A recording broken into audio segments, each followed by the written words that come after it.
amongst your reflections, we're also confronting a different question about power this morning, and it's really about who holds the president accountable. President Cyril Ramaphosa's political future is now before three judges in Cape Town. The Western Cape High Court yesterday reserving judgment on his urgent bid to stop Parliament's Section 89 impeachment process over Phala.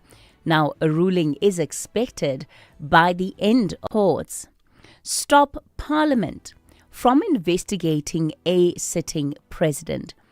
Is Ramaphosa defending his constitutional rights or fighting to avoid answering questions in Parliament? And of course, what happens to Parliament's oversight role if he succeeds in this application? We'll unpack the law, the politics, and also what this means for the presidency in the second hour of the show. Before that, Britain prepares to welcome a new Prime Minister to number 10. We'll look at that shortly and ask why students are gambling away their study money and look into the work that one foundation is doing to try and stop it. All of that coming up on the show in the next 3 hours. As always, the conversation belongs to you. The numbers to use this morning, 086 000 2032. If you buy any new Volkswagen vehicle this month, you will automatically be entered into the competition and South Africa's best-selling hatch could be yours. One car, one winner, one unforgettable moment. Will it be you? It's our birthday, but you get all the gifts. Visit your nearest dealer today. T's and C's apply.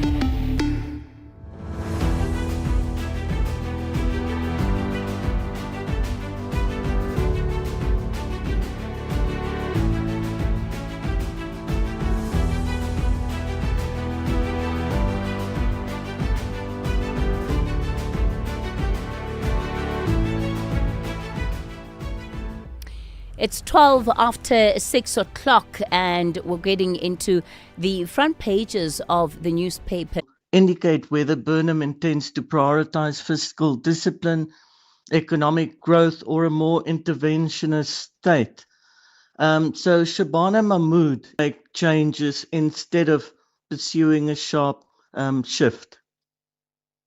If we move on to Ukraine, we're seeing something that is quite rare, especially given the fact that it is in the middle of a war, right? A public protest after President Zelensky removed Defense Minister Mikhailo Fedorov.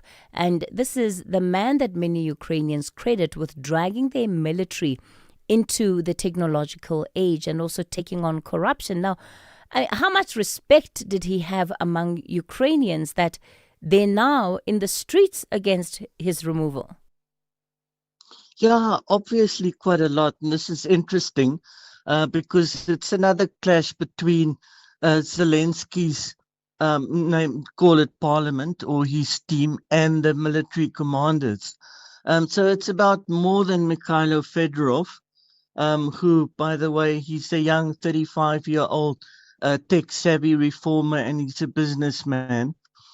So the debate is basically over whether Ukraine's wartime leadership should adapt to a rapidly changing battlefield in terms of technology, which Fedorov has been working on and driving, or continue relying on established military thinking. So he's been focusing quite a bit on the elements of modern battlefields, drones, artificial intelligence, electronic warfare, long-range precision strike capability, and so on. So the other important or interesting thing is that a lot of the protests are by younger generations.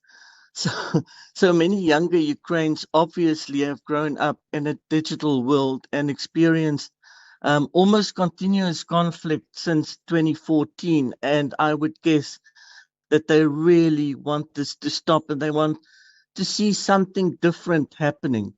But at the same time, parts of Ukraine's senior military establishment were shaped by Soviet-era doctrine and culture already. So there's obviously a clash between the two. And there's kind of a lesson for us there as well. So our military institutions cannot rely indefinitely on yesterday's assumptions and yesterday's rules and technologies and so on.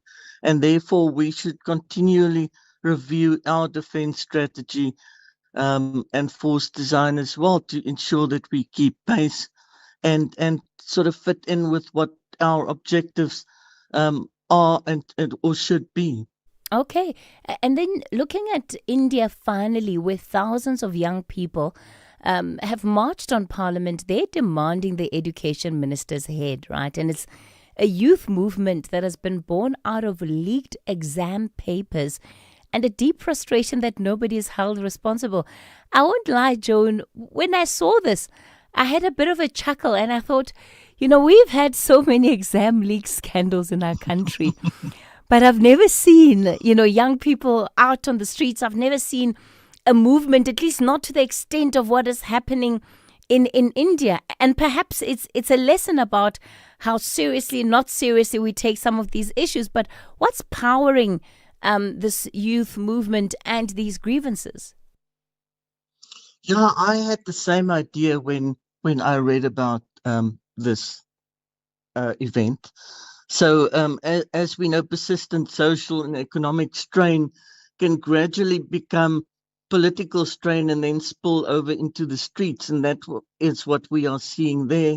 And that is why, or what I'm wondering why we are not seeing that here as well. But I guess we will one day, perhaps soon.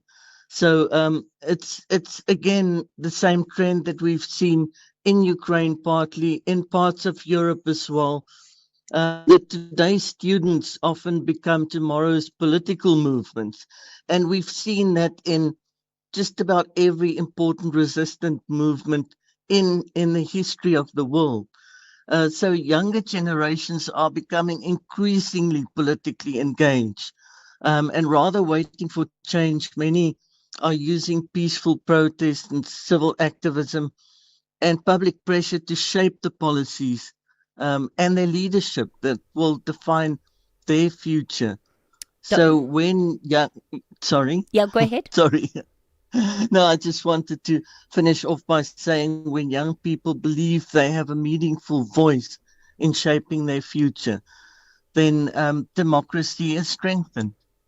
Dr. Joan Swart, let me thank you for your time. She's a researcher in military science at the University of Stellenbosch.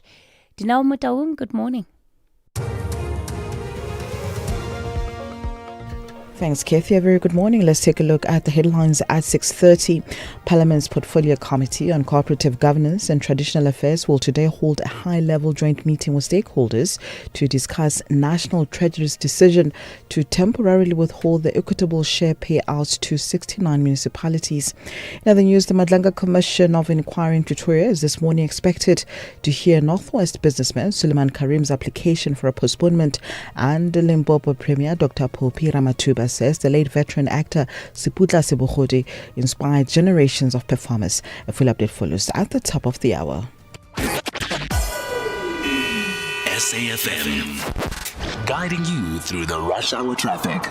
Good morning. A reminder of the major backlog of traffic coming out of Pietermaritzburg on your way to Durban this morning. Combination of overnight roadworks at Ashburton, which have overrun, and then behind that in the queue, there are at least two broken down trucks. So from the bottom in the Pietermaritzburg bypass down through Market Road and down towards Ashburton, it is really heavy traffic backlogs. Come out of Pietermaritzburg, divert down the R103, Polly Shorts, and just come back on, I think, at Linfield Park. That'd be the best way to approach that. If you're joining the N3 or you're coming on the N3 down past Chotta Tyler and Liberty Mall and heading to Durban, eventually at the bottom of that bypass, you'll hit just a wall of impregnable traffic. It really is quite bad. Just taking a KZN, a crash on Durban's N2 South after Mgeni Road. That's down by Clare Road Bridge. That traffic started to queue up. Pretoria's Esgeo and Pathleli Drive is okay, but getting there on the mighty Mopani Highway, it's a queue almost back to Bremer Street this morning. Joburg's highways, the heaviest, the N3 from Elan's Interchange up through Held Mace. That's already backlogged.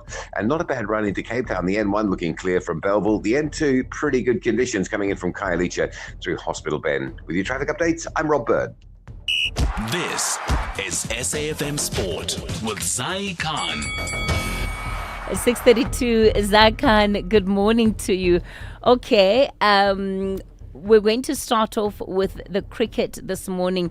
King Aiden Makram and Queen Laura Wolvaardt. Yes. How do we say Laura's surname? Is Laura that Wolvaardt. Okay, so that's correct. That's correct. They reigned at the Cricket South Africa Awards. Yes, Kathy, crowns are nice, in the morning. But yeah. It's good to be acknowledged by your sector, your community, you know. It's one thing if some people out there that don't, if Kathy says well done and you're a cricketer, it's neither here nor there. But when the cricket world says well done, you can run with that. Long may it rain, Kathy. Long may it rain. Let's give you what happened last night at the Cricket South Africa Awards. The Proteas captain, Aiden Markram, and Laura Wolvaardt were the big winners at the awards that took place in Sandton. Markram claimed the Men's Player of the Year and the Players' Player of the Year honours after captaining South Africa's T20 side and producing his match-winning century in the World Test Championship final. Wolvaardt equalled the record with a third Women's Player of the Year award after leading the Proteas women to their first ever ODI World Cup final. Let's go to rugby, where Springbok hooker Malcolm Mark says South Africa will need another complete performance when they face Wales in Durban tomorrow.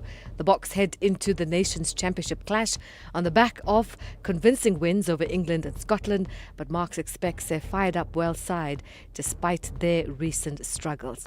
Soccer, Kaizer Chiefs striker Kanyisa Maya will miss the opening month of the new Betway Premiership season after undergoing a hernia operation. The 27-year-old did not travel with Amakosi to Spain for pre-season under the new coach Fernando de Cruz and is expected to return to full training within 2 months.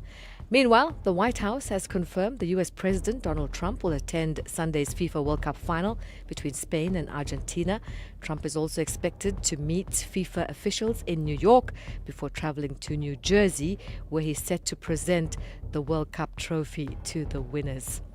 Formula One Oscar Piastri says he remains fully committed to McLaren despite speculation linking Max Verstappen with the team. The Australian says he has the full backing of team principal Andrea Stella and chief executive Zach Brown and expects to remain with the team next season. And finally, cycling, Belgium's Tim Merlier sprinted to his third stage victory of this year's Tour de France after mastering a chaotic finish on stage 12. Overall leader Tadej Pogačar retained the yellow jersey with a 3-minute 36-second advantage over Jonas Vingegaard. That's your sport. Catch you again at the top of the hour. We'll keep the wheels turning. I'm Sai Khan. This FNB Market Brief is brought to you by FNB Business, empowering South African entrepreneurs with the relevant insights they need to grow and succeed every day. The Market Brief with Ndauleng Lechela on SAFM.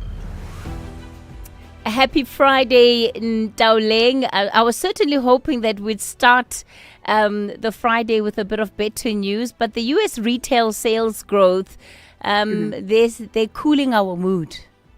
They really are, and I hate to be the bearer of bad news, but right, economics is economics and we have to tell the truth. So we saw spending slowing despite a boost from the World Cup and online shopping events like Amazon Prime Day, pointing to a more cautious American consumer, Kathy. Retail sales only rose 0.2% in June, below expectations and slower than May's revised 1% increase. Even so, economists note that underlying demand remained resilient, with core retail sales topping forecasts. Now, that's significant as consumer spending accounts for roughly 2/3 of the US economy, making it a key driver of growth. Now, while spending remains broadly resilient, economists caution that higher fuel prices and persistent inflation could squeeze household budgets and temper consumer demand in the months ahead. Now, consumers may be spending more cautiously, but streaming remains resilient. Netflix posted second quarter earnings broadly in line with expectations, with revenue rising 13% as membership growth, higher subscription prices, and advertising revenue continue to support the business. However, the results failed to excite investors, sending the stock more than 8% lower in after-hours trade as the company's revenue outlook came in largely unchanged. Netflix maintained its expectation that ad revenue will roughly double this year, while betting on live sports and events to drive engagement and attract more advertisers in the months ahead. Tracking equity markets, a sell-off in chip stocks has weighed on Wall Street despite stronger than expected earnings from AI firms TSMC and ASML. The weakness spilled into Asia this morning with major tech counters dragging sentiment lower. Back home, the JSE struggled for direction as tensions in the Gulf kept investors on edge. Gold also slipped below $4,000 an ounce, weighing on local miners as well as the rand. Tracking the local unit, currently trading at 16.48 to the dollar, 22.18 to the pound, and 18.85 to the euro. And that's a wrap of your market brief this hour. Catch you just after 7:30 with more. The FNB Market Brief was brought to you by FNB Business, your dedicated partner with decades of expertise building and growing South African businesses. FNB, help changes everything.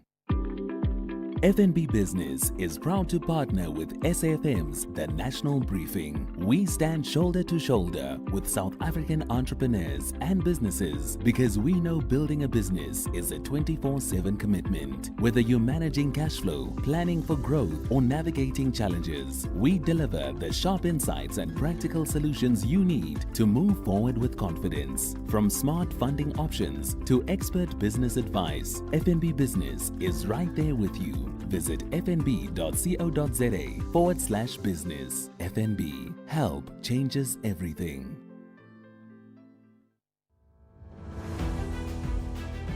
Africa in Focus with Advocate Sipho Mantula on SAFM. A refreshing morning to you, Advocate Mantula. And on this Friday, we'll start off with the South African-Namibia relationship. You did throw to this rather earlier on in the week. President Ramaphosa co-chairing the 4th South African-Namibia Binational Commission.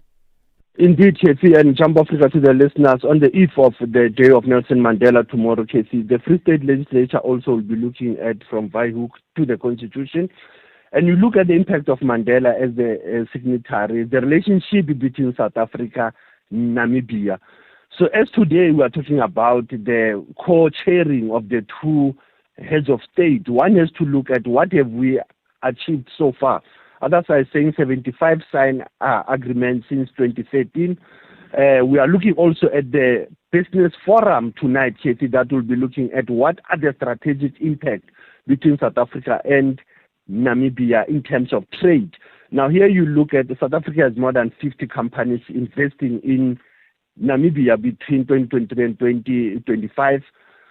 Almost 1.2 billion in capital, creating more than 5,000 jobs in key sectors. So this meeting of minds that have started of the Binational Commission concludes today at that high level of the two heads of state co-chairing, engaging. I think they should engage on the elephant on the room, the migration question. How do we handle it? Yes, Namibia didn't have people repatriating, but there were some concerns, The second one, like I said, is to look at I know they won't go to Phala issue, by the way, Katie. So let's look at the second one being the Pan-African values. How do you strengthen the regional integration? Yeah, I always wonder how heads of state deal with that, right? That there could be all of these headlines about you, but when these official meetings are taking place, you start with I'm sorry about everything that you're going through, but let's get into this business. It's just curiosity. The UN Human Rights Office, they're looking at what and who is bankrolling Sudan's war.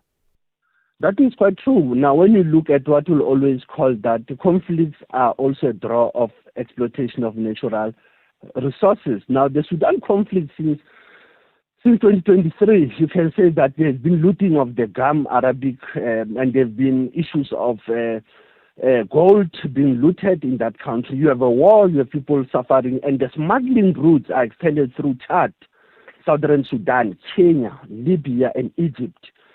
Now, again, you have this commodify of trade that is also linked to the detention, the ransom abuses. And I will say to you, all warring parties profit from what they call the gum Arabic sales. So you can say the Sudanese army, the Rapid Support Force, they've been benefiting once you have that scanty report coming from the UN Human Rights Office. And like I said, the period between 2023, Katie, and now in 2026, this is how we see African conflicts always becoming what I can say, is it a blessing or is it a curse? Liberia is getting ready for a big protest today in Monrovia. Why is it so significant?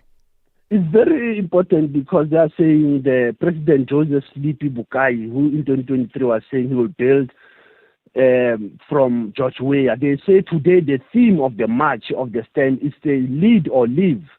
So either you lead or you leave. Now, this march is being monitored by the National Police. Yesterday, they went on the media to say that they will be looking at those who will want to take advantage, destroying property. And you know the language of peaceful march. We will always sometimes call a chaos with order, Casey. You need to have chaos, but it should be orderly. And at the same time, Liberia, the same like Kenya, South Africa, you have protests week after week, Casey. We should not be surprised. But in that country, the police are saying exercise your Article 17 of your constitution properly in terms of protest. So Liberia going on the street calling for the president to bring reform or to leave the office. And in our historical archive, right, so we're looking at the 18th of July. Tomorrow is International Mandela Day, but there's other things that we can also be looking at. And today you want us to look at 18 July 2022. Absolutely, and I think if we don't honor this man who passed away at the age of 85 in the literature, a journalist, a teacher, a person who loved children, a person who captured the voices. And his name was very long, Donato, Francisco, Brazinga, Munnapula, the man who will bring rain, Katie, Ntate Don Matera, and later as a Muslim, Mahomet Omaruddin, passed away on the 18th of July 2022. So let's listen to the clip of Bra Don, Faces and Voices. Strangely enough, another poem by Munnapula Baking was also banned. So there was no way, it appeared, that I could escape the scissors and the censure of the apartheid rulers of our country. Then, during my first term of banning and house arrest, the first 3 years, I almost went into a cocoon. Because when you are banned, firstly, the people say, where there is smoke, there is a fire. If he's banned under the Suppression of Communism Act, then obviously he is a communist. Casey, where there is a smoke, there is fire. Observing Baba Don Matera, I see that the Apartheid Museum and the Don Matera Legacy Foundation tomorrow will unveil the obituary installation of Dr. Don Matera in tribute also of Mandela Day tomorrow at the Apartheid Museum. Very important to always reflect on Bradon, Casey. I was there at that burial because remember in the Muslim rites, immediately when Bradon passed on the 18th, the burial was on the same night. So it was very important that Bradon was honored. For our listeners, Memory is Weapon is what you can read over the weekend, published in 1987. Azania Love Songs, 1983. One Time a Brother, which was banned. And for our children, Sis Casey, The Storyteller, 1991, and The Five Magic Pebbles, 1992. Asante sana, Sis Casey, as we're still observing the Mandela Eve of tomorrow, 18 July. This Sunday evening at 7 on the Tastemaster Professional, our chefs discover that we eat with our eyes first. Guided by guest judge renowned chef Martinez Ferreira from Jordan Wine Estates, they focus their energy on plating works of art where every detail counts. When presentation is just as important as flavor, who will leave the judges in awe? Find out on the Tastemaster Professional, Sunday at 7, repeat Saturday at 4:30 and Sunday at 3:30, only on SABC 2.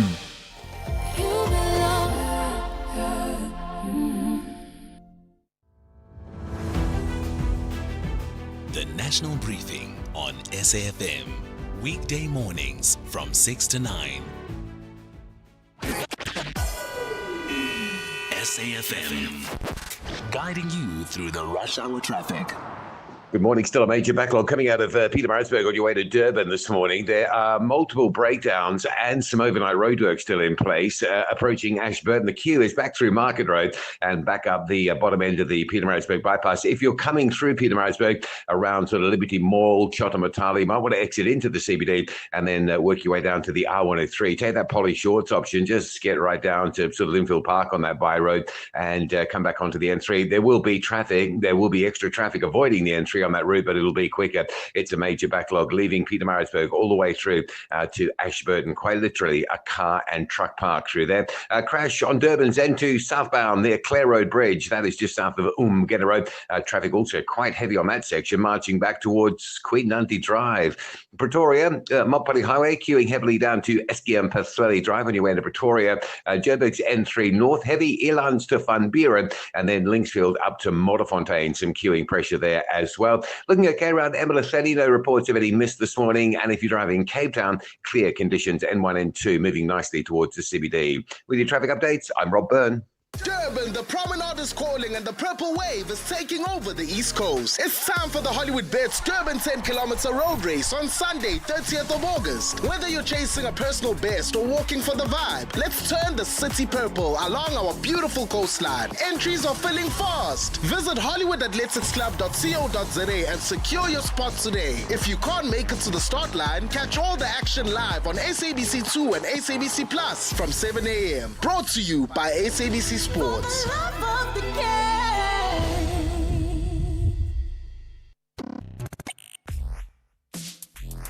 Let's have the conversation. WhatsApp voice notes on 0614 104 107. Hi, Kathy. Hope you're well. Errol Durban. Well, I guess I don't do all that much with Mandela Day, but I do go to old age homes sometimes and help an elderly residents with food and food parcels.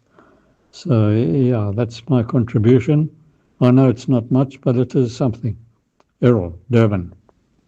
Good morning, Sis Kathy. I hear you talking about 67 minutes of Mandela, I mean. On my side, now, Sis Kathy, I just want to know what is the meaning of the 67 minutes. I know you have to clean and do whatever, or even not cleaning per se, but do good unto others with that 67 minutes. So I want to know exactly why is it 67 minutes?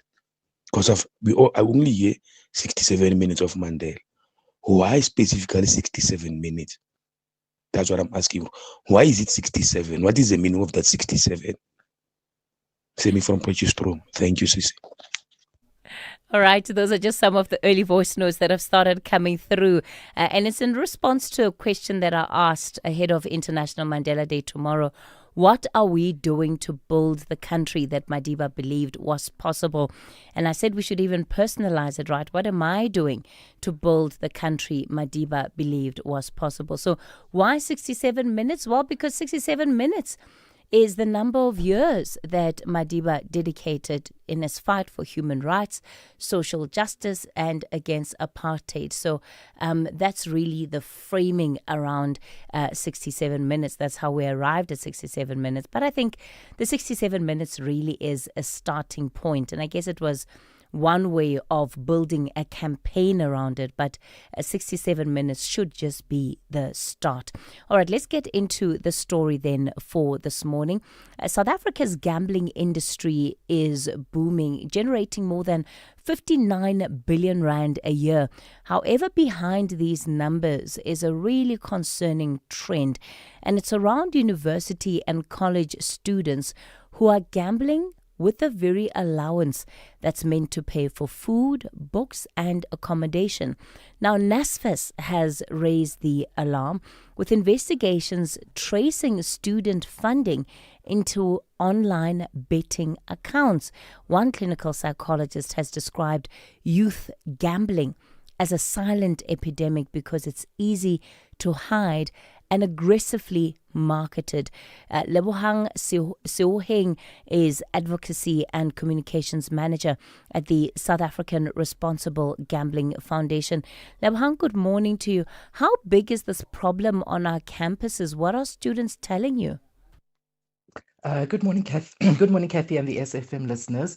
Look, we are finding this silent epidemic, as you've mentioned earlier in your intro, creeping into the higher education and training space, specifically in universities.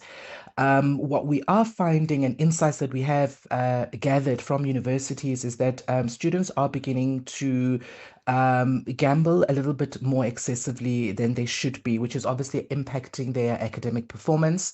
And obviously a lot of the students are dropping out of university because they're unable to cope and handle it.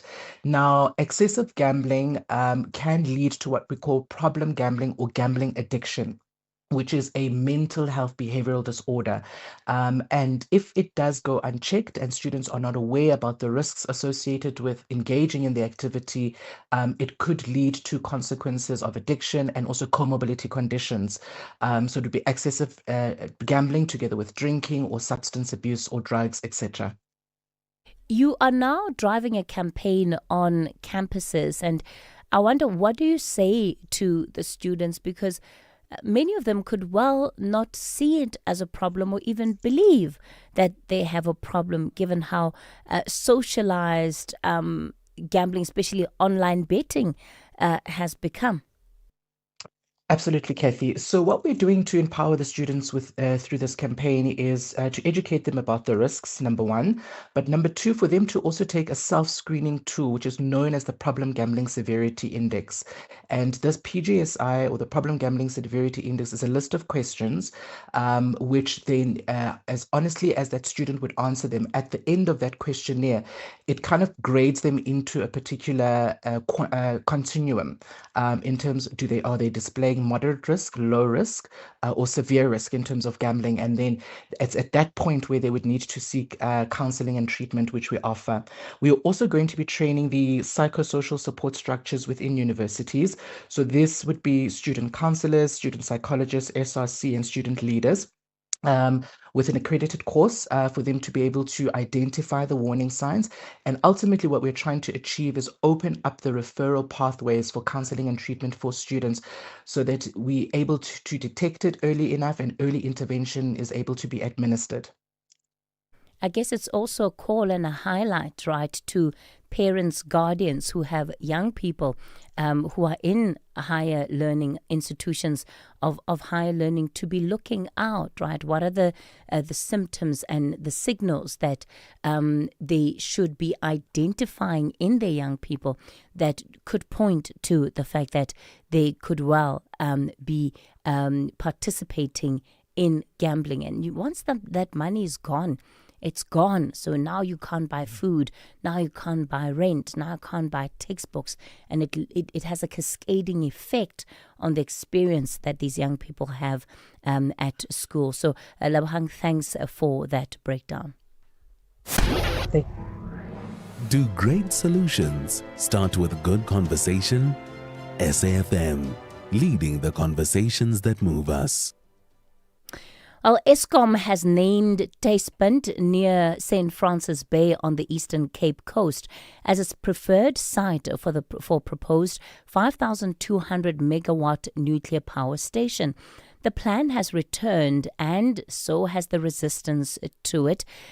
Fishers in the local ground in the local area are concerned about how it's going to affect their ability to sustain their livelihoods.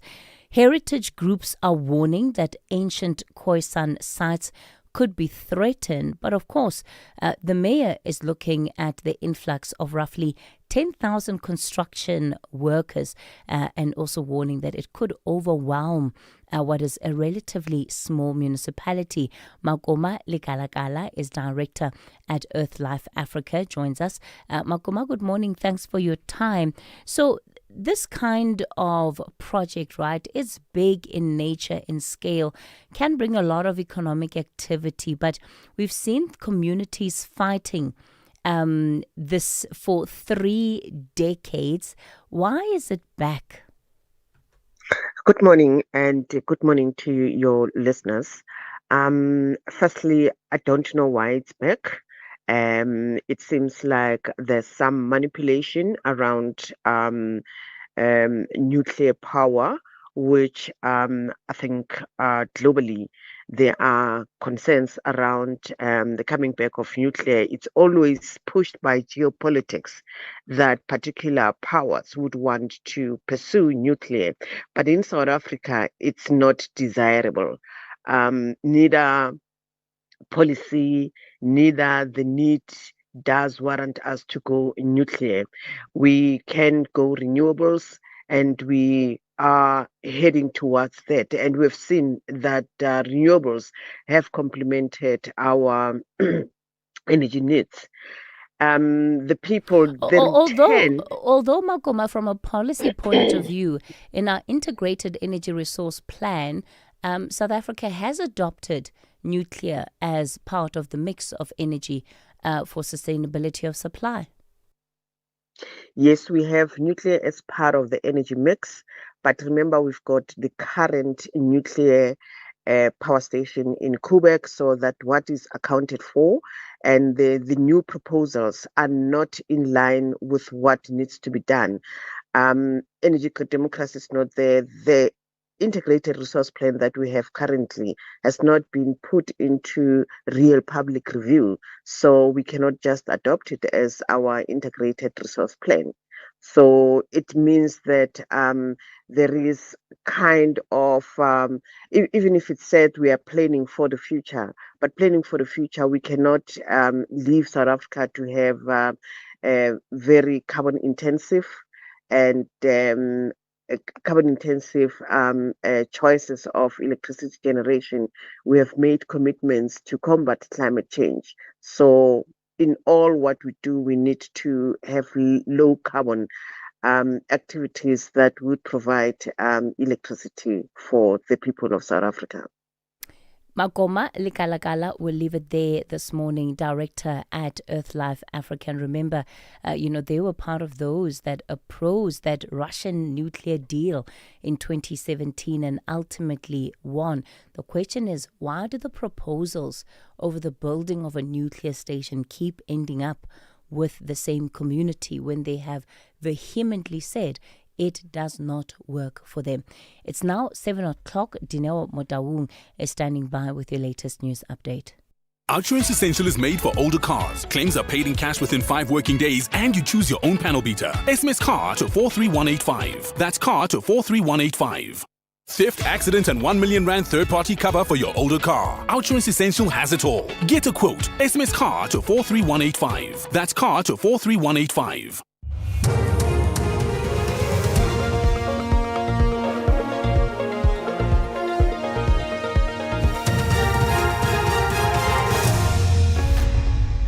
Thanks, Kathy. Top stories. Parliament holds talks on 69 municipalities funding, and US and Iran exchange fresh strikes. A very good morning. Parliament's Portfolio Committee on Cooperative Governance and Traditional Affairs will today hold a high-level joint meeting with stakeholders to discuss National Treasury's decision to temporarily withhold the equitable share payouts to 69 municipalities. National Treasury recently announced that it had resolved to temporarily withhold about 13.5 billion rand because of the municipalities' poor financial management. In other news, the Madlanga Commission of Inquiry in Pretoria is this morning expected to hear Northwest businessman Suleiman Karim's application for a postponement. He has been implicated in a multi-million rand tender that the SAPS had awarded alleged criminal kingpin Busumusiket Matlala's company, Medicare 24. Suleiman, who has not returned to the commission after apparently suffering a heart attack, is also accused of feigning illness to avoid testifying. Sibahle Mota reports. Suleiman Karim's legal representative, Advocate Camille Pramid, is expected to bring an application for a postponement. The application is expected to outline the dates on which Karim was admitted to hospital over the past 4 months, the dates of his medical consultations, his travel movements, and whether he attended any social engagements during that period. The request follows submissions by evidence leader Advocate Matthew Shackleson, who told the commission that Karim was allegedly spotted at a Western Cape shopping centre on Tuesday, where he was reportedly having lunch and moving around with an entourage. I'm Sibahle Mota in Pretoria. Moving to Limpopo, an operation to arrest undocumented migrants is underway in different parts of the province. Home Affairs, Health and police officials are part of the operation. Acting Provincial Police Commissioner Jan Skieper says the aim of the operation is to encourage compliance with immigration laws. We're always saying, guys, don't take the law into your own hands. Nobody's got a right to go and inspect paperwork for people from other countries, or passports or asylum papers. Nobody can do that. Only SAPS can do that. So that's what we said. Let's go and prove to our community that we will be there for them and we will deal with this people that is in this country undocumented. We are very clear to say if you are in this country and you are not legally in this country, that you commit a crime. And that's our mandate. We need to deal with crime. We stay in Limpopo now, where Premier Dr. Popi Ramatuba says the late veteran actor Siputla Sibohodi inspired generations of performers. Sibohodi died on Wednesday at the age of 63. He was best known for his role as Kenneth Mashaba in Generations. Sibohodi also appeared on other soapies such as Rhythm City, The River and Scandal.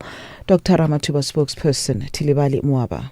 The Premier of Limpopo, Dr. Popi Ramatuba, has extended her heartfelt condolences to the Sibohodi family, friends, and the broader arts community after the passing of a well-known actor and cultural icon, Mr. Siputla Sibohodi, who died on the 15th of July 2026. And the Premier has described Mr. Sibohodi as a true household name whose immense contribution to the arts brought pride to Limpopo and the country at large. Lastly, further afield, the U.S. has continued its strikes on Iranian targets. Iran has been responding with attacks on U.S. interests in the Gulf region. Iranian state media says there has been explosions in Bushehr, where the country's only nuclear plant is based. They've also reported that 3 people have been killed on attacks on bridges in a town near the Strait of Hormuz.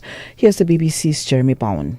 America has a seemingly infinite capacity to do massive damage to Iran, but it doesn't have the capacity, it appears, to force Iran to capitulate, to make the concessions that Donald Trump feels are necessary.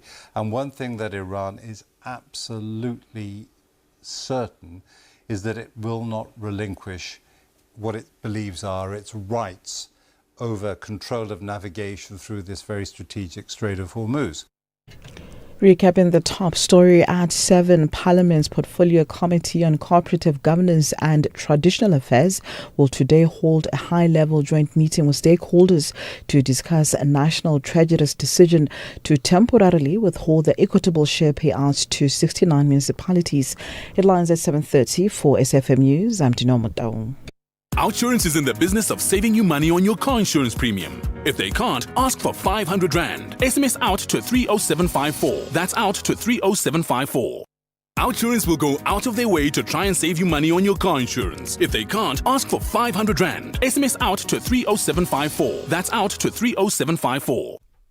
Your older car may not have parking assist, but OUTsurance Essential Car Insurance has got you covered. 43-year-old Qiniso pays only 510 Rand a month for his 2012 Hyundai Sonata and gets third-party cover of up to 1 million Rand. Ready to stop paying new car insurance premiums for your older car? Well, get OUTsurance Essential Car Insurance today for unfinanced cars older than 5 years and valued at less than 150,000 Rand. SMS car to 43185. That's car to 43185. Licensed insurer and FSP. T's, C's and information online. Very good morning to you in your SFM sports headlines. Rugby, the Springboks are targeting another dominant display against Wales tomorrow. And the countdown is on to Sunday's FIFA World Cup final between Spain and Argentina. We'll have details around 7:30. SAfm, guiding you through the rush hour traffic.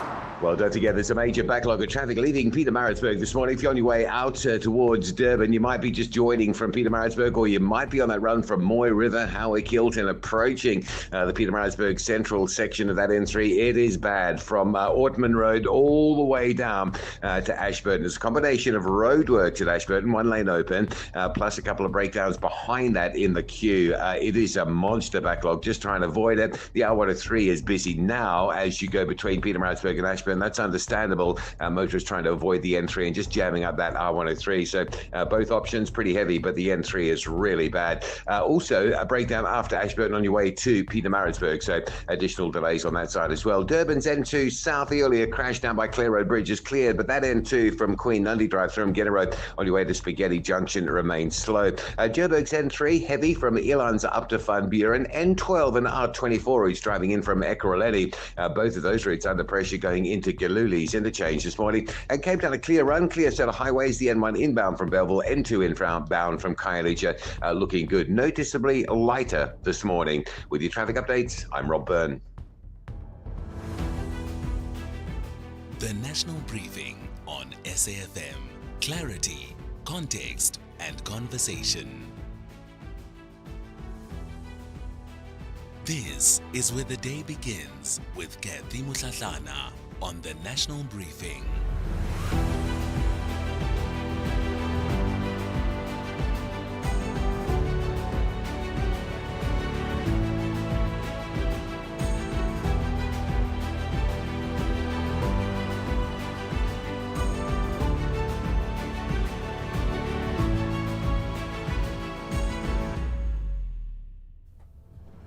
You're listening to the National Briefing. It's 9 after 7 o'clock. A very good morning to all of you that have tuned into the show this morning. I'm Kathy Mutlatlana.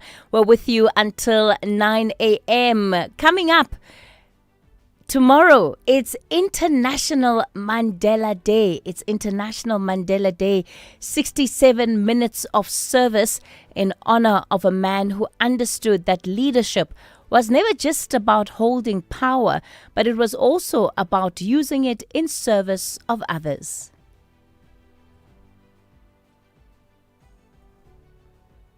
I will continue to entertain the hope that there has emerged a cadre of leaders in my own country and region, on my continent and in the world, which will not allow that any should be denied their freedom as we were.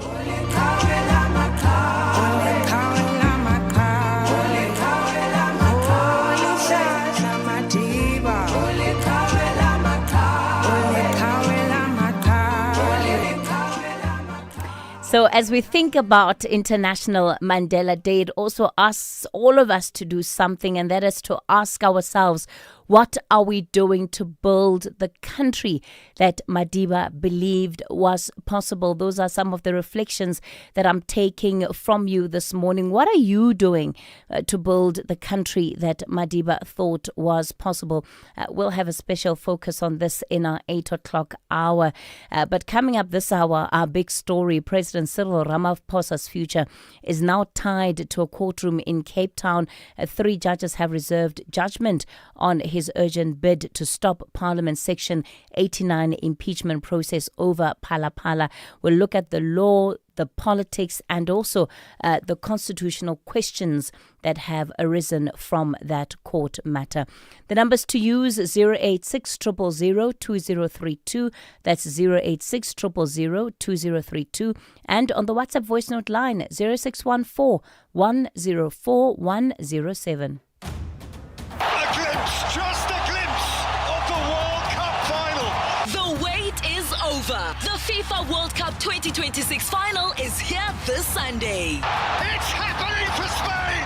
Witness history in the making as Spain and Argentina. And Argentina, the world champions, are going to the 2026 final. Battle for football's ultimate prize. Spain will play the World Cup final. Catch every unforgettable moment live this Sunday on SABC3, SABC radio stations, and on SABC Plus. Live from 7 p.m. A spectacular Spanish display.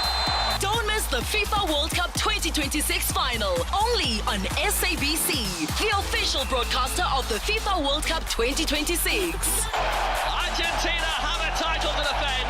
All of us, all in, go Fela. For the love of the game.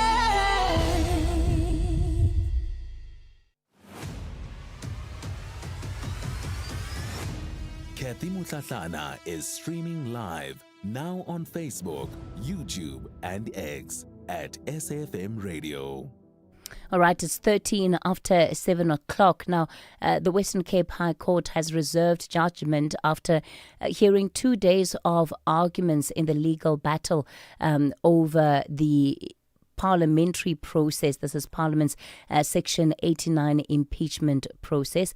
President Cyril Ramaphosa arguing that the inquiry should wait until his challenge to his independent panel report is heard.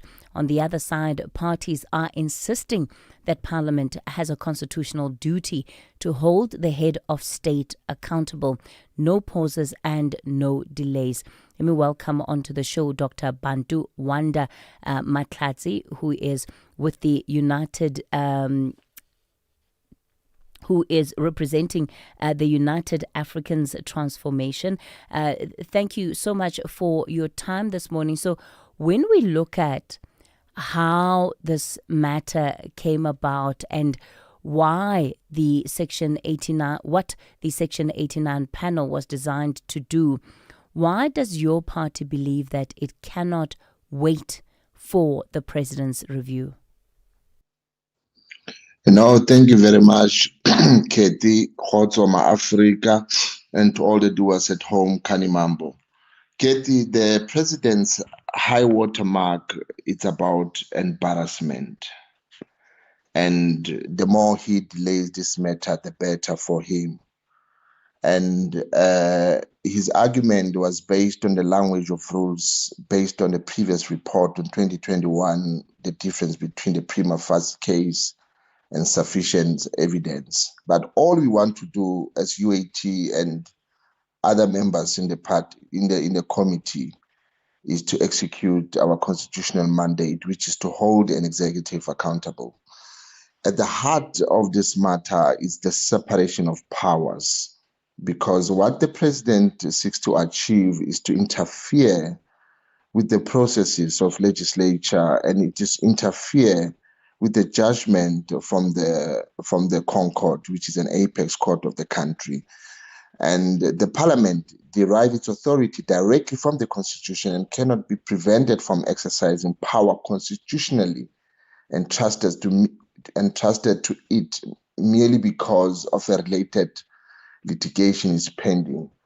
And the Constitutional Court has already determined that the impeachment process should proceed, and it will be constitutionally inappropriate for the High Court to frustrate or contradict the practical implementation of that order. So secondly, then it is the matter of law of precedence. So, Dr. Bantu, why do you believe that this is merely about the president wanting to avoid embarrassment when if we look at the substantive matter, he's saying that the report that has triggered this entire process is flawed. And that's the harm that he believes he runs the risk of suffering. But why have you reduced it down to it being about embarrassment, that the president simply wants to avoid being embarrassed? I want to tell you something. The president is not worried about embarrassment. That is a delay tactic because he has failed to demonstrate that in court. What is afraid about this is the deeper how case is. If the impeachment can commence, it will expose the real president, who he is, and the activities that he partake in, and why was those monies under the sofa. The president's review application and the parliament's impeachment inquiry are legally distinct processes, and they're capable of proceeding simultaneously. If one examines the legality of the independent panel report, while others fulfill the parliament constitutional accountability function. So the issue of embarrassment is actually a tactic, because this case will reveal the deeper issues, and that is what he's avoiding. So it's very important that executive must account. It's very important that the public must know who is their president.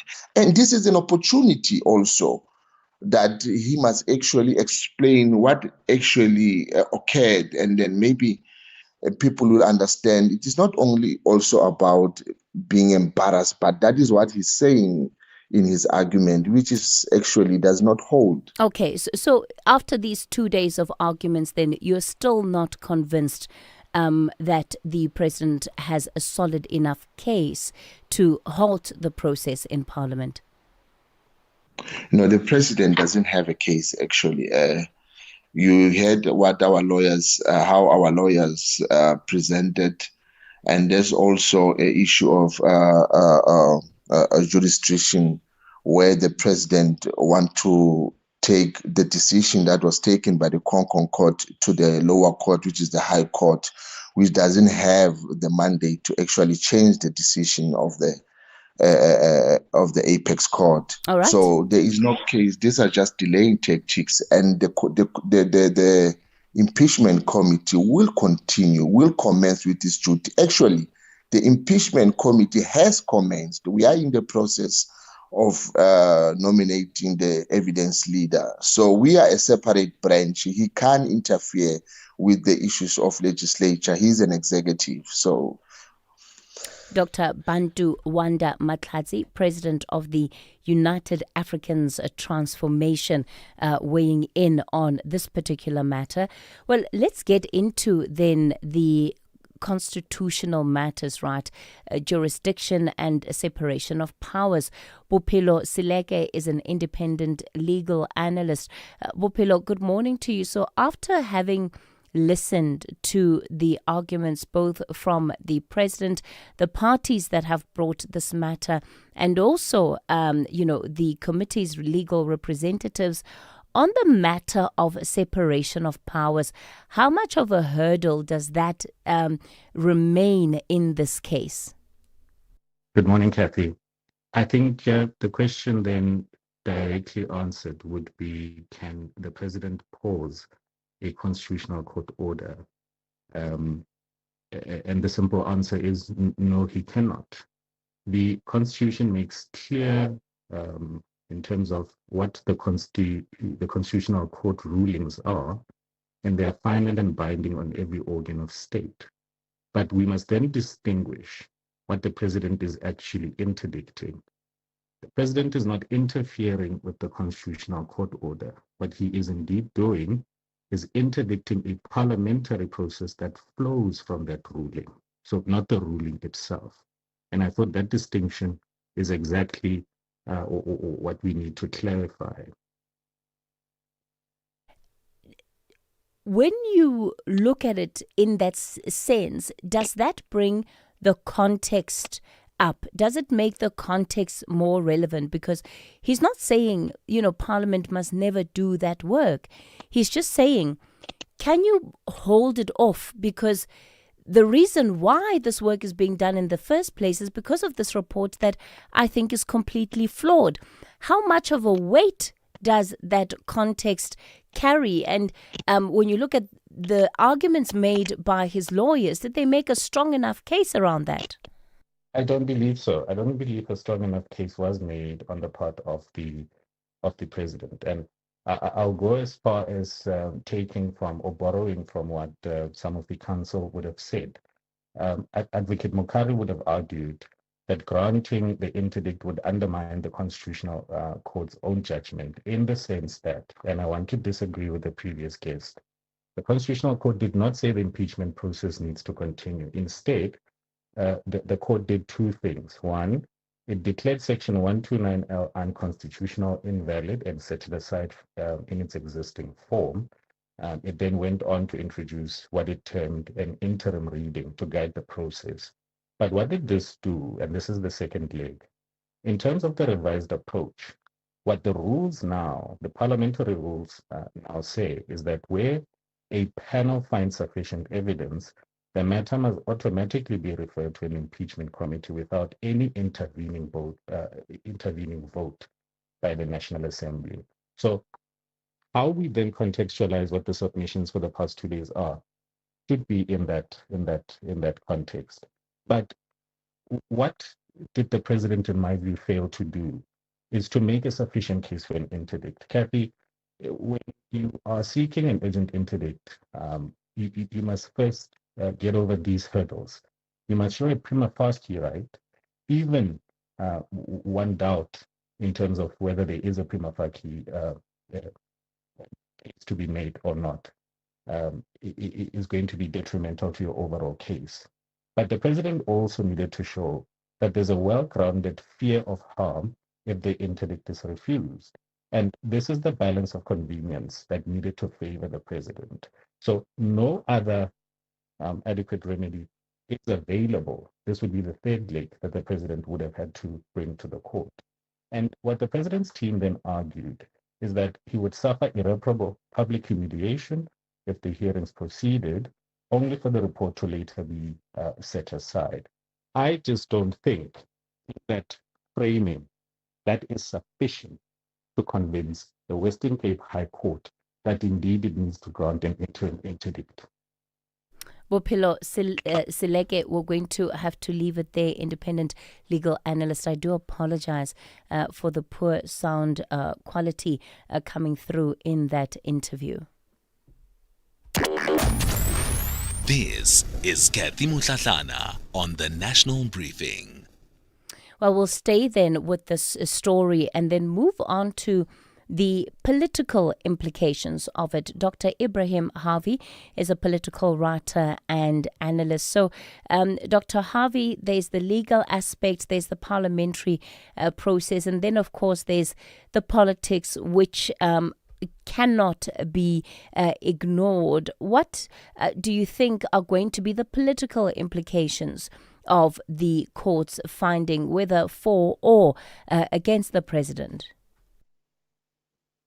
Hey, Kathy, this thing is, I was listening to the High Court discussions and debate yesterday. It's extremely complicated things, and I'm not a lawyer, but let me tell you, I think the president had the right to seek a review of that. You must remember, it's a parliamentary order. And I think I differ a bit with the previous speaker. You see, the process of the impeachment, setting up the impeachment committee and carrying out those tasks, to me is inseparably interwoven with that judgment, the Concord judgment of a few weeks ago, which nullified the earlier ruling and urged the parliament, it threw it back to parliament. So the parliamentary process of impeachment committee, which is already established, is inseparably interwoven with that Concord judgment. You can't separate it. This is what I think is happening here. And I think Ramaphosa himself, who I know fairly well, to be honest with you, you talk about political implications and ramifications. It was Gwedi Mantashe, Cyril I worked with him in COSATU, was going to resign. Let me tell you, when he looked at that report, he was going to resign. It's montage. It's montage, they come from Noom together. They're very close. That's why montage, Minister of Mineral, etc. That's how they work. Persuaded him not to resign. So, we got local government elections coming on in November, a few months away. I think really this is going to have a massive impact on the ANC in that local government elections. You're talking of political implications. And really, what terrible reputation, what? It's already been there for how many years? Pala Pala is a big stink. When I had a News 24 column, I did about 3, 4, 5 columns on Pala Pala. And, really, it's maybe too late in the day. I think really Ramaphosa, Cyril would have been better off to have resigned. You know what he's going to do? Even if he gets into parliament and faces the impeachment, they're going to tear him to shreds. The opposition parties are waiting with bated breath for him to, you see. And I think he knows that.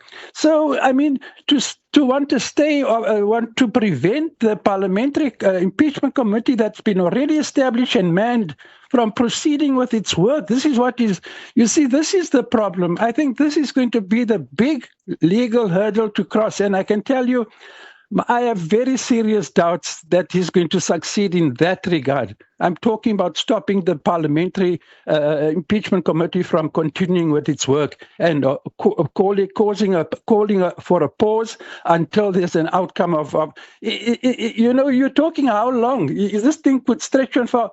So I really don't think, that Ramaphosa stands much of a chance really to succeed in interdicting, in stopping the impeachment committee from proceeding with its work. And if you listen to Dali Mpofu's arguments, this is what he said in the court. He cannot see at all that court taking a decision to grant this and to prevent the impeachment committee from proceeding with its work. He cannot envisage that at all. He stressed it yesterday. And I can tell you, I seem to concur. I really think, I don't know if it's too late in the day, but honestly, there's local government elections. It's a big stink. It's going to have a very negative impact on the ANC in the elections. And I don't know. I really think, they're waiting for him in Parliament. The opposition parties in particular, they're going to tear him to shreds, So, Dr. Harvey, does that then not play into the argument or strengthen the argument that the leader of the UAT made earlier on, in this hour, Dr. Matlatsi, who says because there's that awareness, then it's playing for time. How much of an influence do you think the ANC still has over the decisions that the president is making around this issue right now, given, again, as you've highlighted, the president did say he did want to resign, but he was stopped. And now, of course, the context has changed. The timing is not great. And what is the plan if he does resign? So I'm just asking, how alive are multiple possibilities now that this matter has been heard, and we know that by the time we get to the end of next week, we would have a result?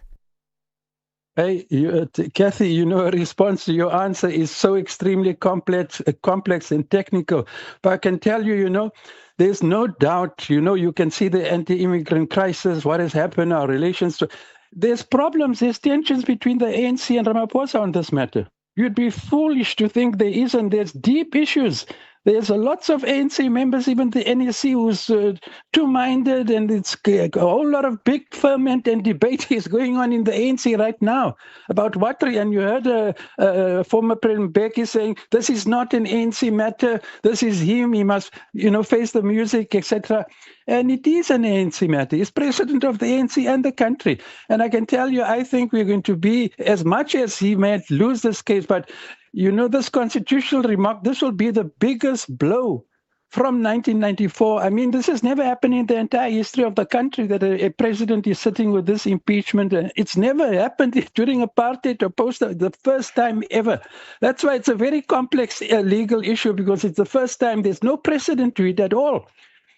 But I can tell you massive political ramifications for the country, for the ANC. If even if he resigns, it's a very difficult situation. If he resigns, do if you don't, do if you don't. I mean, it's a very complex thing, really, and I don't know how he's finally going to deal. But I think the ANC is now in a corner now because, they try to defend him, but I think it's caused ramifications inside the ANC and tensions and prompts inside the ANC, and they're 4 or 5 months away from an election. Dr. Ibrahim Harvey, we're going to leave it there, political writer and analyst. Yeah, I wonder what you make of that. It's just after 7:30. Dineo has your latest headlines. Dineo, good morning. Thank you, Kathy. A very good morning. Let's take a look at the headlines at 7:30. There's drama unfolding in parts of Limpopo where undocumented migrants are reportedly jumping from vehicles after they are intercepted by police. In KZN, police have arrested 2 men after they were allegedly found in possession of 190 bank cards, dozens of cell phones and several identity documents during a routine patrol in Durban's Speria area. And Parliament's Portfolio Committee on Cooperative Governance and Traditional Affairs will today hold a high-level meeting with key stakeholders to discuss National Treasury's decision to temporarily withhold equitable share allocations to 69 municipalities. A full update follows at the top of the hour.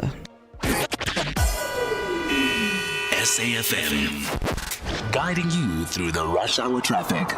Good morning. Our top story remains the very heavy backlog leaving Pietermaritzburg this morning. Boy, is it bad. Traffic queuing from around about sort of Ortman Road down through New England, through Market Road, and on your way down to Ashburton. There's some overnight roadworks which drop the N3 down to a single lane. It's still like that at Ashburton. Behind that, a couple of breakdowns as well. So it's really extreme, really heavy. The R103 is a viable alternative, although you will hit some traffic down around Polly Shorts with diversion.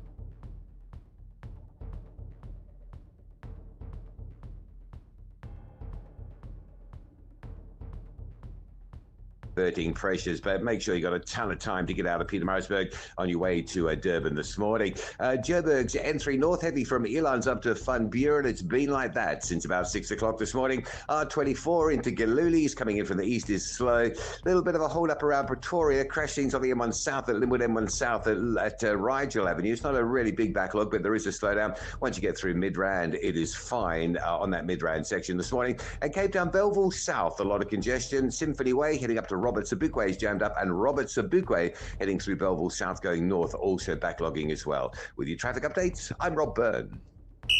This is SAfm Sport with Zai Khan.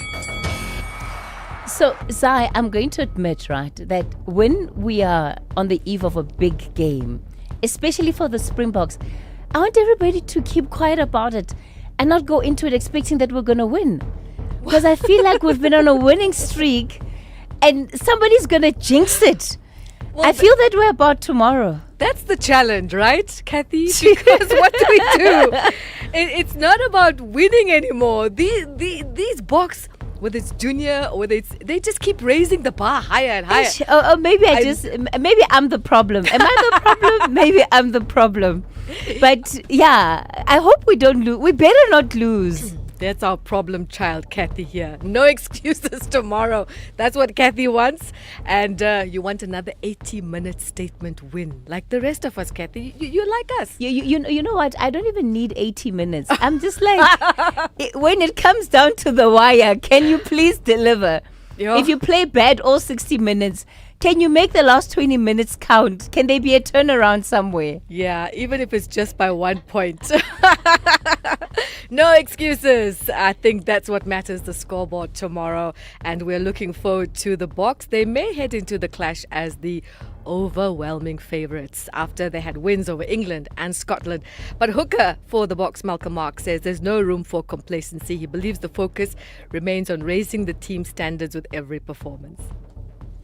A very physical side, very confrontational forward pack as well, and looking forward to that challenge as well. Past couple of years I've played against him, it's always been a tough battle. They don't go away, so I think it's gonna take a full 80-minute performance this weekend. Junior box now. Their coach Kevin Foote has made 3 changes for tomorrow's World Rugby Under-20 Championship final against France in Tbilisi, Georgia. Wasi Viambera, Racine Koza and Alzadin Felix all come into the starting lineup as the junior Springboks come into this chasing back-to-back world titles. Kickoff is at 6:30 tomorrow evening. And more news for you is that we've got the football, the stage set for Sunday's FIFA World Cup final, with the defending champions Argentina taking on the European champion Spain at the MetLife Stadium in New Jersey. Now, Argentina are chasing a 4th world title, and they could become the first team since Brazil in 1962 to successfully defend the trophy. Spain, meanwhile, are looking to lift the World Cup for only the 2nd time after they had an impressive run to the final, and that was built on their exciting young talent. The last time they won, that was in 2010, right here on South African soil. Let's go to good news from last night. It was celebrations galore at Cricket South Africa. Proteas captain Aiden Markram and for the women, Laura Wolfart were the big winners at Cricket South Africa's awards in Sandton.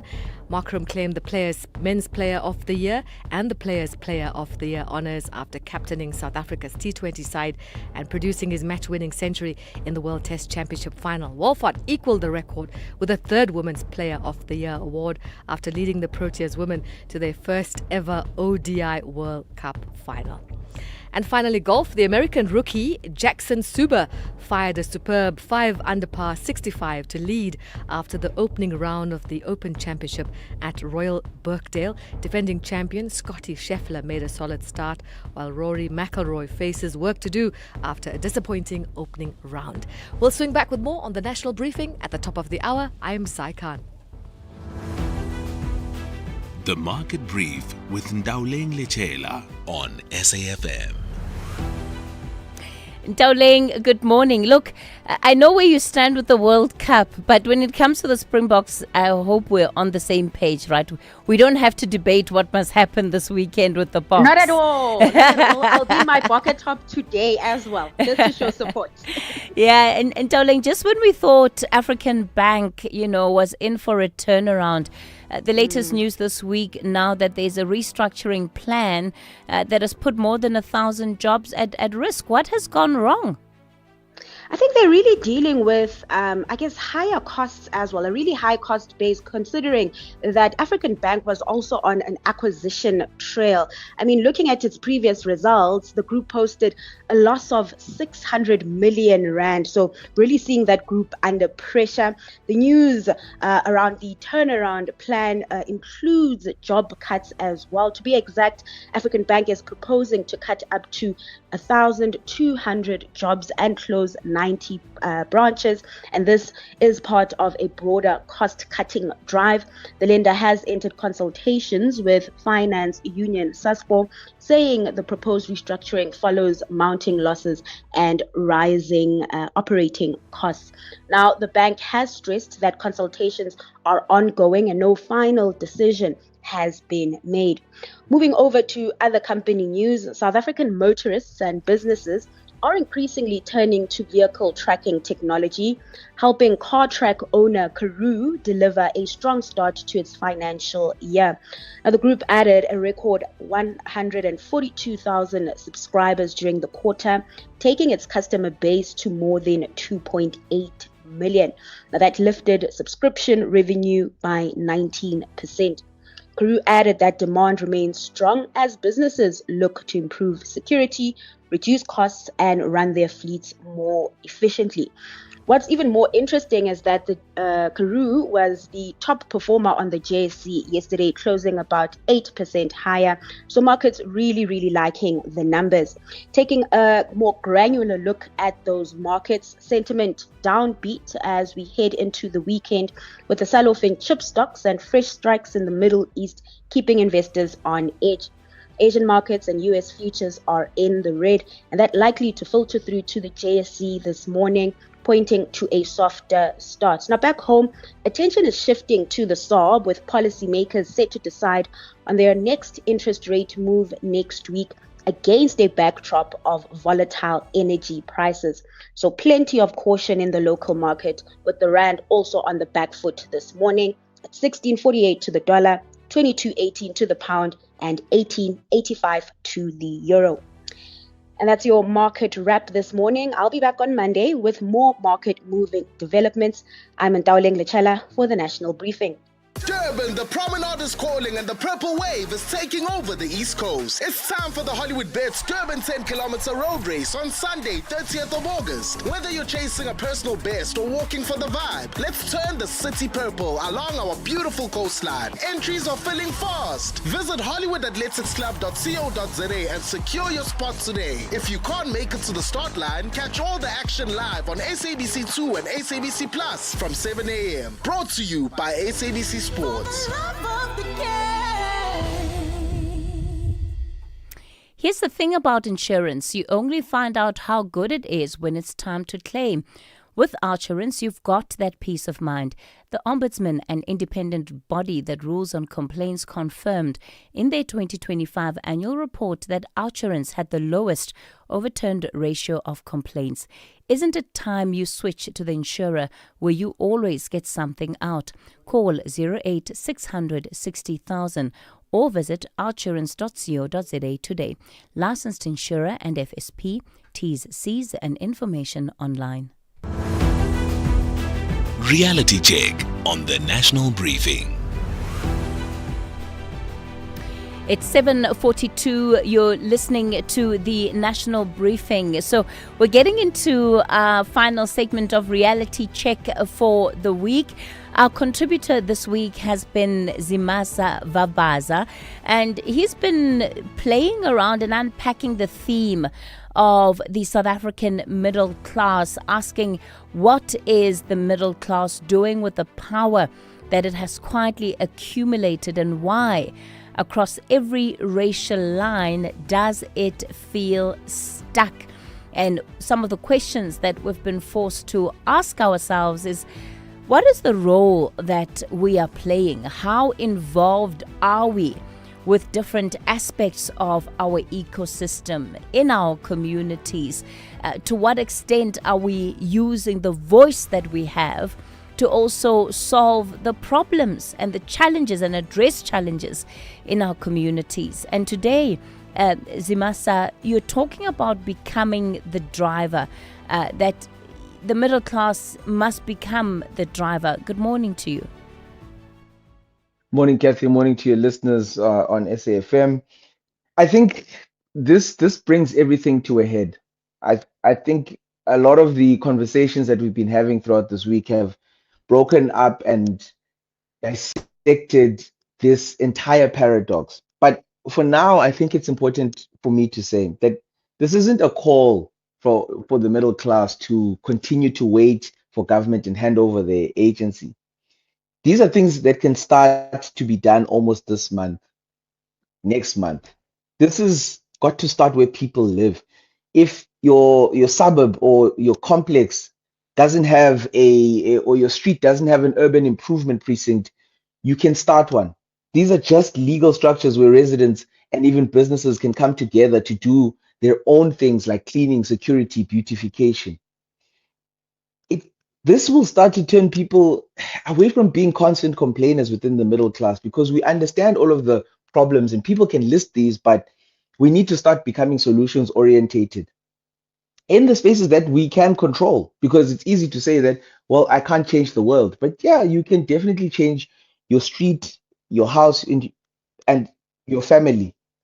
You need to also look at simple things like, if you're saying, but I can't help wherever I can, a lot of people have access to things.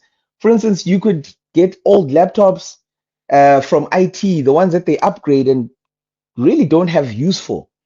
Start a program, a mentorship program, and start to teach the skills that you have. You don't have money, but you've got skills. You're in the middle class. You're employable. You're employed. There's something that that you can give to change the situation of other people. You've got to think about, what do you build and how do you build your wealth? You've got to start things like collective investment schemes. Or you've got to rejig the stokvels that you're in to say, but what do we do with this money that we put into these programs every single month, only to maybe use it on more expenditure at the end of the year? These are things we've got to start asking ourselves. You've got to figure, and you've got to figure out that Change starts in the places that you avoid. It starts in those civic unions. It's not going to start from those WhatsApp groups. Not just a WhatsApp group, sorry. It's a ratepayers association. It's a PTA. It's a school governing body. It's a ward committee. These places are unglamorous. But that's where the direction and the directive around collective bargaining starts, where budgets, safety, things like delivery, all of these things get decided in those platforms. And that's where you start to sway people to move in the right direction. You also need to get your money right.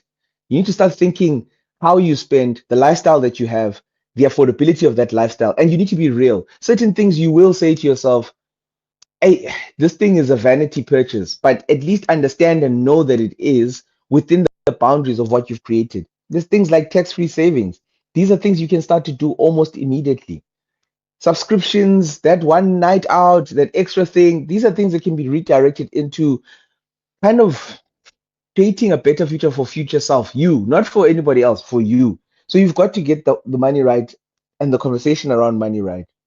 Then you've got to integrate on purpose and not by accident. You've got to join these cross-racial bodies at your kids' school. You've got to those book clubs. You've got to start joining these spaces so that we're able to also direct a different type of feeling. South Africa is still racially divided. We understand that, but we've got to then create the spaces to do so. The younger generations, they have a better opportunity because they've been in these places, whether it's in private schools, in Model C schools, and these are the places that middle class people and families send their kids. But you are not integrated. You don't understand. So you need to start having an understanding across racial lines and barriers. And then ultimately, I think, Kathy, we've got to start voting again as the middle class. We've got to stop checking out. Nobody's coming to save us. You've got to get involved locally, nationally. You've got to start voting every single time. This year's a voting year.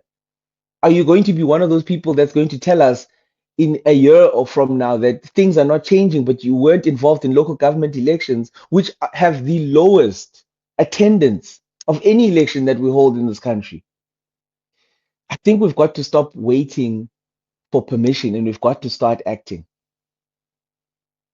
Thank you. And perhaps, in an election year, that involvement counts the most, right? Because it's where your absence or your presence has a very real bearing of what the next 5 years of your experience at a local level is going to be. 100%, because that's where service delivery takes place, Kathy. That's where the middle class feels it the most. Yes, you feel every single thing that you are told is going wrong, but there's no way you do not feel the pothole when you reverse out of your driveway. There's no way you don't feel it when there wasn't water. There's no way you don't feel it when the electricity was cut because your municipality hasn't paid ESCOM. And that's become something that's clear. All of these issues don't get solved by a mystery wand. They get solved by collective civic action. That's what will change. So that's my plea, to change your street, to change your ward, to change your town, to change your city. And it starts with every single person. Gather 3, 4, 5 people. There are people who want to change things and they need a vehicle, they need an organization, they need a grouping of people, and you could start that grouping in your community today.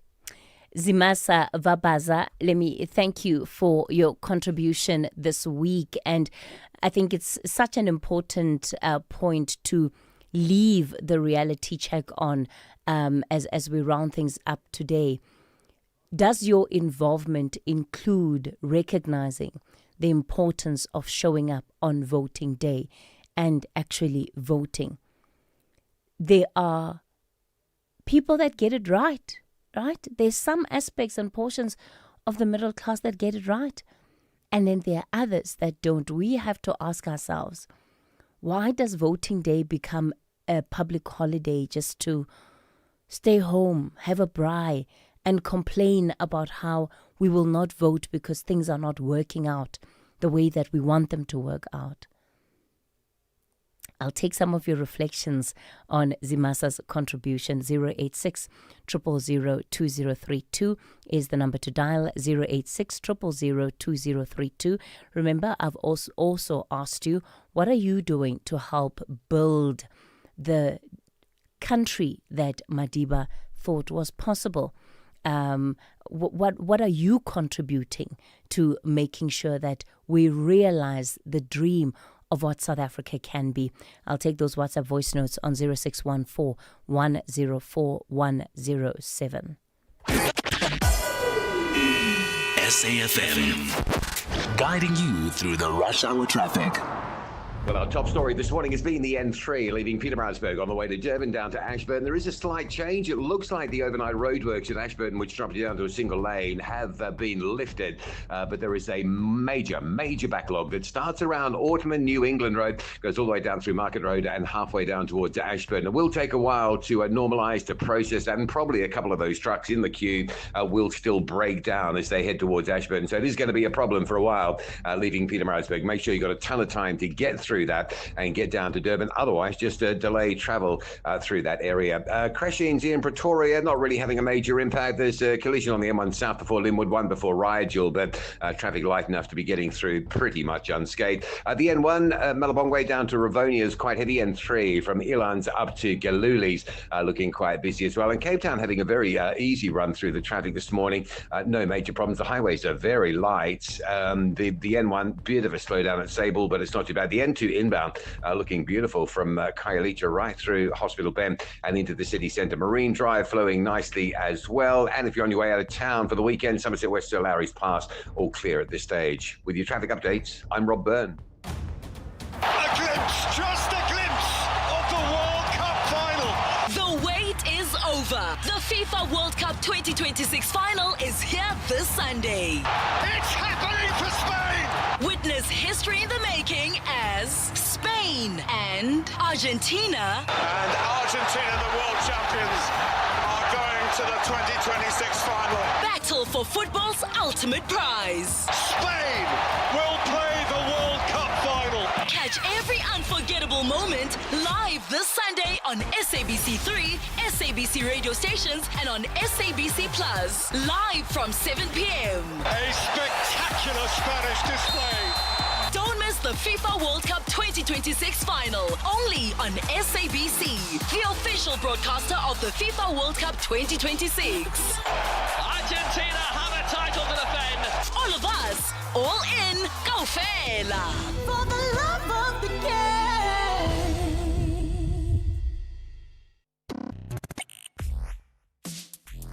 Let's have the conversation. WhatsApp voice notes on 0614 104 107. Good morning, Kathy. Hey, Dr. Ibrahim Harvey is more emotional than anything. You know, I think it's very critical to separate issues and your personal experiences, especially when you come on as an expert. I think he gave off a lot more emotion than he did fact. But the message has hit home. Don't go. Good morning, Kathy and the listeners. Did I hear you clearly, Kathy? You said that report of 89, Section 89 is flawed. I can tell you, Kathy, that Concord, for it to say this matter must revert back to the Parliament, they know what they are saying. They can see there is something wrong there. Good morning, says Katie. This is Ili Makuele from Rotterdam. I think the president is correct to interdict the work of the impeachment committee because its work is based on the independent panel report, which has found that he has got the case to answer. So that report has been taken on review. So the impeachment committee has got no leg to stand on. Thank you. Bye-bye. Yeah, thanks for those WhatsApp voice notes. Yes, the president is arguing that that report is flawed. That forms part of the reason why he wants to take it on review in the first place. Gwena, you're out in Pretoria. Good morning. Good morning, Sister Kate guy. Rona Kwena, go for it. Our Matsisho Bobu Kenneth Mashabasham. Sister Kate, just a quick one. The first thing I'm going to ask you, Sister Kate, how you jog a more Chaisha Hotel of Fitegamo, SABC News, or over the Ausakina? Can they stop putting watermarks on the YouTube live broadcast like the Madanga Commission? There's a watermark that is going up, and some of us are black marks or like Matlar Mashup, so it keeps irritating. We have to watch on other channels, and that one, the feed comes later. I see. So maybe keep it steady at a certain point. I think it's mostly to protect, right, the copy. Content. Yes, because there's so many people doing different things with content, and the right sources or the original sources are never credited for that. But I take the point that you're making. Yes. Just a quick one, Siskete. I was just thinking on the yesterday proceedings on Madanga question. There was where Advocate Marcelo asked the Parachi question that she's not taking his answer because someone was arrested. So that thing broke me so much that I'm thinking now, Mrs. Mukwele maybe is a mother, is a parent.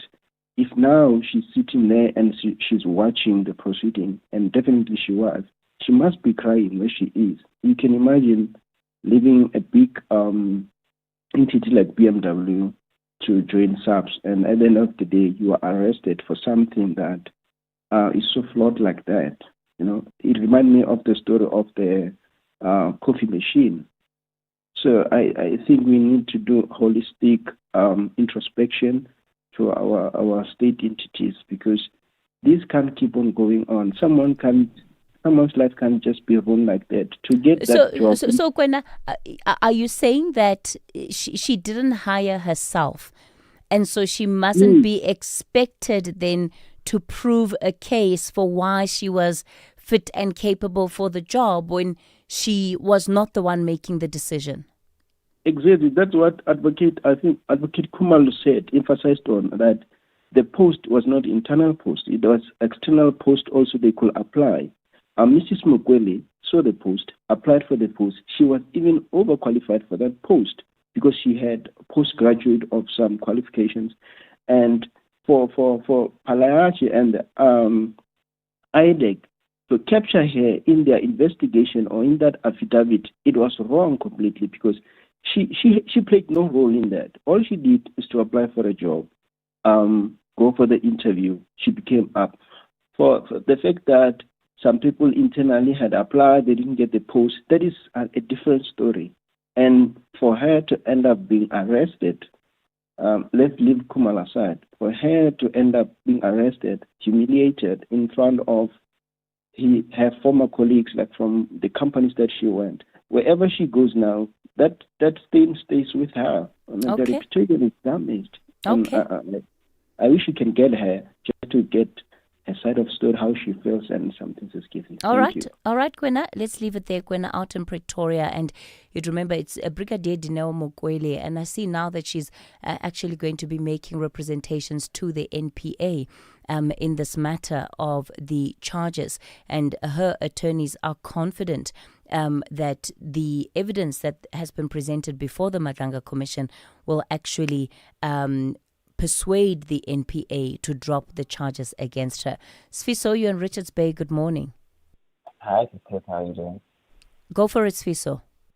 Yes, Sister. I just want to applaud the police officials in Limpopo for working hard on this immigration issue, trying to arrest those that are here illegally, and then obviously trying to assist with the deportation. I wish the government actually had done this before we had these marches and all of those things, because I think that's what the country needed, for the officials to actually stand up and work on this thing. I don't think we'd have all these mass marches if we had the government officials that listened to what the South Africans were saying, because I don't think they were saying everybody must leave, but they were specifically talking about those people that are actually here illegally. And I'm just worried about those that went to Swaziland because, I mean, Swaziland and South Africa, we know that's only a fence, just like every other country that is part in South Africa. I think if they can just maybe strengthen the borders there, I think we should be okay. All right. I just want to. Sfiso in Richards Bay, we're going to leave it there. It's just after 8 o'clock. Dineo has your latest update. Outsurance is in the business of saving you money on your car insurance premium. If they can't, ask for 500 Rand. SMS out to 30754. That's out to 30754.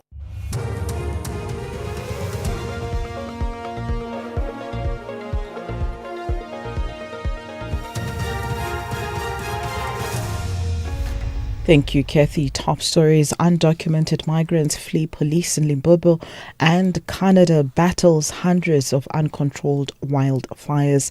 A very good morning. There's drama unfolding in parts of Limpopo where undocumented migrants are reportedly jumping from vehicles after they are intercepted by police. Authorities have arrested 76 undocumented foreign nationals during a multidisciplinary law enforcement operation currently underway across the province. The operation, involving the Department of Home Affairs, the Hawks, and the South African Police Service, aims to enforce compliance with South Africa's immigration laws. Police have set up roadblocks across several districts where officers are checking the documentation of both drivers and passengers. Acting Limpopo Police Commissioner Jan Schiepers says the operation will continue. So we've got a multidisciplinary operation that's running since 3 o'clock this morning, and these operations will continue as we go along. Currently, this operation has got a number of roadblocks. You'll see the whole of Capricorn district is blocked off. So we are searching every vehicle to make sure that those who are in the country without documentation, we arrest them. Because to be in this country illegally, it's a crime. And our mandate is to fight crime. So far, we've got already 76 illegal foreigners been arrested, and we'll continue throughout the day with this operation. In KZN, police have arrested 2 men after they were allegedly found in possession of 190 bank cards, dozens of cell phones, and several identity documents during a routine patrol in Durban's Berea area. The suspects are expected to face charges of fraud and possession of suspected stolen property. Police are now investigating the origin of the seized items and whether they may be linked to other criminal activities. KZN Police spokesperson Tenjuswa Ngobo. Police were conducting crime prevention duties in the Morningside area, and they spotted a vehicle with 2 occupants. After searching the vehicle, they discovered a large number of bank cards, identity documents, rewards cards, as well as gadgets, which includes cell phones as well as 2 laptops. In other news, Parliament's Portfolio Committee on Cooperative Governance and Traditional Affairs will today hold a high-level meeting with key stakeholders to discuss National Treasury's decision to temporarily withhold equitable share allocations to 69 municipalities. Treasury recently announced that it would withhold approximately 13.5 billion rand from the affected municipalities, citing persistent poor financial management. South Africa has a total of 257 municipalities, with 188 not affected by the decision. Back in KZN, Transport and Human Settlements MEC Swaniso Duma has outlined his department's spending priorities for roads, housing and public infrastructure. He tabled his department's budget policy speech in the provincial legislature yesterday. Duma also visited the Copsville housing project in Pietermaritzburg. His spokesperson is Ndabezinhle Sibiya. Most important thing, that we wish to highlight. Firstly, the infrastructure revolution, the MEC, announced yesterday, indicating that we are steaming ahead as, the province of KwaZulu-Natal, in particular, the Department of Transport and Human Settlements, in terms of, turning KwaZulu-Natal into a construction site. We visited Copsville, where the MEC inspected, a housing project. As you know that, we remain the custodian of the rollout of human settlements. Lastly, more than 850 wildfires are burning across Canada. Officials say the vast majority are out of control. Thick plumes of smoke are harming air quality not only in Toronto but in U.S. cities like New York, where the Manhattan skyline is obscured. Richard Symes is a Toronto resident. I usually go out for a bike ride first thing in the morning, so I'm not doing that this morning. I'm just coming for a walk because they say reduce exercise or don't exercise outside. And hopefully things clear up tomorrow. Recapping the top story this hour, there's drama unfolding in parts of Limpopo where undocumented migrants are reportedly jumping from vehicles after they are intercepted by police. Headlines at 8:30 for SAfm News. I'm Dino Mutau. Outsurance will go out of their way to try and save you money on your car insurance. If they can't, ask for 500 Rand. SMS out to 30754. That's out to 30754. When the price of fuel is going up, we all need to drop expenses wherever we can. Switch to Outsurance and you could save big on your car insurance. Like 48-year-old Adam, who saves a jaw-dropping 1,803 Rand a month on his 2020 Audi Q3. No matter what happens in the economy, Outsurance is still committed to dropping prices and saving you money. Get a quote today. SMS out to 30754. That's out to 30754. Licensed insurer and FSP. T's, C's and information online. It's a very good morning to you in your SAfm sports headlines. The countdown continues to Sunday's World Cup final between Argentina and Spain. And in rugby, the Springboks ready for another tough examination against Wales in Durban. The details around 8:30. SAfm, guiding you through the rush hour traffic. Good morning. A fairly decent run across Gauteng highways this morning. Mid-Rad is open, beautiful and flowing. You won't believe how easy that is on that run out of Pretoria down to Joburg. You'll get there in good time at this stage. Rest of the highway is pretty light. The N3, Germiston through to Bedford Views, Gillily's looking a touch on the slow side. The good news extending to those coming out of Pietermaritzburg towards Durban. The root cause of this morning's major backlog was the roadworks from last night that overran into this morning at Ashburton. That's been lifted. There is a breakdown around Ashburton, but that really big backlog that was coming out from Market Road down towards Ashburton is easing pretty quickly. Cape Town, a crash on Symphony Way. It is just south of Stellenbosch Arterial. That's causing quite a heavy backlog through that Delft area. And a crash just to watch out for N1 outbound at Sable Road. There may be some restrictions. You may need to divert around that as you approach that service road exit. With your traffic updates, I'm Rob Byrne. The National Briefing on SAfm. Clarity, context, and conversation. This is where the day begins with Kathy Mutlatlana on the National Briefing.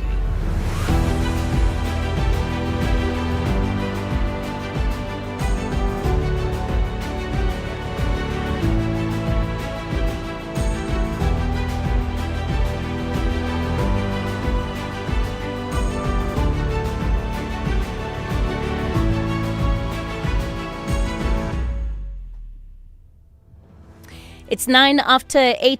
It's Friday, the 17th of July.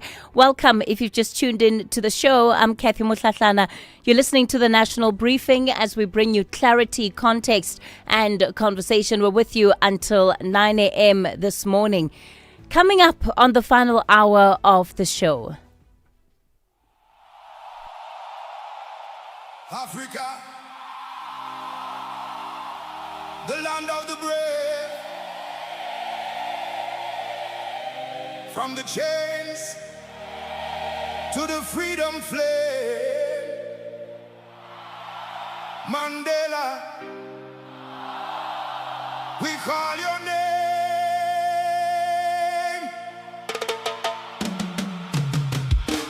Nelson Mandela, your fire still burns. Through the pain and the struggle, still the people learn.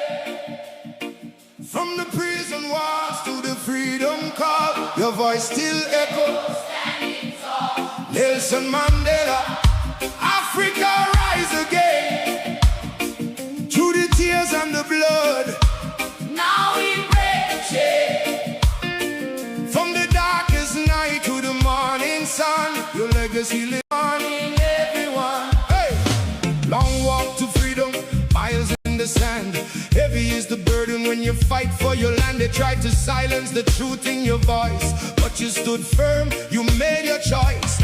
27 years behind cold steel bars, still you shine bright like the African stars. They locked your body but not your mind. Your spirit was free for all mankind. From Robben Island to the world stage, you turned the pain into a righteous page. A symbol of hope for the weak and poor. A lion heart they could not ignore. No revenge in the words you speak, only unity for the strong and weak. You teach the world love is the way, even when darkness try to lead you astray. Nelson Mandela, your fire still a burn. Through the pain and the struggle, still the people learn. From the prison walls to the freedom call, your voice still echoes, standing tall. Nelson Mandela, Africa rise again. Through the tears and the blood, now we break the chain.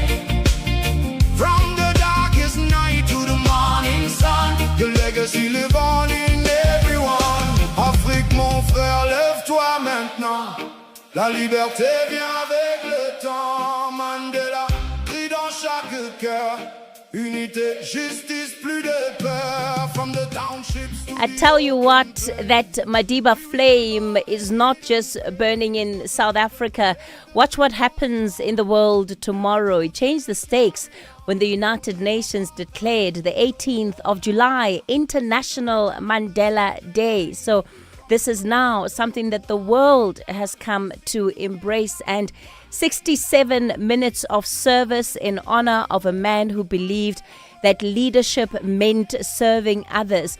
I wonder how much of that Madiba flame we as South Africans carry, right? We are the custodians of this legacy. This is our heritage that we have inherited from one of our former heads of state.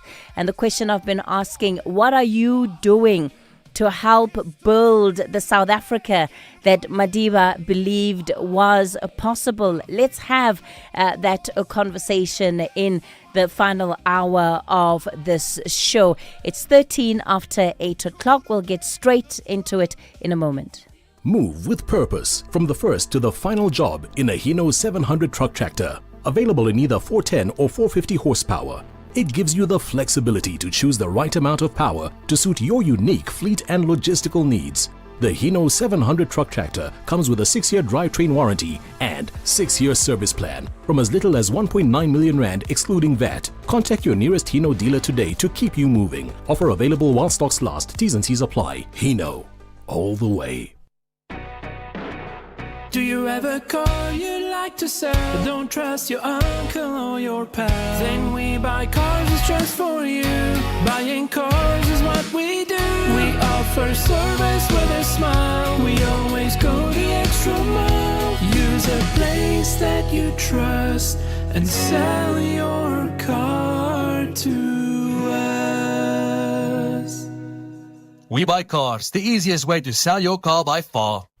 It's the countdown rather to South Africa's second International Special Economic Zones Infrastructure and Investment Conference, which take place from the 16th to the 17th of July at the Durban International Convention Centre.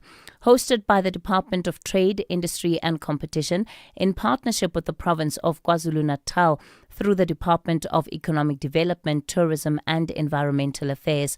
This is where the President and industry leaders will be mapping out the future under the theme Reigniting Industrialization through World-Class Special Economic Zones. Kathy Mutlatlana is streaming live now on Facebook, YouTube and X at SAfmRadio. What are you doing? What are you doing? What is your 67 minutes of service? And I said earlier that the 67 minutes is just a start. So we're looking ahead to International Mandela Day tomorrow. And we're going to spend the next couple of minutes also reflecting a little bit on the life and times of Madiba, right? And there's so many aspects of who he was and even of his personality that we can draw into. But I want to talk about how when he stepped out of office, and this is the message that his foundation and even this campaigning around 67 minutes is born from, that he was handing over the baton when he retired from public office and retired from public life. This is what he said.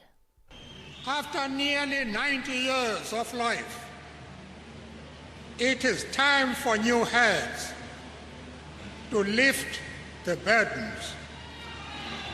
It is in your hands now.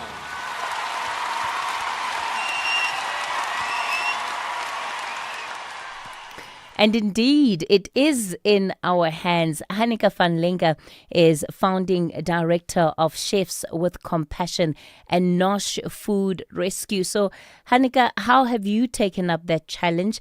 What is in your hands? Good morning, Kathy. Morning, listeners.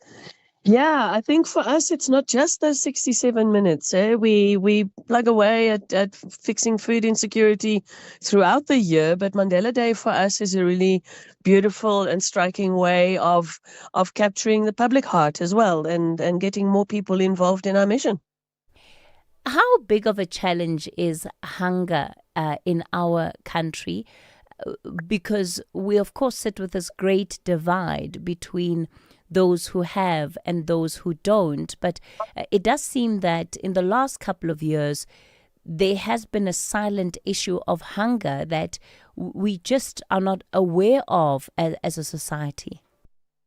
Kathy, you're spot on. We're definitely not aware of it. There's obviously different metrics, different ways of measuring, but I think one of the more reliable ones is 18 million South Africans don't know where their next meal is coming from on a day-to-day basis.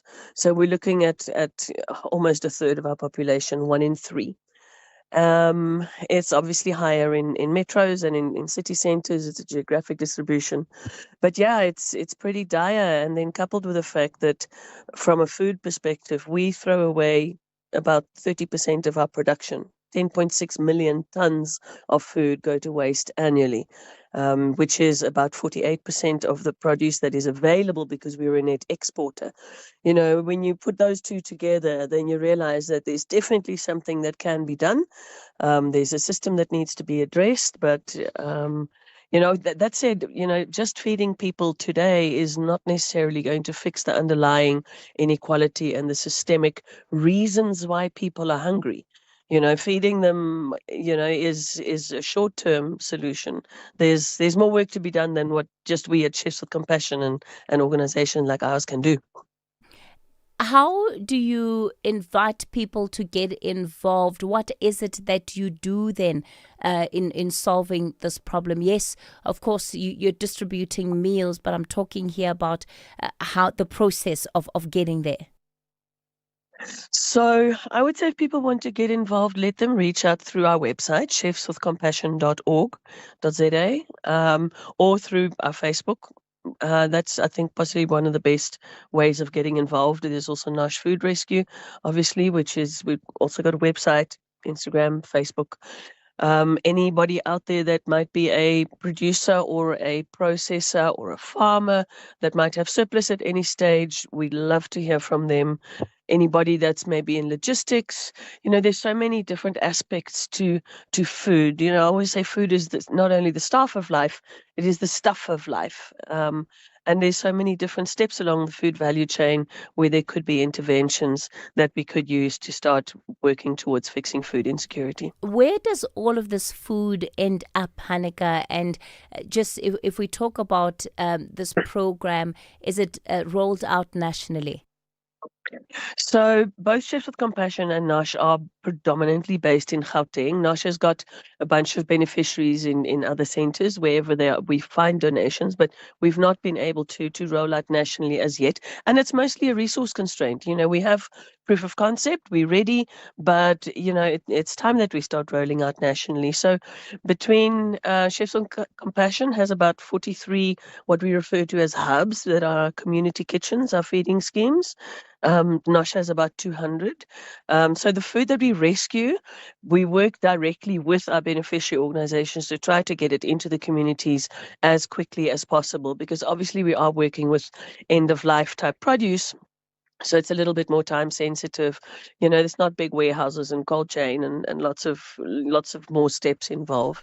So it's very direct that we access it, and it goes to a range of beneficiaries, everything from ECDs to care for the elderly to intervention programs, you know, you name it. It's across the board. How would you say you've been affected and impacted by Madiba's legacy as a citizen of this country? So for me personally, that it's in your hands has always been a very strong one. You know, start where you are, use what you have, do what you can. Nobody is too small or too insignificant to make a difference somewhere. So I think that's how both Nash and Chefs with Compassion got born. You know, we saw an opportunity to make a difference, and we just said, well, if not us, then who? Let's get on with it. Let's step up to the plate. Let's do what we can, and let's see who we can take with us. All right, let me thank you for your time this morning. And Hanneke van Linge is the founding director of Chefs with Compassion and Nosh Food Rescue. Again, an example of what we can do. Small things, but also big things. Everything does make a difference, and it goes a long way. So reflecting on the life of Madiba, I wonder, do you remember this one? Do you remember this one? This is when he was going into retirement. Ordinary South Africans are determined that the past be known, the better to ensure that it is not repeated. They seek this not out of vengeance, but so that we can move into the future together. We are therefore pleased to announce that we are able once again to increase old age pensions. I'm very excited about this, because in Davos in Switzerland, I told the plenary session that in a few months I'll be standing next to the road saying, please help, unemployed, no money, a new wife. That was Madiba for you. Had a great sense of humor. Rian Leroux, you're the CEO of the Lever Foundation. Speak to us about International Mandela Day, 67 minutes. What's your contribution going to be? Yes, good morning, everyone, and thank you for having me on the show. We are running coding programs for learners all over the country.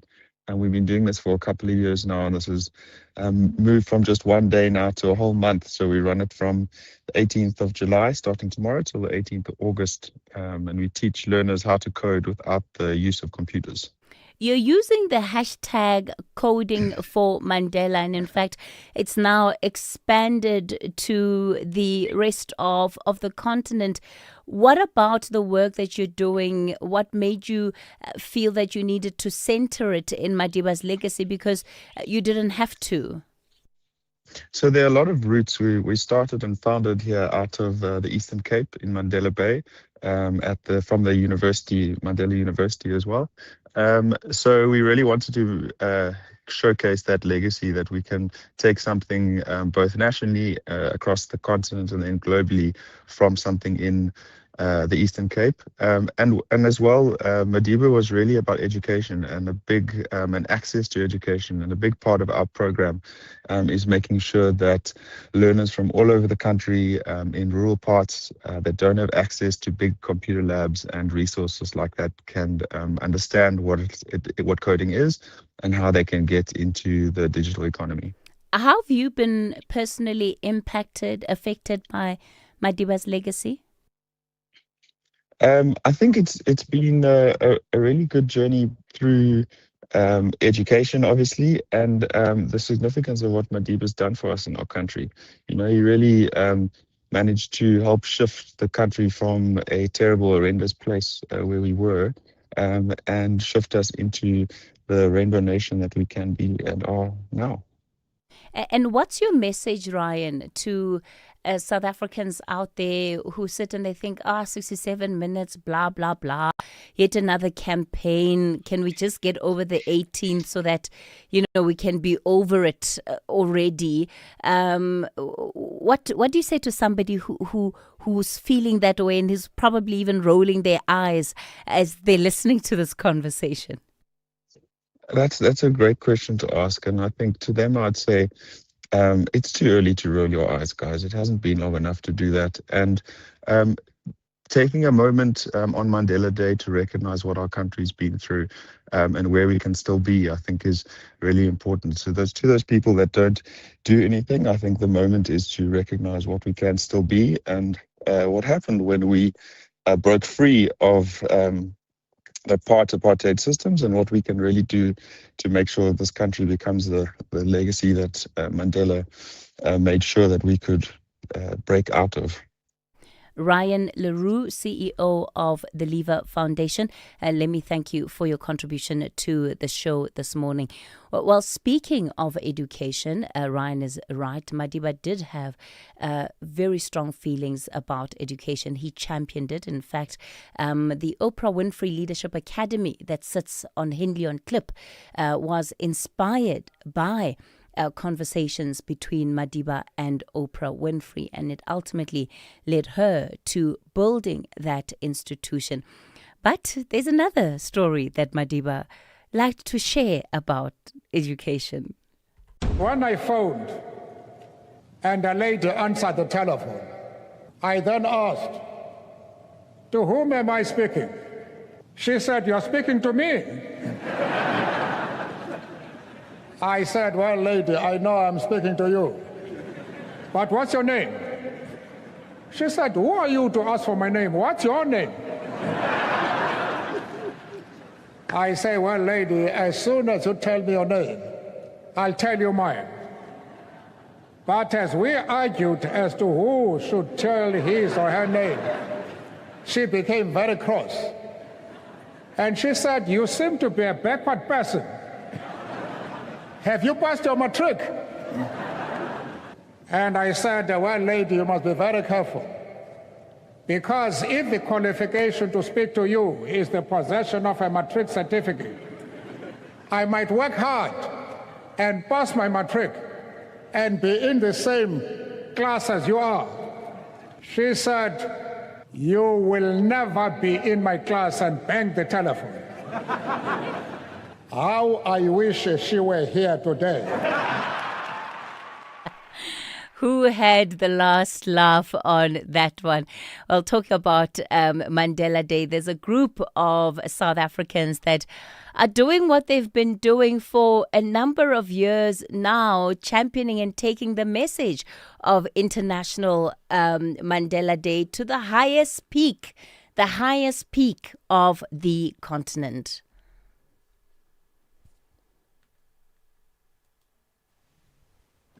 Thank you for the opportunity. Good day and good morning to the listeners. I'm Sibusiso, the expedition leader of the 2026 Trek for Mandela expedition.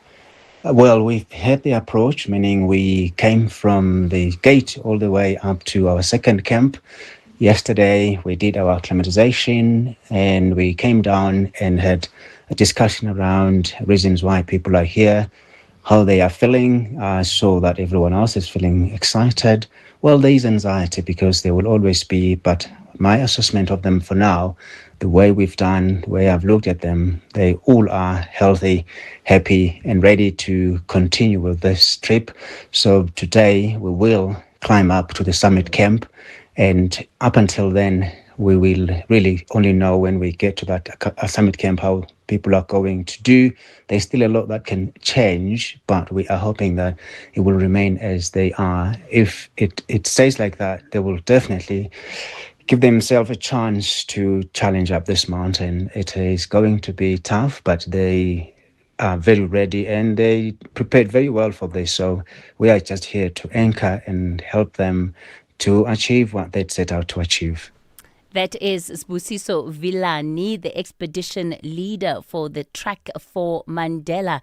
And of course, they're climbing the mountain to raise funds for caring for girls and keeping the girl child in school. So there's so many ways in which we can get involved.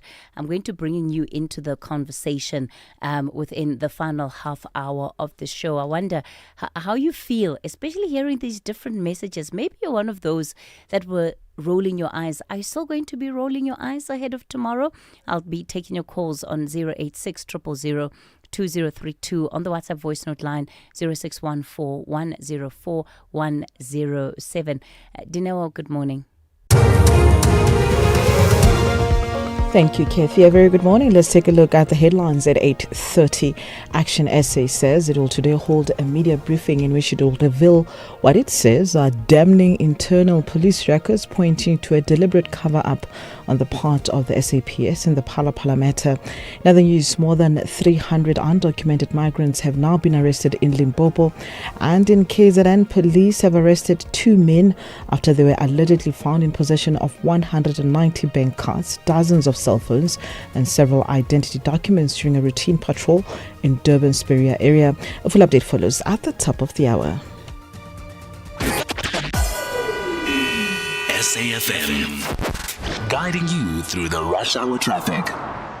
Good morning. If you're on your way to Pretoria, here's the new crash. It's on the N14, the Krugersdorp Highway, just before the M1 Brockfontein interchange. Pretoria bound, backlogging along that highway, pushing a queue back towards the R55 Pretoria West exit. Also, crash on Joburg's N3 North at Buccleuch. That's pushing you back through towards Limborough Park and Marlborough Drive. Mike 1's heavy now, going through Crown, double-decker, all the way through to Empire Road, the run through Braamfontein, very slow.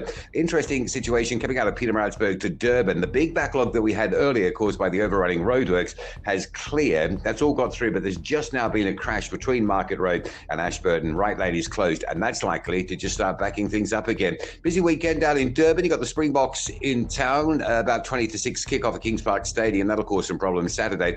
And then Sunday, it's the Amashova from Pietermaritzburg into Durban. A lot of closures of main routes like the N3 outbound, the M13, Westville upfield to Hillcrest, the old main road, R103. Those closures swinging in from early Sunday until late Sunday afternoon on the Durban side. And came down a crash on Symphony Way, just south of Stellenbosch Arterial. That's causing some delays through Delft. And there's a backlog leaving the airport on Borchard's Quarry, heading through very slowly to Robert Sobukwe. With your traffic updates, I'm Rob Byrne. This is SAFM Sport with Zai Khan. Zakan, good morning to you. We're talking 67 minutes. What's your 67 minutes contribution? And watching the World Cup final and watching the Springbok game do not count. That's not 67 minutes. Kathy, I mean, Mandela believed in bringing people together. So that's what half the planet is going to be doing come Sunday. So he believed in the power of sport, yes, of uniting the world. Thank you. You get it. You see, Kathy gets life. That's exactly what we'll be doing. We are happily giving away 90 minutes this weekend, watching the World Cup final, watching 80 minutes of the box. So, yeah, there we go. That's it. And I think that's how we know, sport has a funny way of bringing even strangers together. I'm sure Madiba would appreciate that, right? Are you expecting me to answer? Don't answer that. But I do want you to know something, that we've got the old goat and the young goats this weekend. Little Messi, Argentina, Lamine Yamal, Spain. They're going to battle for the biggest prize in football. It's the World Cup final happening in New Jersey. Argentina chasing a 4th title, hoping to become the first team in 64 years to retain the trophy. Spain, champions in 2010 here in South Africa, bidding for a 2nd crown.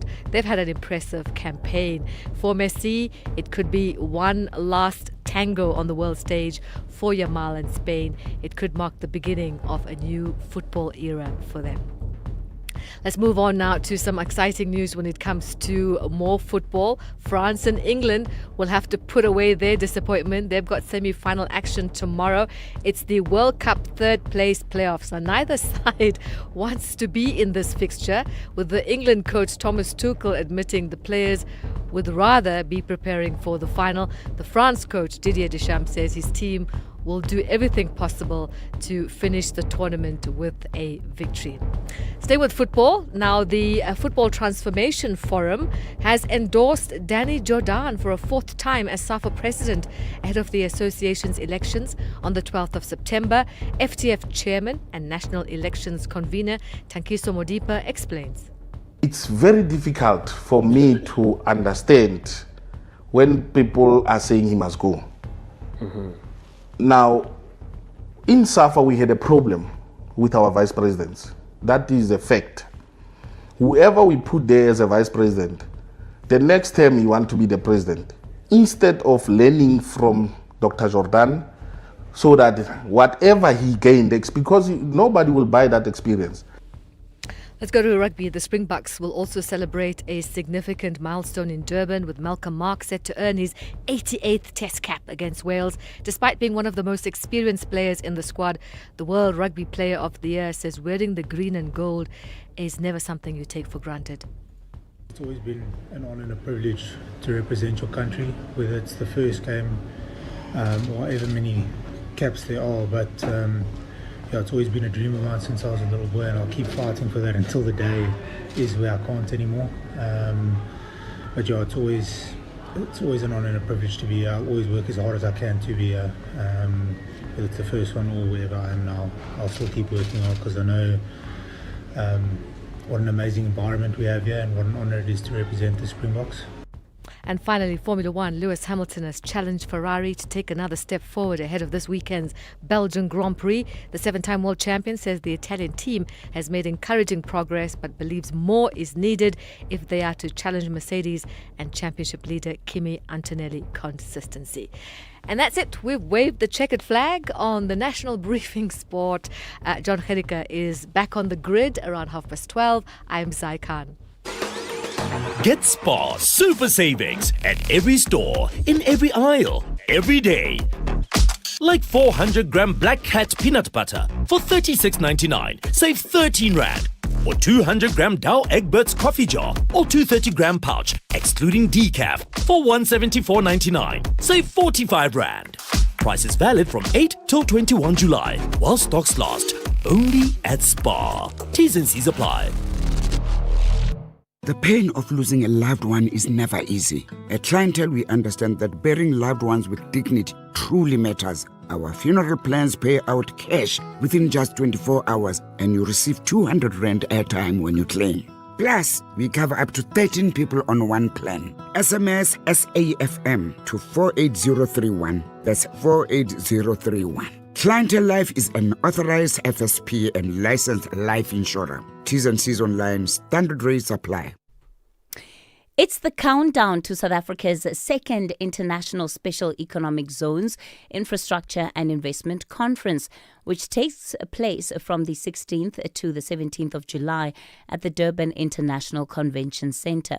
Hosted by the Department of Trade, Industry and Competition in partnership with the province of KwaZulu-Natal through the Department of Economic Development, Tourism and Environmental Affairs. This is where the President and industry leaders will be mapping out the future under the theme Reigniting Industrialization Through World-Class Special Economic Zones. You are listening to the National Briefing with Kathy Mutlatlana.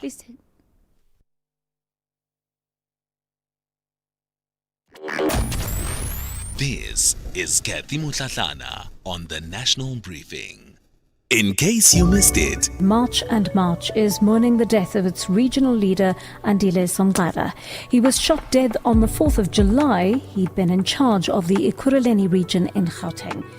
So we suspect that there's a ripple effect of the work that we do. Our campaign is mainly on illegal foreign nationals. Obviously, the ripple effect on it will be the township economy will be affected, your extortionists by extension, and will be frustrated with the work that we do, because as you remove an illegal foreign national, is a person that thrives on extortion and thrives on sourcing illegal finance from these people. So that's the essence what is going on here.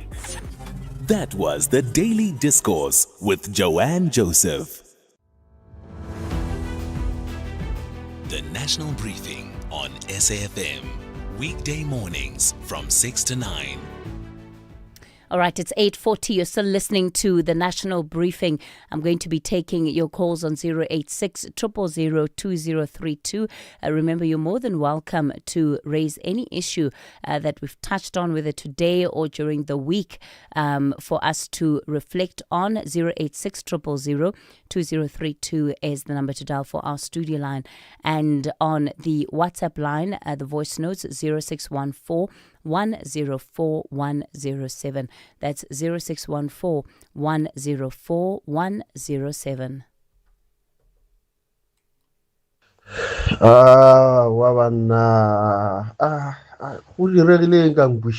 What happened to Ngwishe? Hello, no gar mudimu renyaka kamoka. Kathy? May his soul rest in peace. Alan Maripe in Ranchabele. No, remember back in the days when they used to play this beautiful drama, and they used to show us the streets, all the streets of Lewahomu. That was a beautiful drama. Robalaga Khotso, Nkwishe. Hi, good morning, Sis Kathy and SAFM listeners. It's Isaac here. Hi, happy Mandela Day, 18th of July, which is of tomorrow, yes.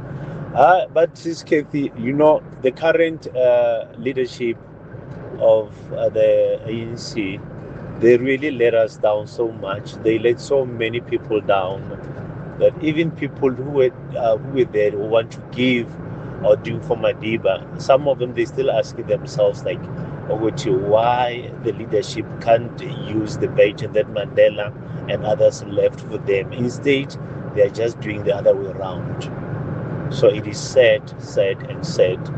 But I hope one day they will wake up and realize that what they are doing, they are hating the whole nation. Thank you, says Kathy. It's Isaac. Morning, Kathy. Kathy, I'm voting. I am a voter. I've been voting for ANC for many years. Until EFF came, I voted for EFF. Now, I'm changing again. I'm going to vote for Action SA. That's my contribution here in South Africa as a citizen. Thank you. All right. Well, as long as you exercise that right, and you go to the ballots and you vote. So we've also gotten a couple of WhatsApp voice notes from the climbers. This is the Trek for Mandela climbers. I can't play all of them, but I am going to play one or two of those voice notes that we've received. Good morning, listeners. I'm Dr. Sihle Sbiya. I am a previous 2024 climber. I'm here at Kilimanjaro for the second time with my sons, Lonwabo and Yongama. So far, as much as I've been here before, it feels very, very new, particularly on day 2. There was a very dusty, rocky, very steep path that really did not feel familiar at all. But I'm so far enjoying the journey. I'm enjoying watching my boys climb this mountain. My other son at the moment is not feeling too well, but it's just a bit of altitude sickness, but it's nothing alarming. I'm sure he will recover as we continue to walk. So I am looking forward to the picture at the top. Here's Lonabo. I'm looking forward to getting to the top and then eventually coming down. We've been offline for a while, so I miss everyone around me. But then when I come back, I'll be able to tell them a story. Thank you. Thank you. Call SAFM now on 086 000 2032.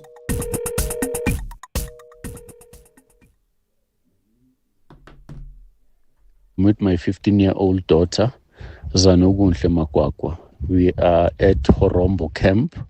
The altitude here is 3,720.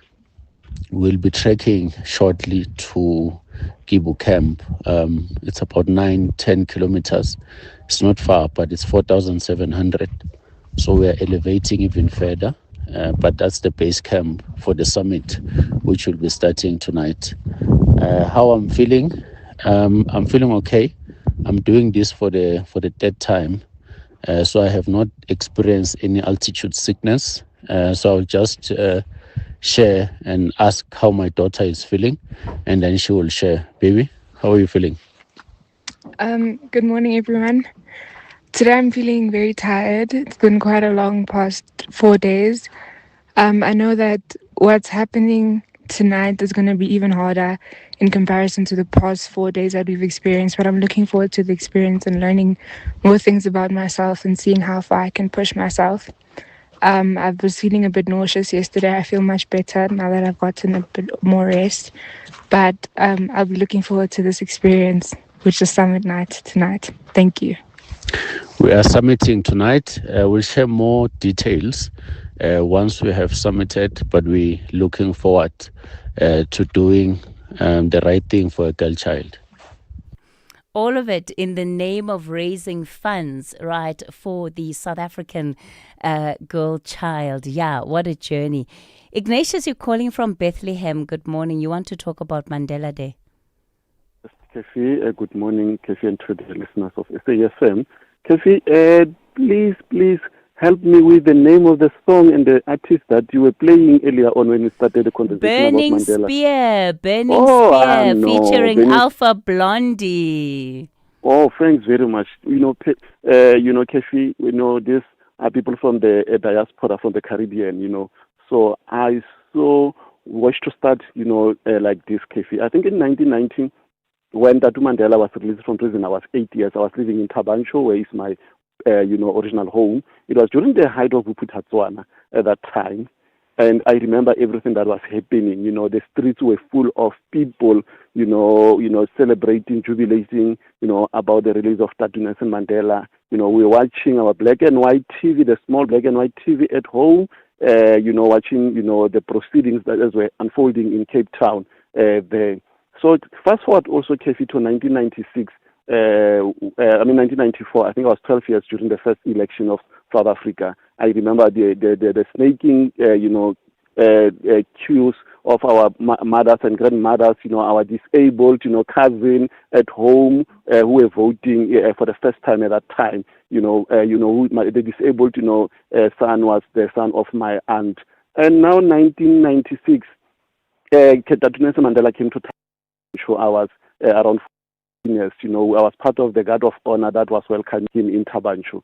I feel a pain, Kefi, when I see black African hating each other and that we're together as Africans. At least Dennis Spear, they all speak about Africa. Why, and in South Africa and Nelson Mandela. But we are so much hostile towards our fellow brothers and sisters at this time. But I don't want to get into that now too much. But tomorrow we'll be in Kwakwa, helping at the orphanage home, Kefi. So that's what I will be doing. It's so sad. The situation is sad. I wish government and the rich people of this world can, come closer to this home and see, kids that were abandoned by their young mothers, because of poverty. Unemployment is rife in Free State. And to a certain extent, yes, I know it's morally wrong for, people to abandon their child, looking at 2-3 years, children, without their own mothers. And I put myself in those shoes that, as much as I was brought up by a single mother, but at least she was there for me, and she's still there even at my, advanced age now. I'm a manager at the TVET College, yes, the spirit of Tatu Mandela now is to basically to develop, you know, the skills development in our country. I work with youth. I've been working with you for the better part of my life because our conscience ties in that. And I always get angry, Tefi, when you guys only interview Abo Nompendulo in Gauteng about the work that young people are doing. As if we are not doing anything. I was leading the FISMAS for Potchefstroom University when I was a student in 2015, and you don't even expand as the media. You're only focusing at vets and the people that the media profile, but, you know, we are not being profiled. Some of us, you don't want to go to parliament. I'm fine. I don't want to go to parliament. What I'm doing, I'm absolutely comfortable with what I'm doing, working on the ground with young people. I don't want to be a celebrity politician. But, you know, Kefi is said, you must know the story of South Africa is not only limited to individuals in Gauteng. You know, expand as the media. Look for those and, you know, stories that are not being said on media. So thank you very much, Kefi. You are doing a great job on radio, and you are my model, Kefi. Ignatius, you have said a mouthful and rightfully calling out, rightfully championing South Africa. And this is the power of what makes South Africa. People like you, Ignatius, who are taking up their contribution. So I appreciate your calling in, sharing the story, and even calling us out as the media of not doing better. All the best with the program that you're going to be running tomorrow. Chloe, you're calling from Mabopane. Good morning. How's Kevi? How are you? Go for it, though. I think what President Ramaphosa is fighting at the Western Cape High Court, I will say, is a dog that is barking to a wrong tree. Remember, everything that is been happening as we speak, Casey, is that it is instruction from the Concord. So I think he was supposed to challenge whatever to the Concord to say, Concord, I know you said 1, 2, 3, 4, but I'm pleading with you. Can they port because of 1, 2, 3, 4? Because of the instruction was given on top. The people on the parliament, they are taking instruction, but he ran to Western Cape for the people that they did not make an instruction. I think whatever you are saying in the studio now is coming from your producer. And then it's coming from on top there. Whatever is going to go outside, we have to go back to where you were given instruction to say, Casey, we said you must do 1, 2, 3, 4. You did not do it. Chloe. Yes, I'm listening. I'm laughing because you are speaking as a matter of fact, right? And I don't know where you get these alleged facts from. Nobody tells me what to say on air. No, I remember. I'm not a radio person, but where I used to know is that there is a producer. They plan things. They tell you to say this no. during the day. There's a whole team. There's a whole team of people. We all sit together. We all have conversations about the news agenda. But what is the point that you're making, Chloe? The point that I'm making is that Ramaphosa is not going to get what he wants at the Western High Court because of is the wrong place to plead whatever he's requesting. All right. That is a summary. I said because of they are doing things because of the Concord instruction. All right. And Western Cape is a junior. They cannot take giving the senior instruction. All right, Chloe in Mabopane, let's leave it there. Let me look at the time. Okay, we're out of time.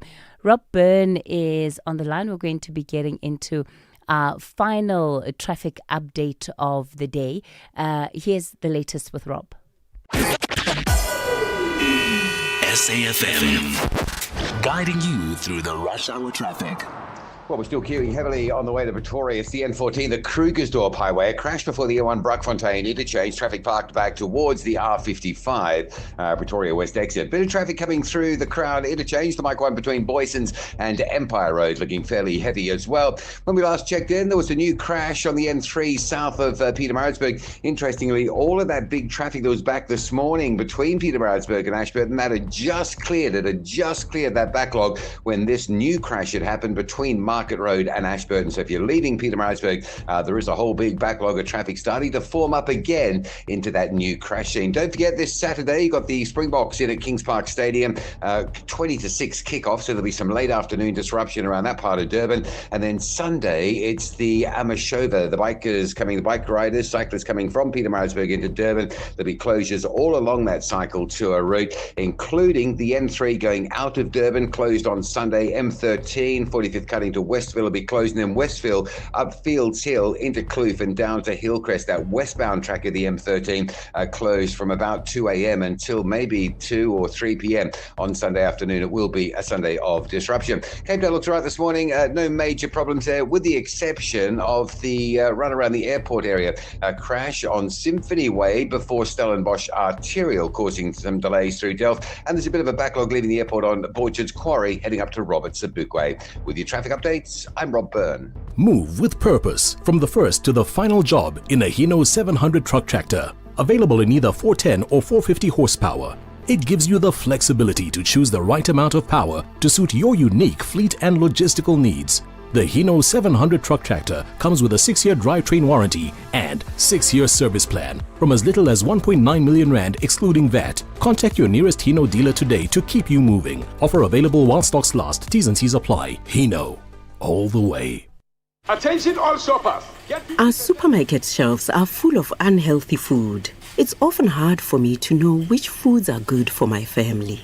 The information on packaged food is complicated and hard to understand. I wish we had easy-to-understand warning labels on foods high in salt, sugar, and saturated fat. We have the right to know what's in our food. Support front-of-package warning labels on unhealthy packaged foods. Sign the petition on healer.org. That's HEALA.org.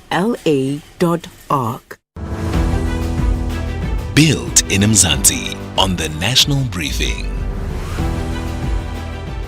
It's 8:56. Let's get into our Built in Mzansi segment. Let me welcome Dr. Nhlamulo Hlungwane, founder and CEO of My Clinic. And of course, as My Clinic, they've built a community-led health facility looking to address health inequalities in our communities. Dr. Nhlamulo, good morning to you. Thanks for your time.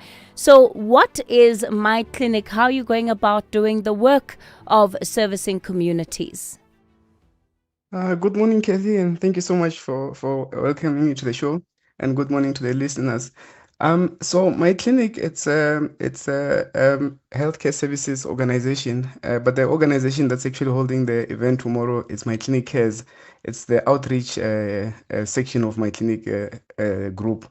So we are setting up with our stakeholders a clinic for the community in Dikhabane, in Mapetla, to be able to do screening for the greater community, basically trying to look for conditions that usually silently cause havoc in the community, things like high blood, diabetes, obesity. So that's what we're trying to do, so that at least we can raise awareness and try to save the nation. All of these diseases that you've mentioned, right, they often, a lot of them fall into the top 5 diseases when it comes to the burden and what we are seeing South Africans really dying from. Where's the gap when it comes to being able to access information or even services to healthcare? The gap, I'll call it, it's more of a big problem, actually. Access is one of the biggest challenges, because, imagine if you're staying in a community, you need to go to the clinic, the queues at the clinic are long. Private healthcare is expensive. So you find that people fall through the gaps where the time is not available, the funds are not available, and also the resources to be able to get to the healthcare facilities are not available. So that's one of the gaps that's developing, which is causing an issue with regards to effective screening. And how are you as doctors trying to close that gap, especially working in our communities in South Africa? Because we know that often just the money that you have to pay for a consultation to see a doctor is just so high that people then opt to not get medical care. That is one of the challenges. So, as my clinic has, we've taken a different initiative. Instead of looking at this as a community problem on its own or a my clinic problem on its own, we've actually chosen to be a catalyst within the community and activated different stakeholders to be able to mobilize resources so that at least we can hold such an event. And the way we are doing it is more of a preventative approach where we are going beyond just screening the adults for their conditions. We're actually looking more to prevent the kids from getting sick by providing them with some of the necessary resources like school shoes, protecting their dignity with things like pads. So yeah, we're taking a different initiative towards this preventative health. I don't want to make a lot of work for you tomorrow, but where are people going to find you? So we are in Mapetla Extension 1, and then it's bordering Mapetla Extension 1 and Shawela Extension 3. So the school's name is called the Hawani Primary School. So it's just down the road from my clinic healthcare. Dr. Tlamulo Hlungwane, founder and CEO of My Clinic. Let me thank you for your time on the National Briefing. Thank you to you too, as our listeners, for tuning in, for being part of the conversation this week, as you have been every other week. We'll be back with you again Monday between 6 and 9 a.m. Have yourself a great weekend. 67 minutes tomorrow. And as I said, I don't know if watching the World Cup and the Springboks counts, but yeah, do enjoy with all of the sporting activity that is lined up. Up next is the Daily Discourse. I see Koketso in for Joanne this morning.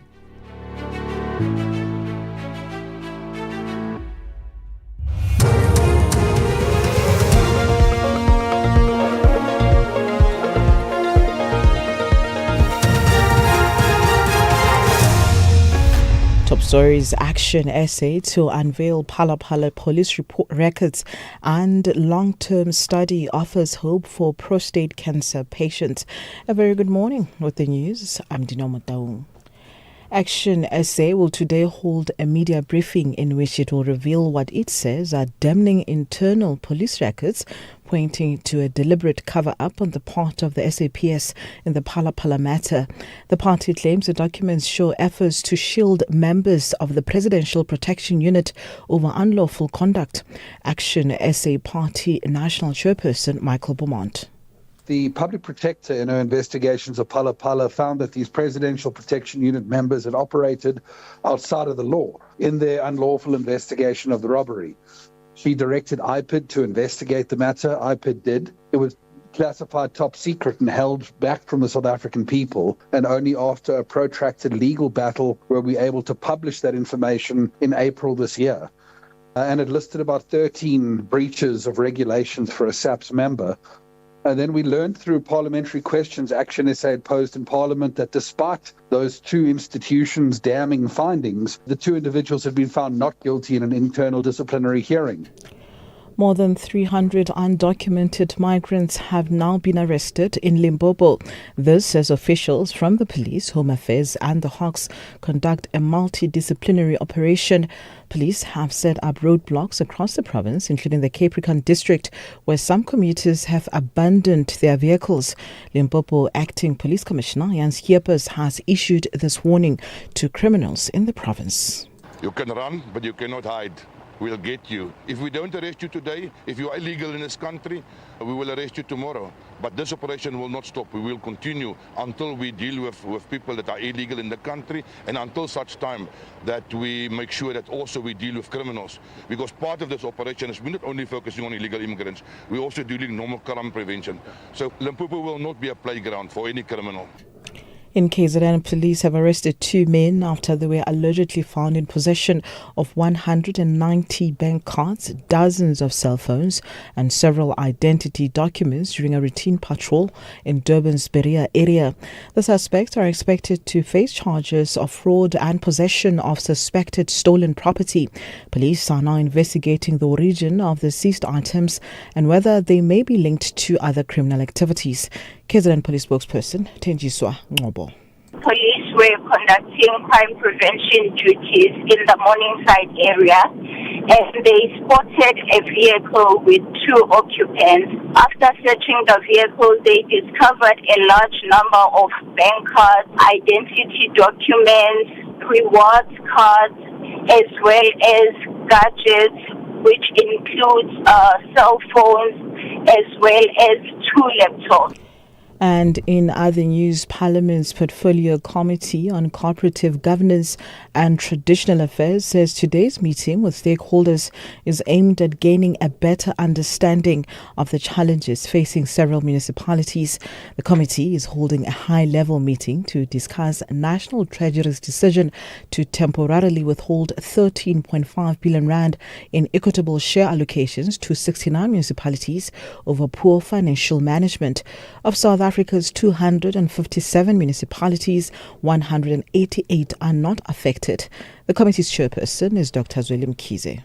The committee has taken this matter very seriously, and therefore all these committees need to get a report on the extent of the challenges of the irregularities and lack of compliance by the municipalities, and understand all the basis on which the withholding has been decided upon.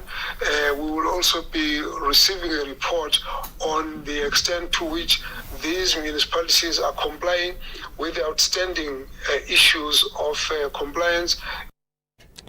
Lastly, a 10-year study of minimally invasive treatment for prostate cancer has found that it is as effective as surgery or radiotherapy, but with far fewer side effects.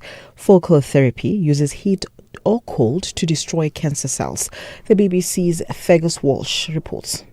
The research, led by Imperial College London, followed nearly 3,500 men who received focal therapy, a targeted treatment using high-intensity ultrasound to heat or cryotherapy to freeze cancerous tissue.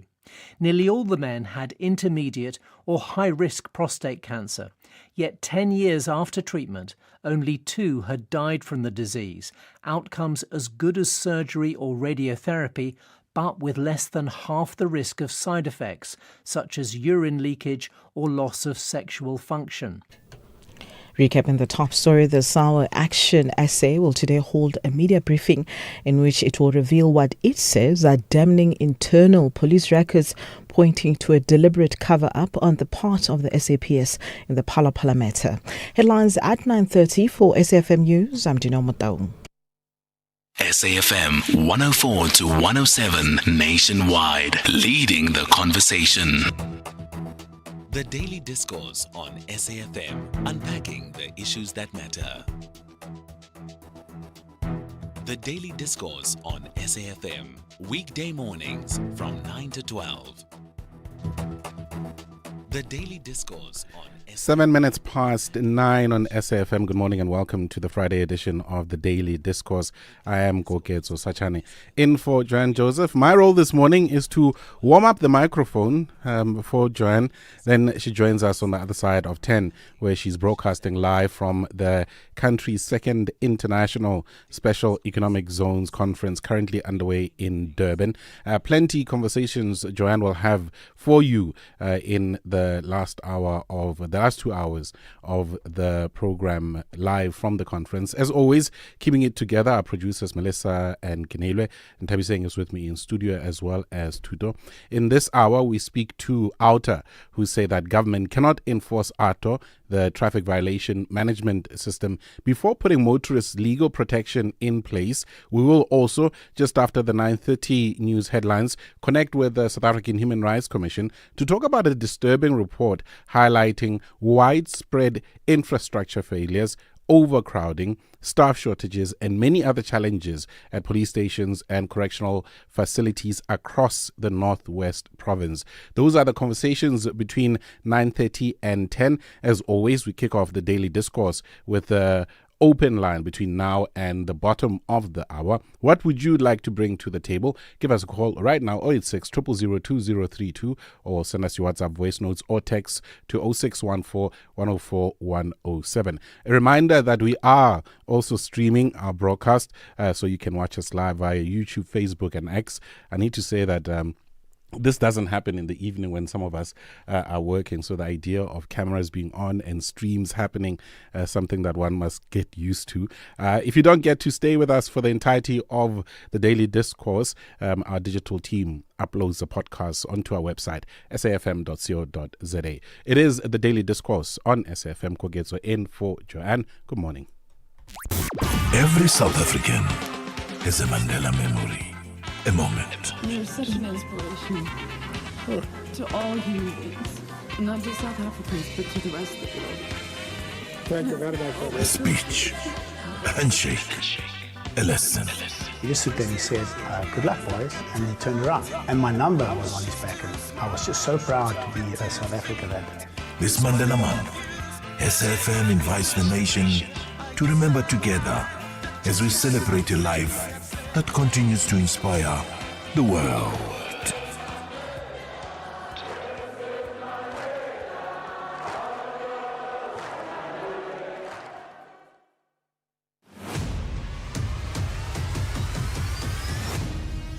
SAfm is streaming live now on Facebook, YouTube, and X at SAfmRadio. At 10 minutes past 9, Kogetso in for Joanne on the Daily Discourse. It is the open line. Any matter that you'd like to bring to the table. I've got a few things that I'd like to just share and maybe we can talk to. As a country, we continue to mourn the loss of legendary South African television and stage icon Seputla Sebohodi. He passed away on Wednesday evening following complications from diabetes. His passing confirmed by his family, and I'm sure we have plenty memories of the man, and feel free to salute him through your calls, sharing your memories of him, and also your WhatsApp voice note.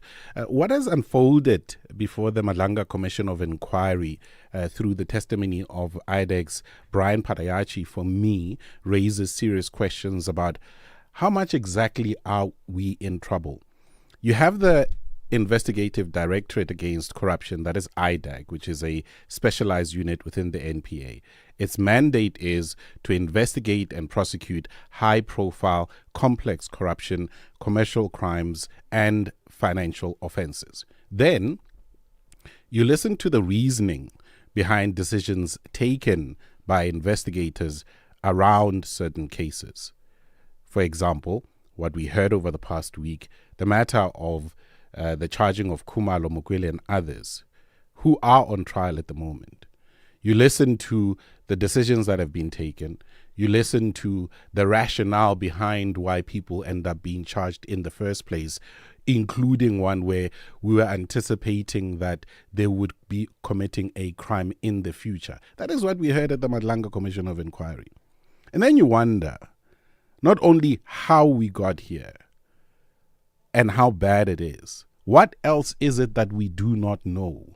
The benefit and the value of the Madlanga Commission of Inquiry and us listening to those who occupy very important and strategic positions in institutions of the state, and you listen to not only what they believe in, but also how they do the work or not do their work.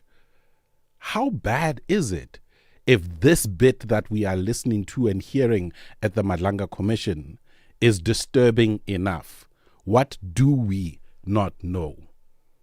086 000 2032 is the number to dial. You can also send us your WhatsApp voice notes on 0614 104 107. That is what I have been pondering on, at least over the past week, even more so. We take your calls on the open line. David in Mpumalanga. David, good morning to you. No, the reason for my call this morning is to talk about the local government elections and the fact that local government is the most important sphere out of the three spheres of government that we have. So I would like to suggest to SAFM to invite political parties to tell us what is it that they do when they select or choose a candidate to become councillors. I want to find out whether do they conduct any training for them in terms of what is it that they are required to do when they become councillors. If they do, what does that training entail? Because we're experiencing a lot of service delivery issues. So this is why I thought maybe it will be important for SAFM to have that discussion with all political parties that will be represented in these forthcoming local government elections on the 4th of November. Thank you. A quick one, David. If you were to draw from your lived experience in your area with local government and councillors, ward councillors, do you believe that these individuals are trained? No. Most of them, I think they don't even understand as to what local government stands for, as well as the important issues or matters. Does that not answer your question as to whether or not they do train them? Perhaps they train them, maybe they don't listen. That's why we have to find out from the political parties whether they do conduct those trainings. If not, why not? All right, no, because understood. For me, it's important for them to undergo training in terms of what is what is it that is expected from them as the candidates, All right, understood, David. Them. No, thank you very much, David. In Mpumalanga, or rather in Pietermaritzburg, the need for us to speak to political parties and find out whether they train those who are either councillors or are candidates this ahead of the local government elections. In Matatiele, Anonymous, good morning. Good morning, Dad. How are you? All right, and you? Thank you very much. And that I was worried. I've been listening to for this week about those initiates who died and the doctor, apparently the people who chased away the doctor who went to the mountain. Yeah. Chief, that is so totally wrong because those people, they are there for the life, because what matters most is the life of that young initiate. But I'm failing to understand why they chased away the doctor.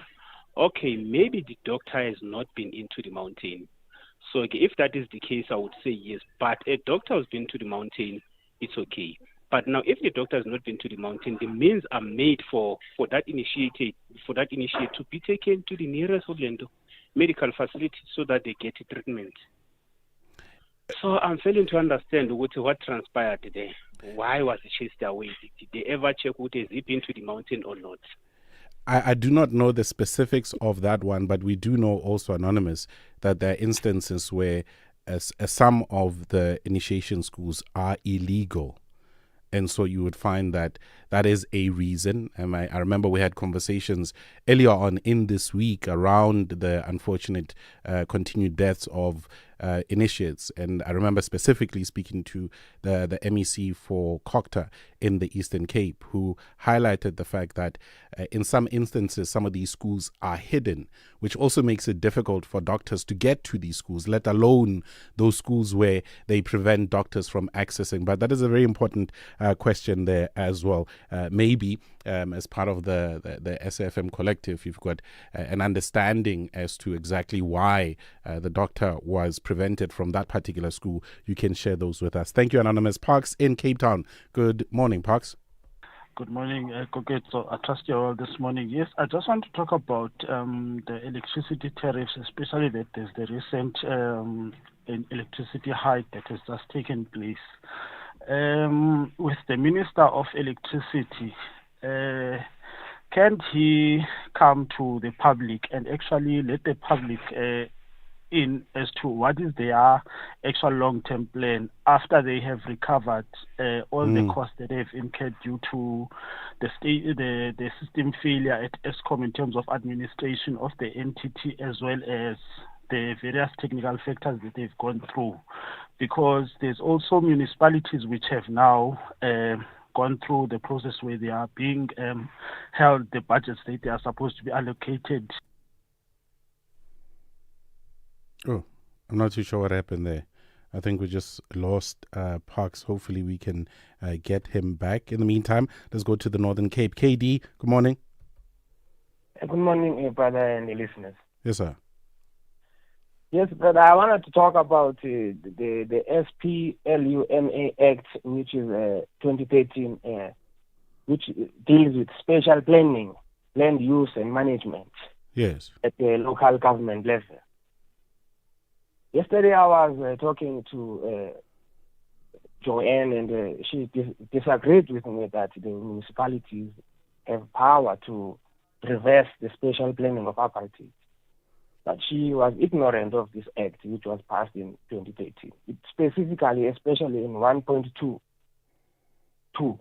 section, says that municipalities have got the power to allocate land and specifically reverse the planning of apartheid, which places black people and then maybe sometimes coloreds away from the CBD, which places them maybe next to sewages and so on. Bad lands. So that is what I wanted to raise up with her, but I'm raising up with you to say that it is possible for municipalities to do these things, but they do not do them. They are not doing them because it is a politically unwillingness on their part. So I would have disagreed with her directly, but I am now disagreeing with her indirectly through you. Through you, Chair. Well, I mean, yeah, I hear you, KD, and I can't speak to that, and I can't speak to the conversation I had with Joanne yesterday, but also at the same time, I think there is a need for a broader conversation around whether the three spheres of government, whether local, provincial, or national, the role, the mandate that they have in terms of the Constitution in undoing apartheid era special planning. Thank you very much for your call there, KD in the Northern Cape.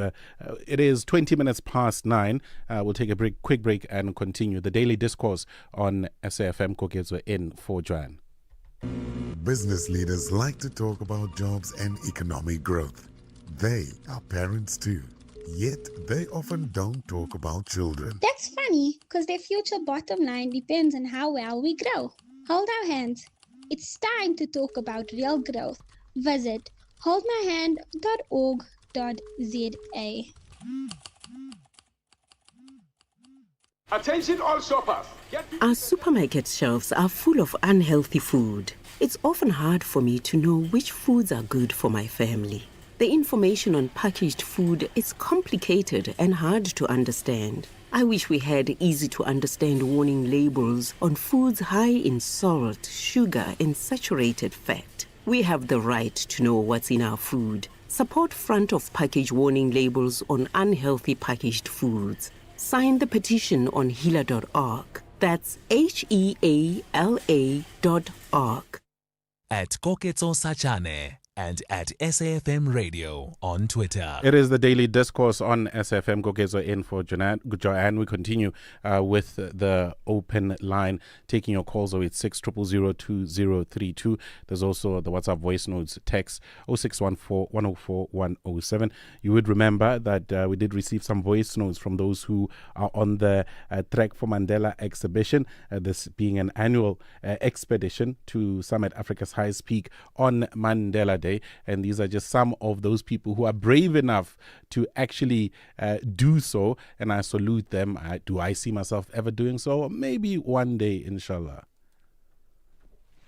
My name is Ayanda Ali. I'm a 2026 Kilimanjaro summiteer, or aspirant, I should say, but we speak positivity here. The last couple of days have been quite exciting. They've been challenging. They stretched us physically in terms of our endurance. They stretched us emotionally in terms of how you're able to talk through some of the difficult parts of the climb. And I think more than anything, they tested our resolve and our why, which is so important. We have been training in South Africa, but I think we've not really had a full picture of what to expect in terms of acclimatization. The altitude here is something else. The air is thin the higher you go. Breathing gets labored. Every single step that you take feels like you're pulling 10 kilograms on each leg, but it has all been well worth it because it's a step towards restoring the dignity of our girls in rural areas who do not have access to sanitary towels. So it is definitely well worth it. We're looking forward to reaching base camp today. It is getting colder. Much colder. So we are hoping that we'll get a lot of sunlight to at least offset the windy conditions. We are upbeat. The atmosphere here is quite exciting because everybody is really optimistic and hopeful that we'll be able to reach our destination and our goals and objectives. My name is Clem Fave. I'm trekking with the Trek for Mandela crowd. In terms of readiness, I think a lot of us are feeling apprehensive about tonight, but we're feeling good and we're feeling positive. The journey has been absolutely incredible. It's exceeded expectations in so many areas. The people that we're climbing with are amazing. The people that take care of us are fantastic. The mountain is beautiful. It's taxing on the body, and I think we're all starting to feel it at this altitude. It's not something that I think any of us really expected. But again, we remain incredibly positive and we look forward to summiting this evening. Thank you very much to that team and all the best to all those taking part in that trek for Mandela. We take your calls, 086-000-2032. Open line continues. Let's go to Rasta in the Eastern Cape. Rasta. 078. Rasta. Not too sure what happened there with Rasta. There are more, of course, comments and inputs via the WhatsApp line, and the issue of initiation schools and the passing and the deaths of many initiates remains top of mind. SAFM, good morning. I don't know if I'm a slow learner or what. The medical doctor that has never been in the mountain cannot be in the mountain to help the people that are dying in the mountain, because those people who were performing the circumcision, they don't have medical background. Now is a problem. Wait a minute. South Africa, what are we subjected ourselves to? How can we be so low class thinking people? Or am I missing something? The same people that are being admitted in the same hospital where the doctors has never been in the mountain are the ones that are helping them to recover from the medical carelessness that were done by the people in the mountain. What? Good morning, Kenneth and Kimberly. I'm as puzzled as you are, Kenneth. Simpiwe in Richards Bay. Good morning, Simpiwe. Good morning, Geketso and the listeners. Mine, I just want to follow up on the call, just to link on the call that was made by the young gentleman from Cape Town. The issue of special economic zones in South Africa. I'm not sure whether you are familiar with the concept of 40 diseases, which simply means that 40% of an average 40% of the working class in South Africa travels 40 kilometers to work, using 40% of their income. And yet our SCZs, most of them are stationed and located, and they continue declaring them outside the townships, perpetuating the apartheid spatial injustice. So which means that the South African, black South African, the majority still have to continue traveling 40 kilometers from where places of residence in search of job opportunities. In Soweto, in Tabanchu, it's even worse. In Shanguve, it's even more than 40 kilometers. So the question is, why do we continue declaring special economic zones outside the township economy? And why are we not changing? Why is the government not having new SCZs in the township and closing the green belts that were created by the apartheid government, so that our people can also walk to the places of employment, and also help reduce the pressure that the public transport have, So I hope Rowena, where she is, she will be able to ask that question to the minister to say, what's stopping them from declaring SCZs in the township? Is it valid question? Valid question there. Simpiwe, thank you very much. And hopefully Joanne can speak to that in the conversations that she'll be having. A reminder that Joanne is with us on the other side of 10, broadcasting live from the country's second International Special Economic Zones Conference, currently underway in Durban. Bonagel in Cape Town, good morning. A very good morning, Keket. So it's you for Joanne once again. No. We are family here. Absolutely, that's something that I've noticed. We appreciate that as well. Look, mine is simple because it's just to talk about Tatu Madiba, his contribution, and salute those who celebrate him, and then those who actually acknowledge it and then play the role he played. Unlike those who criticize him, and something that I always question myself, the people who doesn't want to know or who does not want to believe the role that was played by this legend, this, where were they? Some of them, you found it's very strange. It's young people and young women who will criticize, saying bad things about Tatu Madiba. May his soul rest in peace. But for those who celebrate his birthday, like myself, keep up the good work. And Tatu Madiba is respected worldwide, not in Africa, not in South Africa. So shame on them. Anyway, quick question. Quick question. That is Madiba beyond critique? Not really, but you're talking about someone who was recognized. A Nobel Prize, yes, and a lot of people who are recognized and celebrated can equally be critiqued. Is the issue that he is critiqued, or are you taking issue with the manner in which the legacy of Madiba has been critiqued? Absolutely, that's the manner in which they Understood. Thank you very much, Bonagele. Much appreciated there. Amanda in Cape Town, I see you, Tsetlo, as well. We'll get to you after the news headlines with Dineo Motaung. Thank you, Koket. So a very good morning. Let's take a look at the headlines at 9:30.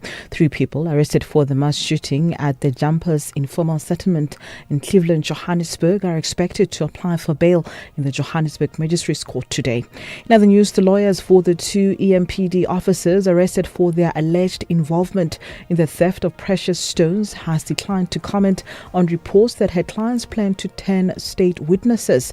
And Action SA will today hold a media briefing in which it will reveal what it says are damning internal police records pointing to a deliberate cover-up on the part of the SAPS in the Phala Phala matter.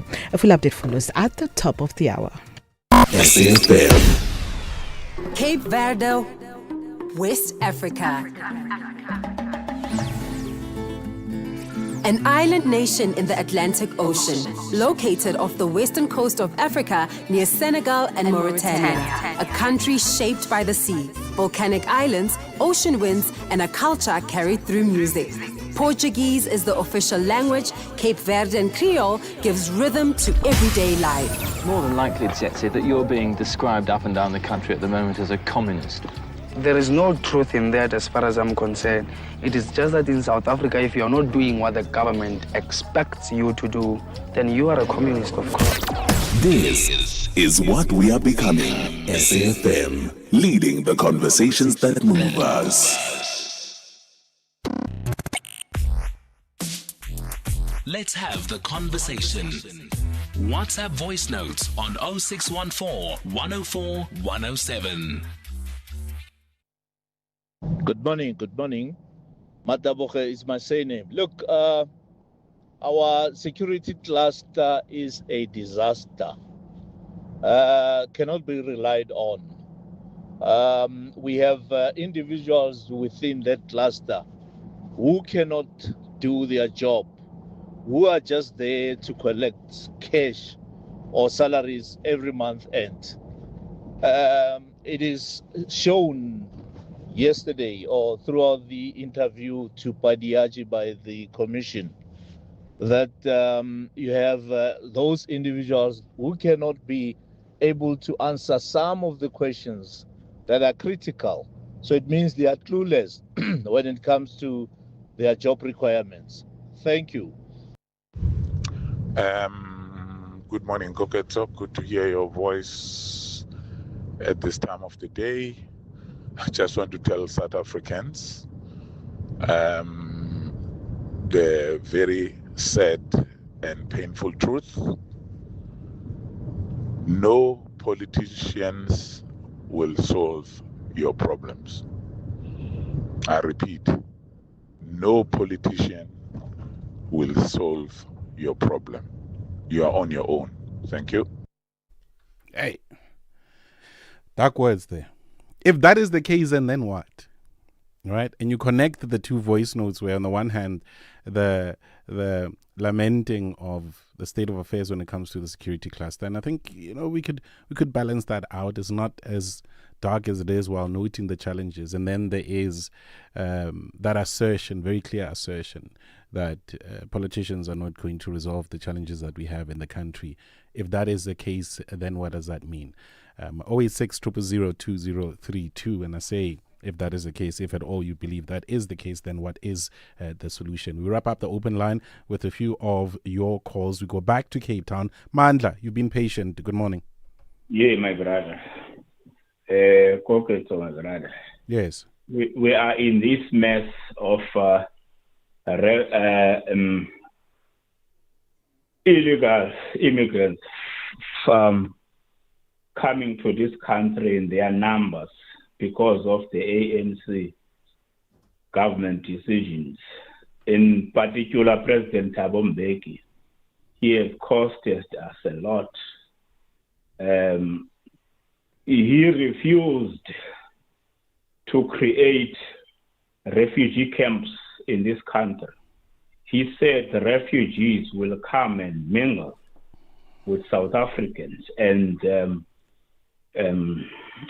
compete with resources with ordinary South Africans, knowing for sure that his salary and his family's salary secured in Parliament for the longest time.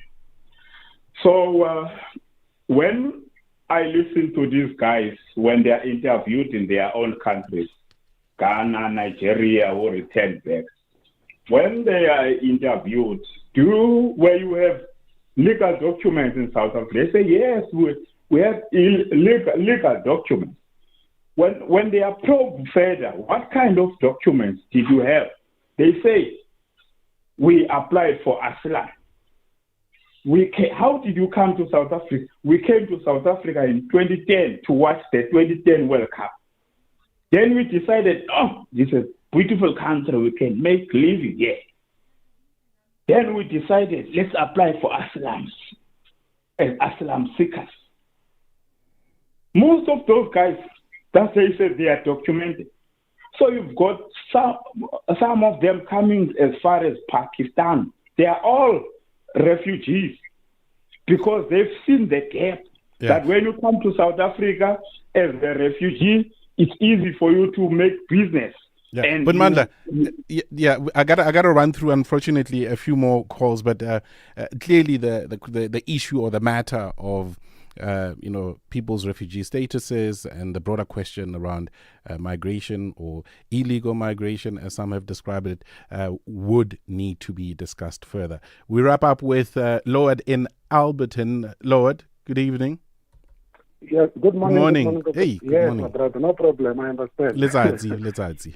Good, man. Let me be brief, man. I'm answering, I think it's David, if I'm not mistaken, was talking something related to the word councillor, candidate characteristics. Yes, whether they are trained or not. Correct, yes. Let me assist, man. The characteristics of maximum precision of leadership, according to Oliver Tambo, there are at least points which I have to raise here. Anyone who aspires to be ward council or any other leadership role must have an obligation to understand the tasks of leadership at hand. Number two, that person must never ever tell lies. Do not sugarcoat issues, none whatsoever. never to make false and unrealizable promises.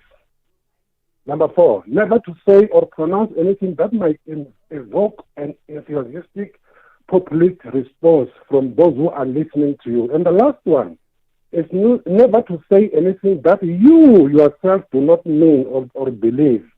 So if this candidate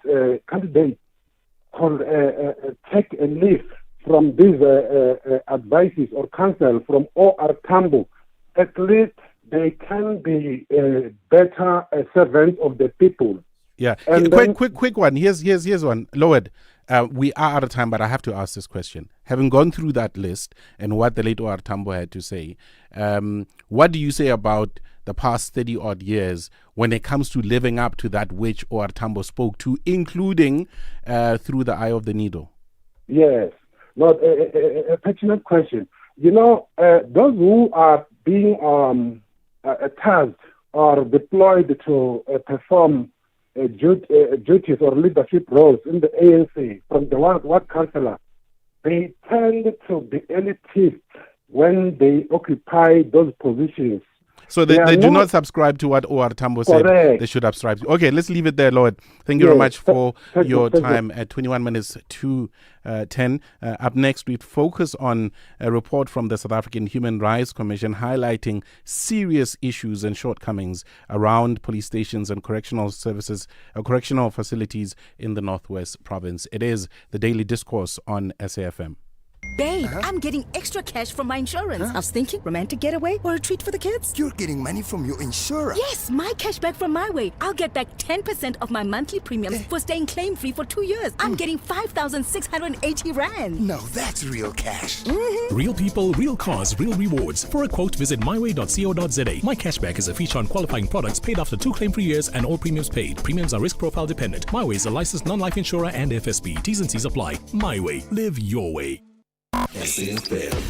Reflecting on back what we had then is the fact that yes, we have education now, but stuff like education being free is one of the struggles. Sao Tome and Principe proves that small nations can still shine bright. In every island, in every forest, in every wave, there is peace. Sao Tome and Principe, peaceful, tropical, and resilient. This is what we are becoming. SAfm, leading the conversations that move us. At Koketso Sachane and at SAfmRadio on Twitter. At 20 minutes to 10, the South African Human Rights Commission has released a scathing report highlighting severe shortcomings in police stations and correctional facilities across the province of the Northwest. The findings revealing widespread infrastructure failures, overcrowding, staff shortages, and inadequate resources that undermine service delivery, detainee welfare, and the effective functioning of the criminal justice system. To speak more to this, Shirley Mlomo is a provincial manager for the South African Human Rights Commission's Northwest Office. Thank you very much for your time this morning, Sis Shirley. Good morning. And good morning to your listeners. I must say upfront that we have on SAfm dealt with a range of challenges in the Northwest Province in particular. I've had countless conversations around issues of service delivery, but also the state of public or rather school transportation. I never really imagined that it goes even further than that, such as the state of police stations and correctional facilities in the province. How bad is it? What are some of those main areas of great concern that yourselves as the Human Rights Commission have come across? So indeed, the rot in many institutions in the Northwest and even the country, there are many challenges. So no wonder, there are also challenges within correctional centers as well as police stations in the Northwest. The key issues, as you've introduced them, is over to detainees in some instances. And these issues, so they are not isolated, as we've indicated in our report. They are systemic in nature. Let's stay with the correctional facilities as a start. And I think that as South Africans, because of the levels of crime, we can easily switch off from the rights of inmates and the rights of their at least their dignity being preserved, them being able to be housed in hospitable conditions. What is happening in these correctional facilities in the Northwest? I mean, ideas or the reality of overcrowding, we know of it and it happens around the country. But there's also what you've highlighted around deteriorating infrastructure, issues of sanitation as well. How bad is it? And who is responsible, Sis Shirley, for these conditions being as they are? Okay, so the issues from our perspective, they are bad. Like any human rights violation, regardless of who is the recipient of that human right, is a issue of concern for us as the South African Human Rights Commission. And the specific infrastructural issues in detention facilities, and by detention facilities, we are indeed referring to correctional centers, but also there are detention facilities in police station, Koketso, and it's issues of toilets not flushing, inadequate security systems, and showers are not working in some facilities, and inmates then have to be using buckets to either flush or wash. In some instances, faulty drainage systems, which result in overflows in bathrooms or toilets. These are some of the issues that we found. Issues of geysers that are not working. Inmates have to bathe in cold water in some instances, even during winter. In some instances, there were issues where there were not taps in the cells, detention cells, and we know that at certain times detention cells are closed. So it's important that there are taps that are functioning, and generators in police stations, which then, backup generators that are not functioning, which means when there's power outages, then there's no backup. So these are some of the specific infrastructural issues that we are finding: visible cracks on walls, leaking roofs. I can go on and on, Koketso, but we are really concerned about the state of affairs. We're in conversation with Shirley Mlombo, who is a provincial manager for the South African Human Rights Commission's Northwest Office, speaking to a report highlighting issues around police stations, correctional facilities as well. In speaking to police stations, and one could argue even more so concerning, Shirley, in that whatever the state of the police stations are has a direct impact on the ability of the police officers to do their job and in turn fight crime, which has a direct impact on citizens in these specific areas. Again, with the police station, how bad is it? I mean, the idea of the Department of Public Works being responsible for the maintenance of 72 of the province's 86 police stations, SAPS managing 9 stations. Of those, how is the situation? How bad is it? The issues I've mentioned in terms of infrastructure, Koketso, there are similar issues in police station, and compounding the infrastructural challenges, chronic vehicle shortages in police station and chronic staffing shortages, which do then have a direct impact on provision of police services to the communities, because often you hear reports from community to say, we call the police station, they either don't come at all or they take a very long time to come. And this is a direct result of staff shortages as well as vehicle shortages. So these issues, indeed, they don't only impact on the welfare of detainees, they impact on communities, particularly communities that have high levels of crime. Where to from here? The report is complete. It raises serious red flags. And we do know, as I mentioned, that Public Works, as a landlord of government, is in part responsible. There's also SAPS as well. What directives have these two institutions of state been given in responding to and addressing the challenges that you've highlighted? The expectation, Koketso, is that then the responsible organs of the state, in this case, we have found that even though there is a responsibility on the part of Public Works, as you've rightly indicated, towards their tenants, which will be your SAPS as well as your Department of Correctional Services. But ultimately, the Department of Correctional Services and SAPS, they have a direct responsibility to their employees, to the detainees under them, and to the members of the public that they must serve. So we have recommended that they must develop plans in consultation with the Department of Public Works to address the infrastructural issues that we have highlighted within the 24-month period. Additionally, that they address the chronic staffing, vehicle shortages issues within the next 24 months. Also, we have recommended that the issue of telephone services that are not working be addressed in the next 90 days, which is the next 3 months.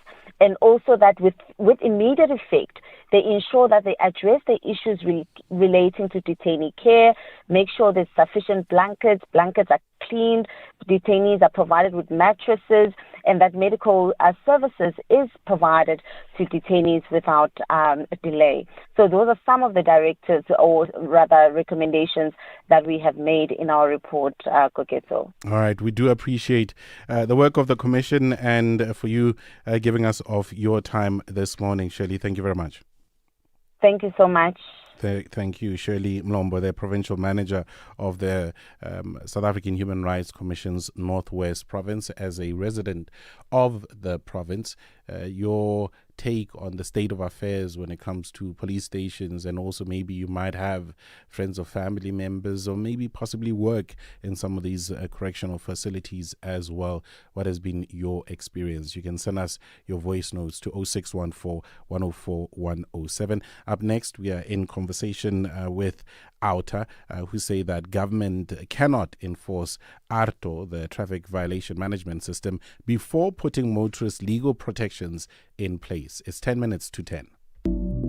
Looking for exclusive content, live events, and special broadcasts like the Madlanga Commission? Then connect to the all-new SAfm Connect stream. The Madlanga Commission, live and uninterrupted from 9:30 Monday to Friday. SAfm Connect brings you more of the conversations that matter. Listen anytime, anywhere by visiting connect.safm.co.za or stream directly on SABC Plus at sabc-plus.com.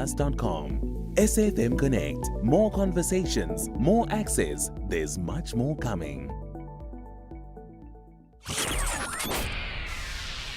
The Daily Discourse. More than talk, real understanding. A few minutes before we get to the top of the hour, the organization Undoing Tax Abuse has launched an urgent High Court application to suspend Phase 2 of the amended ARTO system, arguing that government has activated the new enforcement regime before implementing the legal safeguards required by the legislation. Outer is asking the court to halt implementation until government complies with its legal and constitutional obligations, including establishing the Independent Appeals Tribunal and ensuring proper public participation in the regulations. Advocate Stephanie Fick is Executive Director of the Accountability Division at Outer, joining us now on the line. Thank you very much, Advocate, for your time. Good morning. Good morning. It's only a pleasure. Thank you so much for having me. Quite a bit to cover with not as much time as one would have hoped. What I would like, before we get to what is surrounding and the merits around this urgent High Court application, can you briefly take us a step back? Because you are speaking of certain implementation or government needing to comply with implementing what was in Phase 1 of ARTO. Help us understand what was supposed to happen, what has not happened, which for you as Outer, you take issue to ahead of the implementation of Phase 2 of the amended ARTO system. So maybe I should just take us back slightly. So Phase 1, I think, we need to understand, because you need to understand how long it is state government to implement ARTO. So ARTO was first enacted in 1998. 1998. It's the first version of ARTO. It was rolled out in Joburg and Tshwane only in 2008, so 10 years later. And ever since, we've been struggling to really roll out ARTO nationwide because it was only applicable in Joburg and Tshwane. But then they also run into trouble, and that's when the new version of R2 came about, and it's this new version that was now firstly rolled out in 60 more municipalities. In other words, Joburg and Tshwane, but 60 more municipalities. It is an administrative system. So the latest version do not give you the option to be tried, to elect to be tried in court. It tries to keep you in an administrative process. Now, as part of this administrative process, we have a problem with because part of the administrative process is this independent appeals tribunal. Without it, it's basically taking away your right to access to a court or a tribunal because they haven't appointed the tribunal. Why is the tribunal so important? If, for example, you get an infringement notice and for some or other reason you want to make representations, it's not you, there was a reason why you parked in the wrong spot, maybe you were quickly going to a hospital, whatever the case may be, you can make representations to RTIA. But if they don't agree with you, one of your rights is then to approach this appeals tribunal, which doesn't exist at this point. And it is this that we are saying. You cannot implement a system without a very important part of the system not being in existence. So we have the first phase, as you outlined historically and explained, and now government is seeking to us moving to implement phase 2. But your argument being there are certain things that should be in place before you even implement phase 2. What would the risk be, Advocate, in continuing to implement phase 2? Is government resistant to ensuring that there is this appeals tribunal? Have they even started implementing it at all? And I suppose I'm wondering if the two processes cannot run parallel. I hear you. So can't we find a solution sort of for art being implemented and, working on this appeals tribunal? Yes. I get you. The problem is that in terms of our constitution, you need to have a right or access to this tribunal, which is now part of the process. The Act specifically states that the president must have this tribunal, or no, I can't think of the right word. This tribunal must be in existence latest on the day that the Act comes into play. So this tribunal should have been there by the 1st of July. And there's a part of me that wants to say, although we don't constantly want to bash government for everything they do wrong, everything isn't wrong. There's some good things.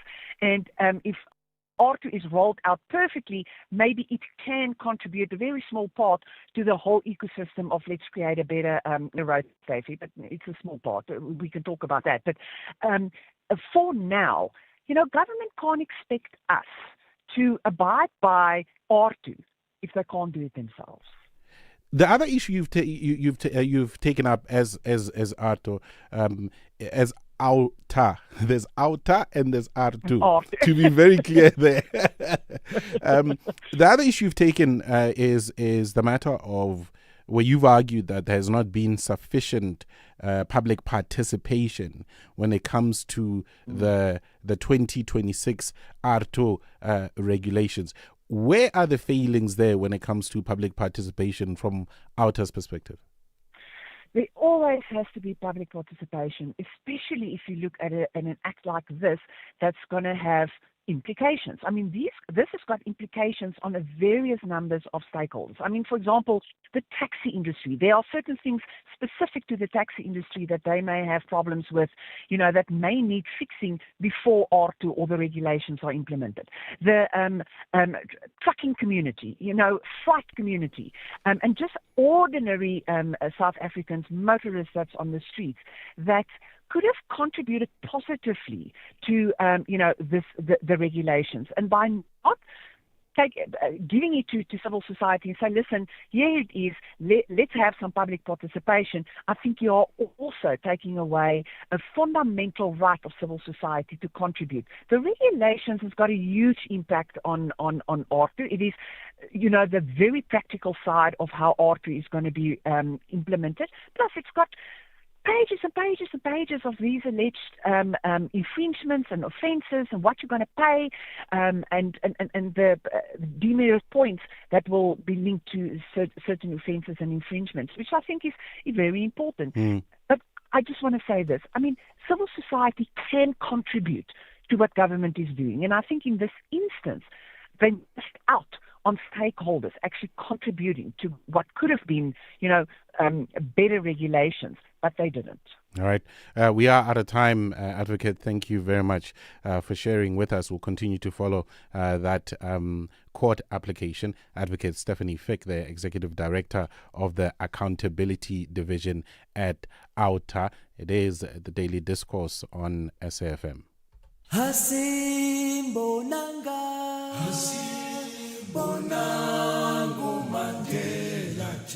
Hashtag Mandela Month on SAFM. I, Nelson Rolihlahla Mandela, do hereby swear to be faithful to the Republic of South Africa. So help me God. 30 years into our democracy, what have we built? What have we broken? And what remains unfinished? This July, SAFM examines the legacy of Mandela through the realities of South Africa today. Inequality, leadership, social justice, nation building, and the responsibilities that belong to every generation. At Koketso Sachane and at SAFM Radio on Twitter. This is where I step aside. I did say right at the beginning that I will be warming up the mic for Joanne, who is broadcasting live after 10 from the country's second International Special Economic Zones Infrastructure and Investment Conference. There was that very important question that was raised as part of the open line to say the location of these SEZs should form part and parcel of undoing apartheid's spatial planning, and hopefully this can be one of the conversations that I had. We link up with Joanne right now. Joanne, you owe me an hour in my life. Good morning. But what a well-spent hour of your life it was, Koketso, and you did a fantastic job of holding the fort. Thank you so much for that. And I'm just going to make you a little bit jealous. I must tell you, we are in the beautiful port city of Durban. The weather is wonderful. It is going up to 25 degrees today, just for your information. And we are at this wonderful gathering, the DTIC, in partnership with the province of KZN and various other entities, introducing the second International Special Economic Zones Infrastructure and Investment Conference. There was no need for you to speak of how nice it is, considering where I am 2 floors underground. Thanks, Joanne. Really appreciate it. Joanne Joseph takes over on the other side of 10 for now. No, we are a minute late. Apologies, Dineo Montaung. Have a good morning, at least on my part.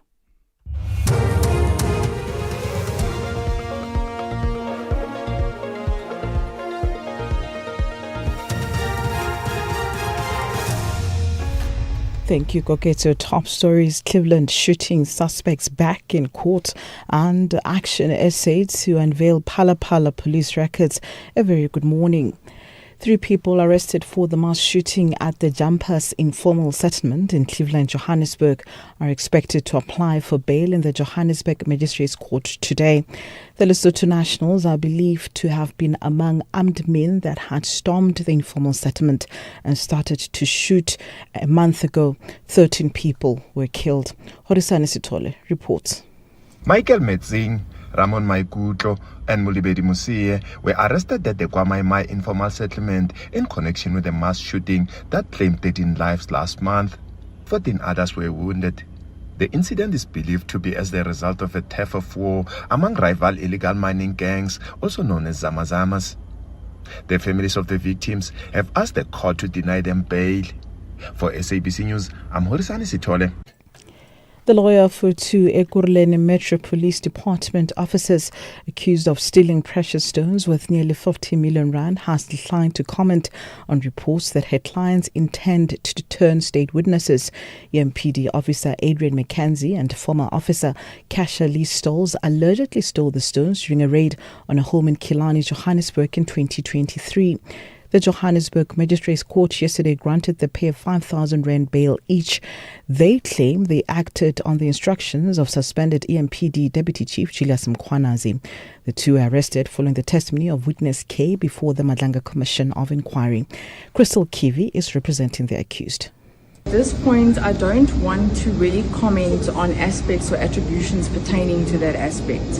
However, given the versions that were supplied in court today, I think that it does hold a lot of weight, and with reference to my client's involvement, or rather the false pretenses under which the involvement was consumed. Meanwhile, SAP's warrant officer Mbongeleni Mpangase has begun testifying before the commission after requesting a Zulu interpreter. He has been implicated in the handling of a major drug bust in Port Shepstone, KwaZulu-Natal in 2021. His testimony is expected to focus on the seizure of 541 kilograms of cocaine. And in other news, Action SA will today hold a media briefing in which it will reveal what it says are damning internal police records pointing to a deliberate cover-up on the part of the SAPS in the Phala Phala matter. The party claims the documents show efforts to shield members of the Presidential Protection Unit over unlawful conduct. Action SA Party National Chairperson Michael Beaumont. The public protector in her investigations of Phala Phala found that these Presidential Protection Unit members had operated outside of the law in their unlawful investigation of the robbery. She directed IPID to investigate the matter. IPID did. It was classified top secret and held back from the South African people, and only after a protracted legal battle were we able to publish that information in April this year. And it listed about 13 breaches of regulations for a SAPS member.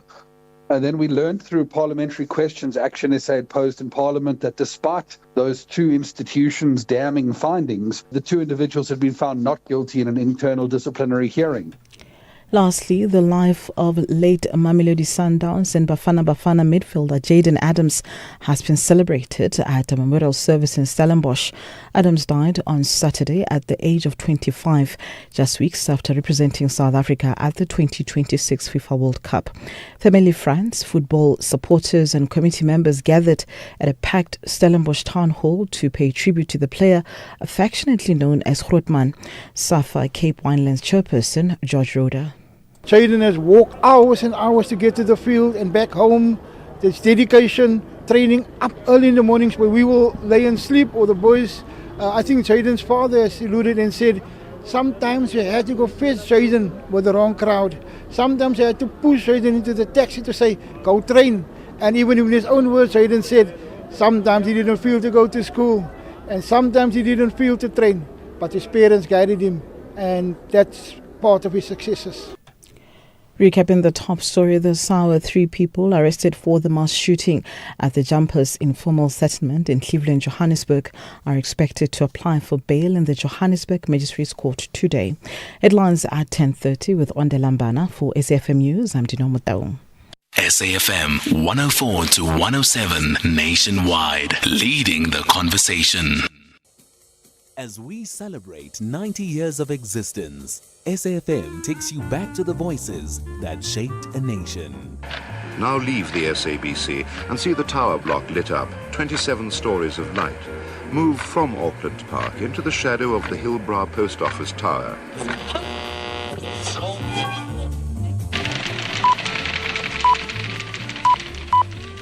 This is the English service of the SABC. Here is the news read by Patricia Carr. A member of the Planning Committee of the President's Council, Mr. Nick Trunicht, has been appointed chairman of the Council's Community Relations Community. 90 years of trusted voices. This is SAFM. One generation watched him walk to freedom. Heroic sacrifices have made it possible for me to be here today. Another grew up under his presidency. I accordingly declare Mr. Nelson Rolihlahla Mandela duly elected President of the Republic of South Africa. Today's generation inherits history. The union building, there is a sea of young people from different racial backgrounds. It's actually quite amazing to see. This Mandela month, generations meet through stories, memories, and conversations on SAFM.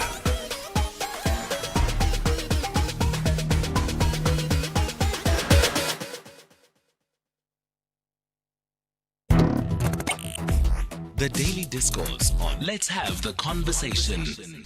WhatsApp voice notes on 0614 104 107. Hi. Grant again. Listening to this report about the police stations and cells. The police stations, what's happened that the police stations are in such a state? When did this happen and why has it happened? Easy questions. When were they last in good state and when did they proceed to be totally stuffed? Hi, Gugato. I'm going to hear. You know, Gugato, it's so heartbreaking. I'm glad Shirley, she's bringing this to your attention, guys. I think there need to be a thorough investigation into Northwest Public Service. You know, I went to Madiboro. There's Madiboro police station, and I was traveling with my partner, and my partner was looking for like a restroom. And in the area, it's rural, and we were passing. And then I said, let's go to the nearest police station. And then we went there. She couldn't even get in. Even me, I couldn't even get in. Just looking at the restrooms, you can't even get in, let alone sit down. So I'm wondering, the people who are working there, how are they surviving? Like, how is the public being saved? You can go there and check them. I'm sure even now they still look like that. Good morning, Koketso. It seems as if the South African Human Rights Commission is only concerned about the quality of life of the prisoners and the criminals. Why they have not conducted such investigations for the overcrowding of the schools, for the services that ordinary people, law-abiding citizens are facing in the public hospitals in South Africa. Why? Why is South African Human Rights Commission only obsessed with the quality of life for these criminals, while the ordinary people, law-abiding people are suffering? Lala and Borgwan, thank you. The Daily Discourse on SAFM with Joanne Joseph, unpacking the issues that matter. The Daily Discourse on SAFM, weekday mornings from 9 to 12. 10 minutes past 10 here on the Daily Discourse, just gone 10:11 actually. Thank you so much for joining us in the second hour of the show, and thank you to the fantastic Kuketso Sachane for holding the fort for me while we prepared ourselves here at the Durban ICC for our broadcast. Now, this is quite an interesting one that we're doing today, and I'd love to hear your feedback on some of the discussions that are going on today. Remember our studio line 086 000 2032, our WhatsApp line 0614 104107. So let me tell you exactly why we are here today. There's a very interesting conference that has been on the go since yesterday. The Department of Trade, Industry and Competition, in partnership with the KwaZulu-Natal Department of Economic Development, Tourism and Environmental Affairs, and they've essentially brought together a whole lot of people in the room, people who are invested in this industry, infrastructure developers, industry leaders, policymakers, and they are all attending South Africa's second International Special Economic Zones Infrastructure and Investment Conference. It is, I guess you could say, it's still pretty brand new, but it is bringing together all these different sectors. You've got government here, you've got business here, you've got international partners, and what they're doing is exchanging ideas. They're cross-pollinating all the kind of concepts around how investment could work in South Africa. They're working at creating opportunities. They want to strengthen these strategic partnerships among themselves, and this is South Africa's way of showcasing its special economic zones, and it's presenting these zones as catalysts for industrialization, infrastructure development and inclusive economic growth. So I'm going to bring into the conversation someone who is at the coalface of what is happening in terms of this project. Kamil Ali is ministerial spokesperson from the DTIC. Good morning to you. Thank you so much for joining us, Mr. Ali. So for starters, I mean, you've got a beautiful setup, first of all. It really is such an enticing and inviting environment. Tell us what you're doing here as of yesterday and wrapping up today.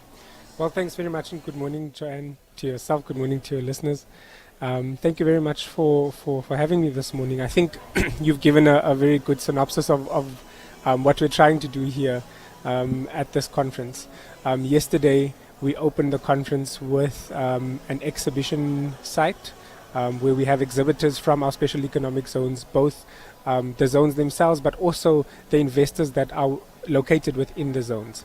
Our delegates were able to interact with the investors, with the special economic zones. We had some fireside chats to really get a flavor of what's to be expected at the conference yesterday. We also had a lovely gala dinner in the evening that was addressed by the President of the Republic, although virtually. Unfortunately, he couldn't be here physically. But just to set the scene, set the tone for today's conference. And what today is going to do is really drive the conversation forward. We have a very important task as the DTIC to change the economic landscape of the country from a spatial perspective. We have recently, or Cabinet has recently adopted the new industrial development strategy, and that speaks to three particular industrial pathways, being decarbonization, diversification, and digitalization. But together with that, we've also worked towards adopting a spatial industrial development strategy which locates those pathways in specific parts of our country. We know that we come from a history and a legacy of spatial exclusion, where the economy was concentrated in these hubs in our metros specifically. But now we need to diversify the spatial economic development of our country, and we're doing that through the industrial development program, the spatial industrial development program. That's through SEZs and through industrial parks, importantly. So before we get to industrial parks, because that's the next interesting thing, but I want to ask you, not many of our listeners know what the special economic zones are and what they do in different parts of the country. Yeah, so I mean, a special economic zone essentially is an area that's designated by the state for particular economic activity or industrial activity. And it's given a particular hectareage or acreage, whatever the case may be. And within that space, you're able to attract investors with particular incentives and special rules that don't necessarily follow the normal economic value or economic proposition in the rest of the country. So you get special labor laws around it, special incentives in terms of tax, special incentives in terms of infrastructure development, bulk infrastructure development through our municipalities and the provincial government.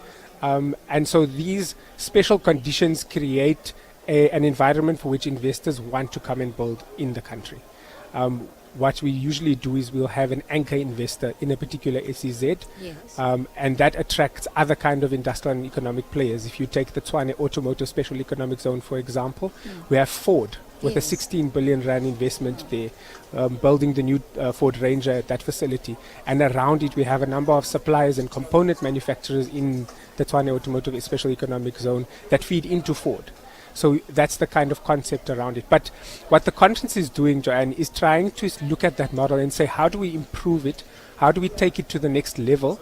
And how do we develop the rest of the country? And not only sort of have these hubs, but really look at something like, for example, the Chinese model, where out of special economic zones, new cities were developed. So that's really the big ambition, and that's the kind of resolutions that we want to come out of this conference with. That's very interesting indeed. I mean, I want to ask you about the industrial parks as well. I was actually at that economic zone that you speak of a week ago, and to be immersed in that environment, it's a world of automobiles, it's a world of technology. I interacted with robots.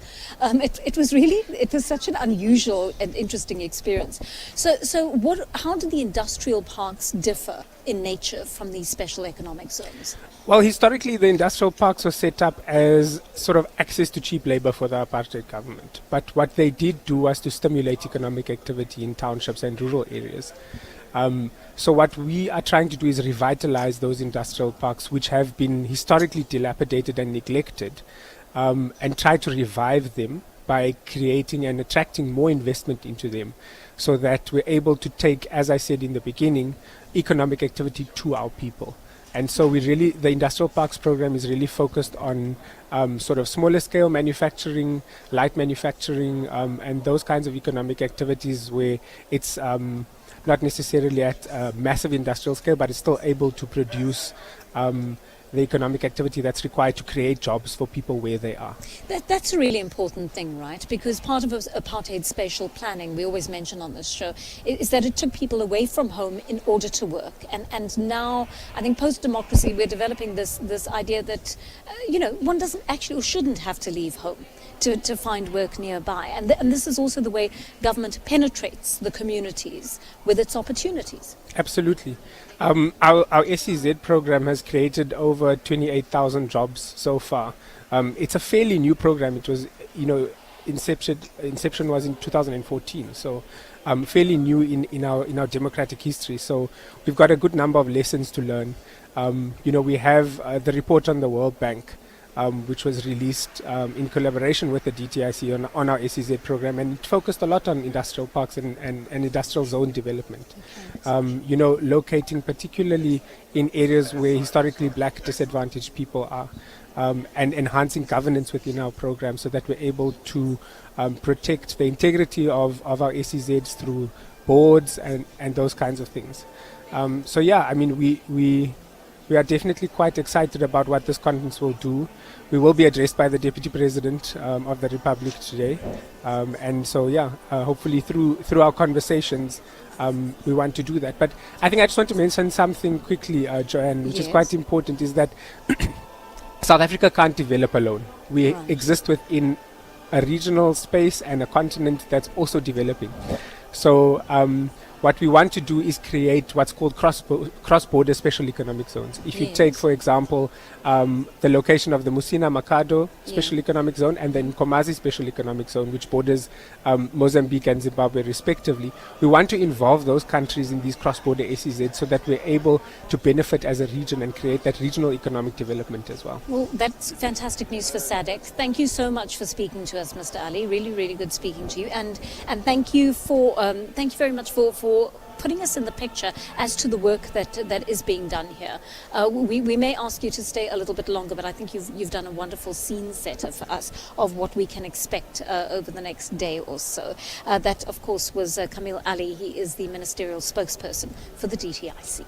Thank you very much. It's always the same with you. I want this, I need that, and somehow I am always the one paying for it. I think we need a little time apart. Not forever, just long enough for me to build some interest again. After all, distance makes the funds grow stronger. Give your money time this July savings month. Open a Nedbank 32-day notice account on the Money app and earn up to 7.55% interest with 0 monthly fees. Go to nedbank.co.za. See money differently. Nedbank, we're a licensed FSP and registered credit provider. T's and C's apply. Mavis, I wonder if I should sell my car. I'm not sure where to go. Wanna sell your car, but don't know what to do. You don't have to go far, we come to you. If you're rolling on a 1.5 or a Lacquer 2.2, doesn't matter what you drive, we buy cars once you. We Buy Cars, the easiest way to sell your car by far. Catch the Mzansi's Beautiful Game Sport documentary. For me, Neto, really, in the club football, where I've played a lot of my football, so with the ladies, at times I would play as a striker. From the 5th of July to the 23rd of August 2026. Banyana performance is like Bafana's performance right now at the moment. So we believe in them and we're proud of them. What they did, they did wonders to the country. Brought to you by the SAFM's award-winning drama department. Ala Bafana.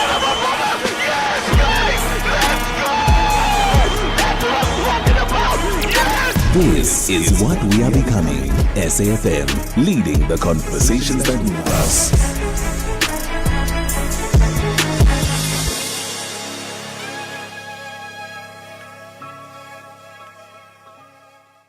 In case you missed it, people think consent is this deep, monstrous thing, but I hope that we make consent sexy again. It is sexy to have a consensual interaction with somebody.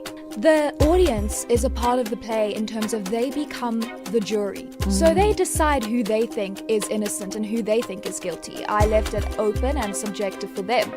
My hope is that when they have discussions with themselves or with other people, that they think about why they think this person is lying or why they think this person is telling the truth. It's a story about consent at the Free State Arts Festival. Director Caitlin Forbey. That was The Full Circle with Bridget Masinga.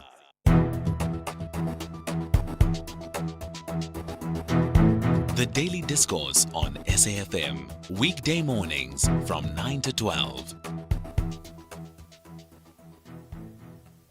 23 past 10 here on the Daily Discourse, and of course that was our first interview that we did a short while ago with the Department of Trade, Industry and Competition, and of course they have brought all these stakeholders together under one roof to give them a sense of what these special economic zones are about, what these industrial parks are about. What is interesting to me, and tell me what you think about this, industrial parks were a feature of apartheid, right? And they were used as a means in a way to exploit black labor. But it's interesting that they're using the basis of that idea but transforming the idea in order to create the kind of industrial parks that can feed communities.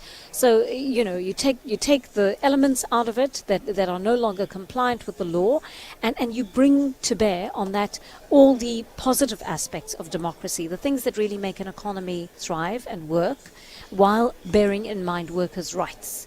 And so this should be a very, very interesting discussion indeed. All right. Right now we are going to take some voice notes as well, because we haven't been hearing from you too much in the first or the second hour of the show, I should say. And one of you is talking about the issue of land.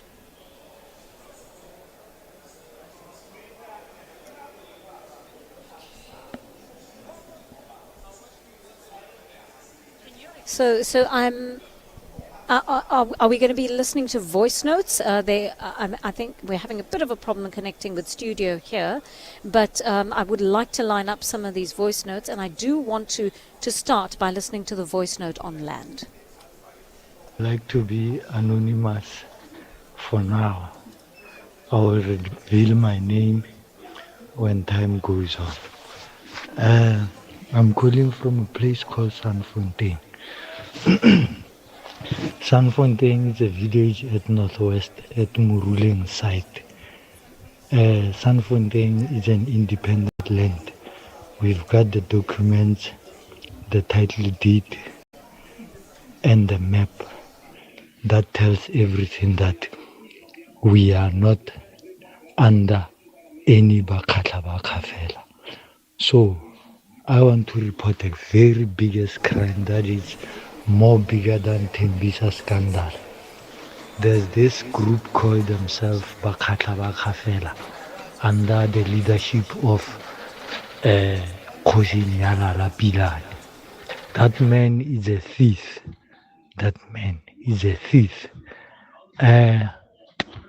He go around these villages, this man, and what he does, they collect all these villages, they put under themselves, and they build this thing they call 32 villages. There's no 32 villages. The people of Sanfontein have bought the land with the people of Kraluku. There's proof of what I'm saying. Even right now in my phone, I've got the title deed of Sanfontein and the map that tells you Sanfontein is not under 32 villages, it's an independent land. And a Sanfontein, under these people who saying there are 32 villages, it's only a village that has got all the revenues that is more than billions for many years from the late Kosi Tidimani. I'm going to leave that there. That is a story, of course, that requires investigative capability, which we unfortunately don't have right now. So we will try to look into that. I can't make any promises, but thank you for sharing that with us. Let's listen to this one on the South African Human Rights Commission's mandate. Good morning. You know, the problem with these women rights organizations and so on, they are always here. They've been there for a very long time as well. But situations are like that in prisoners and many more other places. They just come when they hear the noise or whatever. But they are getting salaries each and every month. Yeah, those are the people who work for the government of ANC. No one cares. And then let's listen to this final voice note on the issue of the SEZ zones that we've been speaking about at this conference. Good morning, Joy and Paxi in Cape Town. With the conference that you are attending for the DTI with regards to the development of special economic zones, is the Department of Energy going to be involved in this conference to address issues of energy durability and energy guarantees to those industries that would like to invest in South Africa but are hesitant because of energy uncertainty? All right, so that brings us to the end of that batch of voice notes. We'll be listening to more of your voice notes. We'll also take your calls. Remember, our studio line is open as well. In a moment, we are going to be connecting with someone who is doing some really important work at the industrial zone in Richards Bay. We're going to find out exactly what opportunities exist there for investment and how they, for their part, are growing the economy in that part of the province. That brings us almost to 10:30 here on the Daily Discourse, and shortly after that, we'll be taking some of your calls on special economic zones as well. Tell me, do you work in one of those zones? Would you like to work in one of those zones? What do you see the role of these zones in terms of, building the economy, growing the economy, creating jobs, all the things that we regularly talk about on the Daily Discourse? And I'd love to know whether you think that some of the strongest aspects of our economy and our abilities and our capabilities are being harnessed through these special economic zones. 10:30 right now, time to get your latest news headlines. Thank you, Joanne, and a very good morning. On the news headlines, I am Onde Lambana, and a very good morning.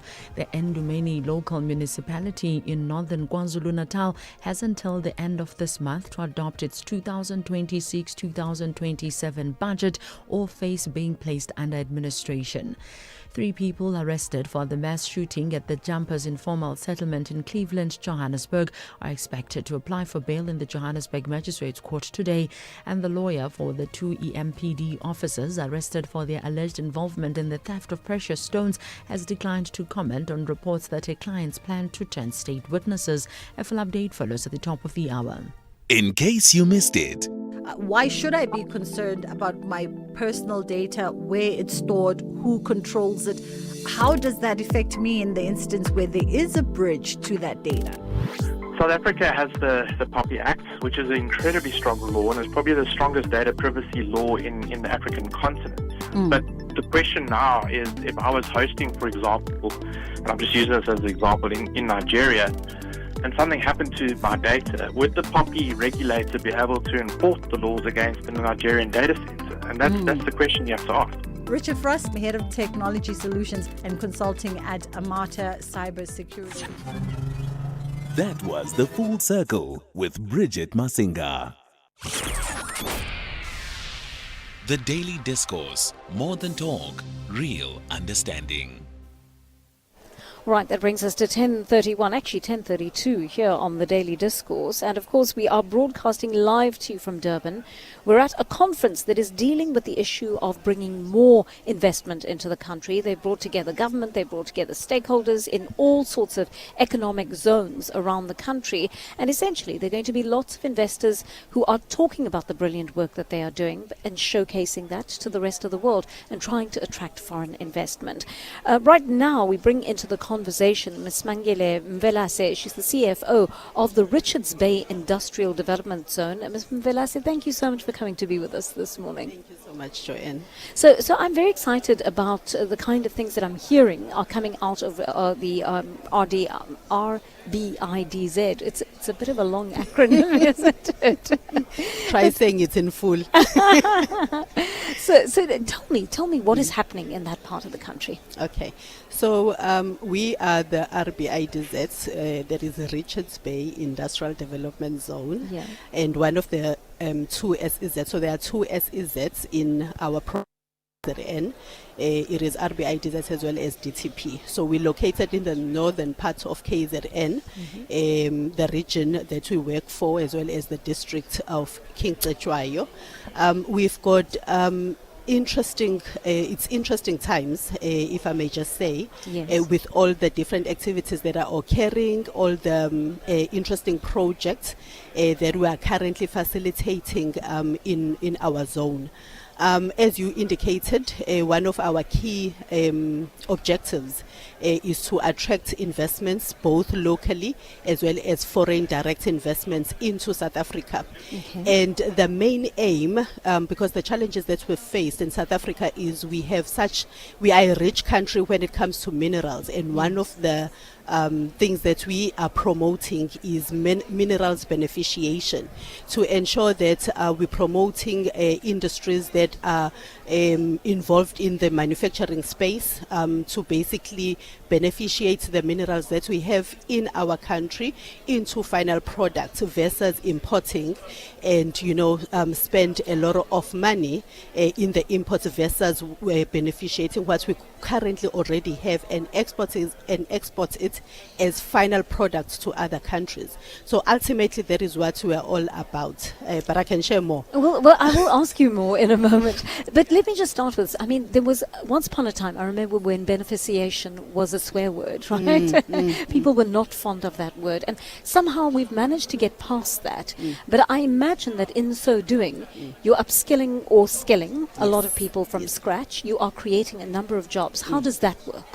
Definitely. So we partner with the educational institutions, with our investors, in terms of ensuring that basically we have a skills development plan in the organization where we identify the skills gap that we have in our region and in our country versus the skills that is required by our investors in terms of their project.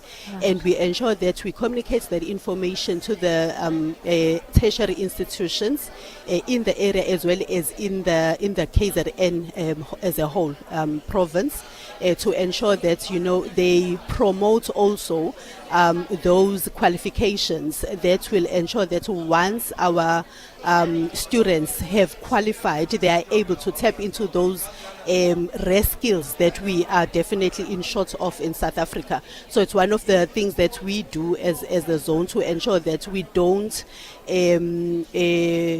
by so promoting, we limit or basically promote job opportunities and avoid a situation where our investors import resources versus getting them locally. So that's what skills development is all about. That's a really important aspect of it, isn't it? Education, because many people coming out of school, even with a good education, would find it's much too generic for the kind of skills that you require. Definitely. So who are you partnering with to make this type of education a reality?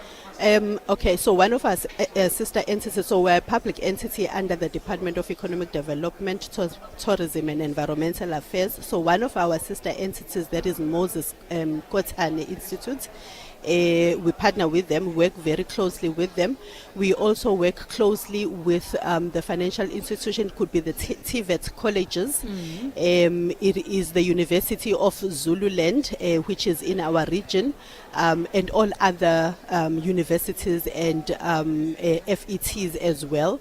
We do have currently an MOU that we have signed on, and over and above that, we do take, we've got an internship program where we take students from the University of Zululand and the FETs in the region in our zone. Not only that, but we also place them in the different investors to ensure that we groom them, and by the time they've finalized with they've qualified and finished with their internship, they are able to tap into those employment opportunities, which are rare. Well, I promised you I would give you a chance to speak about other projects as well. So a quick one from you as to what you would like to recap in terms of what you are most proud of in your organization. What we are most proud of, one is the contribution that we've done in the job opportunities. We do track that on an annual basis, and it's also one of our targets in our strategic plan. Secondly, what we are proud of, we have managed to secure over about 248 billion worth of investment value, and majority of those investments are in the energy space, which is one of the core sectors, industry sectors that we focus on. The other one, which is also big, that we have established or are in the initiation stages, is the establishment of the utility SPV, which will be one of our companies within the zone where we want to participate in the energy project in terms of providing energy for our investments as well as the companies around in the region. So it's just those two. So there's quite a lot that we're involved in, but it's one of those top achievements. And then when it comes to governance, I can't, as a CFO, not mention this. When it comes to good corporate governance, we pride ourselves in maintaining and retaining our clean audit status, which is a good achievement to have. We also ISO accredited in terms of our quality management. One of them is quality management, so it's one of also the good achievements that we've achieved in the organization. Well, congratulations, and thank you so much for coming through to speak to us, and long may these projects grow and prosper. Ms. Mvelase, Ms. Usmangele Mvelase, talking to us about what has been achieved at the Richards Bay Industrial Development Zone. Thank you so much for your time. Thank you so much for having me. In life's most challenging moments of loss, compassion can be your greatest comfort. You shouldn't have to face the financial burden of losing a loved one by yourself. Rest assured, Clientele's funeral plans pay out cash within 24 hours. You can cover up to 13 family members on one plan, ensuring all your loved ones are taken care of, and 3 children are covered at no additional cost. With Clientele, you are not just buying a plan, you are also buying peace of mind. When the time comes, you will need to make important calls with your 200 Rand airtime you will receive when you claim. Plans offer double accidental death cover as well as a transport, grocery and unveiling benefit. Apply today, it's easy. There are no medical examinations and no paperwork. SMS SAFM to 48031. That's 48031. Clientele Life is an authorized FSP and licensed life insurer. T's and C's online. Standard rates apply. Hashtag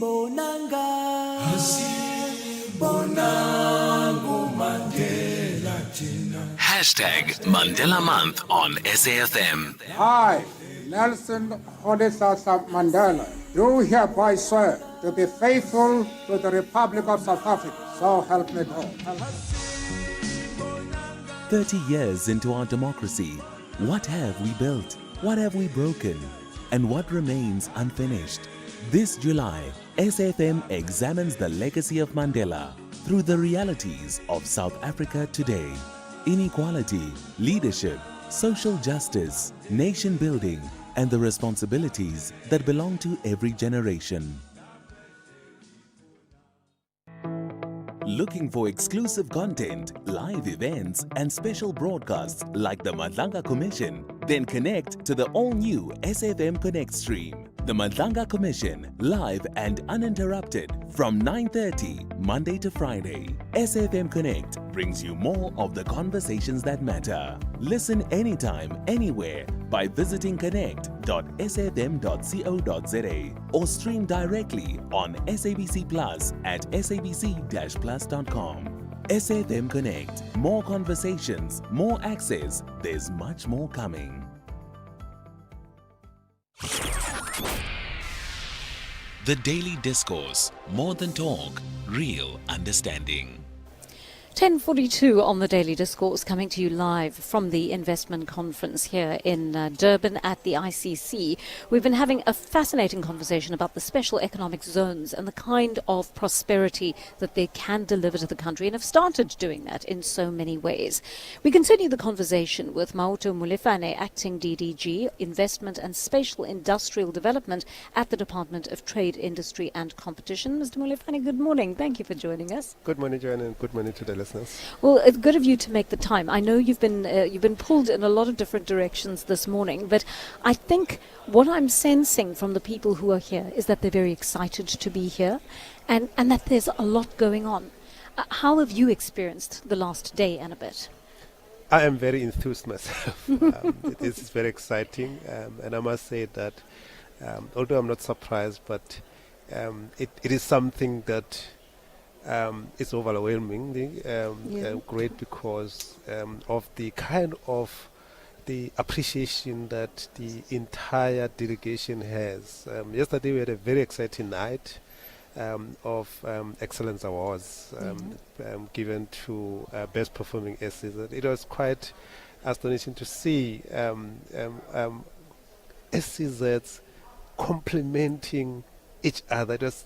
It was a great moment for South Africa, especially with after the speech by the president, complimenting both the SEZs that overperformed and those that did not get the awards. To say these awards go to all of you because all of you are servicing the country, you are driving industrialization. And today, I can tell you that everyone is excited about the program. This is one conference where we said, no PowerPoint presentations, please. No death by PowerPoint. No. No boring stuff. We're going to have conversation with ourselves, about ourselves. What kind of South Africa do we need? We are experiencing a deindustrialization in the country. So we've convened this with all provinces, with our DFIs, with our neighboring countries, with our honorables. We're saying, let us engage, quite frankly. What kind of South Africa do we need? What kind of SEZ do we require to reindustrialize the country? What kind of instruments, sweeteners do we require to accelerate this exciting development? And it's a question to ask at what is a very difficult time in the country, right? We're feeling the results of the instability. We're feeling the discontent of people right now out in the streets. And so I think this is a timely reminder that things are moving in the other direction in certain areas, that there is positivity. And I want to know, what do you investors think about this? Not just the local investors, them too, but what do the international investors say about what they're seeing here?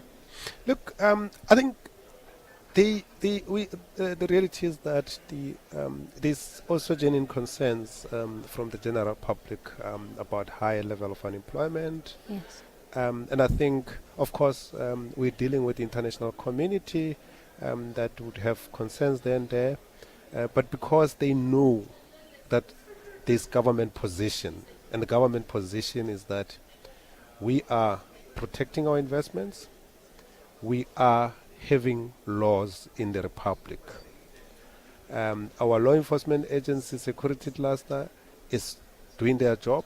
So there is some level of comfort from our investments. I can tell you now that there is construction dust in majority of our special economic zones, just to demonstrate the level of confidence. And the number of investors that are in the conference really clearly demonstrate the level of confidence and the comfort that they have in the country. And the president really demonstrated that yesterday to say, as a country, we remain open for investments. We remain positive that with our support instruments would definitely reindustrialize the country. It's interesting the way government, the private sector, labor work together. in these special economic zones. I was mentioning earlier to your ministerial spokesperson that I had visited one of them last week, in the Tshwane area, and I was quite amazed at the kind of hand-in-glove interaction among all these sectors. And whereas in other sectors of the country, we haven't quite managed to achieve that yet. What is it that enables everyone to work so well in these special economic zones? When you speak about Tshwane Automotive SEZ, I'm quite passionate about it. Do you like cars as much as I do? and for interest, Joanne, I'm actually the board chairperson there. Okay, wonderful. So that's one SEZ that we actually using to drive the new revised model for implementation. We call it the reimagined special economic zone strategy. So effectively what we did in Tarsus, we used that to test a number of things. One, agility, the speed at which government can drive implementation. The second one was the collaboration. The speed, we were able to demonstrate that our government can be agile. We spent over 4 billion in 18 months. 4 billion in 18 months to build infrastructure. Factories, the factories that you saw there, the roads, everything, they were built in 18 months. And we got clean audit to demonstrate that there was also good governance. They were above the speed. But the cooperation, it's one SEZ that was conceptualized, developed, and managed by the three spheres of government, the DTIC at national level, the province, and the municipality. They all contributed fiscally. They all contributed in terms of coordination. Unlike conventional projects that you find elsewhere in the country, that is one SEZ where we were able to achieve unachievable, unthinkables. For example, the environmental authorizations, normally people tell you that it will take 18 to 24 months. We got approvals in 3 months. All the township plans and everything that relates to municipalities, we were able to get them in 3 months. That says to me that you've put out a challenge to other government departments as well, who may be interested in boosting the work of these special economic zones. In actual fact, we are now saying that we have tested the agility, we have tested the speed, we have tested the collaboration between spheres of government. Now the new challenge that we are taking up in this conference is, let's move beyond that. We are fatigued about the story of Tarsus. Let us take a new challenge, and the new challenge is that we are going to use the SEZ to build a new city. So the challenge is, which province is available to take up the challenge with us at national government? We are ready and available to work with the provinces, to work with municipalities, but also to work with the private sector, because part of the reasons why we were able to succeed in Tarsus is because we worked closely with private sector. Ford was there from the outside. We planned with Ford, we implementing with Ford, we managing the SEZ with Ford. So private sector is quite critical in the development of special economic zones. This is very exciting indeed, and I hope you'll come onto the program and tell us more in the future, especially as the next projects come on stream, Mr. Molefane. Thank you so much for your time on the Daily Discourse. Mauto Molefane, Acting DDG, Investment and Spatial Industrial Development at the Department of Trade, Industry and Competition. A glimpse, just a glimpse of the World Cup final. The wait is over. The FIFA World Cup 2026 final is here this Sunday. It's happening for Spain. Witness history in the making as Spain and Argentina. And Argentina, the world champions, are going to the 2026 final. Battle for football's ultimate prize. Spain will play the World Cup final. Catch every unforgettable moment live this Sunday on SABC3, SABC radio stations, and on SABC Plus. Live from 7 p.m. A spectacular Spanish display. Don't miss the FIFA World Cup 2026 final, only on SABC, the official broadcaster of the FIFA World Cup 2026. Argentina have a title to defend. all of us, all in, go fela. For the love of the game. In case you missed it, Mazisi Kunene tells a story of Sopuza having warned Shaka, don't allow the newcomers that will be coming to your land. And he said, these newcomers that are coming, they look like pumpkins, they sound like us, but they kill for land and they're not good people. And despite that warning, when Shaka firstly met whites, his Ubuntu made him understand the first thing being that I am because we are. When there's more of us, we are better against everything else. that was the Alternative Breakfast with Khomotso Mutsunyane and Ndumiso Ngobo.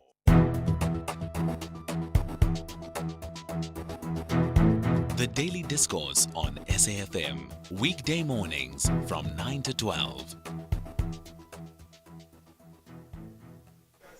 Right, we are heading towards, we're towards 5 minutes to 11 here on the Daily Discourse. We're having some fascinating conversations with people who appear to be really excited about what is happening at these special economic zones. I've only ever been to one of them. I don't know if you work at one, or if you have visited one, or if you have read about one. And they're in different parts of the country, right? They're in various different provinces, and they are amidst communities you wouldn't think traditionally would have been the communities in which you would have necessarily located these. In the past, they would have been kept very much in urban areas, you know, away from where people were able to access them, even from a work point of view. And now you get the distinct sense that actually they've moved a lot closer to the people. And what they're trying to do here is ensure that a certain level of education takes place that can serve those special economic zones. You can hear from the conversations we're having, it's all very specialized. It's all very industrialized. It involves a lot of technology. It involves a lot of innovation. And consequently, the result is that you've got parts of South Africa that are industrializing, while other parts of it have been deindustrializing. And so you've got these zones streaking ahead in terms of industrialization.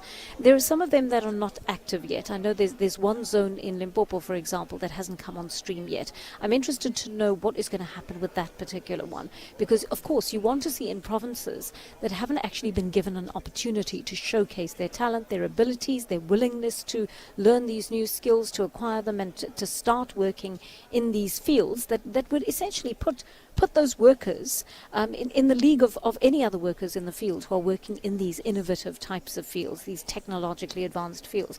I would love to see some of those projects coming online. And I want to hear from you if you have some input on these various industries. All right, we're having a bit of a problem with our WhatsApp line at the moment, so as soon as that is up again, I will warn you. It looks as though we are back up again. So hopefully we'll be able to take some of your voice notes and some of your calls if we can get those put through. Do give us a call on our studio line 086 000 2032. You can send us a WhatsApp if you like 0614 104 107, or send us a text. I'll try and read out as many as possible. Let's take some of your voice notes now. Good morning, Joanne. Joanne, you know, the human rights issue is not only in prisons. I think all the public hospitals have got the same condition as those conditions that are existing in our prisons. So the sooner the intervention from both the Department of Health and Justice, the better, because if you get to some of the hospitals, you won't like it, because you have a person who gets there to get healed, but that person ends up being seriously ill. So in other words, the health of that person deteriorates because of the condition that they are exposed to. Thank you, Matabo. Hi, my sister and lovely South Africans and your team as well. It's Eddie from Ordinance Race. How I wish I get hold of organizers of that event. You know, special economic zones are a beacon of hope in terms of economic development.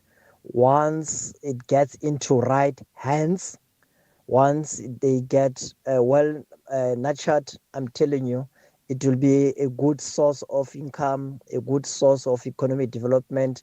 Even here in Machabeng, we have one on the R30. It can be created up to right from Winnimatigizela, Brantford, up to come to Tinizen, Velcom, Odendalsres, going Allen Ridge, going to Botterville, even up to Northwest in Orkney, the R30 SEZ. It will work perfectly for communities.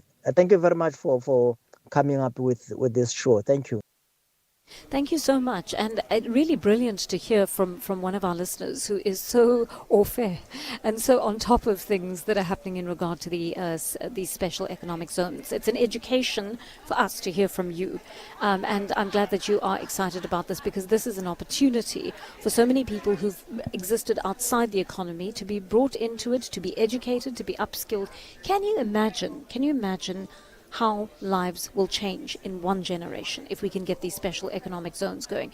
And what is of interest to me is what Mr. Molefane had to say to us now.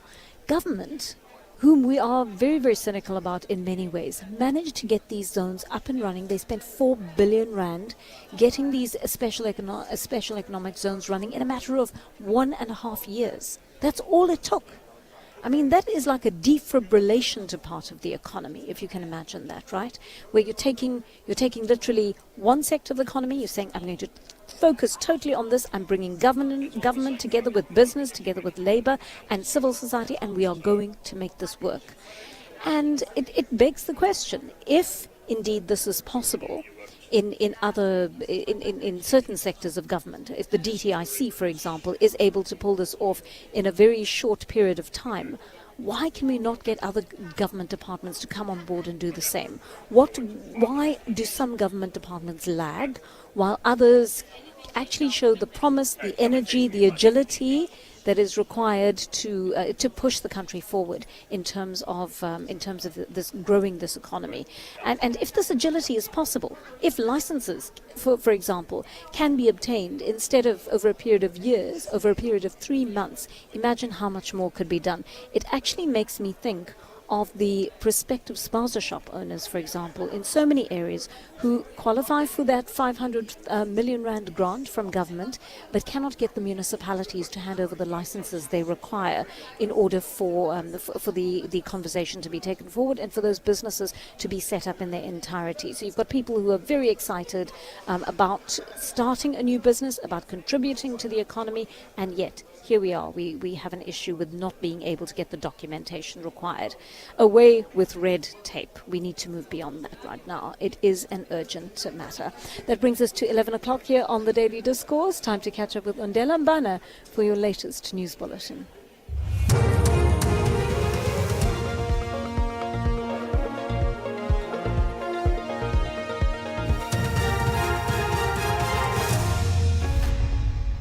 Thank you, Joanne. On the top stories, deadline extended for Endumeni to pass its 2026-27 budget, and 3 people arrested for the mass shooting at the Jumpers Informal Settlement. For SAFM News, I'm Ondela Mbana, and a very good morning.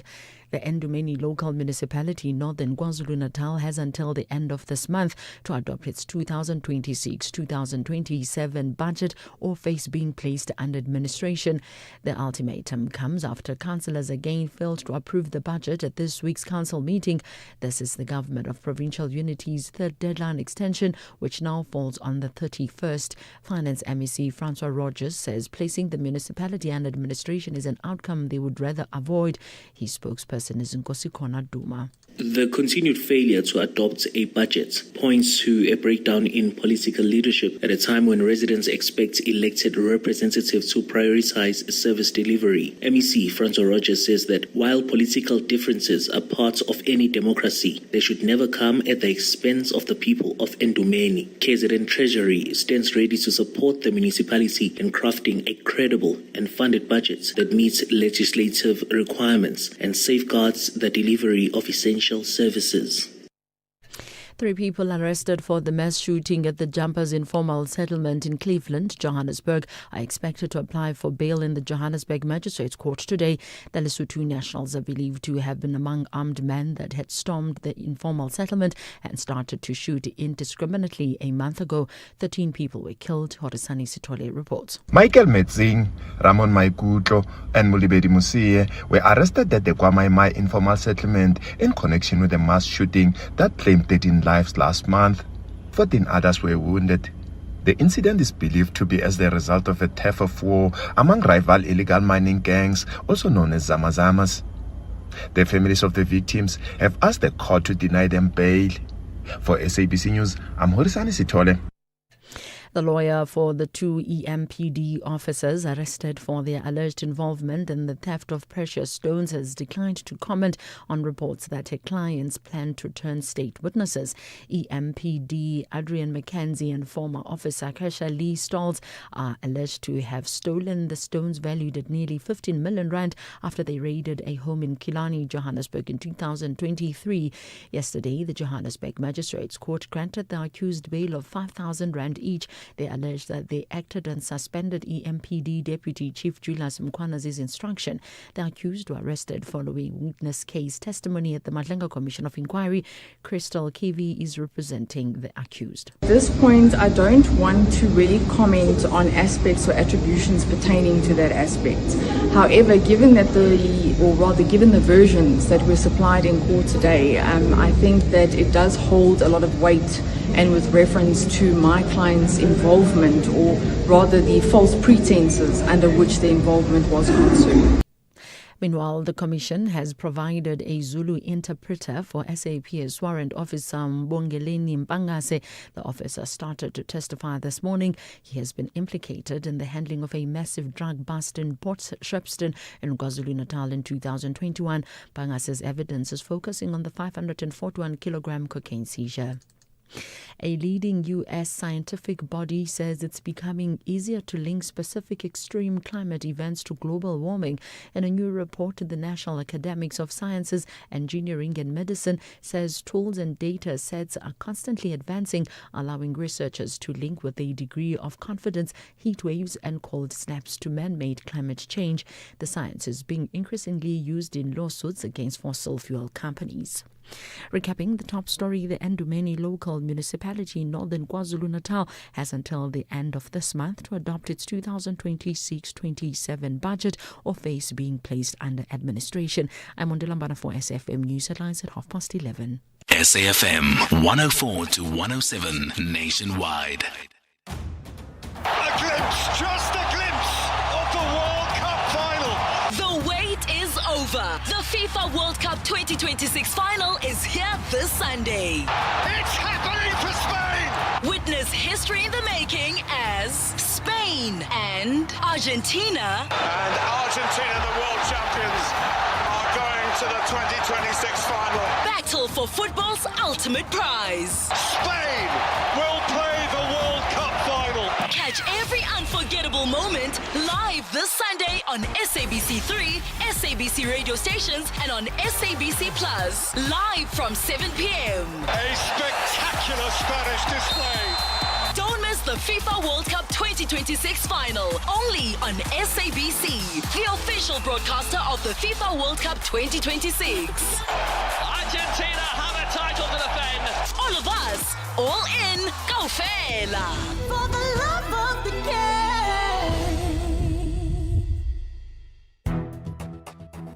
The Daily Discourse on SAFM with Joanne Joseph, unpacking the issues that matter. All right, welcome to the third and final hour of the Daily Discourse. Thank you for joining us. If you've just tuned in, we are coming to you live from the Durban ICC, a wonderful gathering underway to highlight the special economic zones and everything that's being done in terms of investment to boost job creation, to boost skills development, and also to highlight this incredible partnership between government, between labour, between the private sector. And of course, government has in the last hour been informing us how well these three groups have been working together. And the first person to actually join us from the private sector who will either confirm or deny that is our next guest at this hour. It is Neil Hill, the president of Ford Motor Company Africa Operations. And really lovely to see you again, Mr. Hill. Everyone seems so excited about what is happening in the economic zone in which you are involved. How's Ford feeling about this? So, Joanne, it's great to see you again and great to be talking to you. So, when it comes to the SEZ and Tshwane, so the Tshwane Special Automotive Economic Zone, we're very excited in terms of what we've been able to achieve. It was an ambitious plan right from the get-go because we were on an exceptionally tight timeline. And, there's always red tape and hurdles that one's got to jump through, but that was really where we saw the three tiers of government coming together so quickly and actually being able to solve. And it was great, actually, this morning I caught up with ex-Premier Makura, who was so instrumental in making it happen. What we've seen is the Special Economic Zone adjacent to the Ford facility in Silverton expand rapidly. We now have 13 up and running operational suppliers, and that was literally from when we kicked this project off in 2019. The first parts rolled out of the factory in 2023, and we're now fully underway with phase 2 of the development. And the plan will be is that it'll be 200 hectares. We've seen incredible benefits coming out from this because those 13 suppliers that are adjacent to our factory are feeding goods that they manufacture directly into the plant. And we build in a just-in-time basis. So what it's done is it's cut down logistics, it's cut down costs related to that, the inventory holding. Also, it means that we've got far greater control on quality supply. So if we see something that needs to be tweaked or adjusted in production, the factory's right next door, so we can go and talk to them. And as a consequence of that, we've seen our quality in our vehicles rated within the Ford system going up and getting better and better and better, to the point that we're now the number one Ford-operated plant in the world when it comes to quality. Very interesting indeed. I mean, it would seem like such an obvious thing to virtually put everyone under the same roof, right? To be talking to each other and dealing with these little nitty-gritties, as you say. And yet, that's not really the convention around the country. Yeah, and the challenge has always been in terms of, so we're an industry that's 100 years old. Ford's been in this country for 103 years. Yeah. And what we've had is we've got very entrenched or very established suppliers. So the project of actually putting an SEZ together, putting it next to the factories, takes a lot of coordination and takes a lot of discussion and debate and asking our suppliers to potentially make additional or new investments.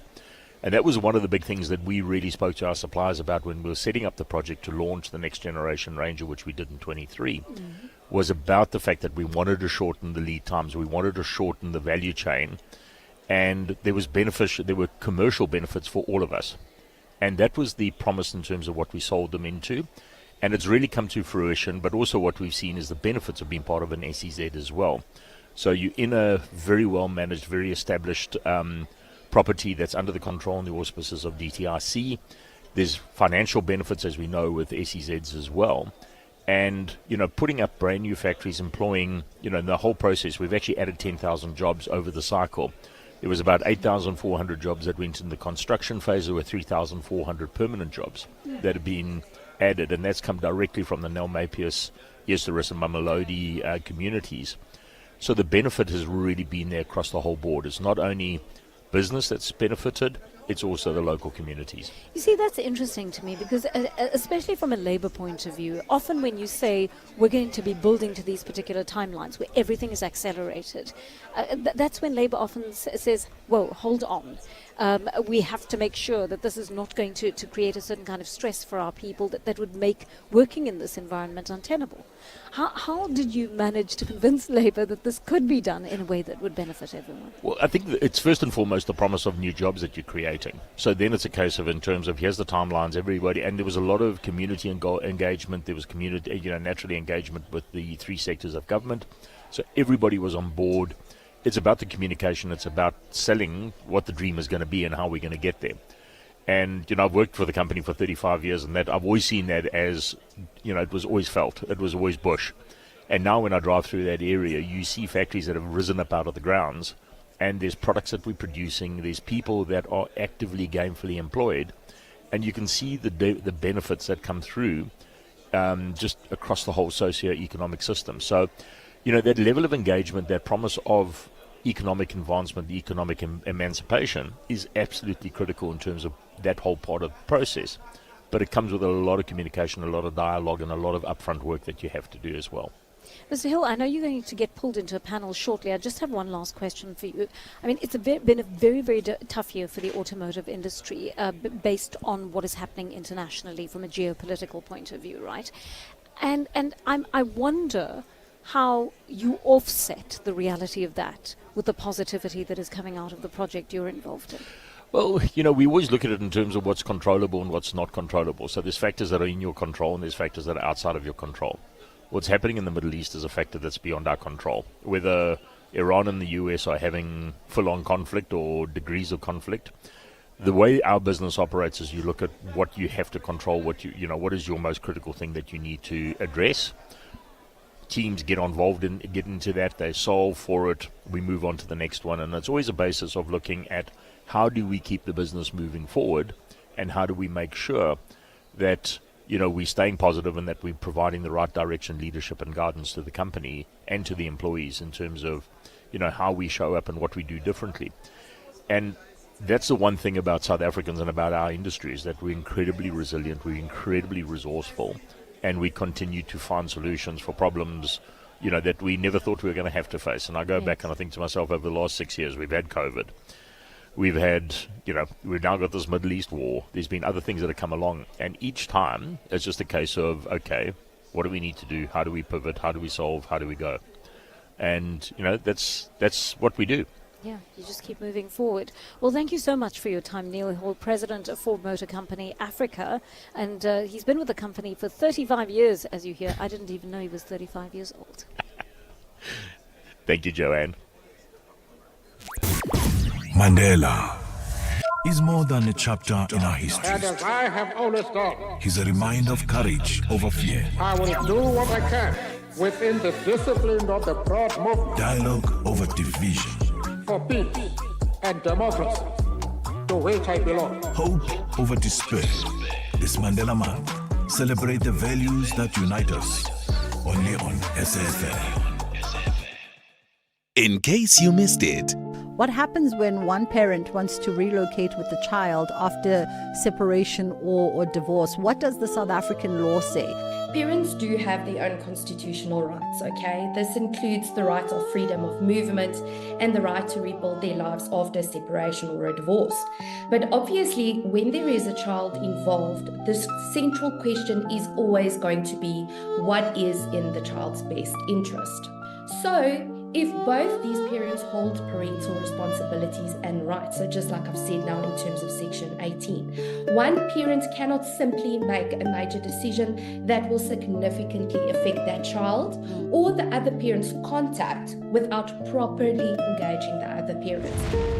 Shante, Family Law Director at Vermeulen Attorneys. that was The Full Circle with Bridget Masinga. The Daily Discourse, more than talk, real understanding. 11:15 on the Daily Discourse, and of course some fascinating conversations that we are having here, and we're moving the conversation slightly to the issue of the environment right now, and we want to talk about the issue of something that's a little obscure, or maybe not. I mean, we talk about the issue of groundwater all the time, right, and we speak of it very much in passing, but I think what is going to be interesting is to get into an interview with an expert who understands the ins and outs of how we need to conserve groundwater.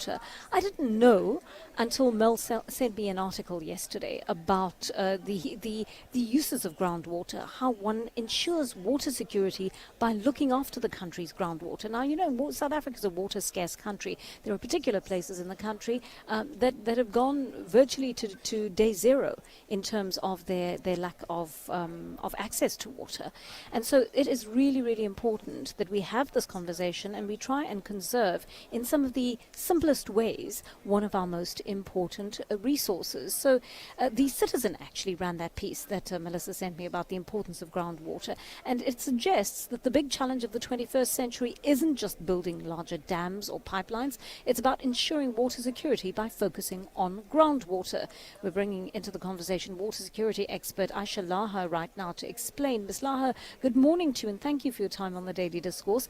What exactly is groundwater for starters? Good day to you and your listeners.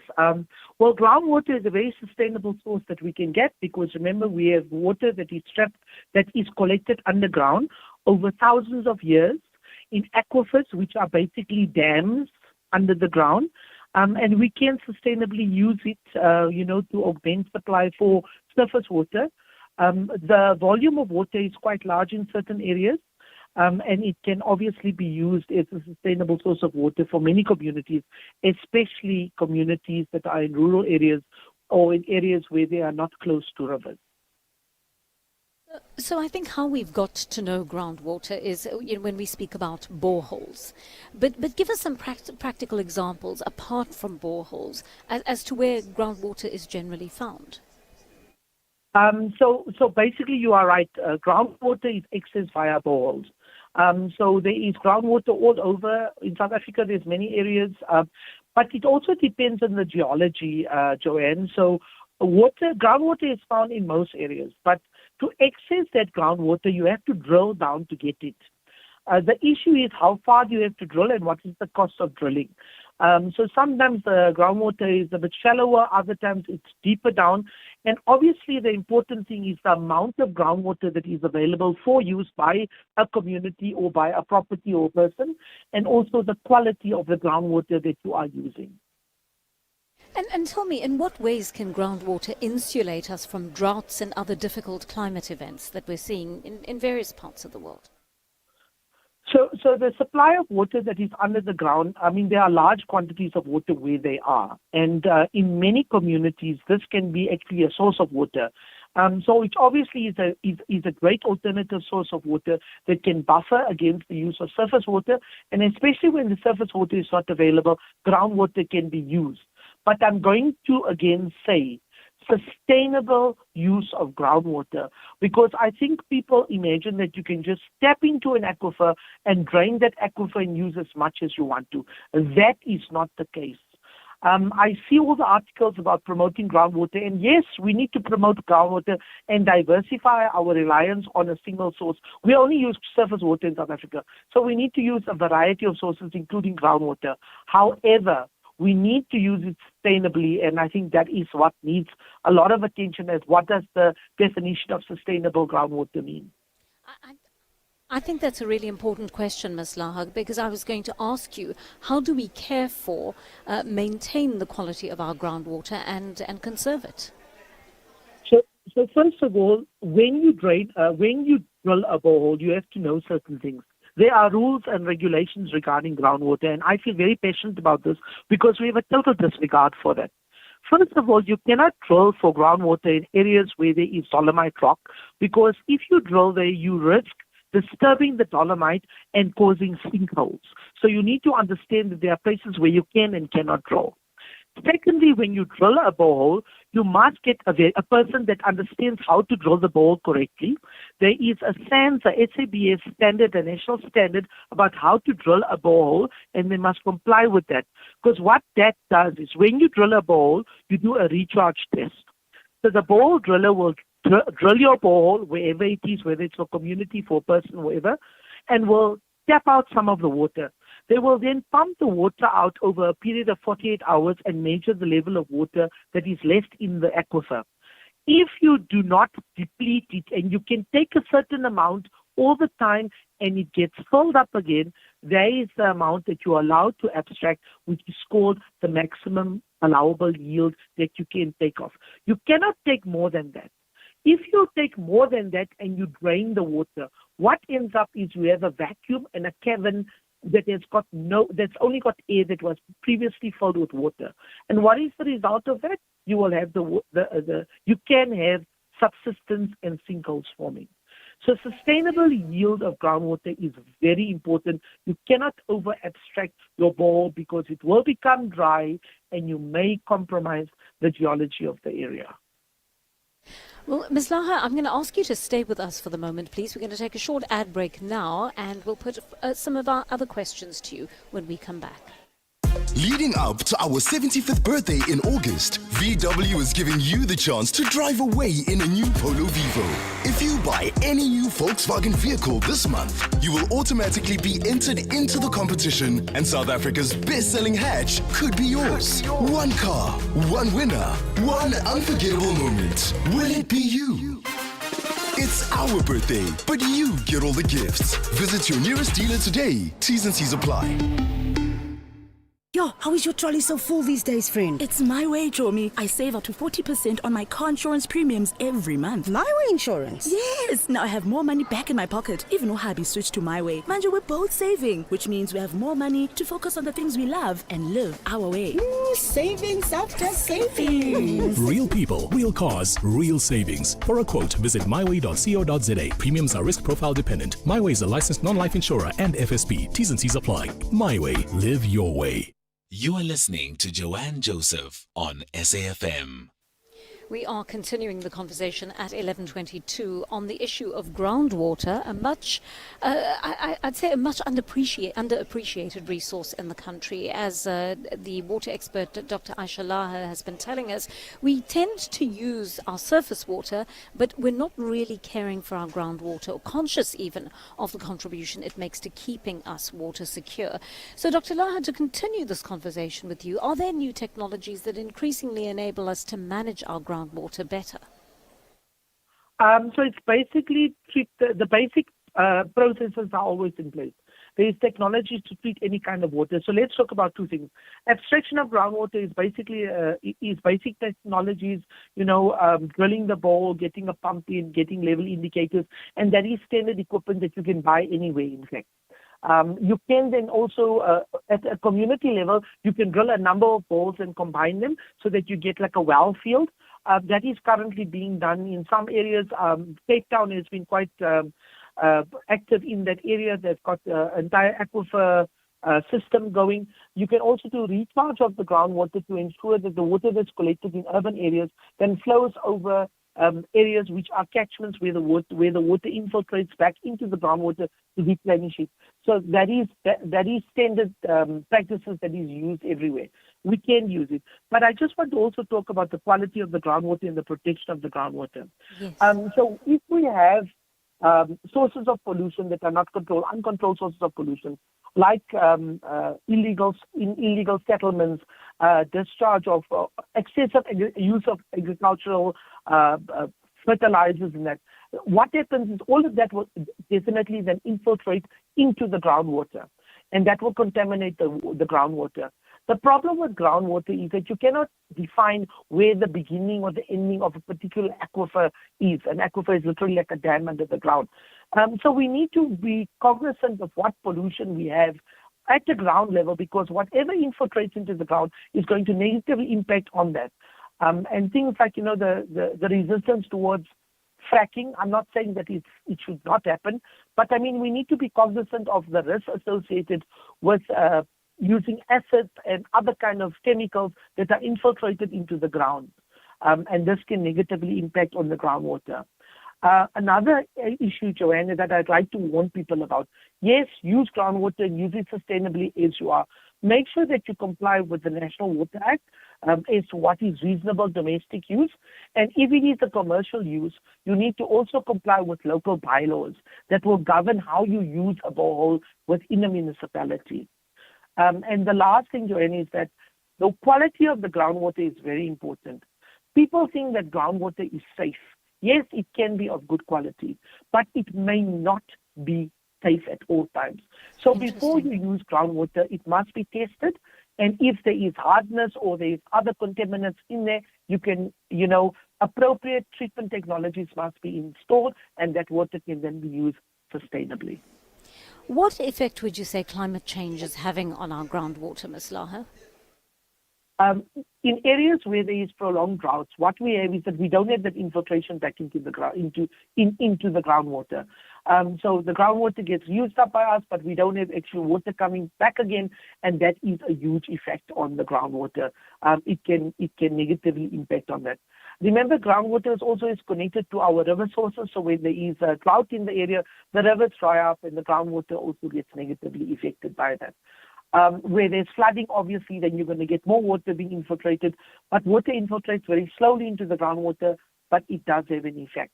I think rather what has a greater effect, Joanne, on groundwater resources is rapid urbanization. Because normally in all our big cities, if there was no paving and concreting and whatever, the water would naturally go down into the aquifer and will recharge it. But if you have all this paving, remember big cities have got paving, concrete, whatever, so all that water is lost. It goes to stormwater and gets diverted into a river. It cannot go into the aquifer. So by virtue of we having paved areas, we reduce the amount of water that can replenish the groundwater resource. We never ever think of that, but it's such an important thing to remember, I suppose, when we are building. And then a final question, and I don't know if this is a fair question to you, Ms. Lahud, but this was interesting to me, that many of our groundwater resources seem to run across borders in African countries. How important is cross-border cooperation in this issue? Is it even possible? It is very possible. It's very important. You know, if you drill a bore on your own, just to think about it at a smaller scale, if you drill a bore on your property and you've got a large property, at the two ends of your property, and if you drill boreholes, you may get different water quality. So in other words, you're getting water from a different source, although you're on the same property. Because we cannot see the delineation, and there are massive basins of groundwater that cut across properties, provinces, countries, transboundary as well. So we need to understand the limits of where groundwater is. I think monitoring groundwater and mapping it is very important, because then you can understand the limits of where this massive groundwater is and how we can sustainably use it. And then that cross-border and that cooperation is very important, because everyone that uses water or impacts on the catchment or infiltration of the groundwater is all going to contribute towards one groundwater source that can be used by a number of countries even. So the mapping of that is important, and the control must definitely be across borders, across municipalities, and at a larger scale. Thank you so much for speaking to us, Ms. Lahud. So much to think about there, and so much personal responsibility, I think, that we need to take in regard to this as well. She is a water expert, talking us through the issue of groundwater, something we probably see, experience, perhaps even draw from on a daily basis, and yet we don't know how to look after it. Conservation is the way to go. All right, we are coming up for 11:29 on the Daily Discourse. I want to listen to one of your voice notes on the special economic zones. Good morning, Joanne. In the Western Cape, in Cape Town, in an area called Atlantis, there is an economic zone there which is earmarked for component manufacturing of wind turbines as well as solar panels. There's zones which is Zone 1, Zone 2, Zone 3. Zone 1 is 70% in completion of the project, which is going to move on to Zone 2. That is the current special economic zone that is going on in Cape Town. Thank you. Thank you so much for filling me in on that. I did see a reference to Atlantis when I was researching last night, and I find that really fascinating. There is some overlap in terms of what the SEZs are doing, but they're also, they're bringing to the fore these skills that communities would not have had before, and I'm hoping that communities in that Atlantis area are going to benefit from that special economic zone. Thank you very much for that message. All right, keep them coming. It is 11:30 right now. We're catching up with Undela Mbana, who has your latest headlines. Thank you, Joanne. We'll start with news just in. Gauteng municipalities have failed food safety laws. That's according to Public Protector Advocate Kolega Galega, who has released a report in a media briefing in Pretoria. According to the report, the province has only 30% of health inspectors and only 5% of spaza shops in Ekurhuleni are licensed. The Ndumeni local municipality in northern KwaZulu-Natal has until the end of this month to adopt its 2026-27 budget, all phase being placed under administration, and the 3 men arrested for the mass shooting at the Jumpers informal settlement in Cleveland have abandoned their bail application in the Johannesburg Magistrates Court. A full update follows at the top of the hour. As we celebrate 90 years of existence, SAFM takes you back to the voices that shaped a nation. Berea, the home of the 4 bespectacled Tisson brothers, all of whom work or have worked on the English service, particularly Audio Mix and Radio Today. Watch how the night proceeds towards dawn. And I need a lot of consoling when I started the early program. People couldn't believe that John O'Donnell and B. Reid were chosen for the early morning program, because if ever 2 announcers used to want to swap a morning shift for an afternoon shift, John and I would do it. 90 years of trusted voices. This is SAFM. The Daily Discourse, more than talk, real understanding. Love to hear from you on some of the big stories of the day that we have been carrying, but also the feedback that you have on the issue of government, labour and business working together so efficiently in these special economic zones. I'm really quite taken aback that we are seeing this level of engagement, and it has all happened with such agility.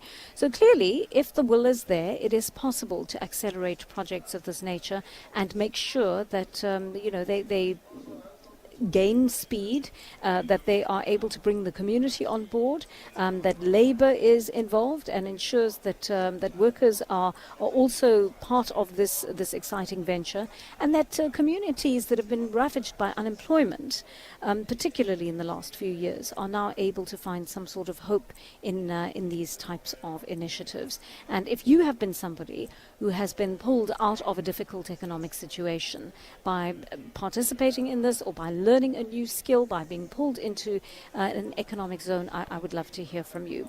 Let me just tell you what is coming up in the next half hour. We're talking about Mandela Day. Tomorrow is Mandela Day, of course, and we are typically asked to give 67 minutes of our time, or to do something with the number 67, to give a sense of our commitment to the ideals that our former late President Nelson Mandela stood for. And of course, it's become a worldwide phenomenon. But there are so many little communities that are doing interesting things. There are NGOs that are doing interesting projects. And we're going to speak to one shortly who is involved in this notion of one legacy, one planet, one tree at a time, right?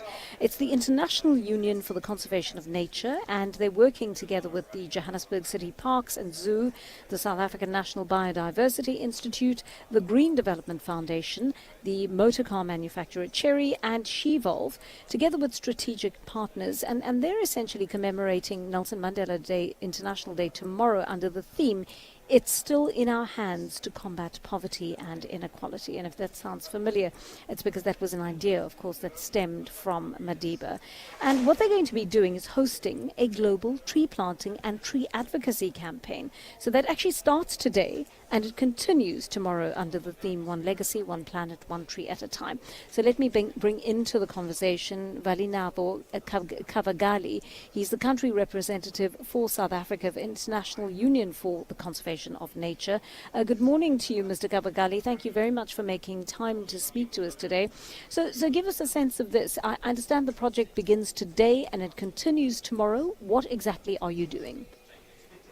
Thank you so much, Joanne, for having me, and good morning to you and all the listeners. So the project started today, as we noted that Madiba's day is on the 18th of July, but we thought since it's Friday, we can actually start on Friday, and we can actually mobilize different partners and communities and organizations so we can come and start planting trees as a symbol of hope. this event is supported and also partnered with different organizations, as you have indicated, led by the Deputy Minister of Forest Affairs and Environment. And we are actually part of the wave and the campaign for 10 million trees, presidential campaign for South Africa. Most importantly, I think it's also to activate the communities to be involved in celebrating the legacy of Nelson Mandela and taking it forward with different partners, as you have indicated. We are working with SANBI, DFFE as a governance institute. We're working with Cheer as a private sector. We're working with GDF and She Evolves as also part of the NGO community. And then we've got the Johannesburg City Parks and Zoo as also one of the governance systems for Gauteng. And I just love this idea that the campaign centers around planting trees from sunrise to sunset. Yes, indeed. The idea of sunrise to sunset, we know that the President Nelson Mandela, it's a global icon, it's a global figure. So we have requested partnership with our colleagues and friends from the sunrise, which is starting in New Zealand, and sunset to the Americas. So the wave of planting trees will be starting has already started in New Zealand.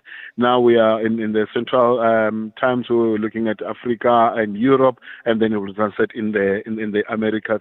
We are bringing different partners, different cities, IUCN, and other international organizations to contribute to planting trees as part of rehabilitation, but also as part of humanity and dignity, which also that was the advocate message of the late president. I see that you're working actively in the Pretoria Botanical Gardens. You're working at Walter Sisulu Botanical Gardens. What are the locations around the country that you'll be heading for today? So today we are starting at we are using the two gardens as a mark of sunrise to sunset. So we have got other ideas along the way. We're going to be able to stop at Tumelo Home, which is in Midrand. We're going to Little Falls Resort, which we have identified as one of the areas that is degraded. We'll also do quite a lot of activities tomorrow at the Johannesburg Zoo. So the 2 days, it's planned in such a way that we can meet the botanical institutes. We can also go to the resort, which is open to communities, and then we end up at the Joburg Zoo tomorrow. I see that you've aligned your initiative with the presidential 10 million trees flagship program. There are UN Sustainable Development Goals that are of interest here. There's a UN Decade on Ecosystem Restoration, the AU Agenda 2063.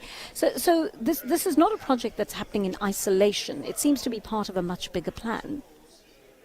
Indeed, we know very well the impacts of climate change knows no boundaries. The biodiversity loss impact knows no boundaries. So we are bringing different partners, global icons. We're also bringing different champions in different parts of the world.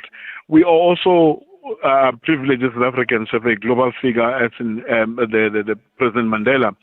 At the same time, we are also bringing a message of alignment with the global initiatives or frameworks.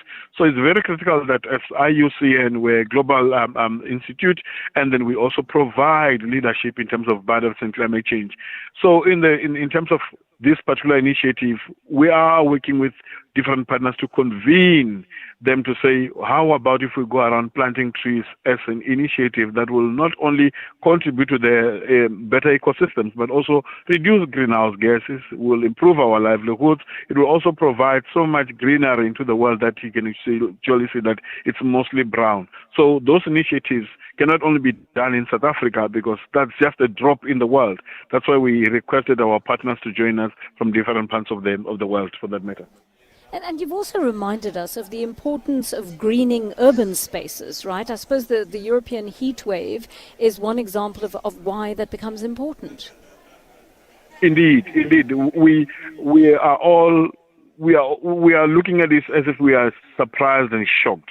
Whereas the science has been always saying it's going to get hotter and dry.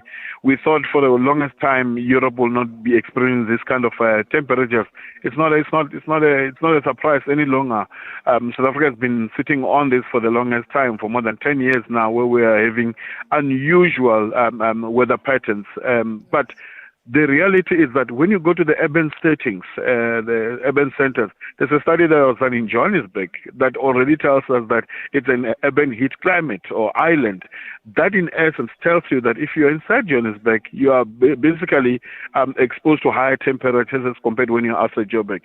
The same studies have done in Barcelona, Vienna, several parts of Europe. So we need to find a way on how do we work with our open spaces. We need to find a way on how do we green our buildings. How do we improve livelihoods in this particular city so that people, they can actually enjoy the area. So people are also encouraged to visit the botanical gardens, their parks, and manage those particular spaces in such a way that they are also helpful. We know for a fact that health, human well-being, and greenery, it's aligned together. So with the environment that is being degraded all the time, we are exposing ourselves to many or multiple hazards. That could be climate change issues, that could be those high temperatures, and also it could also be an issue around different chronic diseases. So we are seeing already the patterns of these urban heat islands. We want to try and work that process backwards. We plant more trees. It will absorb quite a lot of heat and also help in terms of reducing the temperatures in those particular areas. Well, thank you so much for speaking to us. I wish you the best with what sounds like a wonderful project, and I do hope that it grows from strength to strength, because you made some wonderful points there on why we need to start greening, particularly our urban spaces. Speaking to us there, Valinavo Kabgali, country representative for South Africa for the International Union for Conservation of Nature. Before history wrote about him, the microphone captured him. It is an idea of which I hope to live. Here, Nelson Mandela, in his own words, I am the product of Africa. alongside the voices of those who walked with him, Along the cherished hill. learn from him, and continue to be inspired by him. Mandela Man, only on SAfm.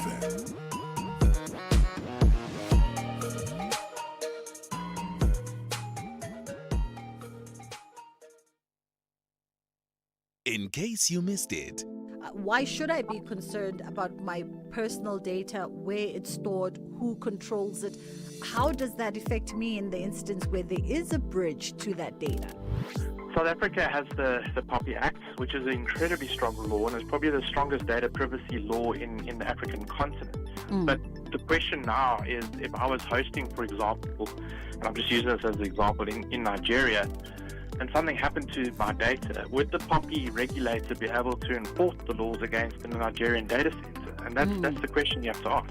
Richard Frost, Head of Technology Solutions and Consulting at Amata Cybersecurity.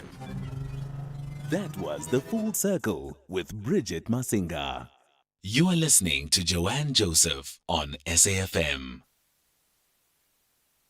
All right, that brings us to 11:43 on the Daily Discourse. Maybe you're just tuning in towards the end of the program and you're hearing the activity around me, and that is because we are at a gathering in Durban, the Special Economic Zones, Industrial Zones program. That's what it is. It's a conference that brings together the stakeholders from business, from the investment sector, from labor, from all sorts of aspects of the economy that needs to be grown in order to increase our jobs, increase our GDP, and set us on a different trajectory to the one that we are currently sitting on. So there has been a period of deindustrialization in South Africa, and these are zones that are working against that to re-establish us as a country that is moving towards industrialization in certain aspects. And so there's a great deal of enthusiasm in the room today about where the investment money needs to go. You know, what agility, what level of agility is required to make it a reality, and how investors are going to put their money where their mouth is and say, we believe in these projects and we are going to put our money behind them. All right, so we'll continue our conversation at this hour. I reminded you a little bit earlier on that tomorrow, the 18th of July, is Mandela Day. I wonder what you'll be doing for Mandela Day tomorrow. You haven't told us actually what your plans are, but are you giving up your 67 minutes, or are you doing 67 in whatever format you are in order to commemorate Nelson Mandela Day? It is now an international commemoration day, and I think the fact that it has spread worldwide, where people stop in the middle of the year to give some thought to how they're going to give back to communities and to people who don't enjoy the privilege they do is just such an important thing.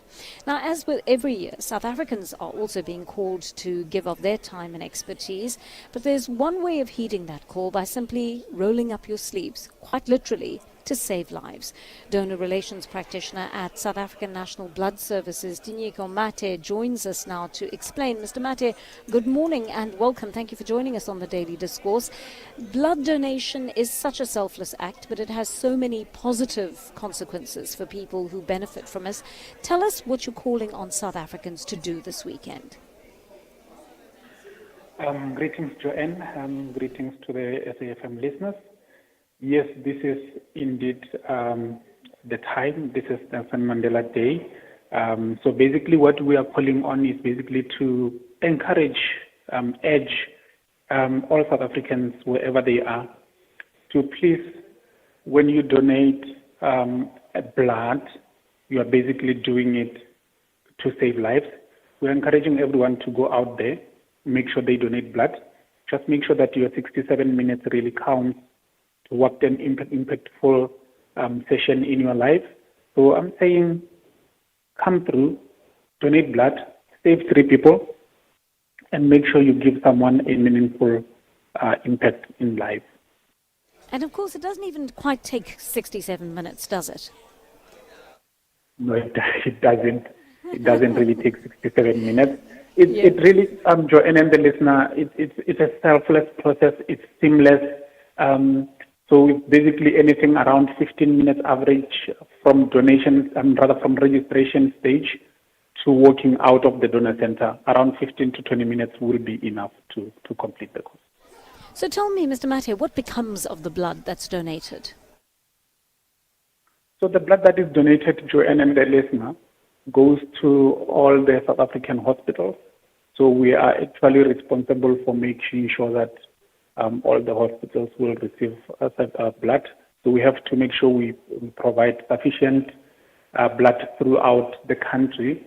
Remember, in any given day, we need an average of 3,500 blood units to be able to say securely we can supply blood throughout the country. So with one donation, you can really go out there and save 3 lives. I mean, that's wonderful to know.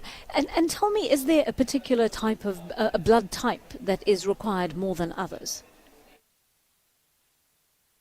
Yes, and I would say, even though in terms of your health benefits, all blood types are the same, but essentially, yes, there are blood types that are required more than others for simple reasons. There are blood types that can give to other blood types and can give to a number of blood types.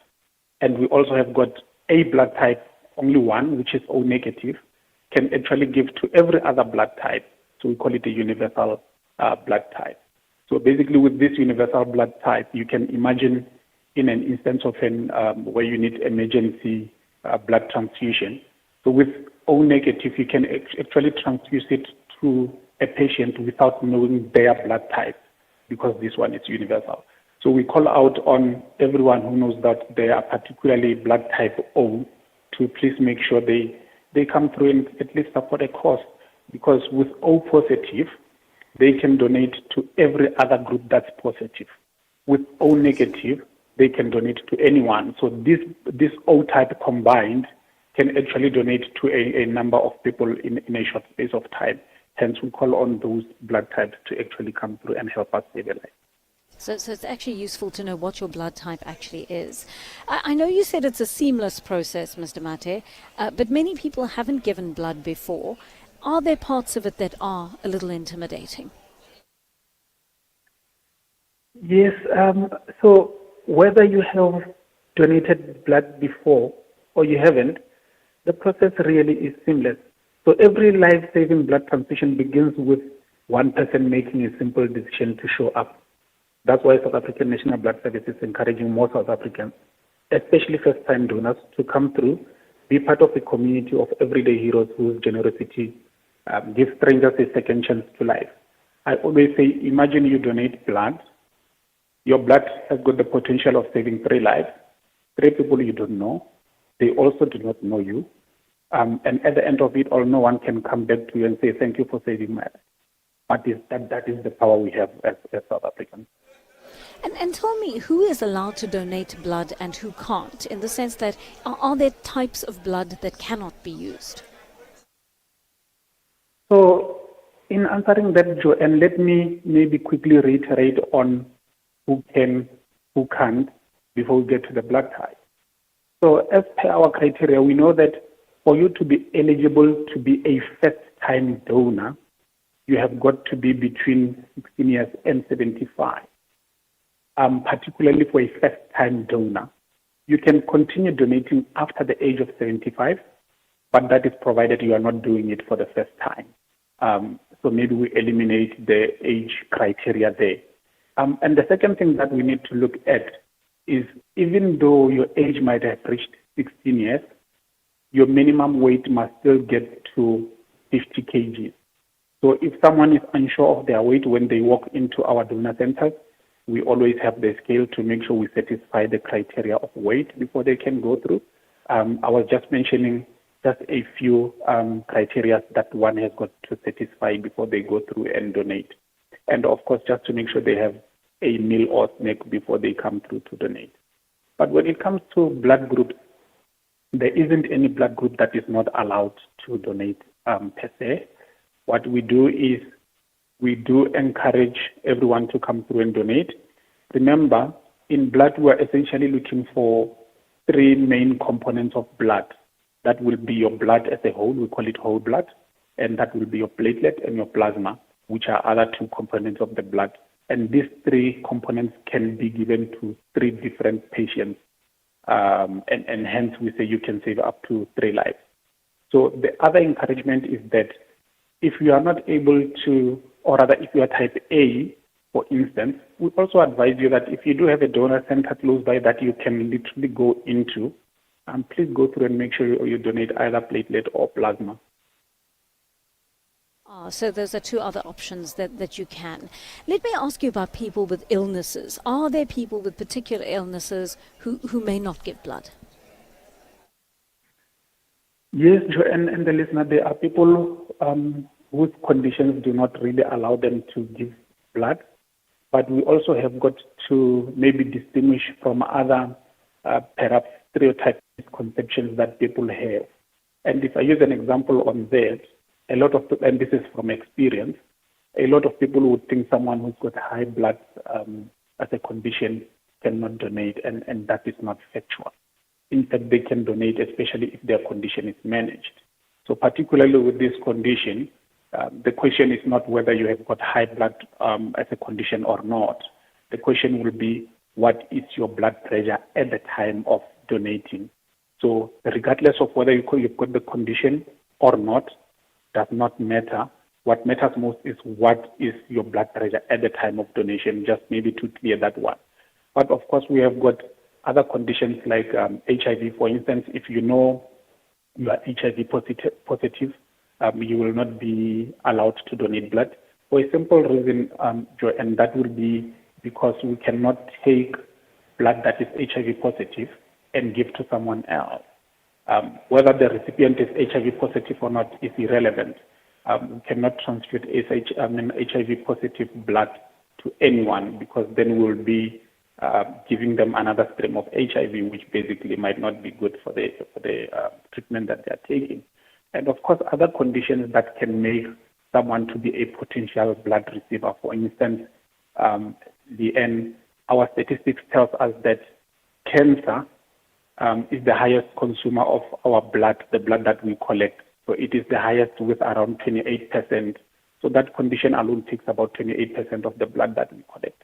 So when you have cancer, for instance, you will not be allowed to donate because you will potentially be a recipient of blood.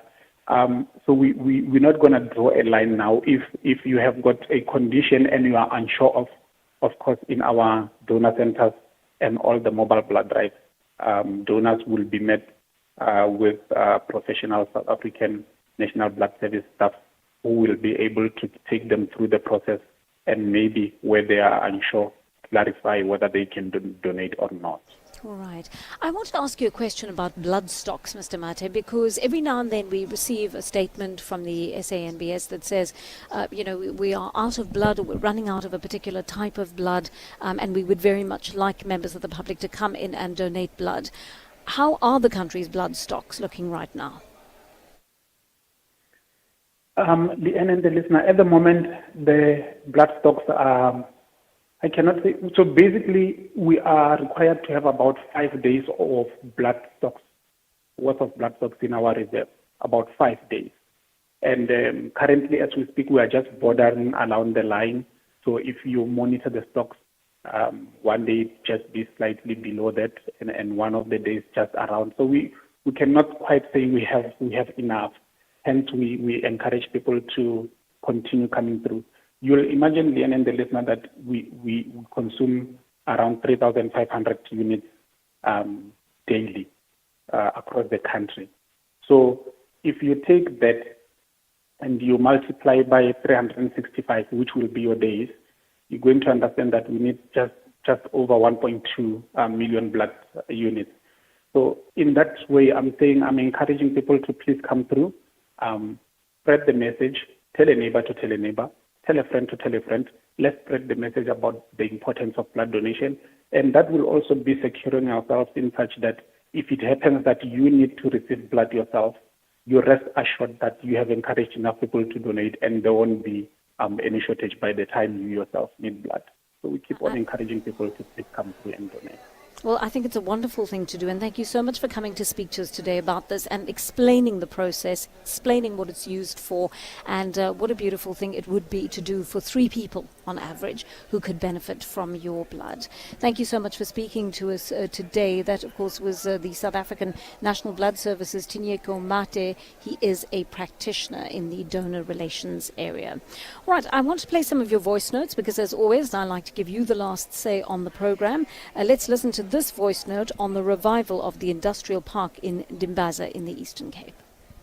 Good morning, Joanne. Great show.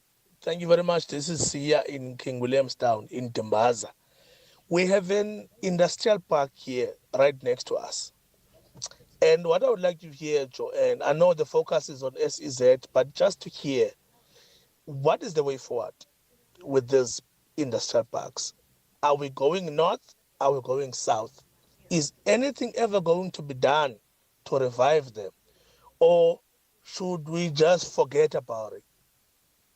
I would love an honest and straightforward answer, because every time we talk about industrial parks, you don't get a very clear understanding of where things are going. Are they being revived or are they being destroyed? Thank you very much. I'll listen on the radio.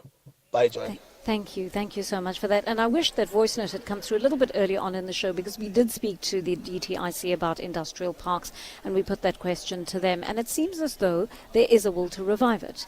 I think what is of interest to them, which is what they told us, we spoke to Kamal Ali, who is the ministerial spokesperson of the DTIC, and he said, it is based on an apartheid model, but they are essentially, they've sanitized that model, obviously for the purposes of keeping it in line with labor rights and with the human rights regime in the country, and they are trying their best to enable communities to get involved at the level of industrial parks. And I think the fact that those industrial parks sit in many communal areas, right? They sit closer to residential areas than perhaps special economic zones would sit. You then end up with a situation where people are able to access work in their backyard virtually. They don't have to travel very far to access those opportunities, as has been the case as a result of apartheid special planning.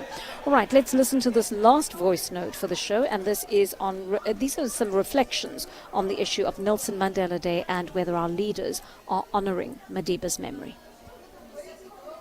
Yeah, Joanne, Joanne, I don't worry or consider the Mandela Day that much, because our leaders, particularly the president and his cabinet, it's them actually who must be on the forefront by considering this day and by fulfilling this Mandela Day.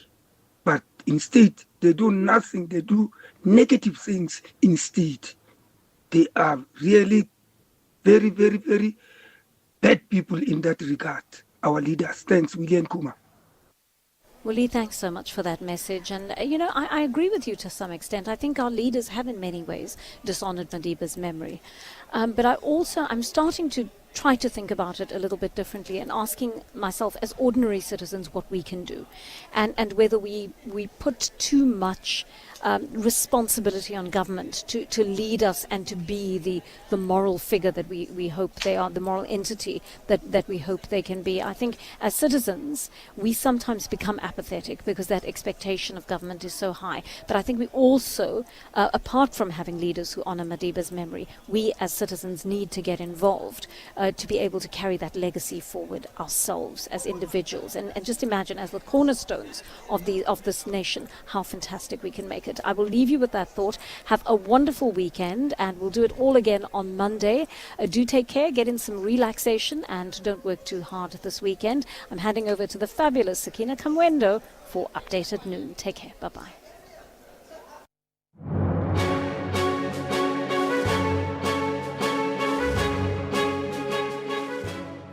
Well, thank you so much, Joanne. Thoroughly enjoyed that and great insights. But it's 12 o'clock now, Friday, the 17th of July, 2026. And a very warm welcome to Update at Noon here on SAFM. Leading the conversation, I'm Sakina Kamwendo. Coming up in the next hour, there are grounds to conclude that the Gauteng province currently lacks the proper capacity to enforce food safety practices by informal food retailers, including spaza shops, vendors, hawkers, and school feeding schemes.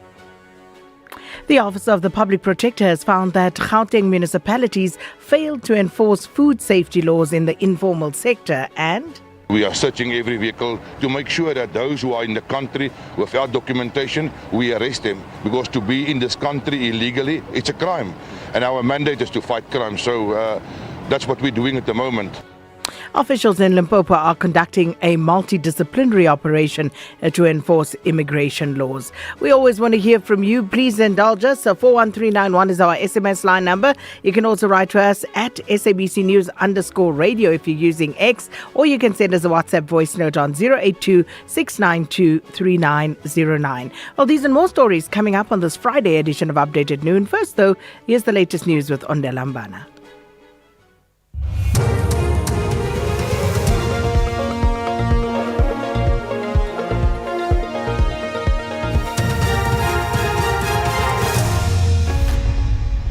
Thank you, Sakina. On the top stories, IDEC's Andrea Johnson returns to work after hospitalization, and deadline extended for Ndomini to pass its 2026-27 budget.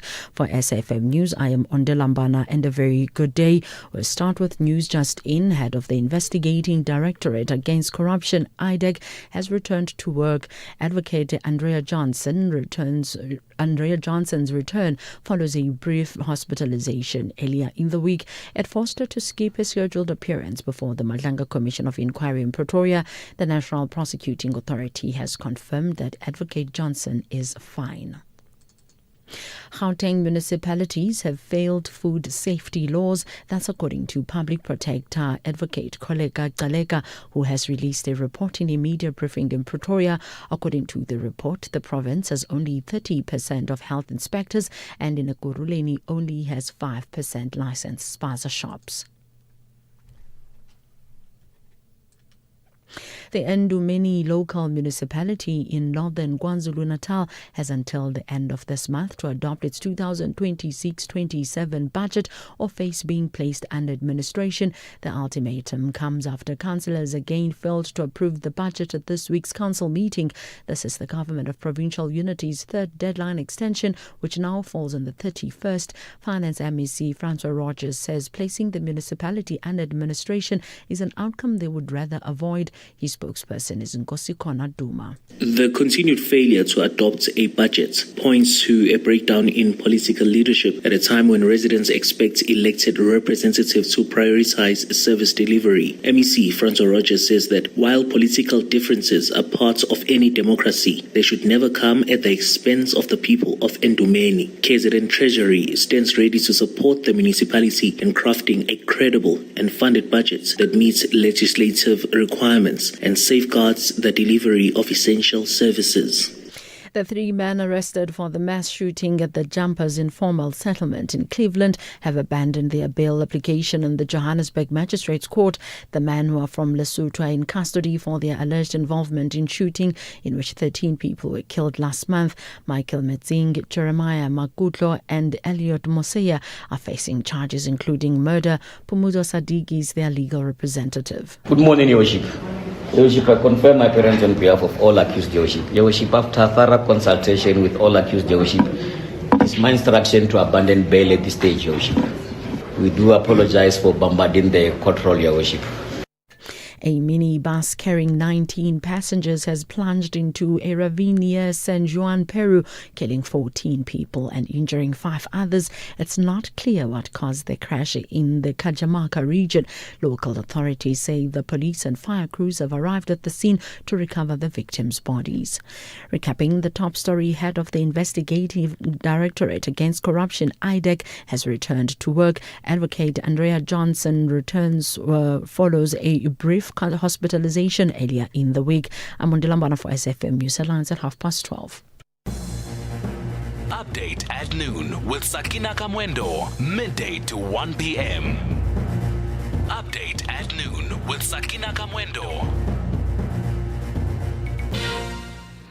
Thanks so much, Ondela Mbana. Good afternoon, everybody. It's 6 minutes after 12, and thanks for thanks for being with us here on Update at Noon. Well, I can just update Ondela Mbana's lead story there with regard to the IDEC head advocate Andrea Johnson returning to work. The Madlanga Commission has now subpoenaed and advocate Andrea Johnson to appear before the commission next week. As to the exact details, that we still don't know, but she has been subpoenaed to appear next week. And it's going to be very interesting given the testimony of Colonel Brian Padiachi yesterday, because it got really, really intense towards the end, and the sort of things that he had to concede to was actually quite disturbing, actually, to think that these are people in positions of authority in entities that actually hold a lot of power and sway in our society, and that there's the possibility that they are misusing that power. So it's going to be very interesting to hear how Advocate Andrea Johnson answers to some of these issues, because, for example, the whole battle between what seems to be at least a battle between IDAC and crime intelligence and what's happening there, the arrest of General Kumalo and others, also the appointment of Brigadier Mokwele. And if you listen to the commission last night, they went on quite late into the evening yesterday, and how Brigadier Mokwele's appointment was done, and how IDAC viewed that, and how they arrived at the conclusion that there was somehow fraud in that particular appointment. It was actually mind-blowing. But as I say, there's more to come from the commission this afternoon. So right now, they are actually they've gone back to the Port Shepstone drug bust with Officer Mpangase. Now, you'll remember he was, of course, mentioned as one of those who were also involved there, Warrant Officer Livingston Mpangase. Now, he was mentioned in the Madlanga Commission in connection with the handling of that 541 kilograms of cocaine that took place in the Durban Harbour in 2021, and that was subsequently stored at the Hawke's Port Shepstone offices before it disappeared. And it was not the first time that he and Colonel Jacob worked together. And it was also not the first time that drugs went missing. So initially he was identified as the first investigating officer that was assigned to that cocaine seizure after the drugs were confiscated. So he is currently testifying before the Madlanga Commission.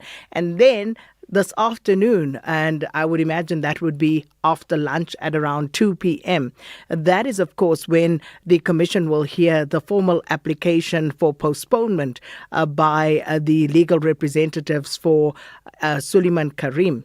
Now, you'll remember on Wednesday, Advocate Matthew Chaskelson, SC, who's the evidence leader for the Commission, he had actually indicated that the Commission will subpoena evidence in the form of CCTV footage from the establishment where Suleiman Karim was allegedly seen with an entourage in Cape Town. He's also indicated that they will also subpoena records from the doctors in terms of his treatment, from the medical facilities, in terms of when he was admitted and, of course, discharged. And also, and more importantly for the Commission, I suppose, they want to know exactly to what extent Suleiman Karim has been involved in the day-to-day running of his businesses in the last 4 months, because the Commission has been asking for certain records, certain information that they deem very important, which they haven't received from Suleiman Karim. So that will be looked into at 2 p.m. this afternoon. So that's what's happening at the Madlanga Commission. And then some of the other stories, we have President Cyril Ramaphosa hosting and the fourth session of the South Africa-Namibia Binational Commission with his Namibian counterpart, President Netumbo Nandi-Ndaitwah. And we're also looking at the Public Protector of South Africa's report that was released a short while ago. And in that media briefing, it was an update on the ongoing systemic investigation into allegations of inadequate enforcement by organs of state with regard to regulations around food safety. We'll speak to Gauteng spokesperson about that. And of course, Limpopo, there have been arrests of undocumented immigrants. And of course, we'll speak to them, the police in that province, about that particular situation. Those just some of the stories. Is of course a Friday as well. We'll get an update from the coalface with Martin Creamer. Update at noon with Sakina Kamwendo, midday to 1 p.m. Now, the Public Protector, Koleka Qaleka, has raised concern over how compliance of spaza shops with licensing and food safety regulations across Gauteng has been handled. Now, the Public Protector says that municipalities are struggling to enforce health and business laws because of a severe shortage of environmental health practitioners. The Public Protector's Office today released the findings of an investigation into the enforcement of food safety and hygiene regulations in Gauteng's informal food sector.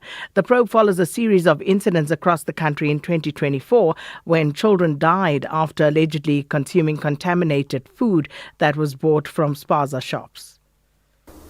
The minimum inspection frequency interval for food premises is once every quarter, meaning each premises must be inspected at a minimum of 4 times a year, as contemplated in the NEHNS, made in terms of Section 21, subsection 2B, Roman figure 2 of the National Health Act.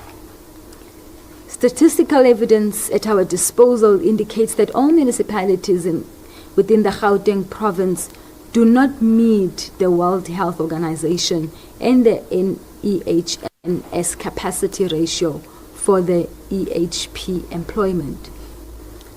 According to these standards, it is recommended that there must be 1 per 10,000 population.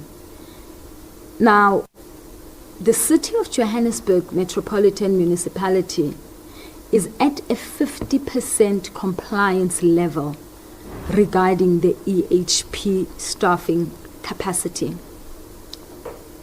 The other metros within the province are actually below 25% of capacity levels. The city of the Ekurhuleni Metropolitan Municipality and the cities of Tshwane Metropolitan Municipality are at 23% and 21% respectively, while Citybeng and the West Rand are operating at 16 and 18% apiece in terms of their EHP staffing levels. And that was Public Protector Koleka Gcaleka during a media briefing a short while ago, releasing the findings of an investigation into the enforcement of food safety and hygiene regulations in Gauteng's informal food sector. For reaction, we join now by Gauteng government spokesperson Elijah Mhlanga. Thanks so much for your time and welcome to Update at Noon. Sakina, good afternoon. Thank you so much for having us. Mr. Mhlanga, the Public Protector says Gauteng has failed to adequately enforce food safety and hygiene regulations. What's the government's response? Sakina, we're still reading this report. It's a lengthy report, but for now we can welcome the report because it is assisting us to get to understand what took place. You recall it comes from the time when learners were dying after consuming food items from different spaza shops where they bought the food. And at that time, there was no clarity as to who should take responsibility. And that complaint that was lodged with the Public Protector led us now to the situation, but also to see who should be responsible for the situation. So we can just welcome the report right now. We'll study it in detail. We appreciate the work that the Public Protector does, and we are going to cooperate fully with it. And whilst I understand that you would want to take some time in looking at the finer detail, some of what was revealed during that briefing isn't new, Mr. Mhlanga.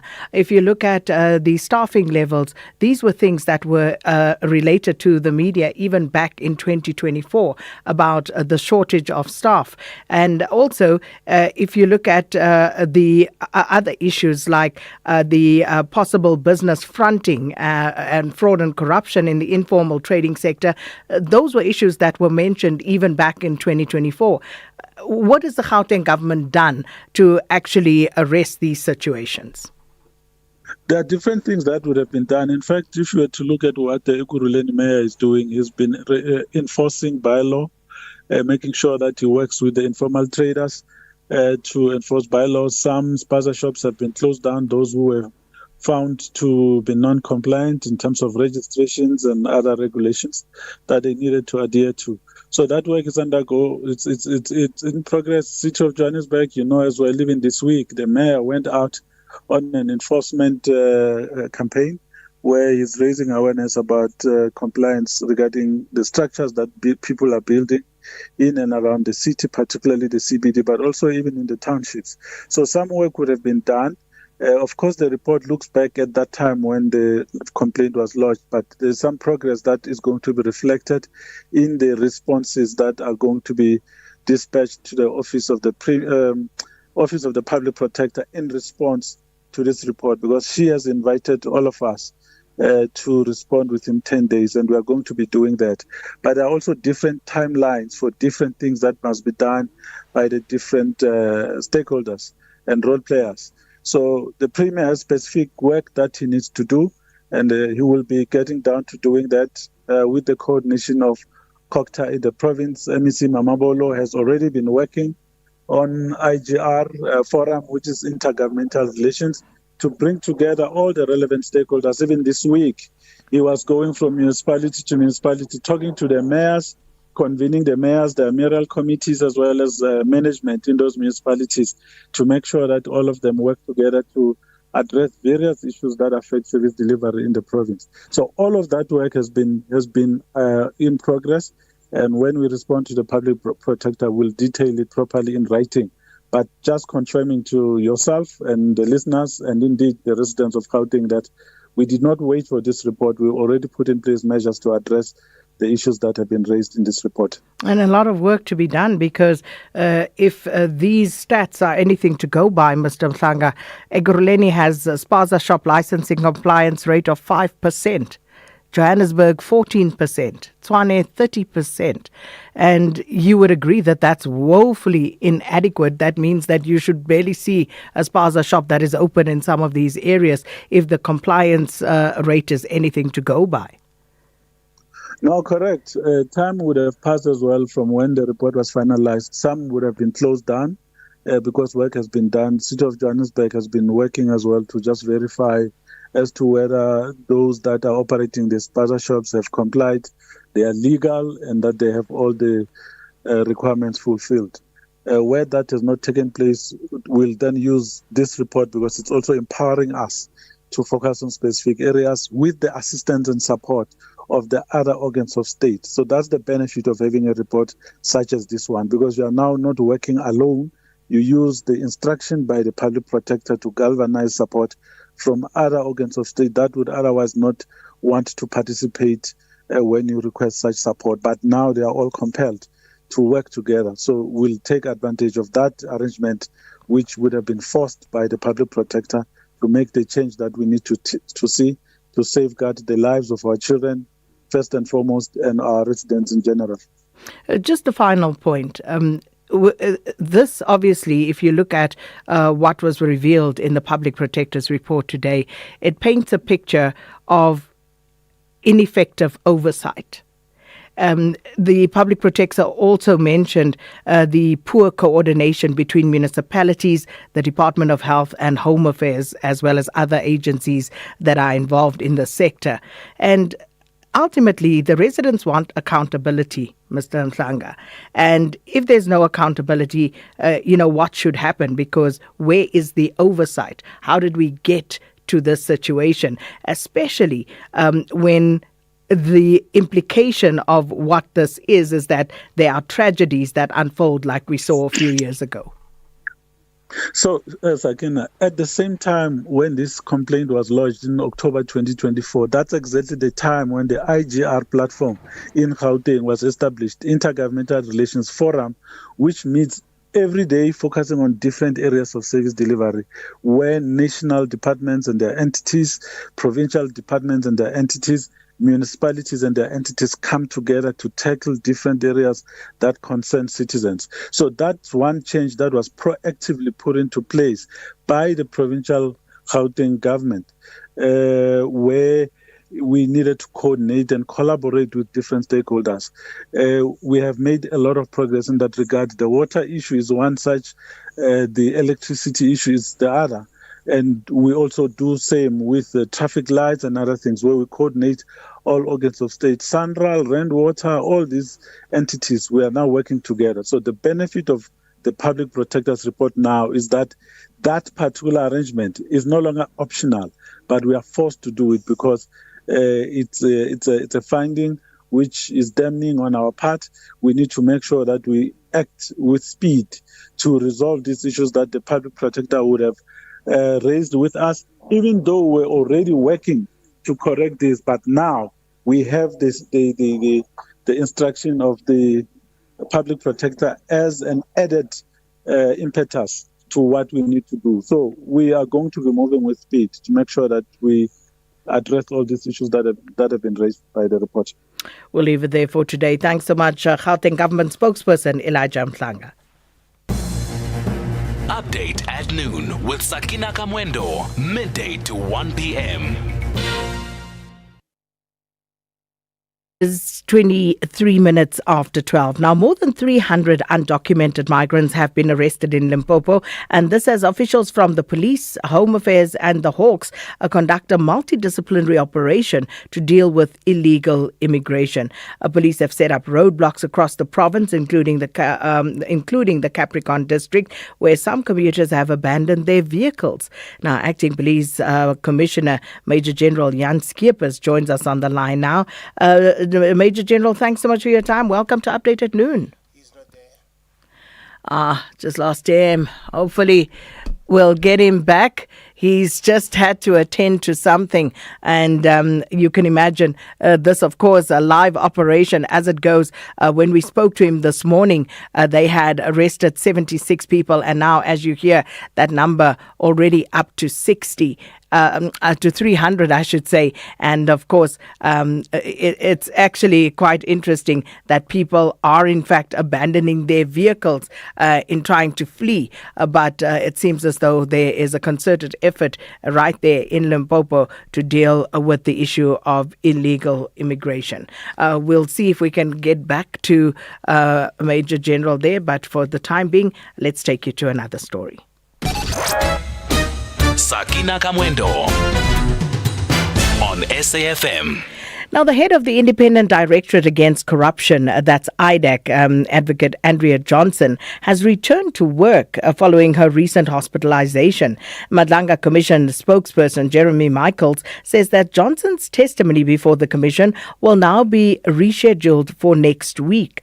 Johnson had been expected to testify this week, but her appearance was postponed after she was admitted to hospital. A new subpoena has since been issued. Jeremy Michaels also explained that the Commission will later today hear Northwest businessman Suleiman Karim's application for a postponement. Here's the Commission spokesperson, Jeremy Michaels. At 1400. We will be dealing with the matter at 1400, but not the full postponement application. Advocate Chaskelson, the chief evidence leader, will come and explain before the Commission in the open session what exactly has happened over the last 24 hours or so. So that will happen in open session at 1400, but the actual postponement application will not be happening as planned at 2 p.m. So you certainly will get an update as to what is happening with the matter of Mr. Karim at 2 p.m. Then I've also had quite a number of questions related to Advocate Andrea Johnson, the head of IDAC. In that regard, as you will know, the Advocate Johnson was not able to appear before the Commission this week because she took ill from Monday to Wednesday. I think it was the 13th to the 15th. As far as we are aware, she is no longer ill. There's no indication of that. And so I think you can expect that, and certainly, of course, the Commission needs to and wants to hear from her as soon as possible, hear her testimony and her responses to a whole range of serious issues. So you can expect an update on that in, I would say, the next few days. I can't really say much more than that, and the Commission is about to resume. So I'll leave it at that. Thank you. And that was the Madlanga Commission spokesperson, Jeremy Michaels. Update at noon with Sakina Kamwendo, midday to 1 p.m.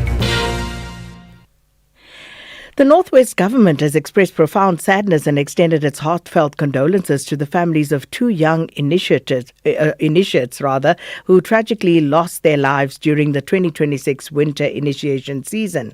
The one initiate died at a registered initiation school in Bodibe village, while the other died at an illegal initiation school in Kuma.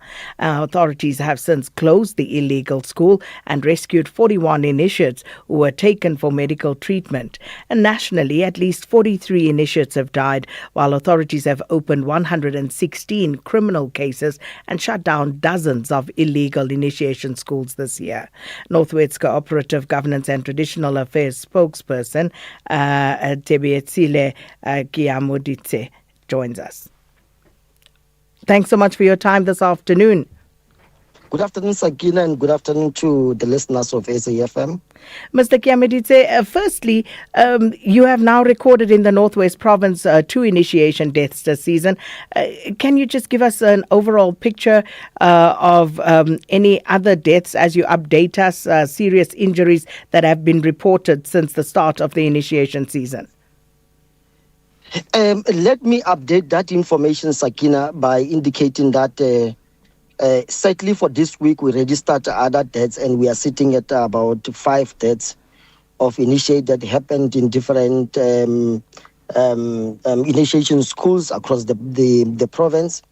And the dynamic that we are actually seeing now is that mostly some of the deaths will happen in illegal initiation schools that will mushroom as and when we begin the initiation season and so on. And certainly this time around, only 1 out of the 5 is from an illegal initiation school, and the other 4 are from some of the registered initiation schools.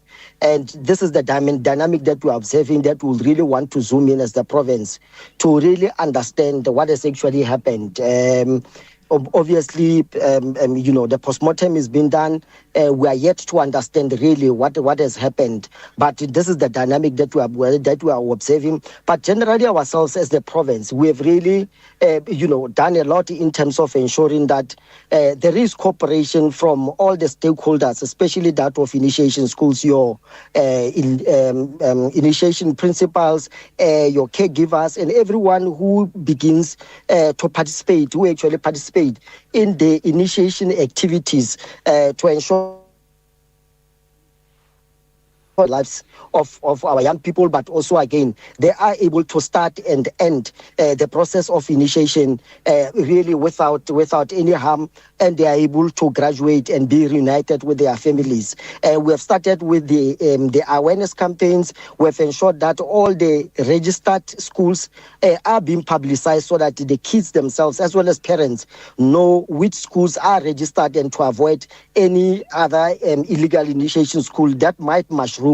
But what we've also done is to ensure that we hire the seasonal workers who will be assisting the provincial initiation coordinating committee to ensure that there is proper compliance, that there is monitoring and inspection, so that as and when we pick up some of the where there is no compliance, then we begin to process some of these schools and ensure that we are in the right place. That's why we have actually shut down almost 18. We are sitting at about 18 schools that we have shut down. We have also opened 18 criminal cases that are being processed, and we have rescued about over 200 initiates in the province. So this is where we are sitting, and we'll continue to monitor the situation. In fact, today it is the last day of initiation activities in the province, and we are closing. There are some of the mass pass-out ceremonies that are being held in different parts of the province to conclude the winter initiation season. And just a final question for now, because we're out of time, Mr. Kiamedite. The second, one of the deaths, rather, you said, occurred at an illegal initiation school. So as we understand, that would be the same school where 41 initiates were also rescued from. The question is, how did that school manage to operate? And were there no warning signs? Were there no reports beforehand of this particular school operating illegally before that tragedy occurred?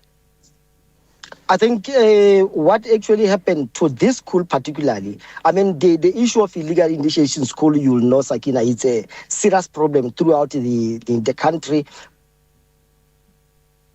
Even in the previous season, we also registered a high number of illegal initiations, even though this time around they've actually dropped. But for this school specifically, the element that we have observed there is that there is a serious criminal activity that actually happened in that particular school, to a point where we had to retreat and mobilize, especially the South African Police Service, so that they must be able to assist us to go and shut down that school. We had people who were spearheading that particular initiation school. They were seriously armed to a point where even the PICC itself, members of the PICC, including those who have hired and that we mobilized to ensure that we shut down that school, they were unable to go to that particular school because it was just completely dangerous for us to begin to do anything. And that is why we had to retreat to go and mobilize the police. Then ultimately we closed down that particular school. So it's really not that easy, to a point where you will have a situation where the legal initiation school will then be created, and the following day you'll be able to be closed down. The environment is very much vast. Some of these schools are actually being held deep in some of these farms where it's very much difficult for you to access. But also another element that we have observed in the province is that some of these people will take the kids from our province in the northwest, particularly in the areas where we are sharing a border with Gauteng province. They will then take these kids from the province to go and host the initiation school in the Gauteng province, where it then becomes difficult for us to begin to even intervene. That is why we had to check with authorities in other provinces for assistance. So those are some of the dynamics. It's really not that easy, but specifically with this school in Kuma, it was very much different to a point where it was quite dangerous for even the members of the PICCs themselves to begin to act promptly and shut down that particular school. Well, sounds scary. And we unfortunately have to leave it there. I still have so many questions, but that's where we have to leave it. Thanks so much. Northwest Cooperative Governance and Traditional Affairs spokesperson, Tebe Tsile Kiameditse. And Ondela, I don't know if you're still in that booth. If you are, apologies. Please bring us up to speed with the latest headlines. Thank you, Sakina. On the news headlines, the Madlanga Commission of Inquiry in Pretoria says it will announce the date of the anticipated testimony of Investigative Directorate against corruption head advocate Andrea Johnson in the next few days. The case of 3 men accused of involvement in the mass shooting in the Cleveland informal settlement will be back in the Johannesburg Magistrates Court on the 21st of next month, and Gauteng municipalities have failed food safety laws. That's according to the Public Protector Advocate Kollega Galega, who has released a report in a media briefing in Pretoria. A full update follows at the top of the hour. Economic news on SAFM. Facts and figures you can count on. Well, we're joined by Victor Mapunga to just round up the week's economic news for us. Victor is head of research at Old Mutual Wealth Private Clients. Good afternoon, Victor. Hi, Sakina. Yeah, we've had a busy week this week in terms of news flow, economic and market impacting news. So we're ending the week on a bit of a negative note in the markets. The JSE at the moment is at 109,300. We're down about 1% today and also 1% for the week. Most of this weakness has actually been driven by the resource index, which is down about 3.5% or so for the week. The rand at the moment is at 16.50 today, and we're also weak about 1% for the week so far. In terms of what has been driving markets this week, there's been limited local economic or company specific news. So for the most part, local market has been taking its cues from global markets, and there've really been two stories that are or two events that are top of investors' minds and that have been driving markets. The first has been the continued conflict in the Middle East. We've seen there the renewed hostilities, and it seems as though that memorandum of understanding that was signed between the US and Iran a few weeks ago has been thrown out of the window with the increased fighting there.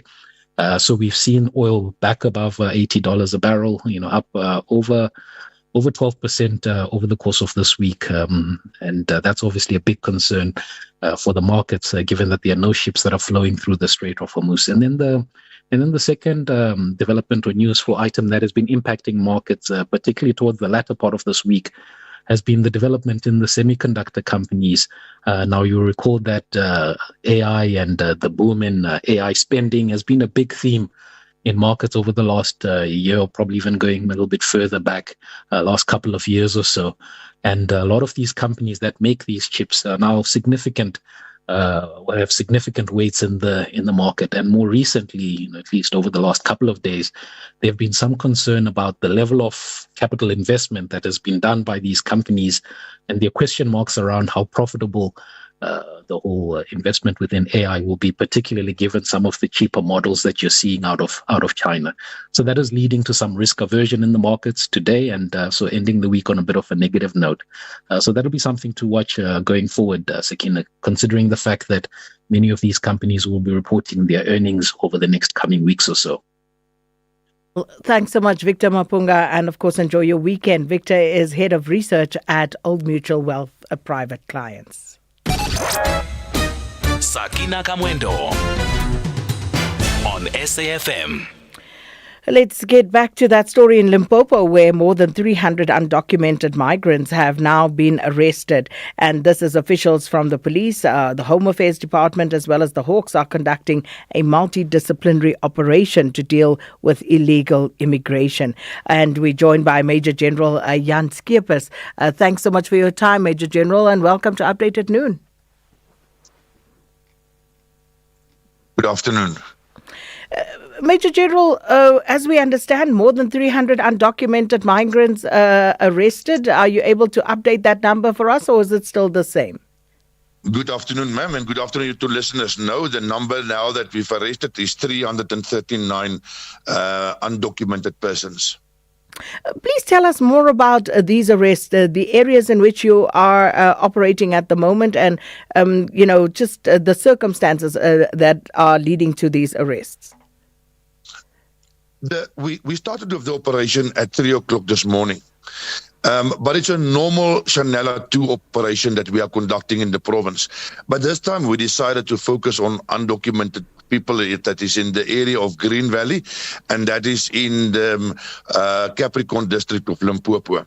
So when we started, we had a number of roadblocks, a number of search points, and well as a number of teams that went through the area, and that's when we made this 339 arrest. But we also arrested 2 people for selling illegal cigarettes, and we also arrested 1 person for harboring undocumented persons, because we found that people, South Africans will stay in the house. At the back, they've got rooms, and they are renting those rooms to undocumented persons. And in one of those rooms, we also arrested a undocumented person that we are linking with robberies, and is also wanted for a murder case in our province. And we understood that earlier, at least 1 person had left their car in trying to flee. But can you tell us whether that is indeed the fact, and then what happened there? I'm not aware of a person leaving his car to flee. We saw some of them running away when we came into the area, and there was 1 person also running away from the roadblock. But obviously, these people are scared to be arrested. But you cannot run forever, because this operation is not a once-off operation. Currently, it's happening throughout all the districts in the province, and we will continue with this operation. So, yes, if we miss you today, we will definitely get you tomorrow. Many people are asking, though, Major General Skeepers, why the intensity now, especially as it pertains to undocumented migrants? Why haven't the authorities clamped down all along? I think that is a misperception, because I can unfortunately I don't have the stats in front of me, but I'm 10 years now in the province, and every month we are measuring our police stations and our units that are performing their duties. Part of their accountability is to come and report to me the number of illegal foreigners or undocumented persons arrested. So it's not something that we do now out of the blue. I think there's more focus on it now when we're doing it, but that was continuous throughout the past 10 years in this province, because we know we are a province that's bordering with Zimbabwe and Botswana, so it's an ongoing process. I think there's just more highlight to those kinds of successes now, but it's ongoing, and we arrest in excess of 3,000 per month, every month, continuously. And what happens then? Is there any record of whether people are repatriated back to their countries of origin, and do those people actually come back into South Africa? Have you been able to track that sort of movement? Yes, ma'am. We immediately when we arrest, then we hand them over to the Department of Home Affairs, and then we repatriate them back to their countries of origin. Unfortunately, some of them do manage to come back, and we found that people were arrested for a second and sometimes even a third time. So we do have record of that as well. So clearly there is still a problem, because if someone is being arrested for the 3rd time for the same offense of being in the country illegally, it means that there are loopholes that need to be closed.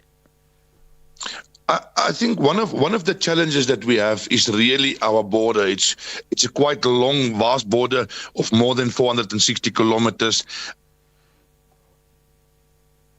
And there is not proper fencing on the borders are porous, so people do come through. But that will.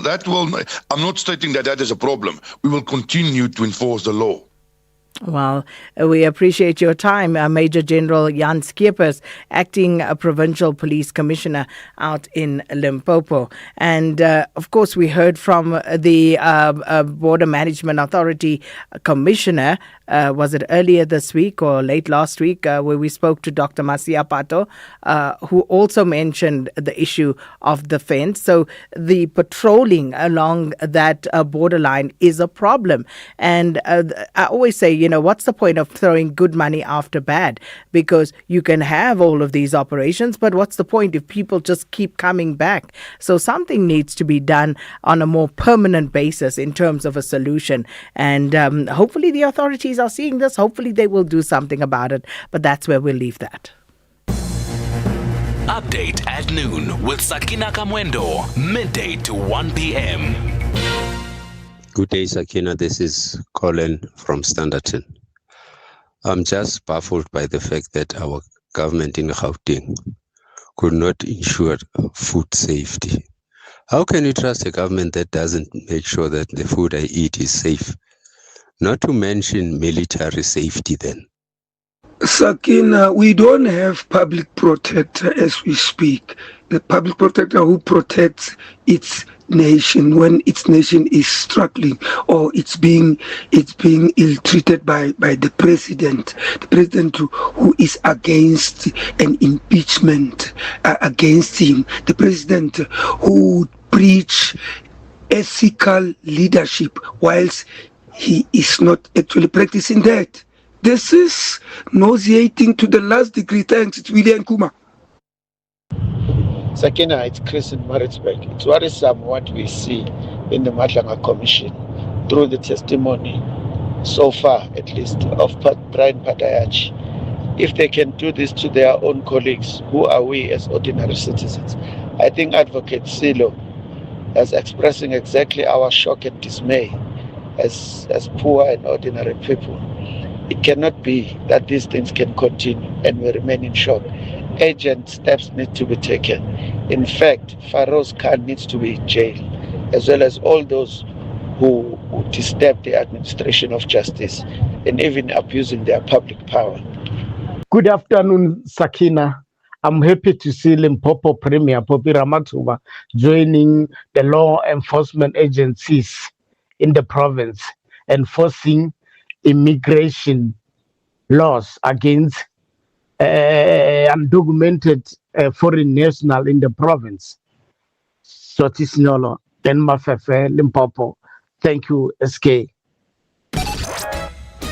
Sakina Kamwendo on SAFM. And it is 13 minutes before 1 o'clock. South Africa and Namibia are set to strengthen ties as leaders meet in the fourth session of the South Africa-Namibia Binational Commission. Ministers from both countries have reaffirmed their commitment to deepen cooperation. Now, South African President Cyril Ramaphosa says that the relationship between South Africa and Namibia is a special one. The friendship between our two countries was forged not by convenience, but through struggle, sacrifice, and solidarity. Together, our people resisted colonialism and apartheid. Together, we stood for justice, freedom, and human dignity. And together, we helped to shape a Southern Africa that is today defined by democracy, peace, and cooperation. It is this shared history, a rich history indeed, that continues to inspire our shared future. This commission, therefore, represents far more than a bilateral meeting between our two nations.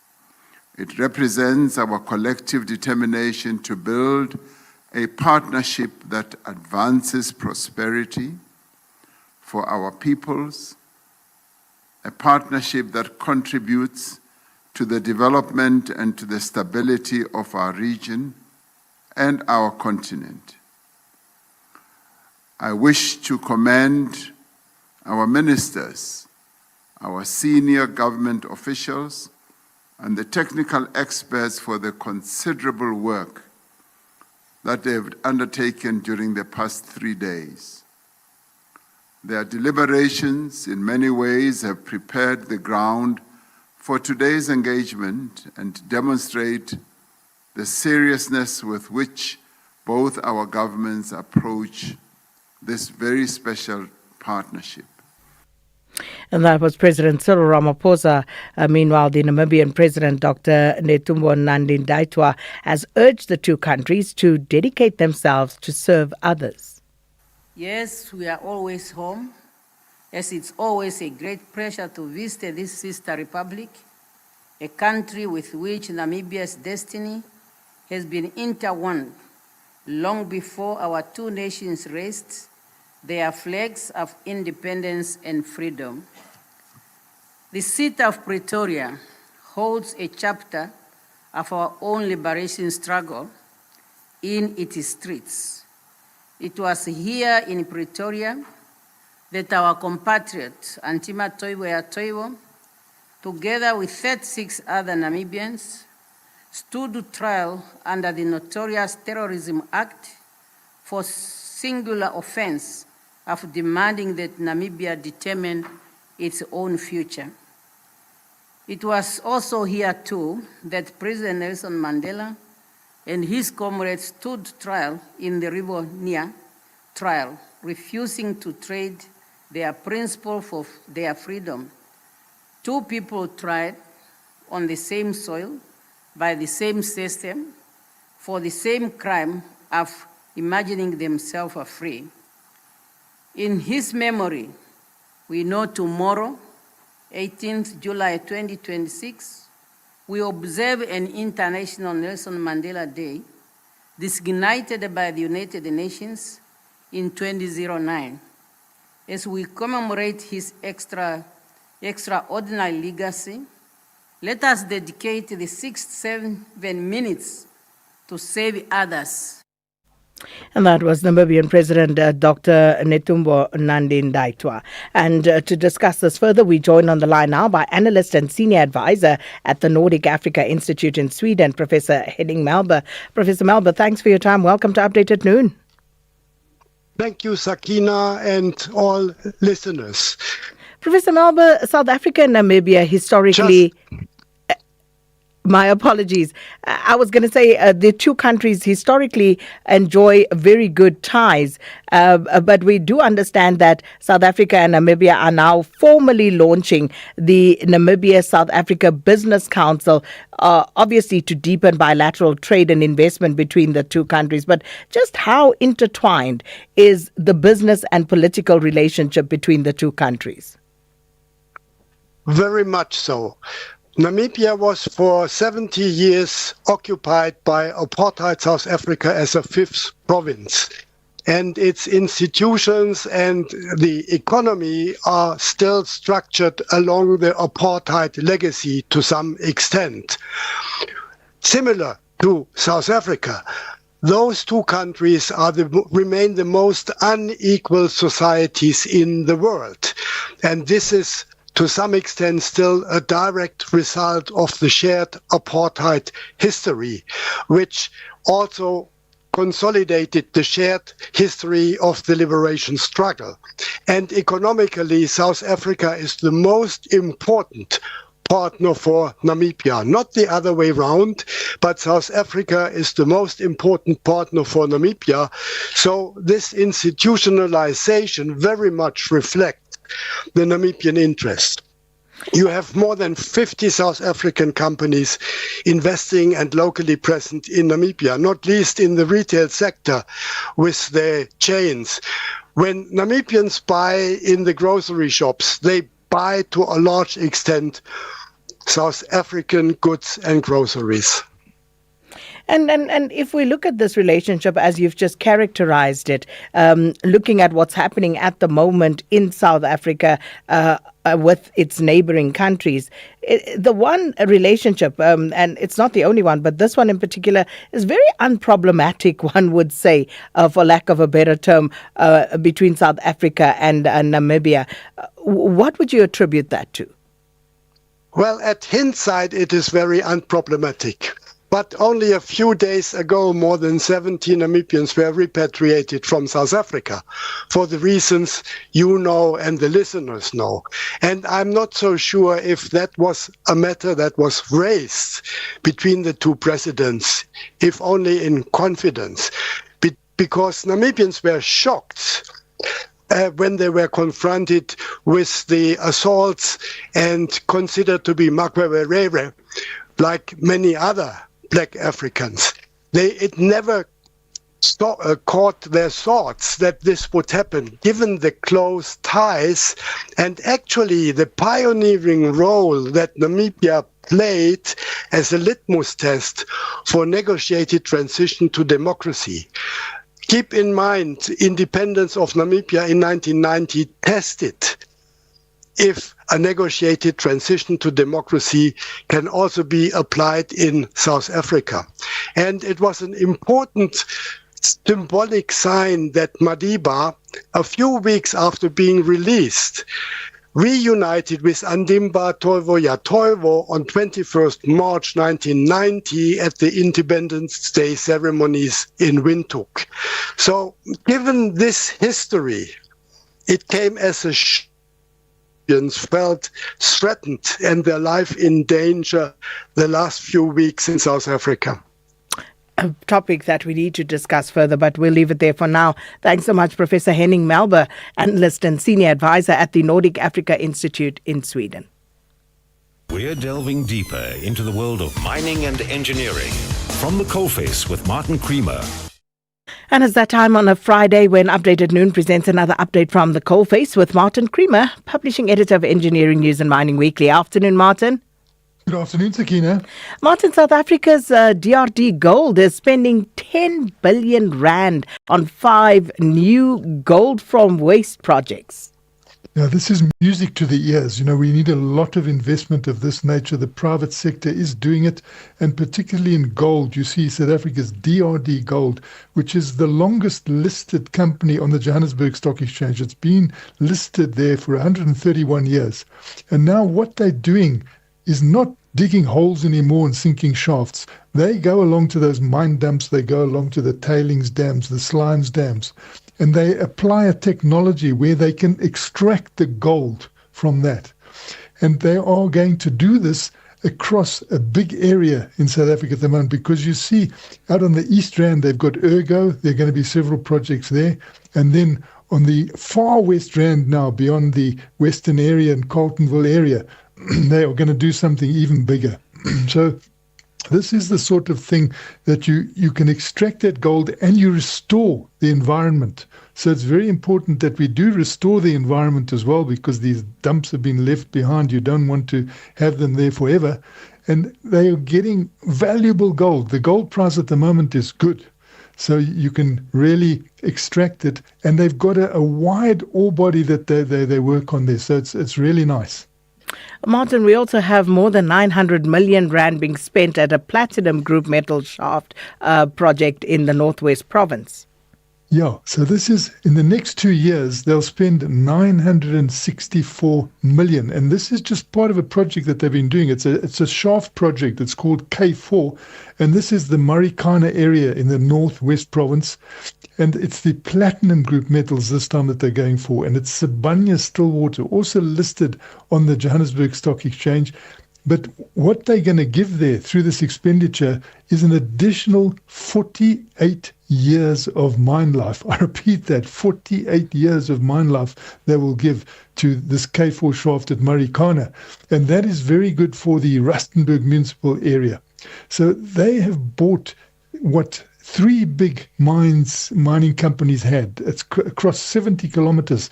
You know, it stretches from Brits to Rustenburg, and then this Marikana one is in the middle. But they've got this homogeneous ore body that they're working on, which gives them a lot of flexibility at a time when we don't know what the platinum price will look like in the next 20 years. We know in the next 10 years it looks okay. But in 20 years, you know, you need to know, well, what's going on. And you could mean that you've got to mine very fast or you've got to mine slower, but you need that flexibility. And this is what they've got there over this 70-kilometer stretch of homogeneous ore body. And just a final one, Martin. South Africa's state-owned Mintech is targeting global mineral research recognition for itself. And I've given a lot of history going back 130 years. Our economy here is largely built on minerals and metals. And if you look at Mintech, that belongs to us. That's state-owned. So you and I really own it. And it's showing a lot of keenness at the moment to do a lot more work. It's 92 years old. And if you go along to Randburg on 200 Molly Bongwe Drive, there you'll find it. And it's impressive. I mean, what they've built there is good. And it's part of our history. And what they're saying now is let us do more work. We're keen to work, particularly in platinum group metals. Platinum group metals has become very important for us. And they're saying, we can do a lot of research that's going to benefit you. And I think people are beginning to listen, because a lot of our research on platinum group metals is done outside of the country. And it'll be great if much more can be done inside the country by a state-owned research organization. And the people there, they say they are willing to work very hard. And it sounds like they are very keen. So it's hopefully the mines will give them a big chance to do a lot of research and development. Indeed. Just a quick question, Martin. Mintech, is there a part of that that's open to the public? Can we go in and see what goes on in there? I've found it so difficult to get in there. You come in, you park your car. They want to know who you are. They look at you up and down. You've got to fill in forms. So if there's an event there, then you go flying through. But when there's not an event, the security is quite tight. Well, I'll wait for you to take me there on an excursion. Martin Creamer, that building, of course, right next to the Home Affairs department in Randburg. So if you go there, chances are you'll see it. But that's how we end this week's edition of Coalface. And Martin Creamer will be back with another edition same time next Friday. And with that, that's all our time for this afternoon. Thanks so much to the production team. Thanks everybody for being with us. And of course, we'll do it again on Monday. Right now, though, on Lambana standing by with your news at 1.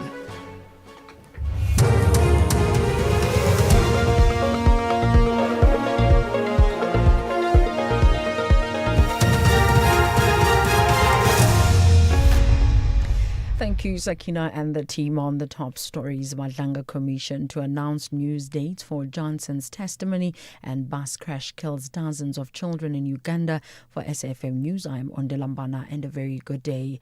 The Madlanga Commission of Inquiry in Pretoria says it will announce the date of the anticipated testimony of Investigative Directorate Against Corruption head Advocate Andrea Johnson in the next few days. National Prosecuting Authority spokesperson Kaiser Kganyago has confirmed that Johnson has returned to work. This after she was rushed to hospital on Monday ahead of a scheduled appearance before the Commission. SABC News understands that a fresh subpoena has been issued for Johnson to appear before the Commission. The Commission has declined to comment on the subpoena, but it says it's eager to hear Johnson's testimony as soon as possible. The Commission spokesperson, Jeremy Michaels. As far as we are aware, she is no longer ill. There's no indication of that. And so I think you can expect that, and certainly, of course, the Commission needs to and wants to hear from her as soon as possible, hear her testimony and her responses to a whole range of serious issues. So you can expect an update on that in, I would say, the next few days. I can't really say much more than that. The public protector advocate Koleka Galega has uncovered widespread non-compliance in Gauteng. They include non-compliance among spaza shop owners. Advocate Galega has recommended that Gauteng Premier Panyaza Lesufi take appropriate measures and work closely with members of his executive and municipalities to address capacity constraints affecting environmental health practitioners' services. She addressed the media in Pretoria on her head office's investigation into food poisoning and hygienic standards in some areas in the province. An actor from Seshego, Polokwane, Limpopo says the death of fellow actor Siputla Sebohodi is a huge loss to the arts industry. Mashapa Malema says the veteran actor welcomed him to the industry when he started. Sebohodi recently acted in the theatre production Black Moon, which was staged at this year's National Arts Festival in Makanda, Eastern Cape 2 weeks ago. He died on Wednesday at the age of 63.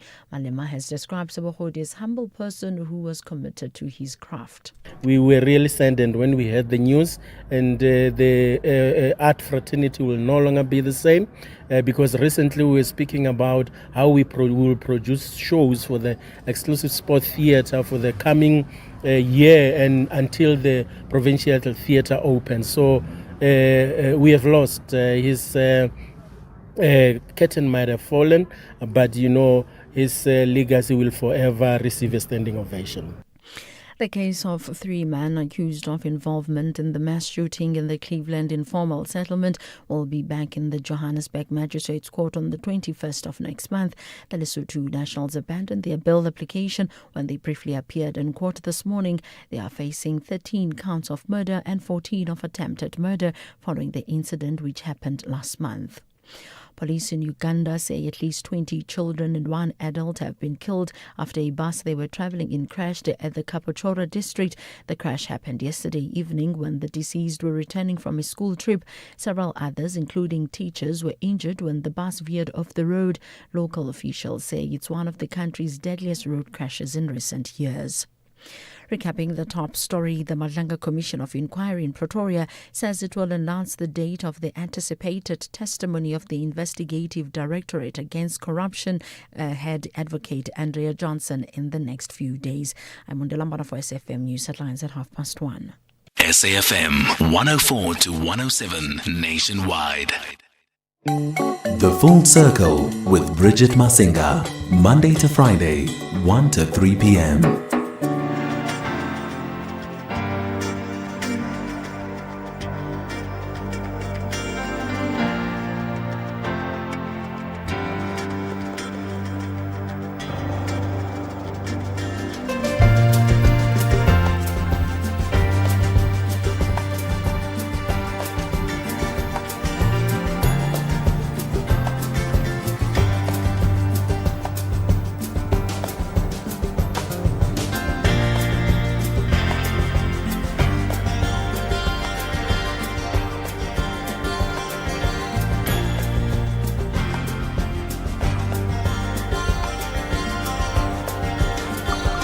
It was 25 years to take that man away. Now the freedom moves in closer every day. Wipe the tears down from your saddened eyes. They say Mandela's free, so step outside.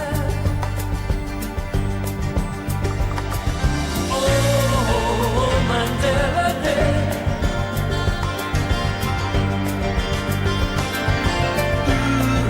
Ooh, Mandela's free. It was 25 years ago this very day. Held behind 4 walls all through night and day.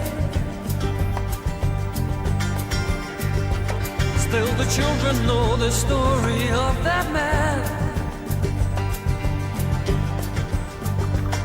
and we know what's going on right through your land. 25 years ago.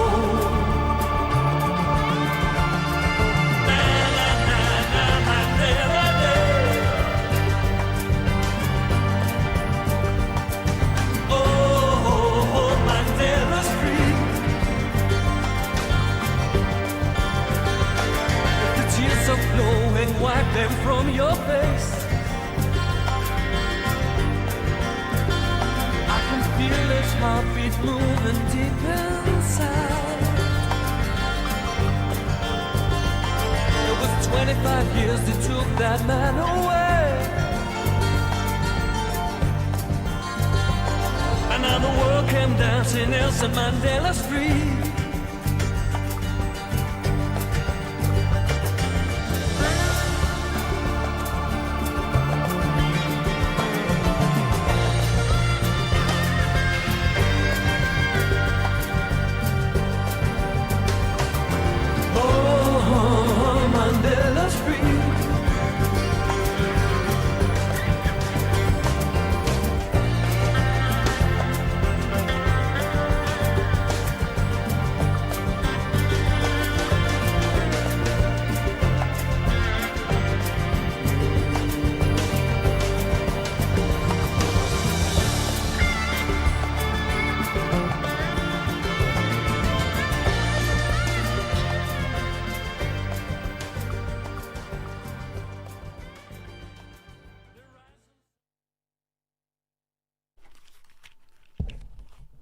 All right, we are trying to figure ourselves out here with the headphones. We're playing headphone roulette or something of the sorts with my young technician. Simple Minds. This one is an ode to Madiba as we get ready for Mandela Day that is coming up. How are you doing? How are you doing? It almost feels like we are catching our breath, but we are not, in fact. We're getting geared up for an easy, chilled Friday afternoon as we commence the show ahead of Mandela Day. We're going to be catching up with Sbahle Mota. A lot has been happening out at the Madlanga Commission today. I love the introduction of our translator this afternoon because he's got such a personality, and it's been a long while at the Madlanga since we've had a character that really is a character, so it's been lovely to see him in action. Very refreshing. We're going to catch up around the contents of today's conversations, and then coming up, Carolyn Steyn is joining us in studio, founder of 67 Blankets. She's a philanthropist and patron of the arts. Apparently, they are being tasked to teach me how to knit. We don't know how that's going to go, but you can follow to the enthusiasm of thumbs up from my team behind the window. You can follow the progress via our live streaming. Let's see how far I get and what the final product looks like when we wrap up the show.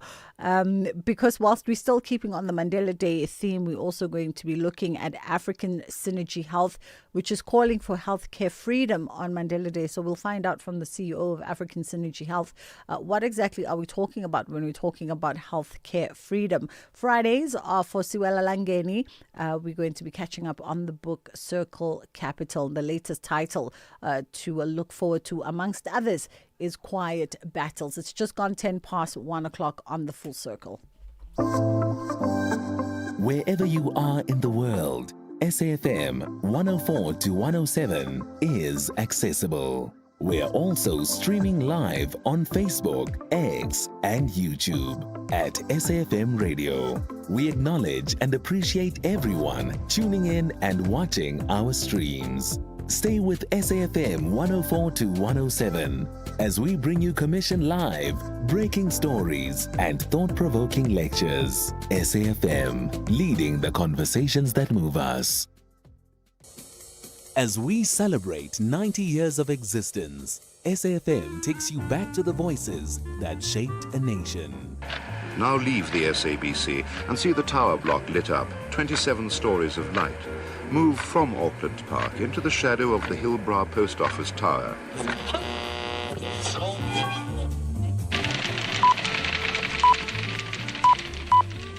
This is the English service of the SABC. Here is the news, read by Patricia Carr. A member of the Planning Committee of the President's Council, Mr. Nick Tuernicht, has been appointed chairman of the Council's Community Relations Community. 90 years of trusted voices. This is SAfm. Hasimbonanga Hasimbonango Mandela Tina. Hashtag Mandela Month on SAfm. I, Nelson Rhodesasa Mandela, do hereby swear to be faithful to the Republic of South Africa. So help me God. 30 years into our democracy, what have we built? What have we broken? And what remains unfinished? This July, SAfm examines the legacy of Mandela through the realities of South Africa today. Inequality, leadership, social justice, nation building, and the responsibilities that belong to every generation.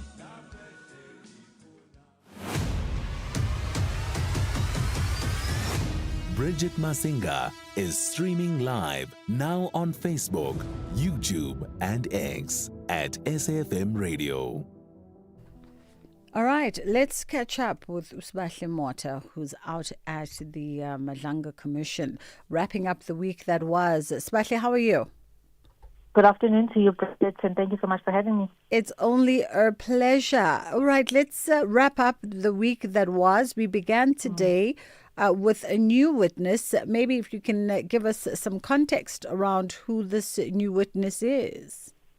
Yes, so we are back to the Port Shepstone cocaine theft, where 541 kilograms of cocaine was stolen from the Hawks' premises.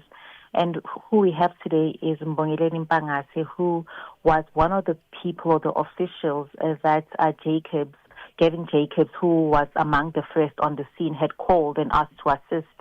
So what we are finding out, Bridget, is the fact that, Warrant Officer Mpangase did not necessarily possess the right skills to process drug consignment of that magnitude. And what he's told the commission is the fact that, Mr. Gavin had actually asked him to come and assist in that drug consignment because he actually didn't get along with the people who were more qualified to actually help him with this drug consignment. And more questions were put to him about his sort of experience. And he told the commission that he's been involved in many drug things, but really did not have the knowledge or the skills to process drugs coming in either a truck or a container. So obviously these questions are very important for the commission to ask and subsequently to try and detect this missing consignments, and to say some of the people that were involved didn't necessarily possess the proper skills to process that crime scene, and they were handpicked, according to who gets along with who, further raising questions that this was deliberate in asking such people to come and help with that drug scene. And in fact, Justice Madlanga began a line of questioning around the process and then halfway through abandoned it, saying that the commission had heard from various witnesses, some of senior level, within these structures around the processes. And so they felt that to some degree they were even experts themselves around these processes. And I guess highlighting once again that processes were not followed. No, definitely. And I mean, he even conceded, Mpangase conceded that that crime scene did not or was not handled properly. And that speaks to sort of how deliberate, some of the people who were on that crime scene and who called first were in processing that crime scene. Because if you remember, there were issues where they decided to move that crime scene to Isipingo because they were complaining that it was too exposed and there was a township that was near it, and they were scared that people would get to know of this large consignment. So he finally concedes and says, you know what, it was really not properly handled. And he also adds to the fact that he went there because he wanted more experience in processing drug consignments or drug scenes. So, I mean, that really does raise a lot of alarm bells to say that this was quite deliberate in handpicking these people who were not even experienced to process this crime scene. Is this it for today's witnesses, especially because the commissioners made it seem as though they want to be wrapped with this particular witness early or at least before lunch, so that by 2 they can sit on that matter with Advocate Matthew Charkelson, SC? We are not done, and there has been developments about this postponement application that is to be brought by the lawyers of Suleiman Karim. And what Jeremy Michaels has told us is that it may not proceed as had scheduled or as has planned, because what we do understand is that, Suleiman Karim's doctor may not even be in the country.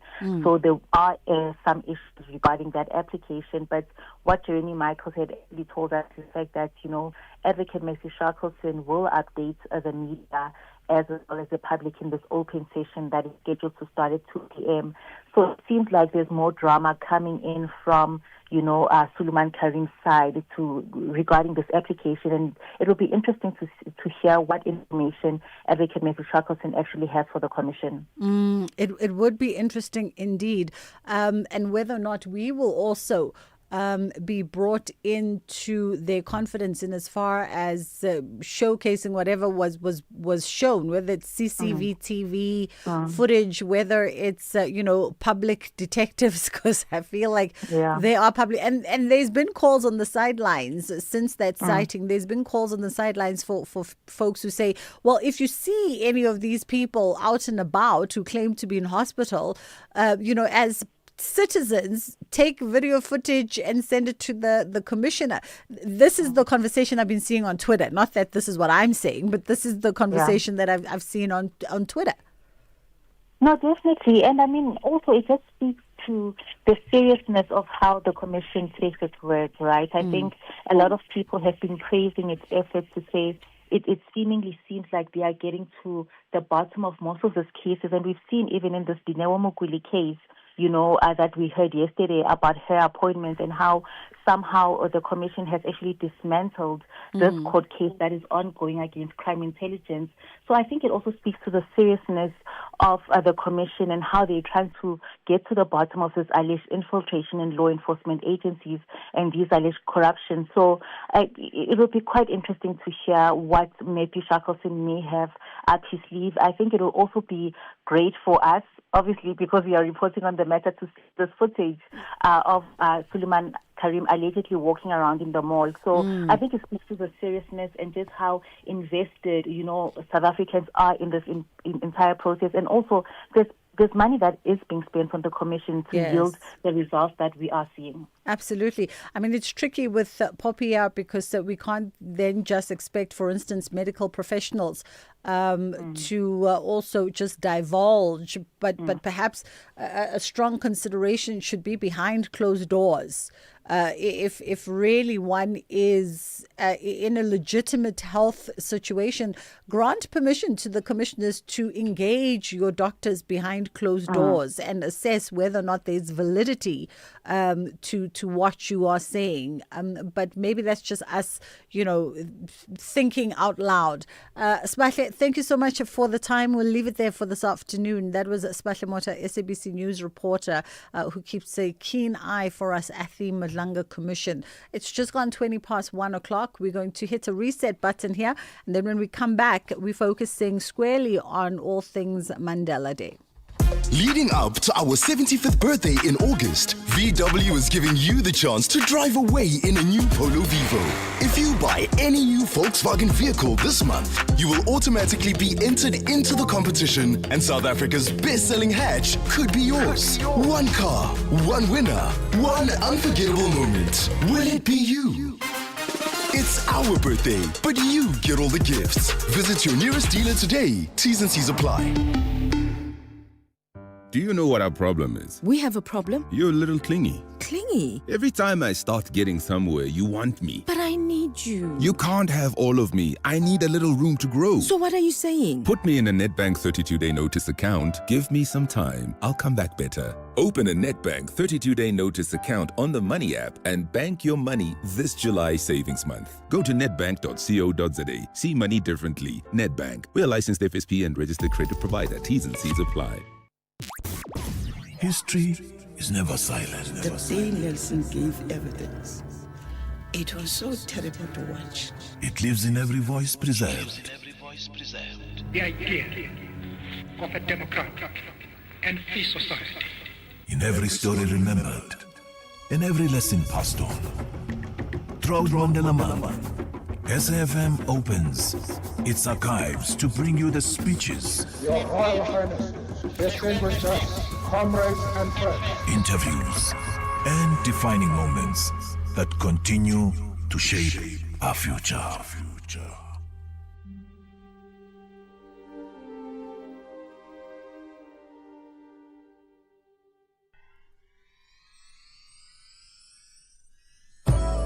Hi, I'm Khomotso KG Mweketi, and I believe in music's ability to connect, to heal, to remind, and to bring joy. And each week on my Saturday and Sunday show Seasons right here on SAFM, I endeavor to do just that. So join the movement of Seasons every Saturday and Sunday, 10 a.m. to 1 p.m.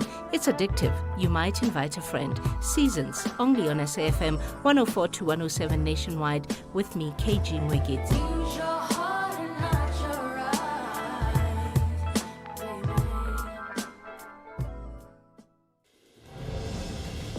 SAFM supports a litter-free South Africa. Play your part in keeping our surroundings and environment clean. SAFM, leading the conversation.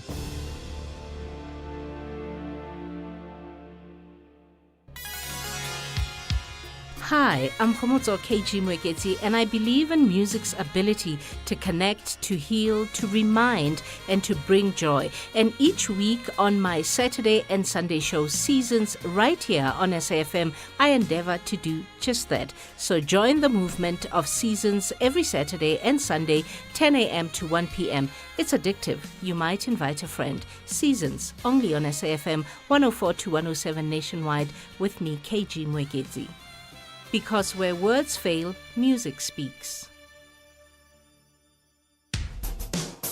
SAFM has signed a code of conduct that is enforced by the Broadcasting Complaints Commission of South Africa. Under the code, we are committed to giving news that is accurate, comment that is fair, and programming that is not harmful, does not amount to hate speech, or contain violence or explicit sex. If you think we are not living up to that code, then you can inform the Broadcasting Complaints Commission of South Africa. Direct any complaints in writing to the Broadcasting Complaints Commission of South Africa. PO Box 142365. Craig Hall 2024. Fax to 011-326-3198 or an email to bccsa@nabsa.co.za. For more information, please visit www.bccsa.co.za. With the ever-changing financial landscape, it can be difficult to make sense of all the moves at times. Join me, Jimmy Moyaha, on the SAFM Market Update with MoneyWeb, Mondays to Thursdays, 6 to 7 p.m, as we break down the key market trends, top financial stories, and smart investment insights, all in one place. It's everything you need to stay financially informed and ahead of the curve. As we celebrate 90 years of existence, SAFM takes you back to the voices that shaped a nation. Now leave the SABC and see the tower block lit up, 27 stories of light. Move from Auckland Park into the shadow of the Hillbrow Post Office Tower.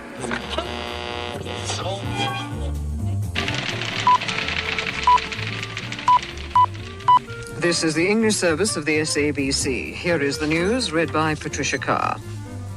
A member of the Planning Committee of the President's Council, Mr. Nick Tuernicht, has been appointed chairman of the Council's Community Relations Community. 90 years of trusted voices. This is SAFM. Bridget Masinga on SAFM.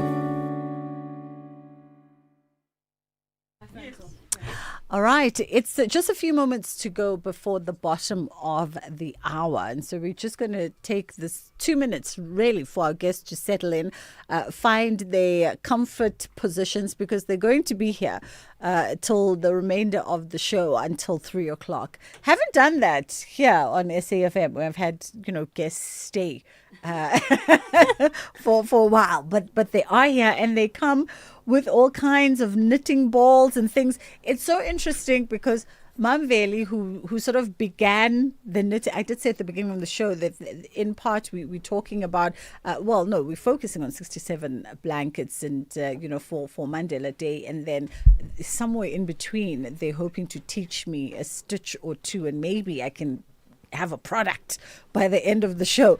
So we've got Carolyn Steyn, founder of 67 Blankets, philanthropist and patron of the arts. And joining her is Mamveli Matsibatsela. And I wrote it in English so that I could remember, which it translates to one who knows the way. Matsibatsela, who's the ambassador for 67 Blankets at the Bryanston, Randburg and Joburg North region.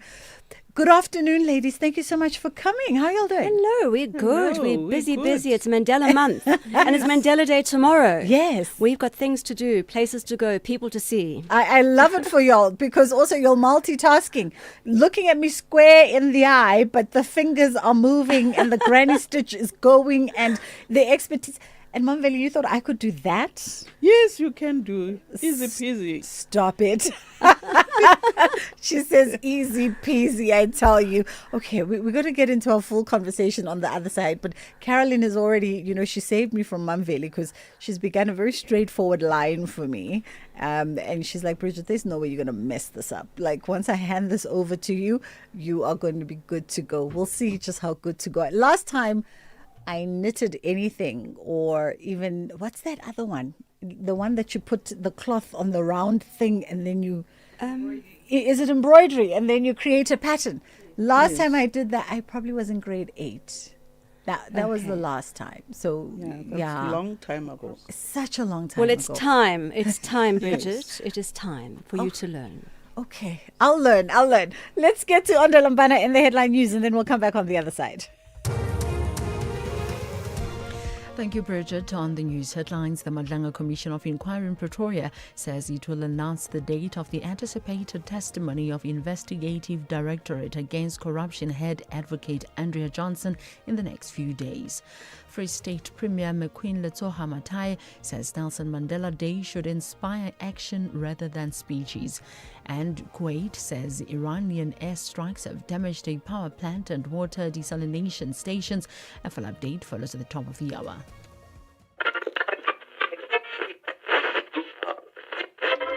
For 90 years, one voice has informed, challenged, and connected a nation. SAfm, South Africa's national English public radio station.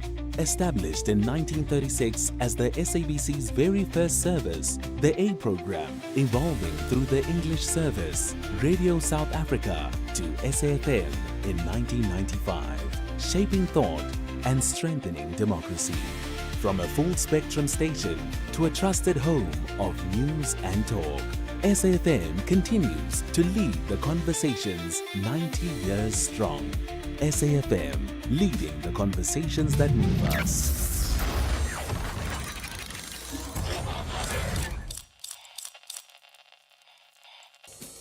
As we celebrate 90 years of existence, SAfm takes you back to the voices that shaped a nation. Now leave the SABC and see the tower block lit up, 27 stories of light. Move from Auckland Park into the shadow of the Hillbrow Post Office Tower.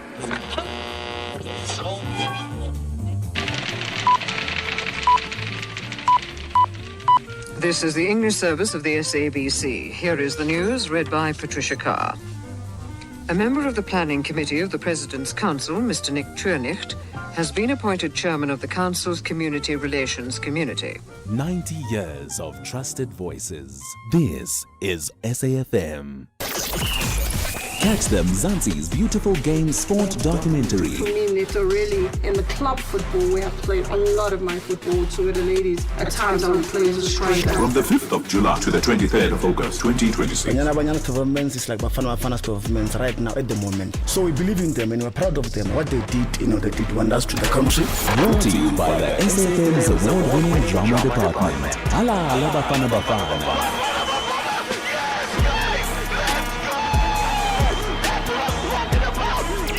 This is what we are becoming. SAfm, leading the conversations that move us.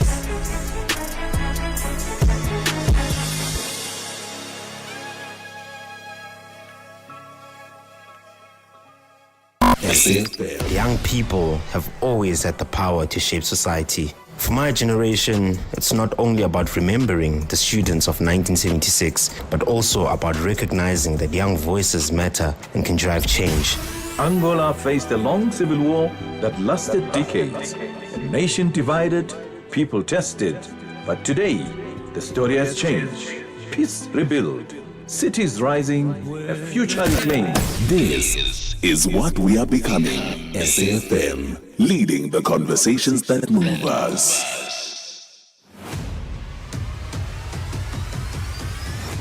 Bridget Masinga is streaming live now on Facebook, YouTube, and X at SAfm Radio. All right. I mean, I've begun working on my shanties. Am I supposed to be taking the spot now? The live? Oh, okay. You see, I can't even think and talk and knit at the same time. So, okay, before we even ask what stitch I'm doing, if you're just joining the show, Carolyn Steyn is joining us, founder of 67 Blankets, philanthropist and patron of the arts. And of course, also joining us is Umamveli Matsibatela, who is an ambassador for 67 Blankets at the Bryanston, Randburg, Joburg North region. Let's just remind the people, by the way, Uti, you know, when you decided to answer Mandela's call with 67 minutes, why blankets? Well, very simply, Zelda Lachransi, you'll remember, was Yes. the assistant to Madiba for many years. And Madiba passed away on December 5th, 2013. And my husband and Madiba were very close friends. My husband was a son to Madiba, and I would say Doe, my husband, had the most enormous respect for Madiba, as did we all. And so I was very fortunate to spend a lot of time with Nelson Mandela. And Zelda, at my husband's birthday lunch on December 19th, 2013, shortly after Madiba's passing, we were talking about memories of Madiba and what are we going to do for Mandela Day the following year. And Zelda said, make 67 blankets. That's how that started. So I said, sure, no problem, but sort of girl talk in one ear, out the other. And then my late sister Sharon, arrived on Christmas Day with a bag of wool, like I brought here, and a crochet hook reminding me of my pledge. So I started crocheting on Christmas Day 2013. The last time I'd crocheted was when I was at Jeppe High School for Girls, a number of years back. But it's really like riding a bicycle. It comes back. And you'll be able to teach your children and your grandchildren, Bridget, how to do this. Well, in years to come. Let's see how today goes, right? Let's see. But at least, okay, we have that in common, that the last time I ever attempted any kind of crocheting was in grade 8. I was telling the ladies, and I don't even remember what I made or if I even completed that particular project for home ec.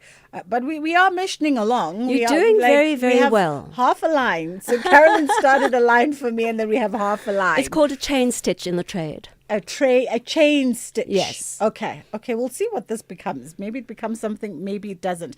And now it's been 13 years of 67 blankets.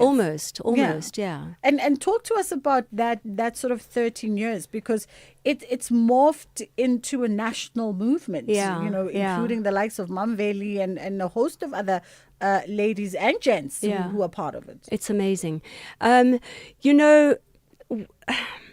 How did I get people to join? Because I spoke to my friends at that time because I needed 67 blankets and I knew I couldn't do 67 on my own. Yeah. And my friends all said, each one of them said, I don't cook, I don't knit, I'm too busy. And so at 3:00 in the morning, I had this light bulb moment where I put it onto Facebook. Is there anybody out there that might be able to help me make a blanket, because I've pledged 67. That was at 3:00 in the morning. When I woke up at 8:00 in the morning, it was a thread of hashtags. Let's do it. Hashtag yes we wool. Hashtag 67 blankets. And hundreds of people said that they would help me make a blanket, which was, I thought, astounding. Wow. And so blankets started arriving at my home. And then soon thereafter, I got a call from one Mfundi Vundla, yes, the producer of Generations, to ask if he could meet with me. So we did meet, and he spoke about possibly including the storyline of 67 Blankets into his storyline of Generations. So they did. They wove the thread of 67 Blankets into the script of Generations. Wow. Where once a year, for I think 6 years, I came in during Mandela Month to play the role of this very difficult character called Mrs. Carolyn Stain. I had been on Generations years before playing a blonde Barbara having an affair with Capella. But I did come back as a brunette. Yes. So nobody recognized me. Interesting. I did not know that little tidbit. Yes. What? And Wow. so we became a brand. You know, the name 67 Blankets. Thanks to Mfundi Wundler, we overnight became known in households where strangers would come up to me on the street on the Nelson Mandela Bridge to say, Mrs. Stain, where can we hand in our blankets? Oh, wow. Isn't that incredible? What a beautiful legacy.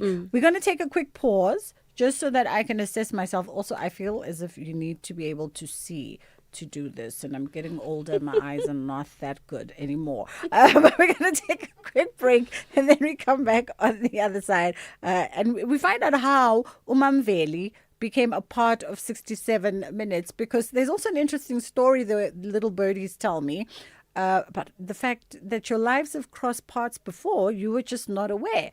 Let's take a quick pause, and then we come back on the other side. Durban, the promenade is calling and the purple wave is taking over the East Coast. It's time for the Hollywood Bets Durban 10-kilometer road race on Sunday, 30th of August. Whether you're chasing a personal best or walking for the vibe, let's turn the city purple along our beautiful coastline. Entries are filling fast. Visit hollywoodathleticsclub.co.za and secure your spot today. If you can't make it to the start line, catch all the action live on SABC2 and SABC Plus from 7 a.m. Brought to you by SABC Sports. The pain of losing a loved one is never easy. At Clientele, we understand that burying loved ones with dignity truly matters. Our funeral plans pay out cash within just 24 hours, and you receive 200 Rand airtime when you claim. Plus, we cover up to 13 people on one plan. SMS SAFM to 48031. That's 48031. Clientele Life is an authorized FSP and licensed life insurer. T's and C's online. Standard rates apply. OUTsurance is in the business of saving you money on your car insurance premium. If they can't, ask for 500 Rand. SMS out to 30754. That's out to 30754. This winter, the price to refill your gas heater may have gone up, along with everything else, but switch to OUTsurance and you could actually drop your car insurance premium. You could save big, like 58-year-old Loretta, who saves a whopping 479 Rand a month on her 2017 BMW 320. Don't pay more than you need to. Get a quote to switch and save with OUTsurance today. SMS out to 30754. That's out to 30754. OUTsurance is a licensed FSP and, of course, a licensed insurer, and T's and C's do apply. OUTsurance will go out of their way to try and save you money on your car insurance. If they can't, ask for 500 Rand. SMS out to 30754. That's out to 30754. She's in the studio, and every time I see those hippo ads, I think of her anyway. Carolyn Stain is here, founder of 67 Blankets, and of course, Umamveli is also joining us, ambassador. So, Mamveli, I know that you were an educator in a recent but previous life. And then how do you become involved with 67 Minutes? 67 Blankets, sorry. 67 Blankets. Mm. You know, in 2013, we were on a school tour for school principals. Mm. And I was with my friend Deirdre. We were talking about what we will do, you know, on our retirement. You know, we were planning, because retirement, you need to plan for it. And we looked at different organizations, but Deirdre said, you know what, I've heard there is a lady who is making blankets. And we started making blankets, and through Rachel Seku, who worked for Caroline, she used to give us information what is happening, and then we will sneak and go there. And, as a retired home economics teacher, I became so excited to say, this is what I really want to do. And that is how I joined 67 Blankets.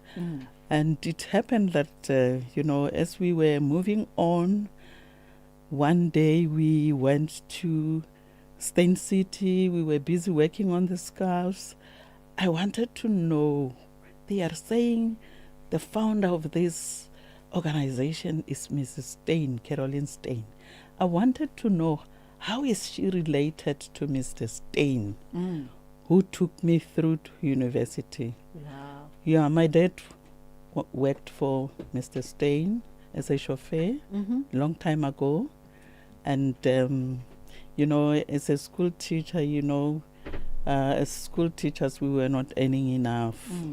And my dad wanted me to, continue with my studies, to further my studies. And I was saying, it's not easy, it's expensive. As a school teacher, I'm getting 350. How will I register for a course for 1,000 rands? It was far-fetched. He said, no, I'll talk to Mr. Stain. And, we make an appointment one day. I went to see Mr. Stain, humble like Caroline, down to earth. He said, yes, young lady, how can I help you? And then I explained that I wanted to study. He grabbed, a small little, memo there. As I was talking, he was scribbling there. It's like I'm seeing him. He was scribbling.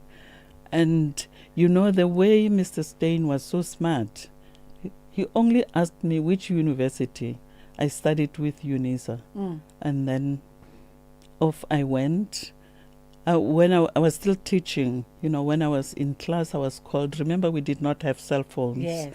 Yes, they called me to say, you have a phone at the office. I quickly, went to the office to answer the phone. It was UNISA to say your study material is ready. Oh, wow. I studied my first degree, and then I passed. I went to show him that I have passed, but deep down my heart, I was asking myself, how am I going to repay this money when I'm only getting 350 a month? And, he was so excited that, I passed. And he wanted me, what else would you want to do? Oh. I said, no, I want to do my honors and my B.Ed, where I told him that I want to do it with the then Rand Afrikaanse University, Rau University. He did the same. Oh. I don't know how he did it, because he did not go to the university. That is how smart he was. They called me. I went to fetch my study material. I studied and thinking, how am I going to pay?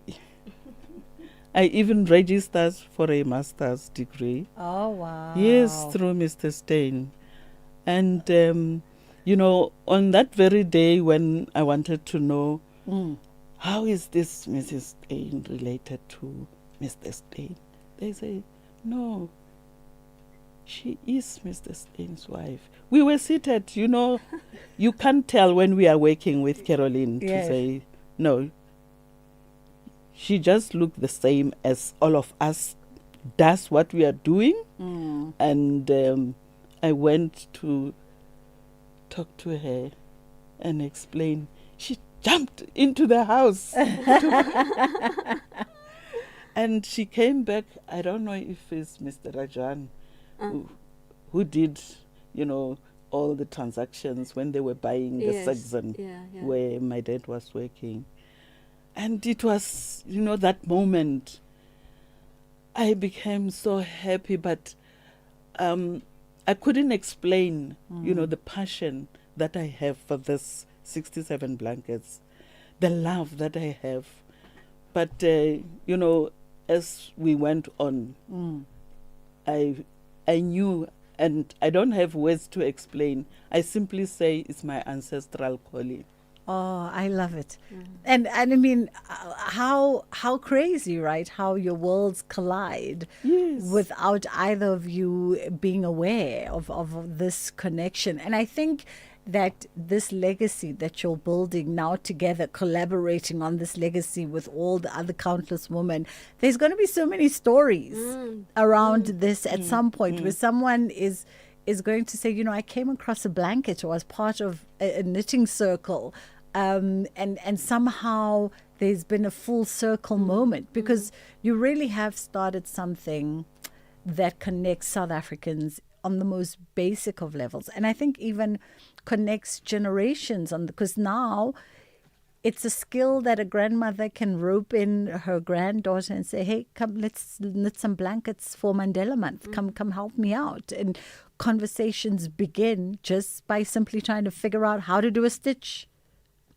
Well, you're going to be teaching, as I said, your children one day and your grandchildren one day, because you're going to master this today. We're going to make sure of it. Yes, I always say we are knitting our lives together. We're knitting our nation together. And we're knitting nations together, because people from all walks of life get attracted to this. It's a beautiful, colourful, warm movement. When we've covered the grounds of the Union buildings in a sea of colour, thousands and thousands of blankets with the statue of Madiba smiling down on the work being done by our Nitwits for Madiba, KNIT, capital WITS. We've registered the name. Nitwits belongs to 67 blankets. We are so proud of it. It really has snowballed into a movement. How a simple idea, a ball of wool, a crochet hook can snowball into a movement for good, a movement for change in our world. People come together from all walks of life, all races, all religions, all socioeconomic backgrounds. I've met people that I never ever would have met ordinarily. We go into far-flung regions, to rural areas to distribute the blankets made by our members. And we engage with young orphan children, the elderly, people who are in need. And when we go into a squatter camp, you look at the dire circumstance and the awful way of living. But when we come with the blankets, there's joy, there's music, there's dance, you see light in people's eyes, and you hope that there's hope.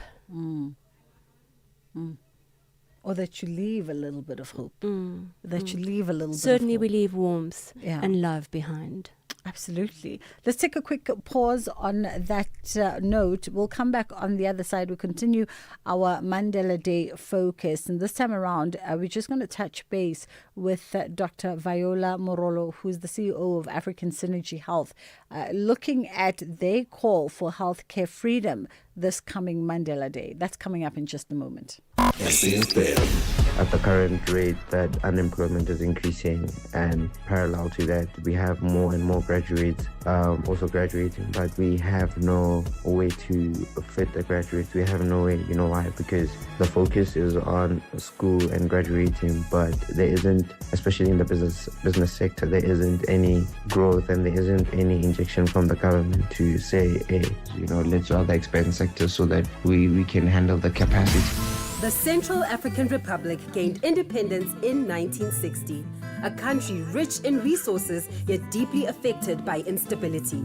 Agriculture and mining support the economy, but decades of conflict, political unrest, and humanitarian crisis have shaped daily life. This is what we are becoming. SAFM, leading the conversations that move us. Bridget Masinga, weekdays on The Full Circle. All right, let's catch up with Dr. Viola Morolo, who is the CEO of African Synergy Health, and we're looking at their call for healthcare freedom this Mandela Day. How are you doing this afternoon, Doc? Is it more Viola or Viola? Viola. How are you doing, Dr. Viola? I'm doing fabulous. Thanks, Bridget.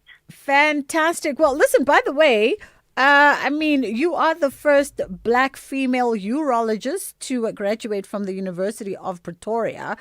Firstly, let's talk about, that journey just for a moment, and charting a path that wasn't charted before by fellow female medical professionals. Why urology for you? Urology, I would say, found me. And you mentioned the milestone of the first black female urologist to graduate from the University of Pretoria. And I must mention that at the time when I joined the department, Dr. Mushokwa, who was the first black female urologist, was head of the department.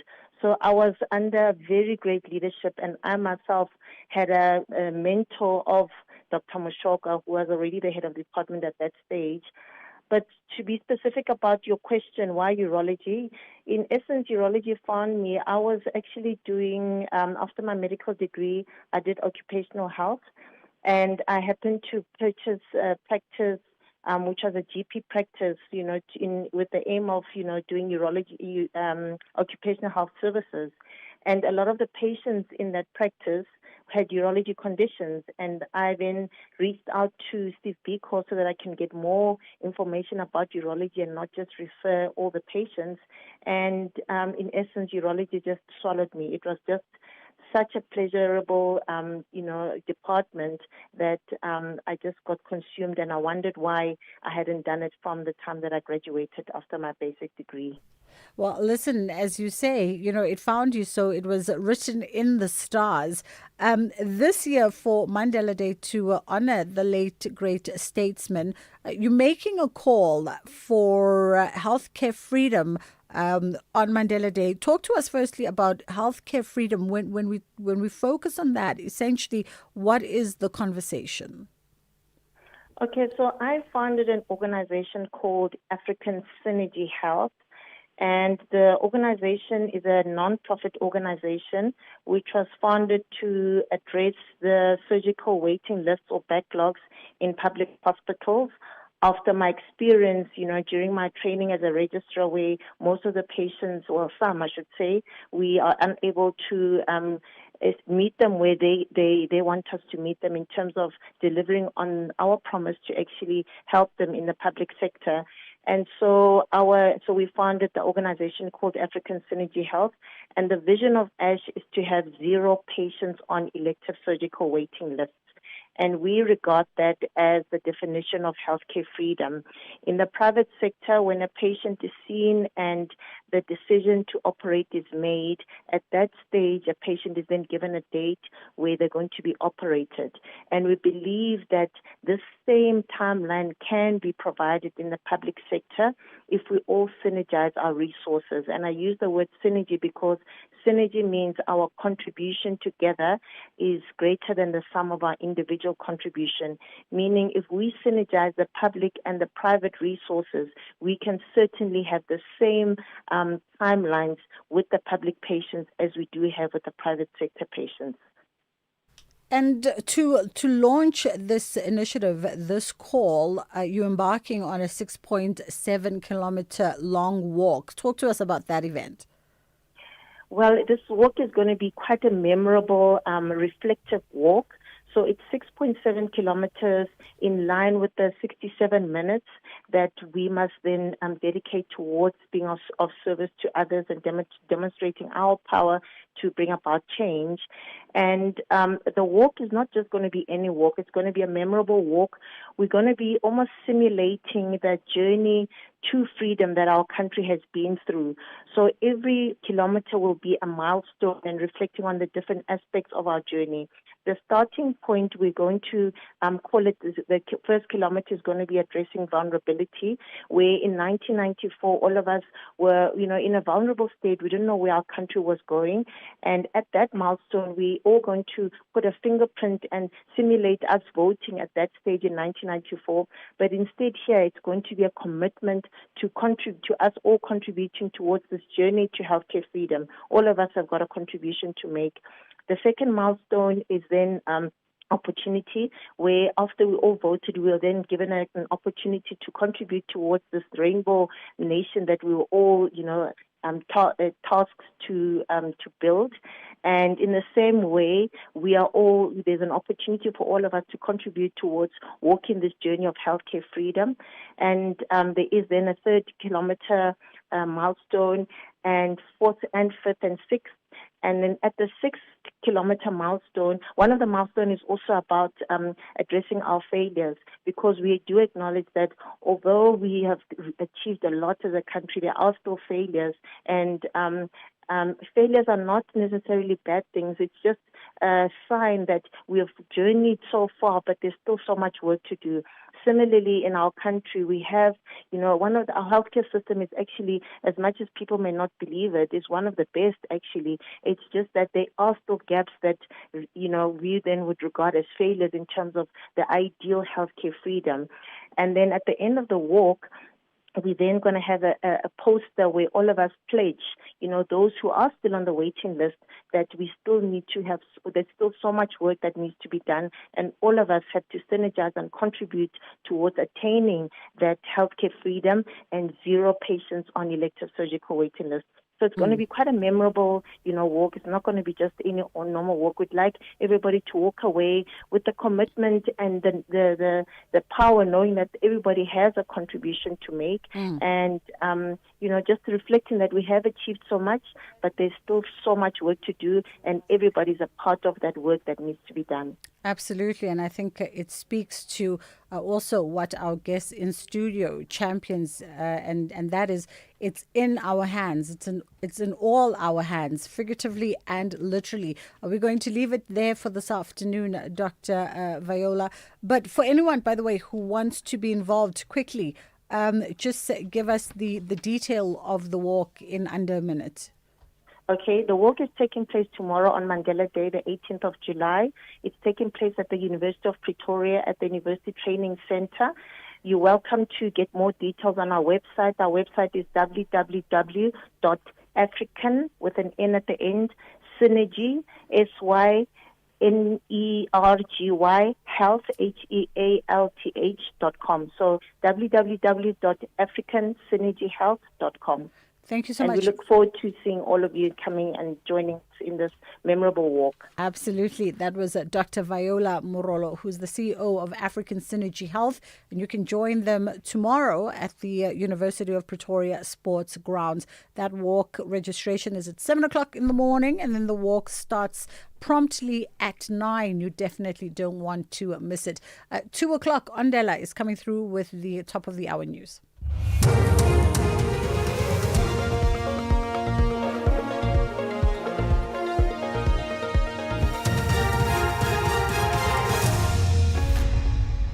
Thank you, Bridget. On the top stories, 4 Parliament committees meet over municipal funding, and Madlanga Commission to announce new dates for Johnson's testimony. For SAFM News, I'm Ondelambana, and a very good day. 4 committees of Parliament are having a joint meeting, receiving a briefing from the Ministers of Finance and Cooperative Governance on the temporary freezing of funds to 69 municipalities. This after the National Treasury decided to withhold about 13.5 billion rand to the affected municipalities across the country. Chairperson of the COCTA Portfolio Committee, Dr. Zweli Mkhize, says the reason for calling the joint meeting is constitutional. These provisions are actually forcing Treasury to have a role over the municipal finances.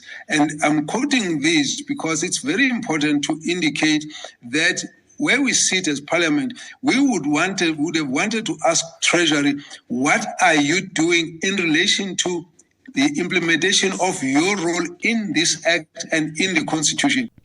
The Madlanga Commission of Inquiry in Pretoria says it will announce the date of the anticipated testimony of Investigative Directorate against Corruption Head Advocate Andrea Johnson in the next few days.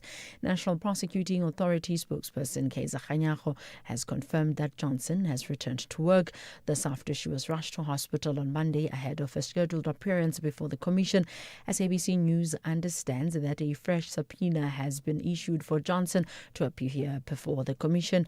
The Commission has declined to comment on the subpoena, but it says it's eager to hear Johnson's testimony as soon as possible. The Commission spokesperson Jeremy Michaels. As far as we are aware, she is no longer ill. There's no indication of that.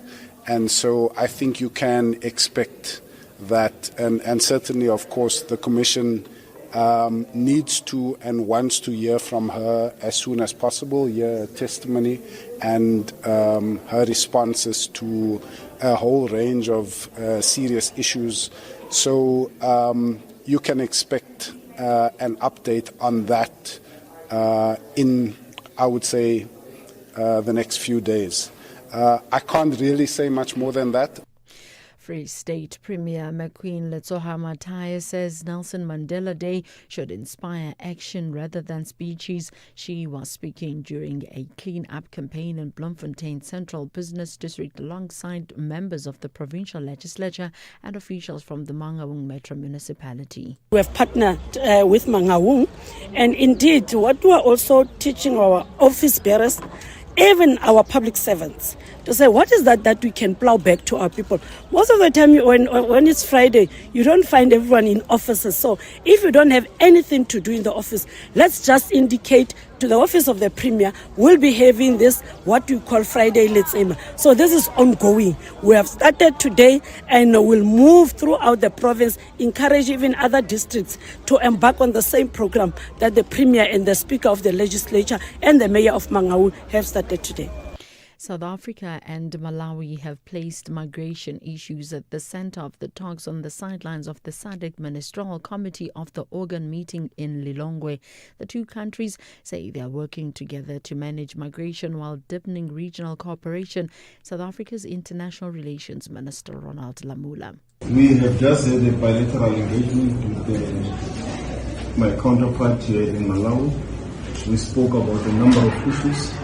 Key amongst them is the issue of regional integration and the migration challenges currently we're having in South Africa, which we have worked very well with the government of Malawi to support the voluntary repatriations of a number of Malawians coming back home to Malawi.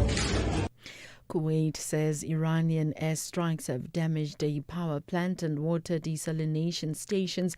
Iran says it targeted U.S. military assets in Kuwait and Bahrain, as well as in Jordan and Syria. It has confirmed it is the first known attack on Syria, which under its current president Ahmad al-Sharaa has resisted being drawn into the conflict. The BBC's Barbara Platt-Usher reports. The Americans said they had hit military targets to stop Iran from firing on ships in the Strait of Hormuz. But Iranian state media reported deadly strikes on a number of bridges, a railway station, and an airport. Earlier this week, President Trump did threaten to target bridges and power stations if Iranians continued refusing to give up control of the strait. Since then, Iran has increased its allegations of attacks on civilian infrastructure.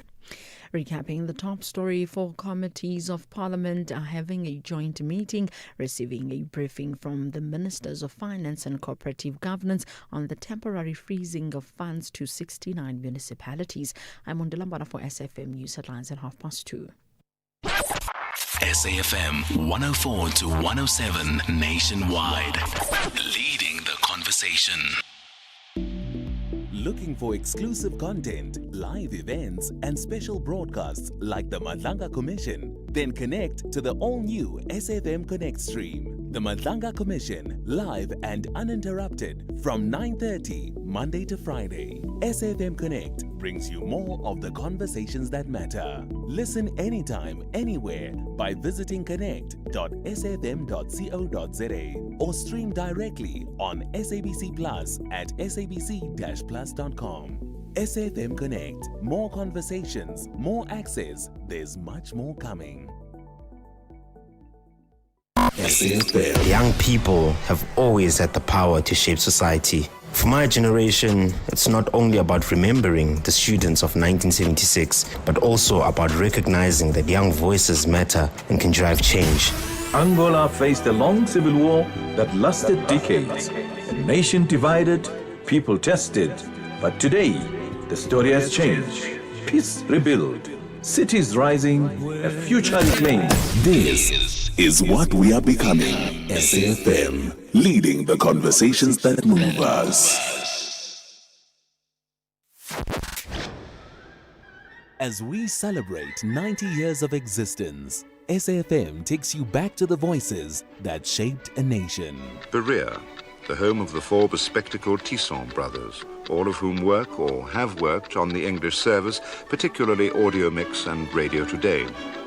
Watch how the night proceeds towards dawn. And I need a lot of consoling when I started the early program. People couldn't believe that John O'Donnell and B. Reid were chosen for the early morning program, because if ever two announcers used to want to swap a morning shift for an afternoon shift, John and I would do it. 90 years of trusted voices. This is SAfm. Nelson Mandela's journey did not end with freedom. It lives on in every generation called upon to build a more just, more equal, I am the product of the people of the world and more compassionate South Africa. who have cherished the vision of a better life for all people. This Mandela Month, join SAfm as we revisit the words that continue to inspire a nation. The Full Circle with Bridget Masinga, Monday to Friday, 1 to 3 p.m.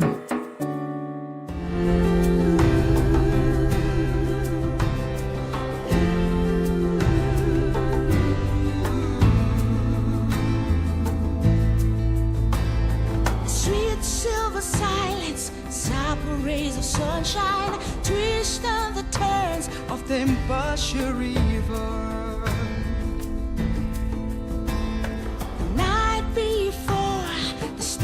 Full of heaven, sent us a shepherd of peace for our world. Viva Madiba, Tata Induna. Follow the rivers that lead to the sea. Give me from above. Give me from above all the Ubuntu in my Diva's eyes. The Ubuntu in my Diva's eyes.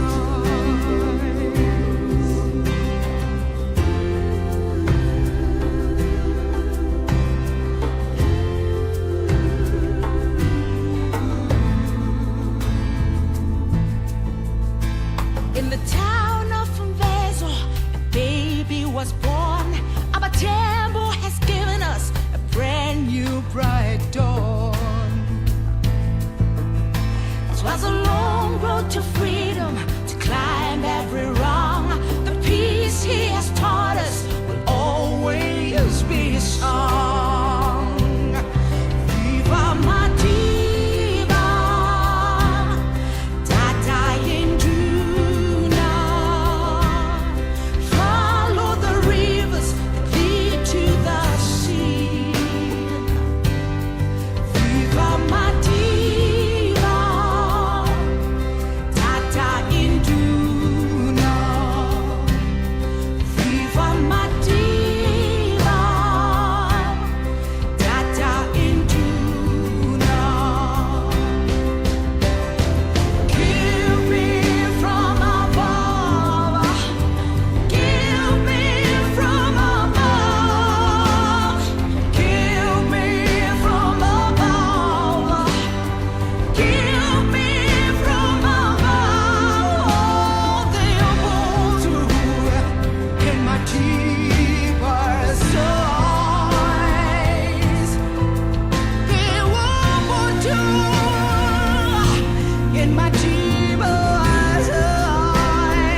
I just had this thought that we really should have done this with the backdrop of Stain City behind us. Now that would have been a show, because now also I've lost concentration. Okay, before I proceed further, because now I've lost concentration as I entered a new hole. So in case you're joining us halfway through the show, we've got the guys of 67 Blankets here, Caroline and Umamveli, and they're teaching me. I was doing a basic stitch before, and then they said that that's boring. So I now need to do a granny square.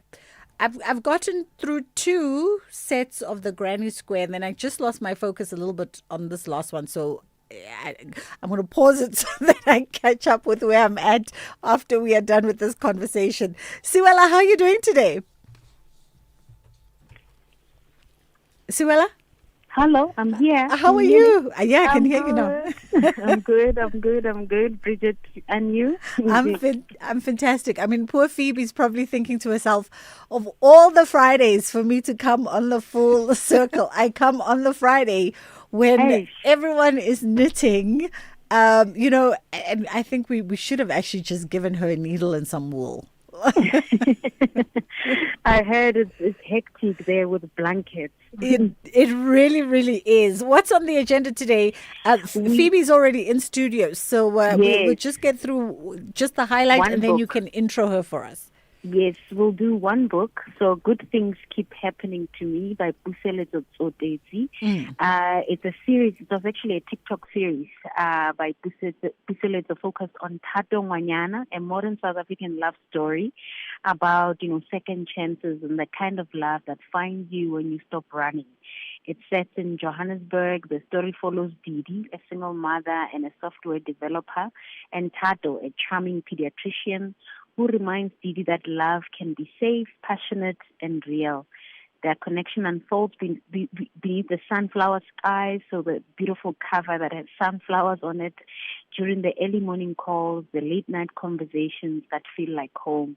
So this is a fiction work of romance, warm, full of longing. If you ever doubted love, this book is your reminder that the right kind of love never rushes, it just happens.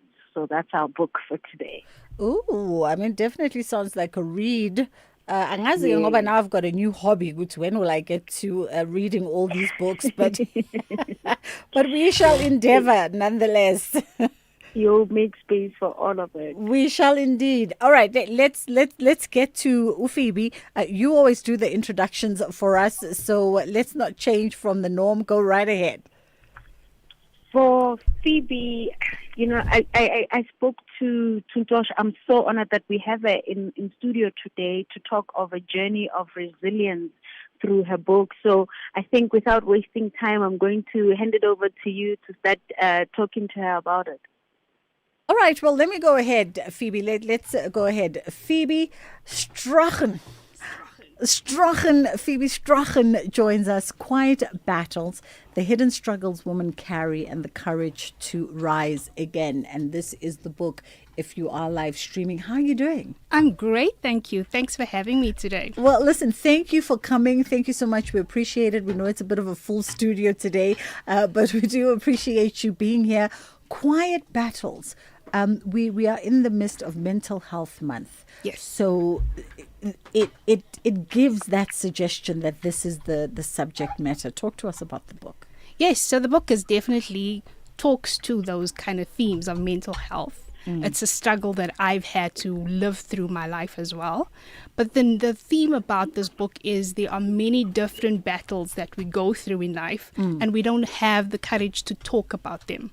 So many women I know that I've had conversations with would carry their own little struggles and never really talk about it out loud, out of shame, out of fear. So the themes that come through as mental health, for one, it's guilt, it's depression, it is sometimes being neglected, it's identity, all of those quiet things that we just don't share with the world. And I wanted a book that I wish I had to walk with me on the journey of feeling like it's okay not to be okay sometimes. Absolutely. And it really is okay not to be okay sometimes. And I love what you point out then, in terms of some of the themes, because when we talk mental health, we often don't talk about the element of shame. And I think particularly so when it comes to women.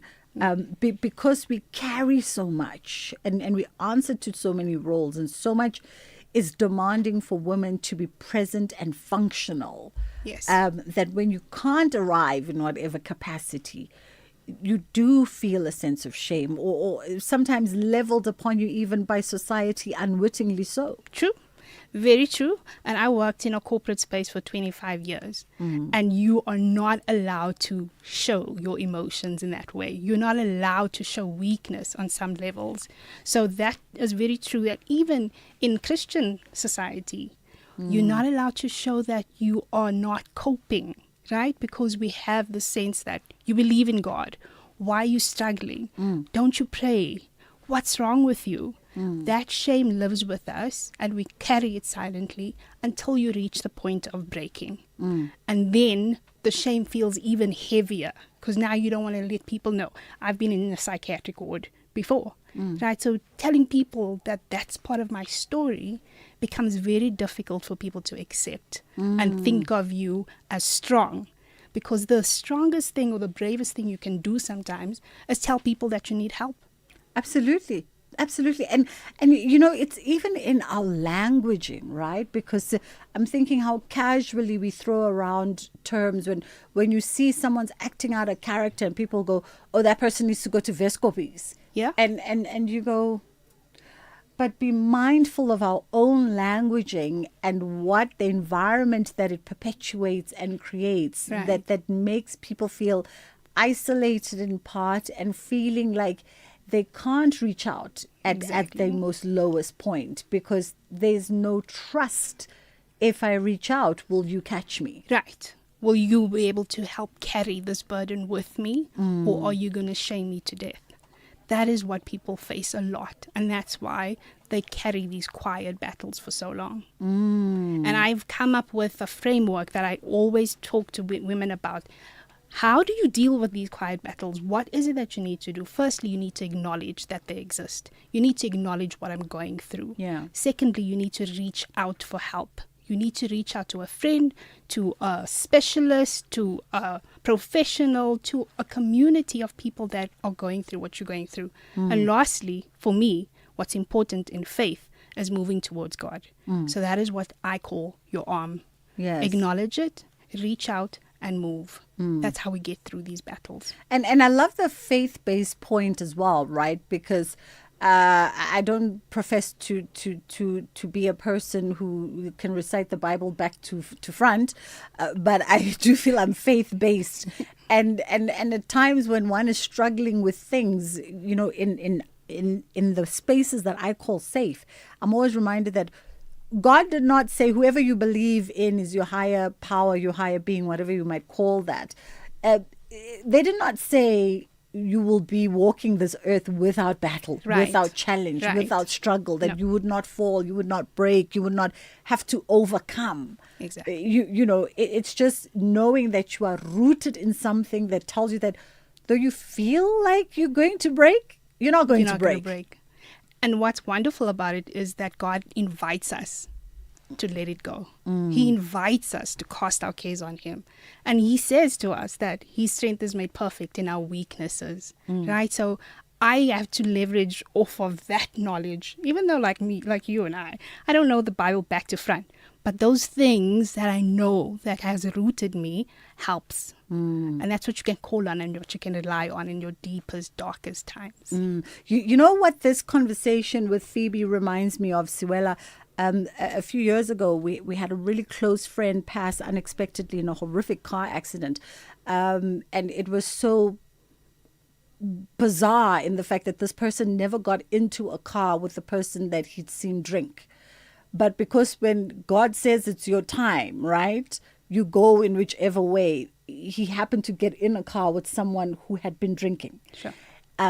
Fatal accident. Long story short, at the burial, the priest in service did us such service because he literally, and I'll forever hold on to this message, he said, who are you to think you are exempt? Who are you to think you are exempt from pain, from suffering, from loss. Because why do you say, but why me? Because why not you? Why not you? Because why not you to hold these moments that bring you back to humanity and remind you that you are just flesh and bone and human? Right. So why not you? And I feel like when we go through things, right, that's always, why me? Right. And I asked myself that question as I was writing the book. There's a chapter in the book called The Gift of Helps. And this is after me recognizing all of these battles that I've gone through all of these years. What has it done for me? It's built me. It wasn't part of my life to break me. It's there to build me. And then I am able to help somebody else. So that is the power of having struggles. That is the power of having gone through pain, having experienced certain things, because you have the ability now to help the next person who is just entering that situation that feels like it's hopeless, but you now become a beacon of hope for somebody else. And I like what you also say about beacon of hope, right? Because pain comes in many different measures. Pain comes in many different measures, or rather help comes in many different measures. Helping someone doesn't necessarily mean you know all the answers. Sometimes it's just a person looking at Phoebe and going, Phoebe went through a journey and she got out on the other end. Yeah. So perhaps I can get out on the other end. Which is really powerful. I was reading a review of one of the ladies that read my book, a young girl, 20 years old. And she hasn't lived as long as I have. But there's so much that she identified in my journey that she said, if she could do it, I can do it. I resonate, I relate, I understand. And for once, I feel seen because somebody has said the things that I could not say myself. And that is the power of sharing with other people and breaking the silence and the stigma of, all of these things that we carry. It's because somebody needs to hear that they can get through it as well. Absolutely. We're going to take a quick promo break and then we come back on the other side.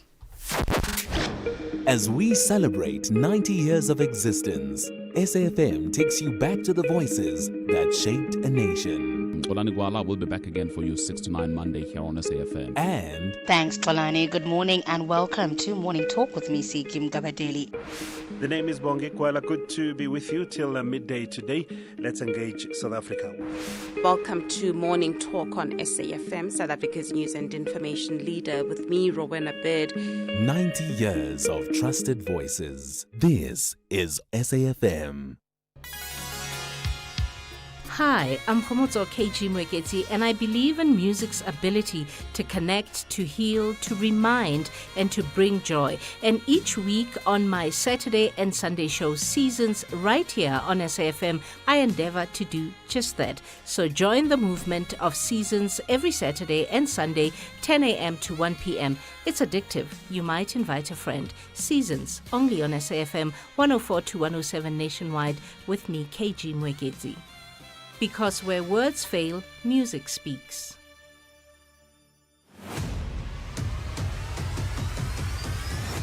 Bridget Masinga is streaming live now on Facebook, YouTube, and X at SAFM Radio. There's so much happening in studio if you're live streaming us. So much happening today. But we are in conversation with Phoebe Strachen, who is the author of Quiet Battles, The Hidden Struggles Women Carry and the Courage to Rise Again. So we've reconfigured the mic just a little because I want to jump in, Caroline, here in just this minute, just to talk about, my concentration levels have been high. But there's a meditativeness towards, like, when you are knitting, you almost get into a trance. Yeah, it's the new yoga. Crochet is the new yoga. It's the new yoga. Yeah. It's what trendy. What do skills like this do for folks who are struggling with some kind of mental challenge? I mean, have you had... We have, my school, JP High School for Girls, when the girls arrive at the school, grade 8, they get given a ball of wool, a crochet hook and a lesson. And so many of the girls have found a way to find an inner peace.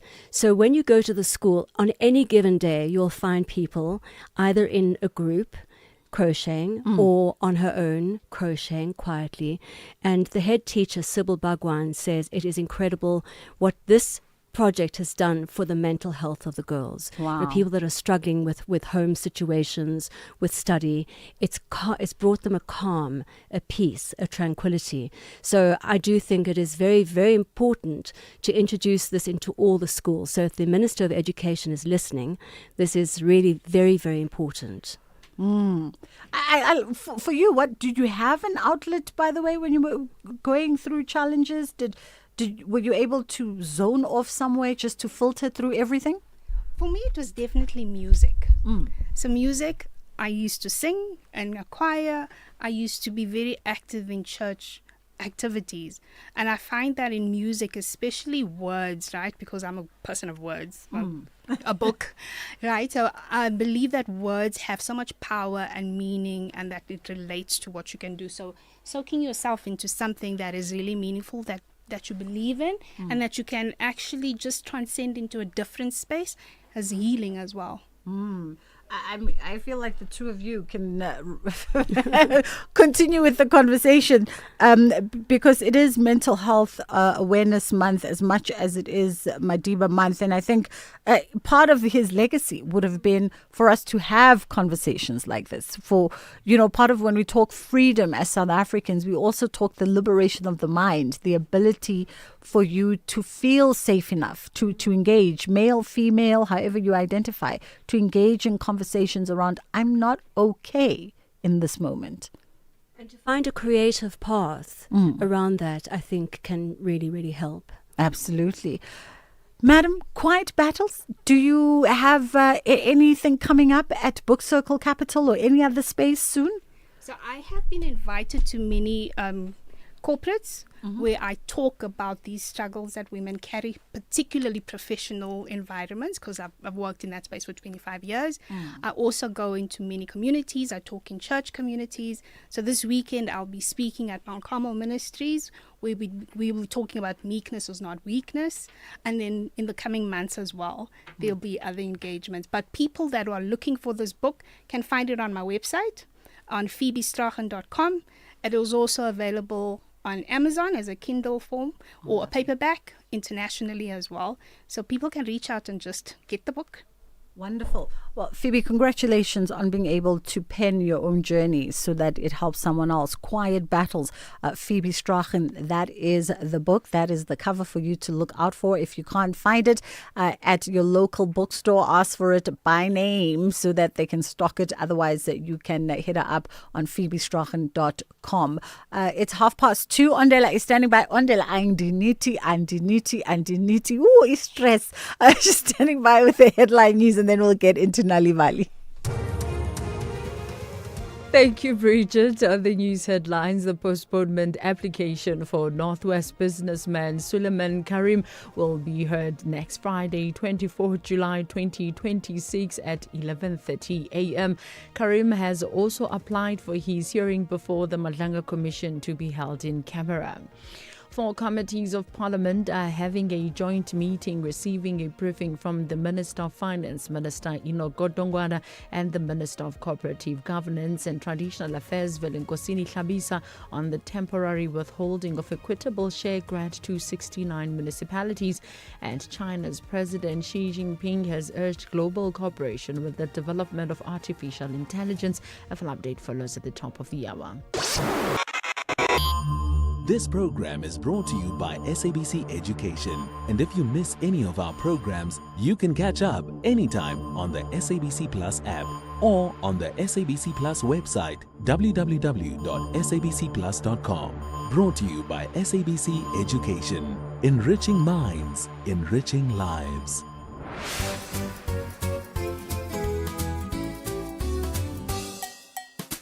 Hello friends and happy Friday. Welcome to another exciting episode of Kids Corner. Tomorrow is Mandela Day. Let's celebrate the life of a man who taught the world about kindness, courage, forgiveness, and helping others. Do you know why we celebrate Mandela Day every year? Who was Nelson Mandela? And why do you think so many people around the world admire him? What are you planning to do to celebrate Mandela Day? If you had 67 minutes to help someone, what would you do? Why do you think even small acts of kindness can make a big difference? Or All right, friends, let's hear from some of our friends while you share your answers with the people next to you. Hello everybody, my name is Karama. Why we celebrate Mandela Day every day is because Mandela is a world fashion icon, I think is what they call it, but he's an icon who freed the black people during apartheid. Nelson Mandela was the first black president of South Africa during apartheid. And why I think many people around the world admire him is because of his braveness, that he showed bravery when leading the people of South Africa. Even when he was in jail, he showed bravery. He did not show weakness. Or what we're doing to celebrate Mandela Day is have a nice lunch at home, and we might go, because we're traveling currently, we might go skiing if possible. But yes, if I had 60 minutes to help someone, what I would do is make sure that they're comfortable in their environment. So get them food, get them water, get them clothes. And because it's cold currently, we'd get them warm clothes just to make them feel safe and make them feel loved. Someone in my community that I would like to help is, I'm not sure, because I don't think there's anyone I'd like to help homeless people. Yes, I'd love to help the homeless people because they go through so much every day, and it would be so lovely to remind them that there's someone who cares about them in this world. Why I think even the small acts of kindness can be a big difference is because you never know what someone is going through. Someone might be battling mental illnesses, and once you show someone kindness, it makes them feel loved and it makes them feel seen. And I feel like it's very important to make someone feel seen, because in this world not all people feel seen. Well, thank you for listening. Bye. Hi everyone, my name is Yolanda Mzobe. I am 12 years old. Tomorrow is Mandela Day, and yes, I do know why we celebrate Mandela Day every year. Because Nelson Mandela devoted 67 years of his life to fighting for equality, justice, and human rights dignity. Because Mandela is a universal symbol of freedom and reconciliation, an icon representing the trump of the human spirit. I am planning to go to a constitutional hill event to learn more and see human jails, Mandela's hospital, and many ideas. If I had 67 minutes to help someone, what would I do? I would clean your local park, prepare sandwiches for a nearby shelter, donate books to a community library, collect blankets for a local charity, or provide a hand to an elderly neighbor with grocery or household chores. Who is someone in my community that I would like to help, and how could I make their day brighter?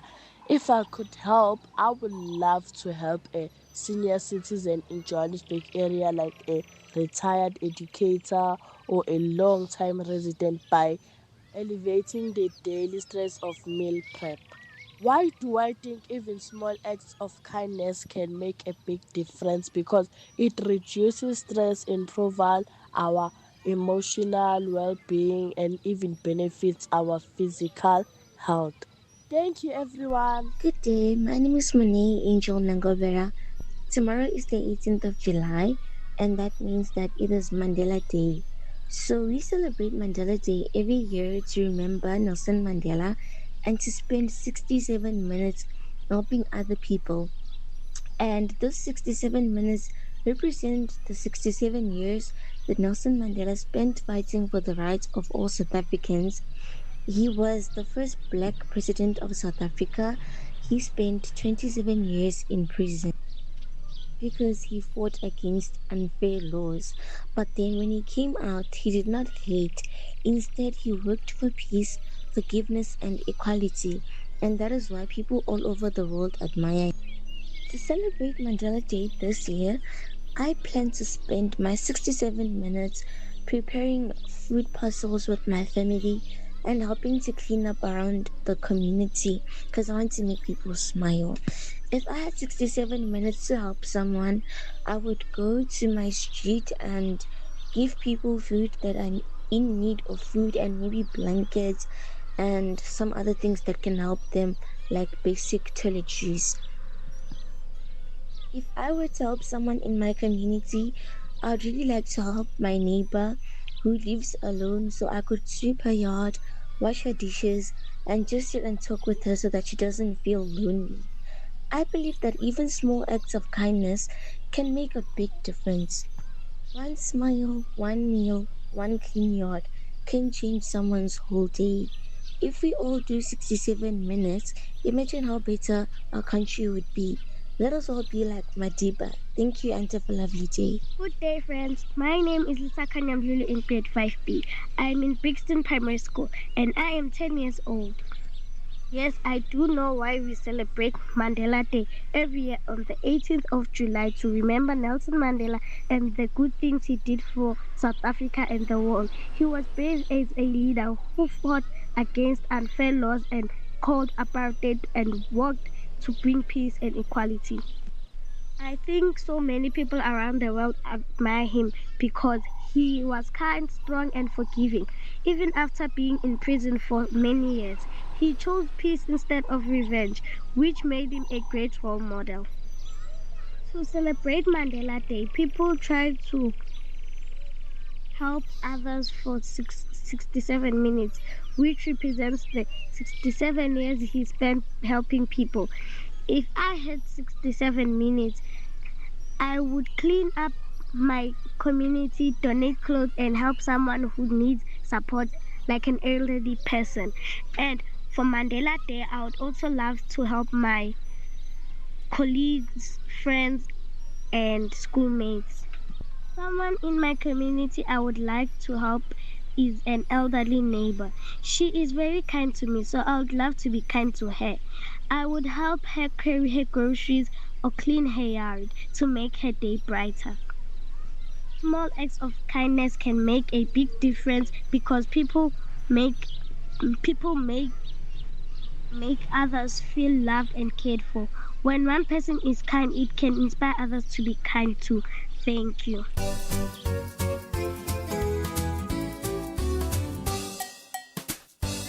Thank you, friends. It's always great to hear from you.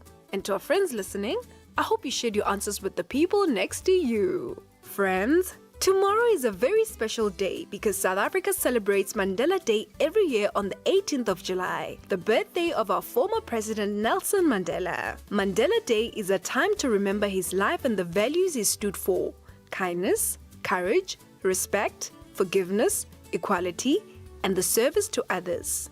It reminds us that every one of us, no matter how young or old we are, has the power to make a positive difference. Tata Nelson Mandela spent 27 years in prison because he fought against apartheid and believed that all people should be treated equally, regardless of the color of their skin. After he was released, he chose forgiveness instead of revenge and worked to unite South Africans.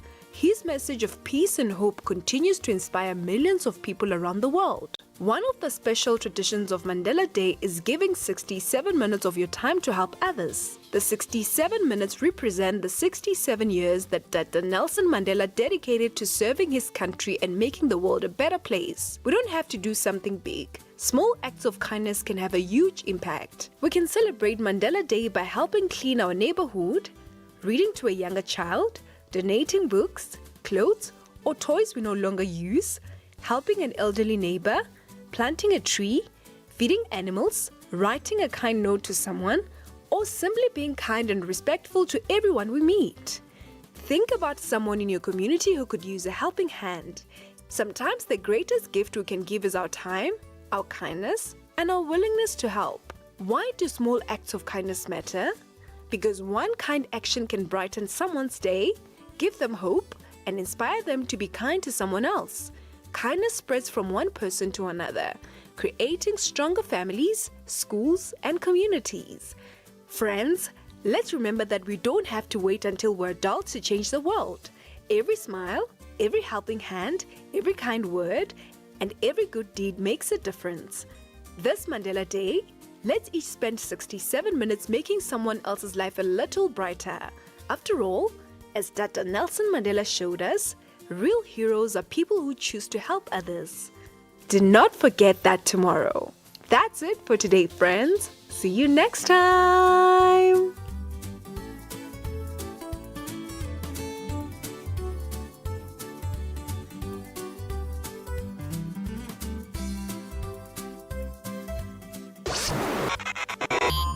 If you miss any of our programs, you can catch up anytime on the SABC Plus app or on the SABC Plus website, www.sabcplus.com. Brought to you by SABC Education.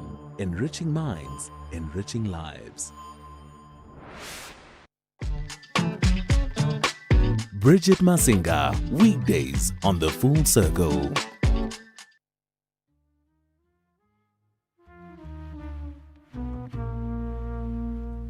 Far away you seem inside your head, your foreign land.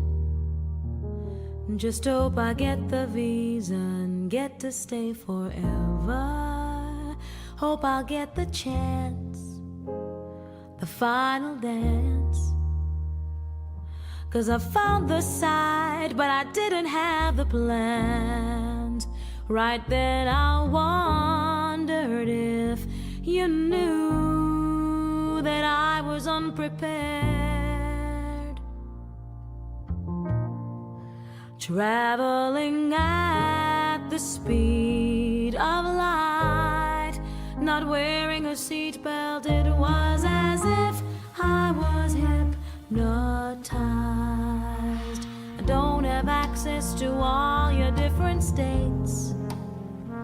I guess I'll wait and taste the delicacies of my newfound homeland.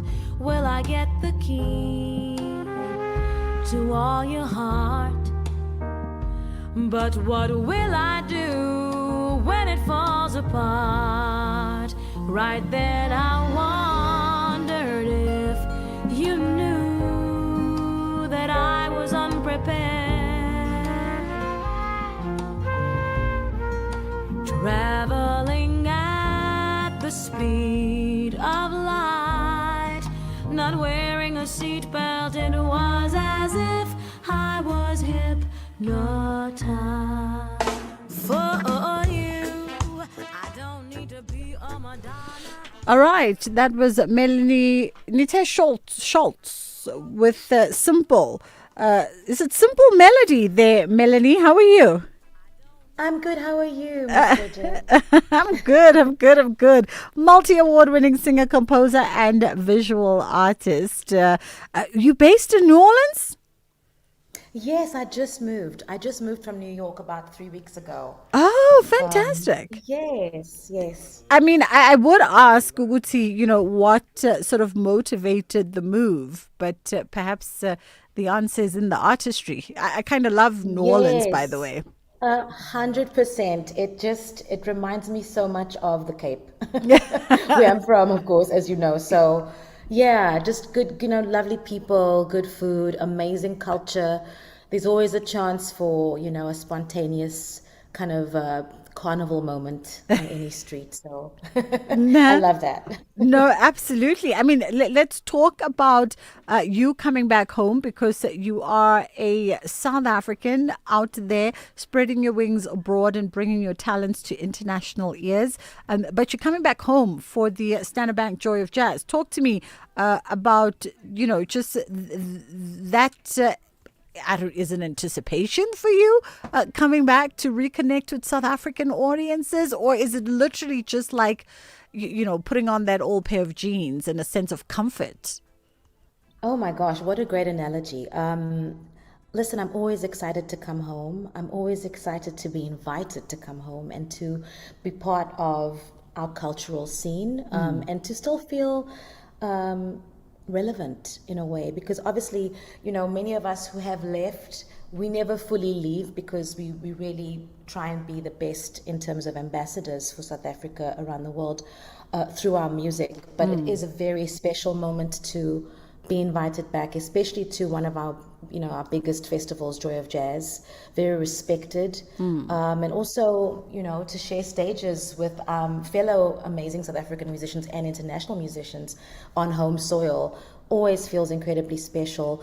For me, it's been, I think 2019, I came home and performed with Jazz at Lincoln Center with Quentin Marsalis in the orchestra. And then I also performed with Mamsi Bongile and Sis Gloria and Tutu Puwane, I think it was, with our kind of vocal group that we put together for Standard Bank.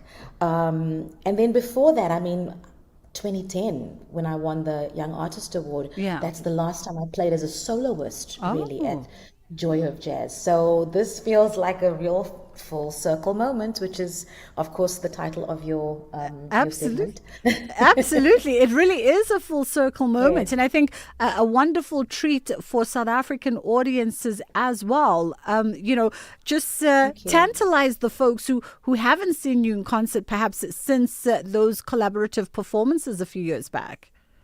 Yes, thank you. So 2 new albums out, one under Rope-a-Dope and one under Africa Arise. The first one called 7 was my first album in the States after being here for seven years. And so I was writing music in between and never expected that 7 would garner the Best Contemporary Album Award at last year's Summers. So super humbled, super excited that the response has been so good.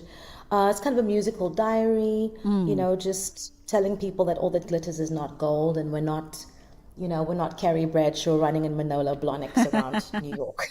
Because I think most people are like, oh my gosh, you live in Manhattan, or and it's not as glamorous when you actually live there. So 7 talks about that. It talks about the journey also of being an immigrant. Also of, starting your life over again in different places. And then Sweet Nancy was actually recorded in New Orleans with New Orleans musicians. Oh, wonderful. And it was a tribute to my idol, Miss Nancy Wilson. That also garnered some really beautiful nominations from the Mzansi Awards. So, I think the audience is in for, me as a songwriter, and also me as an interpreter, because I think if you're a jazz infused African musician, then improvisation is definitely a part of it. Creation is a part of it, and also just inviting the audience to our world. I think that's very important for them to feel welcome, and hopefully they can relate to some of the themes. 7 was a very personal record for me. And I never try and do non-personal records. That's why it takes me really long to make them, because I think that life definitely informs what we write about. Absolutely. Well, we're looking forward to your performance at the upcoming Standard Bank Joy of Jazz.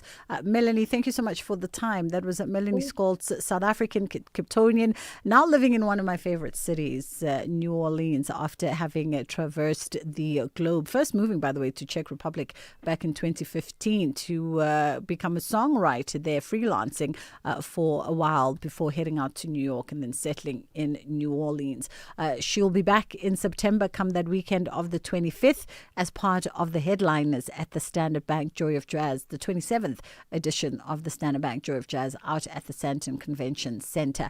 It's 10 to 3 o'clock, a quick pause, and then we come back and we wrap things up with 67 blankets. I've made some headway since we began. It's coming along. So let's take a quick pause and then we'll be right back. Get Spar Super Savings at every store, in every aisle, every day. Like 450-gram Bokoma Wheat Bix for $29.99. Save 6 Rand. Or 900-gram Danone Nutri-Day Fruit or Double Cream Yogurt, excluding smooth, for $34.99. Save 13 Rand.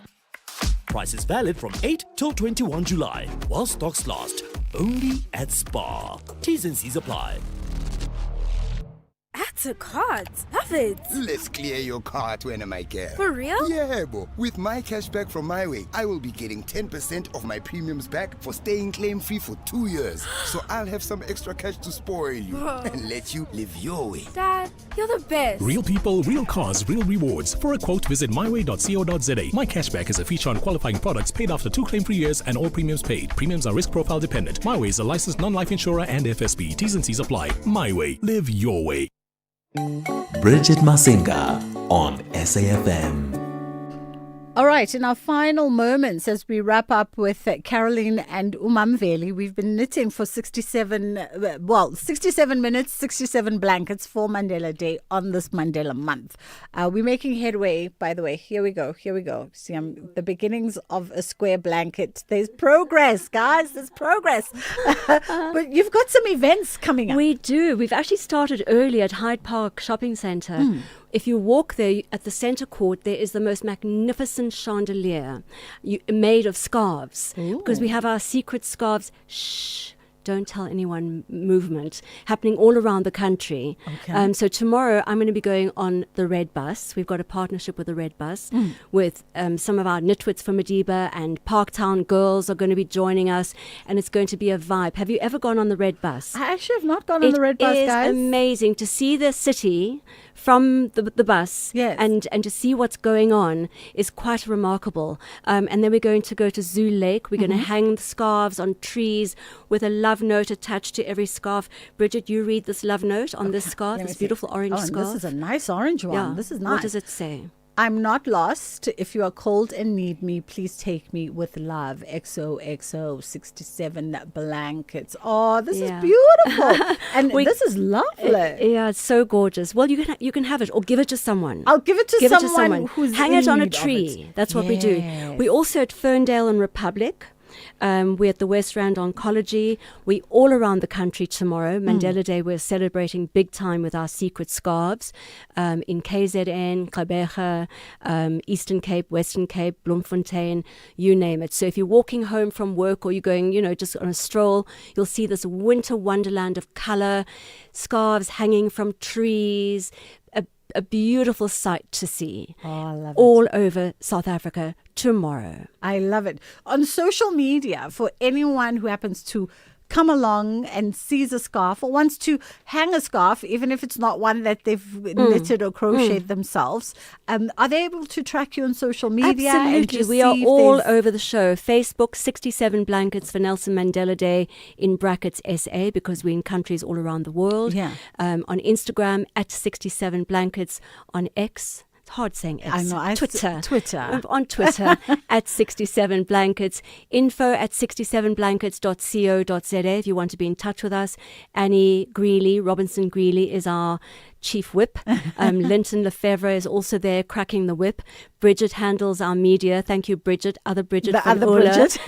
We've got two Bridgets in the studio. And ambassadors. We've got the most incredible ambassadors all around the country who are driving the movement, making sure that tomorrow is going to be bright, beautiful. It's about compassion. It's about dignity. It's about sharing and caring. So I'm very, very proud of 67 Blankets. Veli is a very treasured ambassador.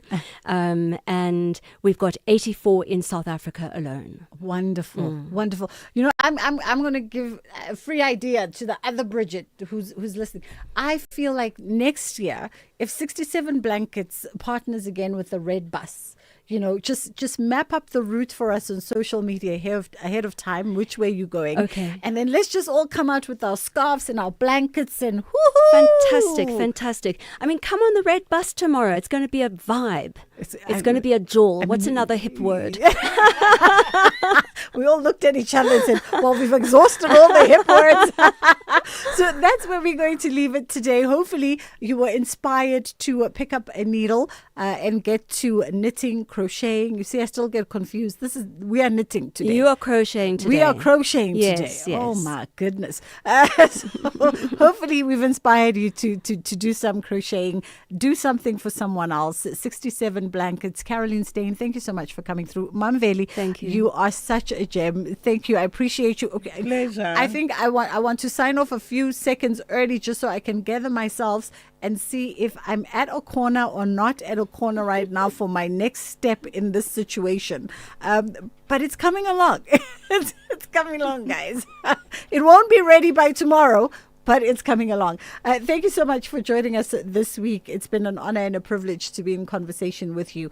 We know that you could have been anywhere, but you chose to be right here on the Full Circle with myself, Bridget Masinga. So from me and the team, we're going to sign out here. We'll leave it there. If you do go out and hang out with Caroline and Mam Uveli for 16-7 minutes in whichever corner of the country you are at, so you'll be hanging out with them in spirit. Then make sure that you tag us as well on social media and tag them as well. Mamveli, you're also going to be out on the streets and doing some activations this weekend. We are at the mall, Ferndale on Republic. Ferndale on Republic. Oh, that's like not too far. I'm in 4 ways. So Yes. between the two of you, I can just dip this way and dip that way. Yes, that's So where you're we going to are be there the whole day? Yes. Whole day tomorrow? Until Sunday. Until Sunday? Yes. The whole weekend? We started yesterday. Oh, fantastic. Okay, I might just come hang out there because I think I'm going to need some supervision. I'm definitely going to need some supervision. Thank you, everybody. Inshallah, God willing, we get to do it again on Monday.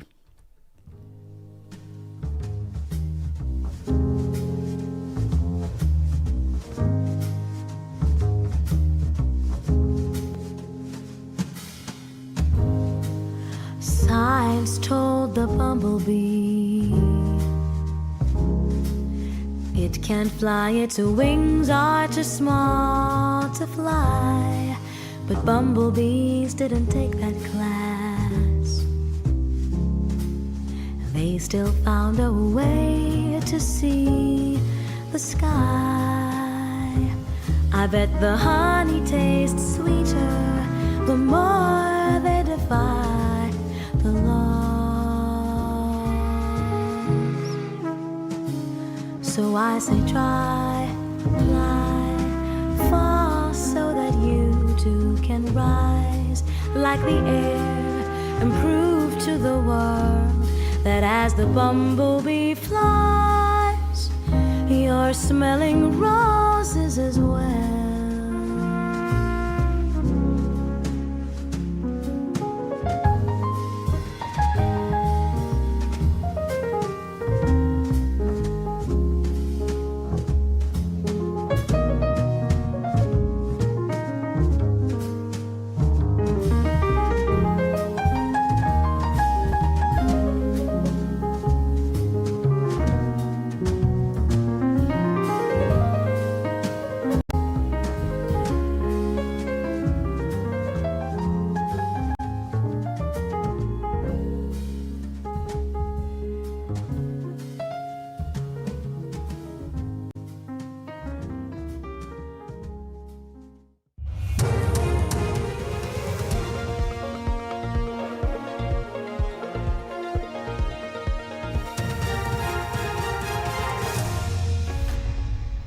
Thank you to Bridget and the team on the top stories. Karim's postponement application will be heard next week, and 4 Parliament committees meet over municipal funding.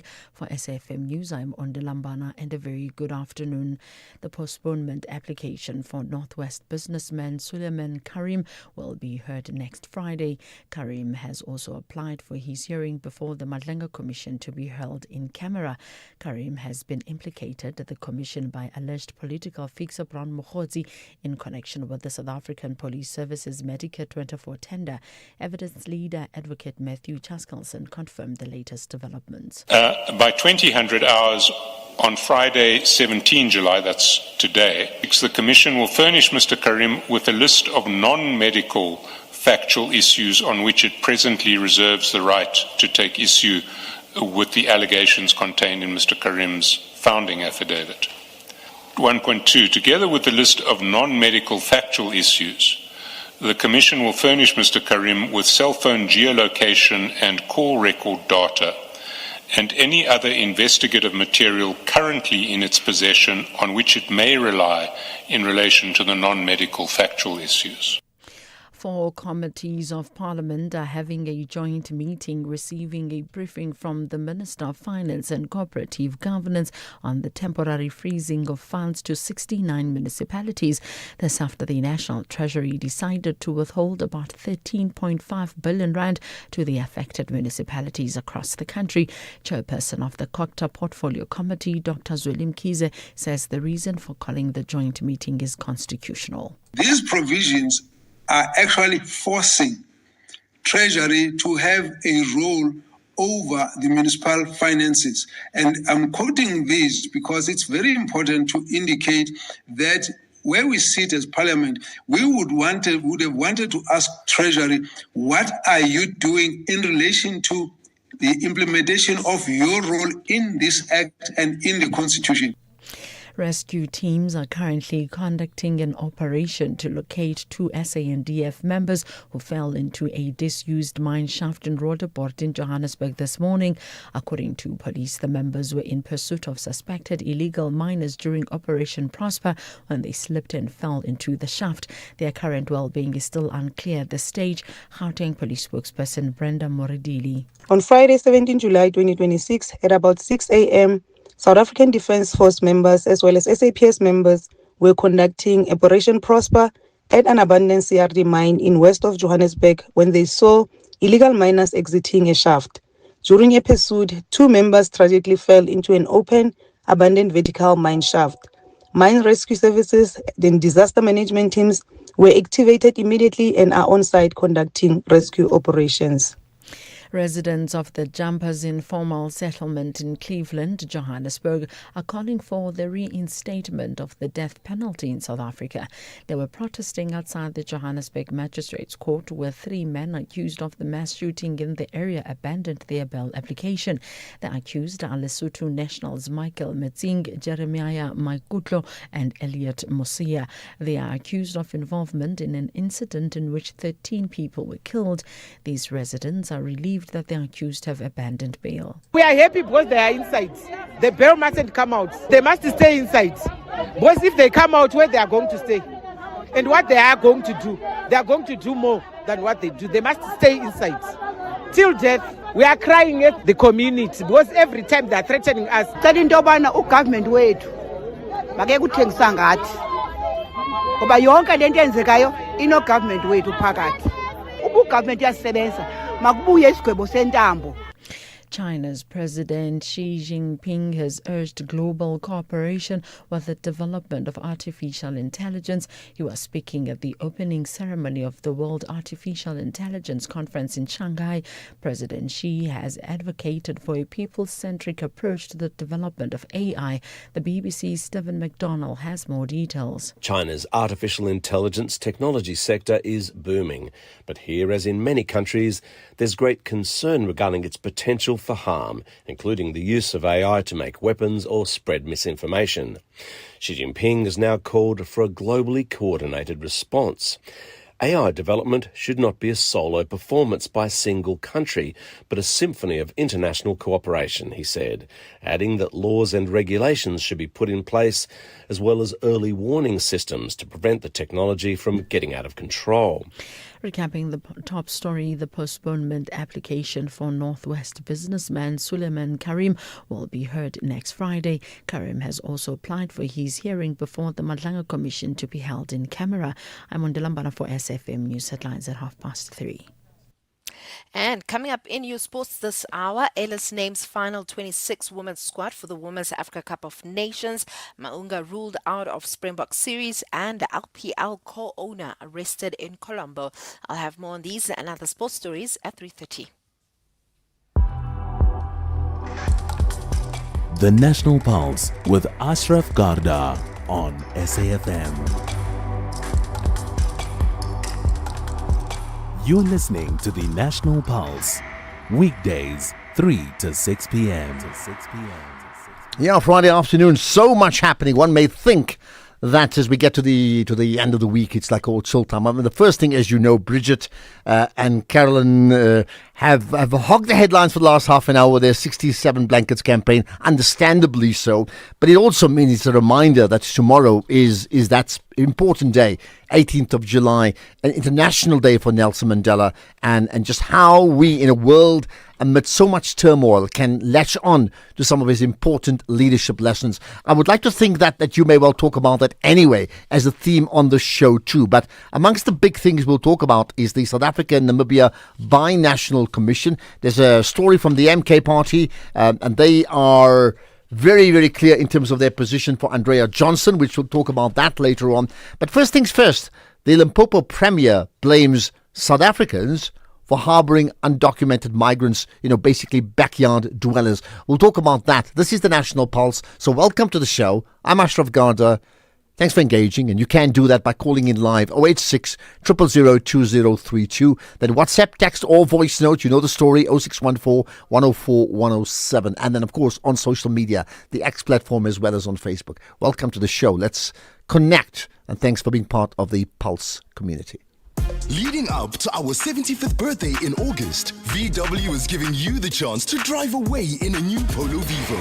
If you buy any new Volkswagen vehicle this month, you will automatically be entered into the competition, and South Africa's best-selling hatch could be yours. One car, one winner, one unforgettable moment. Will it be you? It's our birthday, but you get all the gifts. Visit your nearest dealer today. T's and C's apply. Attention all shoppers. Our supermarket shelves are full of unhealthy food. It's often hard for me to know which foods are good for my family. The information on packaged food is complicated and hard to understand. I wish we had easy-to-understand warning labels on foods high in salt, sugar, and saturated fat. We have the right to know what's in our food. Support front-of-package warning labels on unhealthy packaged foods. Sign the petition on healer.org. That's HEALA.org.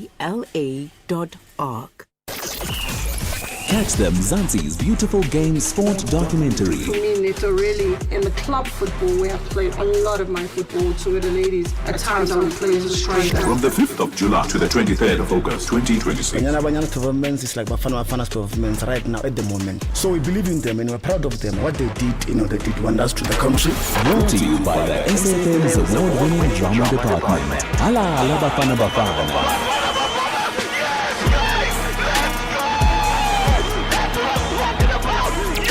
This is what we are becoming. SAfm, leading the conversations that move us.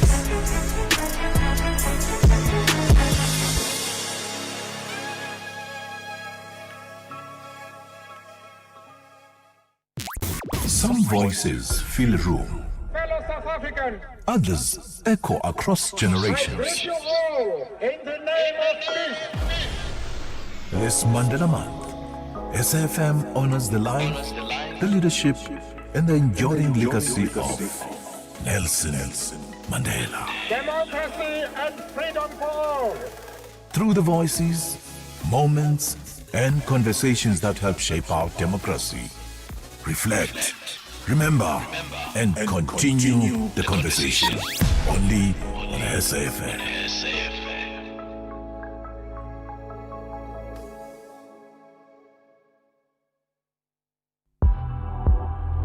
X at SAfmRadio and at Ashraf Garda.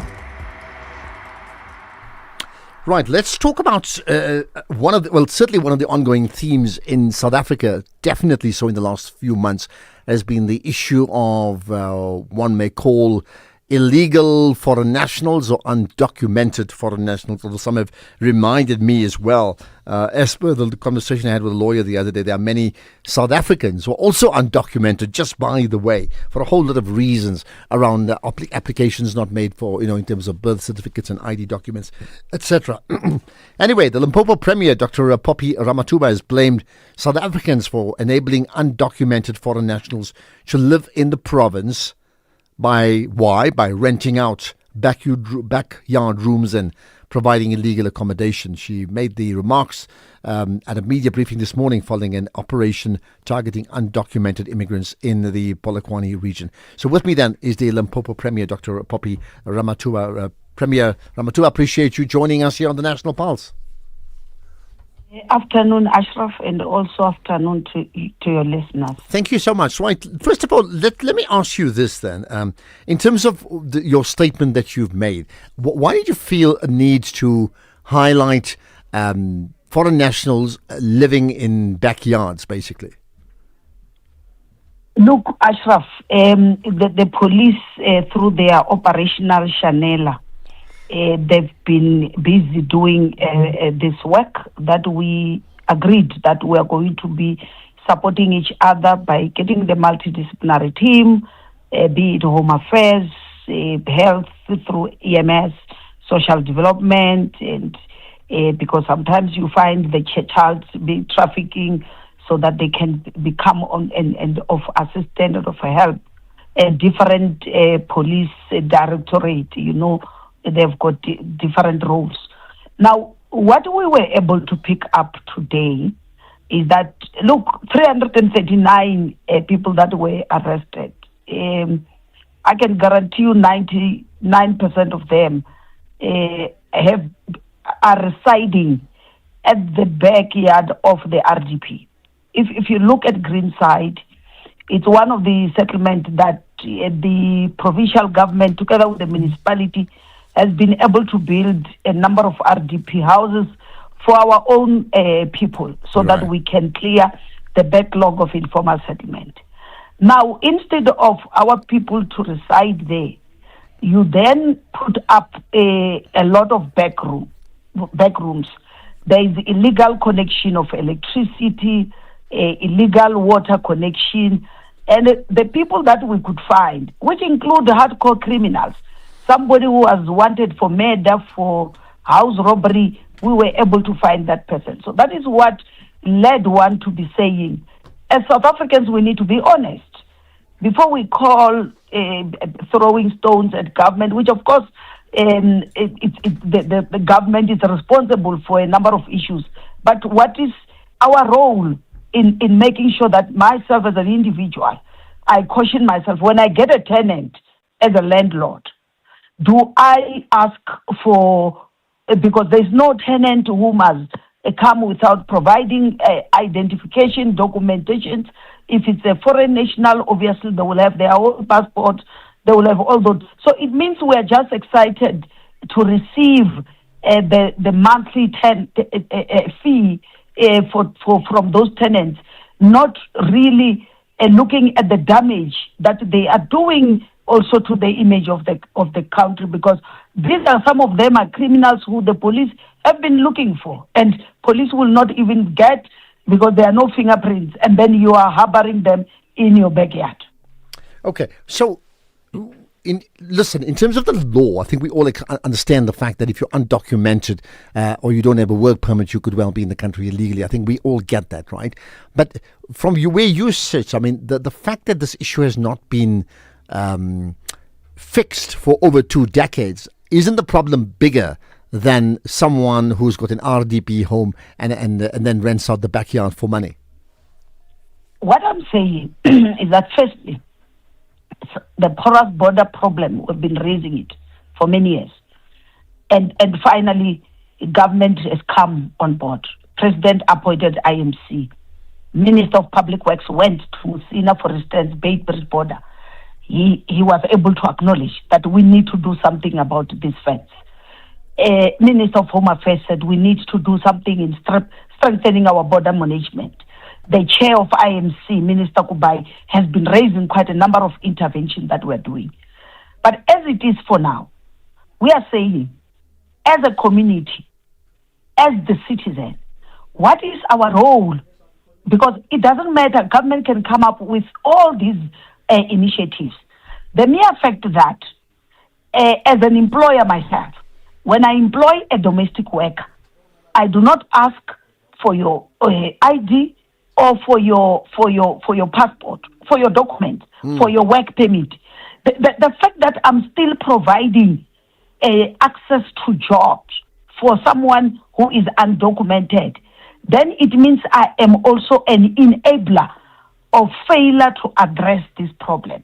All what I'm saying is that yes, government has failed us in terms of border management, but the question is, now that we need to resolve this problem, will we continue to be chanting slogans and not deal with the problem which is at hand, wherein all of us are involved? Unfortunately, when you tell people the truth, people always find comfort in blaming somebody else. But we don't want to look at what is our role in addressing this problem. Yeah. If we cut the job supply by making sure that there are certain sectors of employment which should be reserved for South Africans, if we do not cut on the say in terms of your accommodation to say I might be a landlord, but anyone without proper documentation. Because what if one day they wake up and steal for me? Yeah, look, I hear that. I want to just push on because the time is against us. I mean, we understand that, but let's say specifically your issue in terms of the statement is about backyard rooms being rented out, right? Now, what I'm saying is there's been a problem existing in our country for many, many years. Yes, government now very much now pushing to rectify it, which they haven't done in a long, long time. But therefore, in terms of then dealing with those who are renting out backyard dwellers, right? Would the reasons not be obvious that they're doing so out of economic necessity over the years because they themselves are battling to survive? So if that is the case, I understand your point about illegality. How quickly do we need to fix it? Meaning, is there a grace one can give the owners who are renting out to backyards or not? It's when we say as government, remember when the president announced about the IMC and what needs to be done. The regulations were read, they were shown. When government announced that if you're an employer, you are found to be employing someone who is undocumented, this is the fine that will be so because now we've already done the education on all of us. My point is, why do we continue and don't see anything wrong? Let me put it this way: why we don't see anything wrong is that there's been a whole culture of an entire country not adhering to systems, including government. There's just so many problems from the top to the bottom, and we just have a manifestation of the same culture. So I'm not saying it's right. I'm saying, therefore, the rectification process can't also be done in one day. So maybe practically my question to you is then, what would you then do with the backyard, the landlords who are renting out the backyards? Meaning, must they vacate in a matter of days, and if they can't get anyone to replace them, then they have a loss of income, which has an impact on their own survival?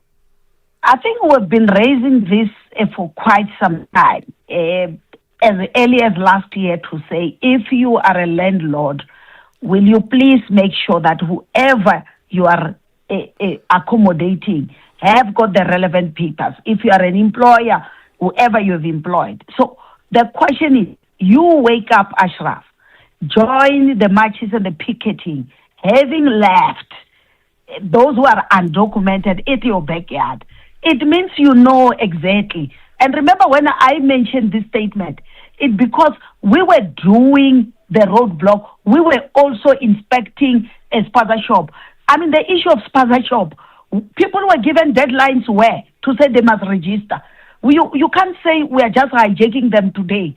This matter has been raised, and government even gave deadlines. So today, you can't say to me, why are you telling people, why did they rent out their RDP out and make it a spaza shop to a foreign nation? All right, so they therefore, knew about it. Therefore, we've got a minute. We've got a minute to go.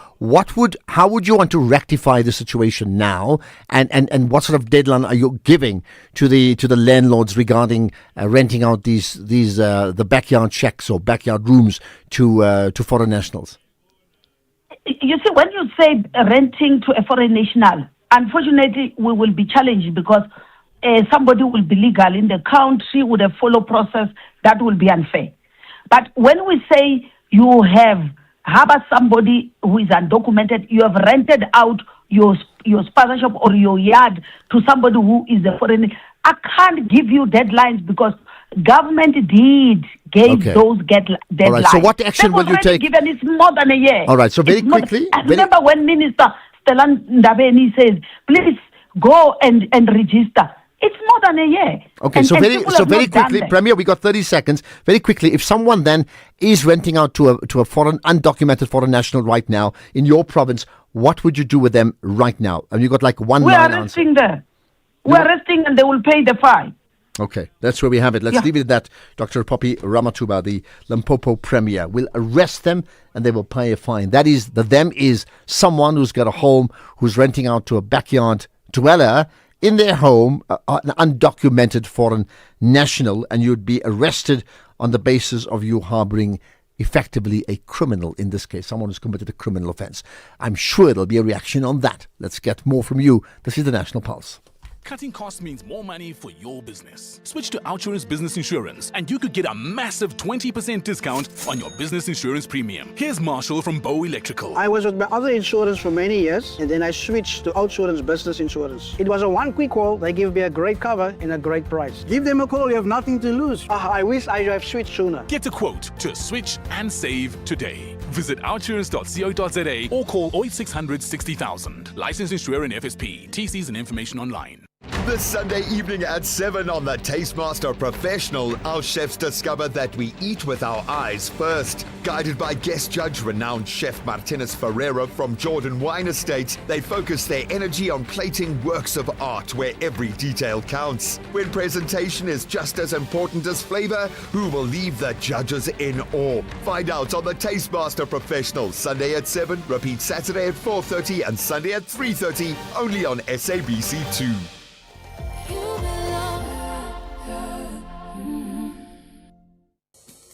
As we celebrate 90 years of existence, SAFM takes you back to the voices that shaped a nation.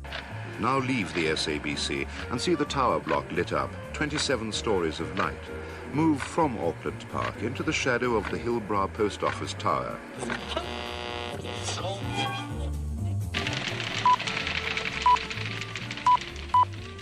This is the English service of the SABC. Here is the news, read by Patricia Carr. A member of the Planning Committee of the President's Council, Mr. Nick Tuernicht, has been appointed chairman of the Council's Community Relations Community. 90 years of trusted voices. This is SAFM. Ashraf Garda on the National Pulse. Okay, let's get reaction from you on some of the big issues. Now, I expect you to comment about the chat with the Limpopo Premier, and in fact, here we are. Hi, Ashraf. Luis from Pretoria. Please ask the Premier, when did she realize that illegal foreigners, they don't have traceable fingerprints? And why do we always compare illegal immigrants with South Africans, undocumented South Africans? Because I don't think it's the same thing. We might have the same problem, but it is not the same thing, because even if I don't have a document but I'm a South African, I will remain in South Africa. There's no way I will escape to Zimbabwe. That's point taken. Well, I'm just bringing it up because there is a difference. There's a difference, in fact, between undocumented foreign national and undocumented South African. I'm only saying that because there are many South Africans who are undocumented anyway, which also prevents them from, registering for other important issues that they may require. Just something, and they talk about a backlog at Home Affairs. Good afternoon, Ashraf and listeners. Hey, thanks to Dr. Popiramatu, the Premier there. And I hope and wish all the premiers and in the provinces, law enforcement agencies can follow the same route. Illegal foreigners must leave the country, man. They must leave. They must leave. Some of them are so arrogant, especially this Nigerian group. They must leave, man. Thanks to Dr. Popiramatu, buddy. She's working hard, my premier there. Thank you. Yeah, but I hear what you're saying. You've said they must leave. I think we understand that. And there's a process that's now taken place. What you don't want to have is almost shift people to the point where you're just herding them like cattle and say you must leave right now. They are going. People are actually going. And when you speak about Nigerians, you can't also lump 10 Nigerians as reflective of an entire nation. We don't want to do that for anybody. Don't you think so? Let's, by the way, talk about Namibia. There's the South Africa-Namibia Bi-National Commission that's been undergoing. It's co-chaired, South Africa, Ramaphosa co-chairing the 4th session of this Bi-National Commission, right? Let's pick up, in fact, some comments. We picked up some sound. First, President Ramaphosa assured the Namibian President, Netumbo Nandi Ndaitwa, that South Africa remains committed to enforcing its immigration laws.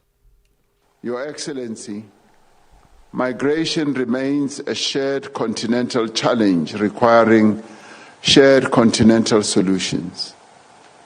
South Africa remains committed to ensuring and enforcing its immigration laws fairly, firmly, and consistently, while upholding the constitutional values and human dignity that define our democracy. We believe that sustained dialogue, enhanced border cooperation, orderly labor mobility, and inclusive economic development remain the most effective long-term responses to migration pressures across our continent. South Africa is not alone in having to deal with the challenge of migration. I know that a number of other countries in our own region are also having to deal with this challenge. Finally, Your Excellency, our generation has inherited from those who came before us a relationship built through sacrifice and sustained through trust. And then the Namibian president, Netumbo Nandi Ndaitwah, effectively linking to tomorrow's big day of 67 minutes to honor Nelson Mandela. His memory, we know tomorrow, 18th July 2026, we observe an International Nelson Mandela Day designated by the United Nations in 2009. As we commemorate his extraordinary legacy, let us dedicate the 67 minutes to save others, symbolizing the 67 years President Mandela devoted to the struggle for justice, equality, and human dignity. It is a reminder that each of us has the power to make a meaningful and lasting difference in the lives of others.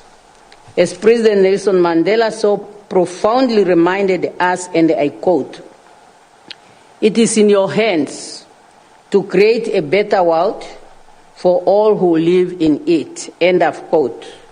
May we honor his legacy, not only with our words, but through our action, compassion, and unwavering commitment to building a more just, peaceful, and inclusive societies. That common history, Comrade President, is the reason this binational commission exists.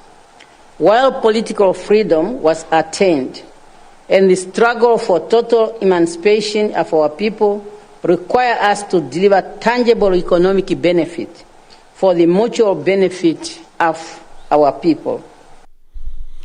And then lastly, the Namibian president made the point of committing to work together with South Africa. Namibia welcomes the decision by our heads of state at the 9th SACU Summit in Cape Town in June 26 to accelerate the conclusion of the reimagining SACU agenda. We do not view this as a technical exercise for officials alone, but as a question of whether our customs union will remain fit to shield the economics of SACU from global trading environment that is increasingly unpredictable. Namibia looks forward to working with South Africa and the rest of SACU member states to ensure that reimagining SACU serve the industrialization aspiration of our economies. Right, on that note, let's get to the news headlines. It's 3:30. Thank you, Ashraf. In news just in, another Madlanga Commission of Inquiry-related arrest is currently underway. Witness K, who appeared at the commission in relation to a 14 million rand precious stones robbery in 2023, has been taken into custody and is expected to appear in court on Monday. The postponement application for Northwest businessman Suleiman Karim will be heard next Friday. Karim has also applied for his hearing before the Madlanga Commission to be held in camera, and China has rejected U.S. President Donald Trump's allegations that Beijing interfered with the 2020 U.S. elections. A full update follows at the top of the hour. This is SAFM Sports with Domin Khapele. Right, there's so much happening this weekend. It'll culminate with the World Cup final, but before that, there's a lot to me.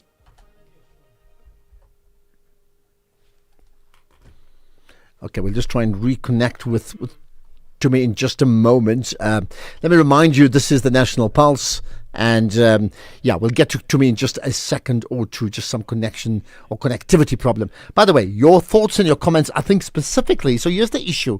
The issue of the issue around the in Limpopo is an interesting one. That here you have these people living in communities, as the Premier said, RDP homes, and they're renting out backyard to foreign nationals who are undocumented, and therefore effectively they are harboring, in this case here, someone who's committed a crime, and therefore there's no long-term solution to that must be dealt with effectively now. In fact, they will be arrested, which that means that they must be in a situation where they have to terminate that relationship ASAP. We're going to connect with Tumi just now, but let's just pick up some comments from you. Good afternoon, Ashraf. Ashraf, us here in Northwest Dash, we are at our own. Our law enforcement are not doing nothing. Department of Labor are not doing nothing. Yesterday there was a shutdown of local cap. We call them Tambai. They've been fighting those people from Lesotho and Mozambique because of they hijack that business and they are using stolen cars. But our law enforcement, they don't care. Even our premier, they are quiet about this. Even the MEC of safety vessels, they don't care. We need premier like Popi. So that lady, I'm proud of him. He is trying. Keep pace, Mama Tlosana. Percy, we need people like Poppy, is what Percy says. Mandela Day, thoughts? Ashraf, this thing of Mandela Day, Mandela Month, it has nothing to do with people on the ground, the poor people on the ground. It meant for rich people, people are earning salaries, people are at the end of the month, people are earning wages every week. So it has nothing to do with the poor on the ground. Yeah, Mandela, he was denying an opportunity for South Africa to be prevented from these so-called foreigners, undocumented, because he didn't want to build the refugee camps just like other countries. Yes, if he did that, I'm telling you, the country will be running smoothly every day, and we won't be burdened by these so-called foreigners. Good afternoon. Yeah, but don't you think the whole issue of foreign nationals, even if we've handled it incorrectly, the gist of it is there are people who leave their countries. I'm not talking of criminals. Many others leave their countries as economic refugees, if not refugees seeking asylum. They're struggling in their own countries. So how do you just discard Mandela's humanity around it? Just a question. Afternoon to you, Ashraf. This is Mabena in Mpumalanga. It's quite encouraging, to hear the Limpopo Premier being so resolute, so steadfast in her position regarding illegal immigration. Very encouraging. I wish all other premiers can do the same, especially in Mpumalanga. It looks like it's laxed and so relaxed, but yeah, I believe it will catch up soon. And as for spaza shops, I feel that laws, it must be legal, it must be made law that there are certain businesses and jobs that should be reserved only for South Africans. Spaza shops included. There should not be even a discussion about whether they are legal or whatever. Yeah. Okay, there we are. There's another comment. Certainly people feel very strongly about things like that. Job reservation. When last did I hear that term or that phrase? Job reservation. Some of you may work it out. Right. In fact, let's get to some of the calls after this. In case you missed it. I want us to talk about other ways to be a father that does not necessarily have to include buying them school uniform if you can't afford it, as much as I know that finances are important. That's a beautiful thing. And I think that you've just reminded me how difficult it is with the court system. It becomes very punitive. And then it all becomes about, like the money. So I do think that sometimes men want to, and they don't know how to. That was the Alternative Breakfast with Khomotso Mutsunyane and Ndumiso Ngobo.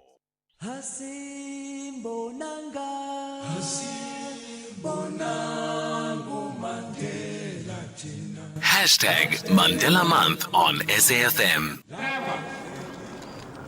Never and never again shall it be that this beautiful land will again experience the oppression of one another.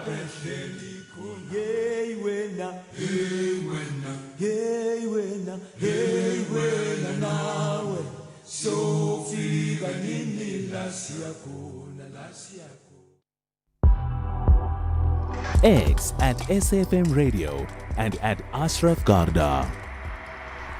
Well, lots of comments regarding the conversation I had with the Premier of Limpopo, Dr. Poppy Ramatuba. So understandably, you want to get things off your chest. It moves you, doesn't it? Shata in Cape Town, hi. Ashraf, afternoon, how are you? I'm good indeed. How are you? I'm good, Ashraf. You know, Ashraf is very commendable what Poppy is doing. Very, very commendable. My only problem with her is that she also wants to blame the public by the mistakes that our government have done to the country. The biggest enablers here is the government itself. If our borders were not porous, people should not even have the opportunity to rent out to illegal immigrants. So the first point of failure is the government. We can argue as much as we want. It is the government's responsibility to have had made sure that there is no illegal immigrants in the country. Second point that talks to what I'm saying is in the absence of jobs, in absence of income, people will resort to anything to survive. Now, if you don't provide financial opportunities to your citizens, and they find a way of making an income out of giving foreign nationals rental spaces, would you blame them? Yes, it is wrong to harbor the foreign illegal foreigners, but let's look at the failures of the government. If the government was functioning for the people, we should not have been in this space in the first place. Let us not blame the people for the conditions that were created by the non-functioning government. Okay, Shata, I think you've made your point, and I in fact, that's the question I put to the Premier as well, to say we've had a culture of mismanagement for a long, long time. So when there's mismanagement, and that's why you will have a taxi with a sign to say this taxi stops anywhere, anytime, because we've developed this culture. You know, there's unroadworthy cars, there's so many things that's wrong. So it's now my question is, does it get rectified in a matter of a week, or do you allow a period of grace? That's all I'm asking. So, Shata, I get your point. Thank you. Bale in Richards Bay, hello. Yes, hello. Thank you, Ashraf. Ashraf, yeah. Two things, my brother. You know, we love you so much. Your show is vibrant. But listen, can you please withdraw the question that you posed to the Premier, where you said, what about people who are renting back houses because of economic reasons?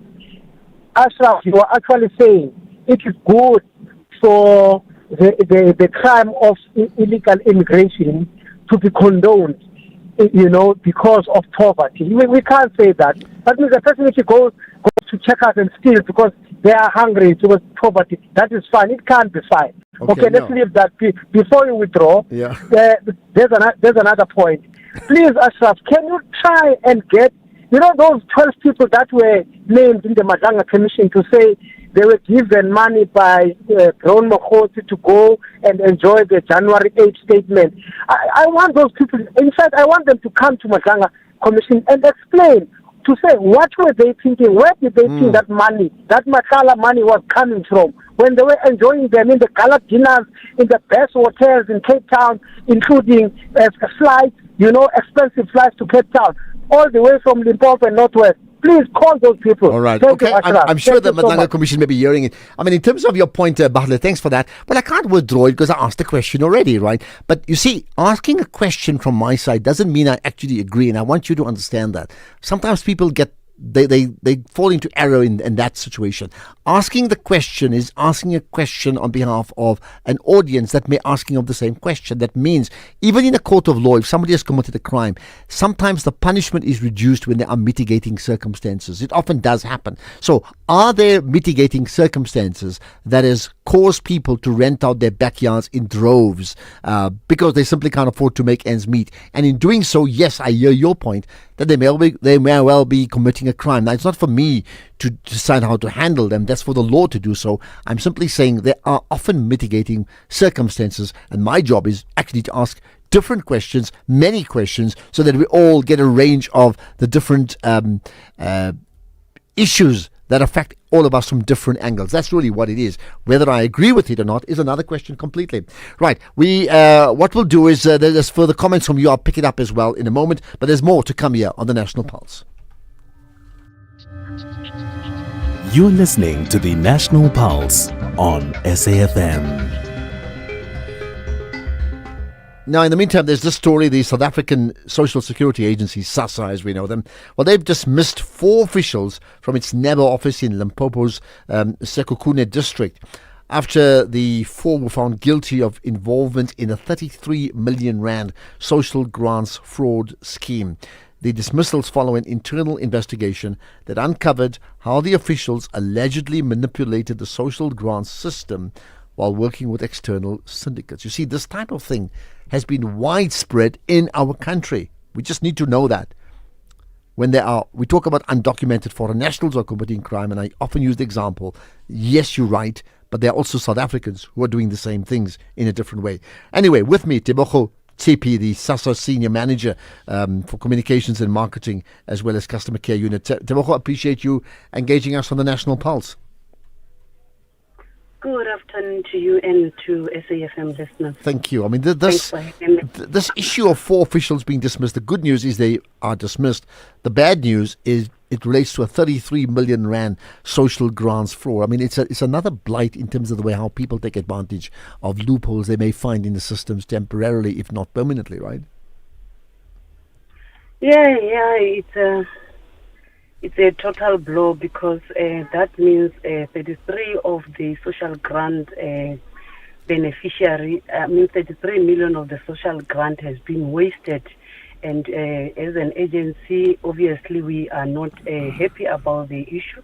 Hence, we have had to let go of these 4 officials.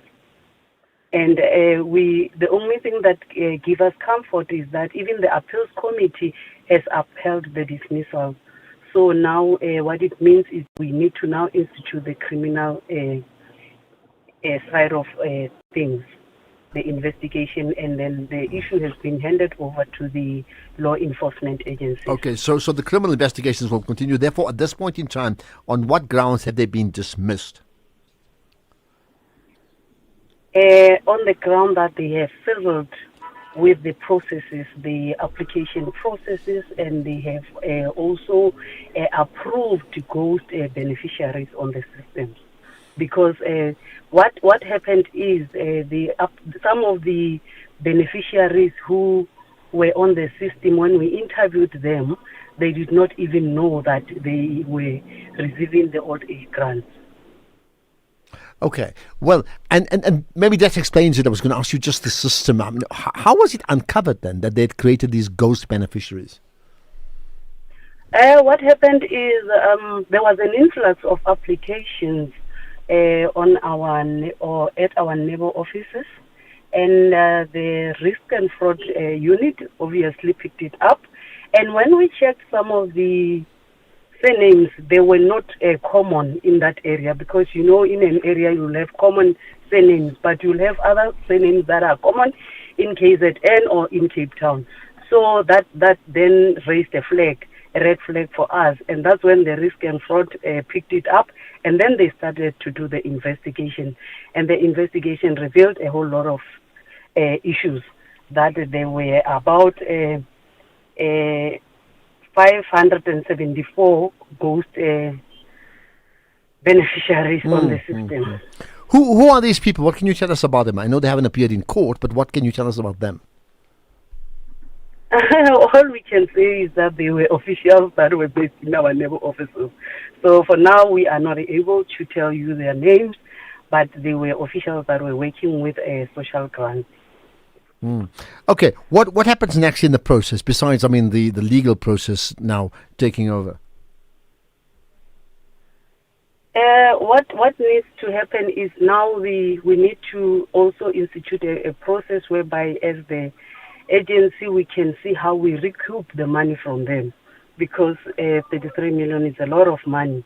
So that is also another phase that we are exploring with our legal unit.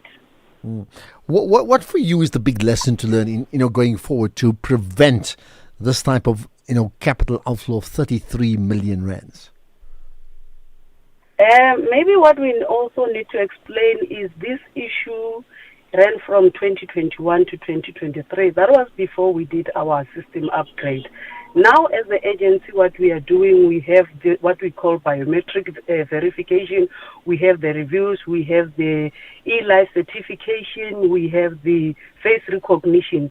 That also is linked to Home Affairs in real time, so that we can at least try and curb this kind of fraud. All right, I think it's a big issue, and I'm glad progress has been made on this issue. So Tebogo TP, the SASSA Senior Manager for Communications and Marketing, appreciate you engaging us. But the bottom line to all of this is 33 million rands of social grants fraud committed by 4 people who've created these dummy beneficiaries and resulted in outflows into these beneficiaries, which actually means into their pockets, I would understand. More thoughts from you next. Yo, how is your trolley so full these days, friend? It's my way, Chomi. I save up to 40% on my car insurance premiums every month. My way insurance? Yes. Now I have more money back in my pocket. Even though hubby switched to my way. Manja, we're both saving, which means we have more money to focus on the things we love and live our way. Savings after savings. Real people, real cars, real savings. For a quote, visit myway.co.za. Premiums are risk profile dependent. MyWay is a licensed non-life insurer and FSP. T's and C's apply. MyWay. Live your way.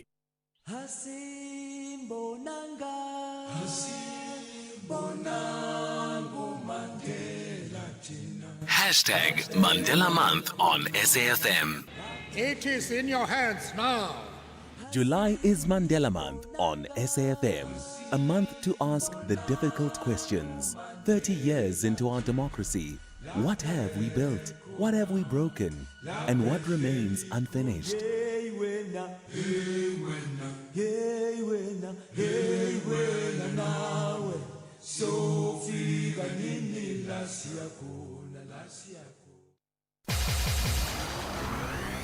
The big issue on the National Pulse.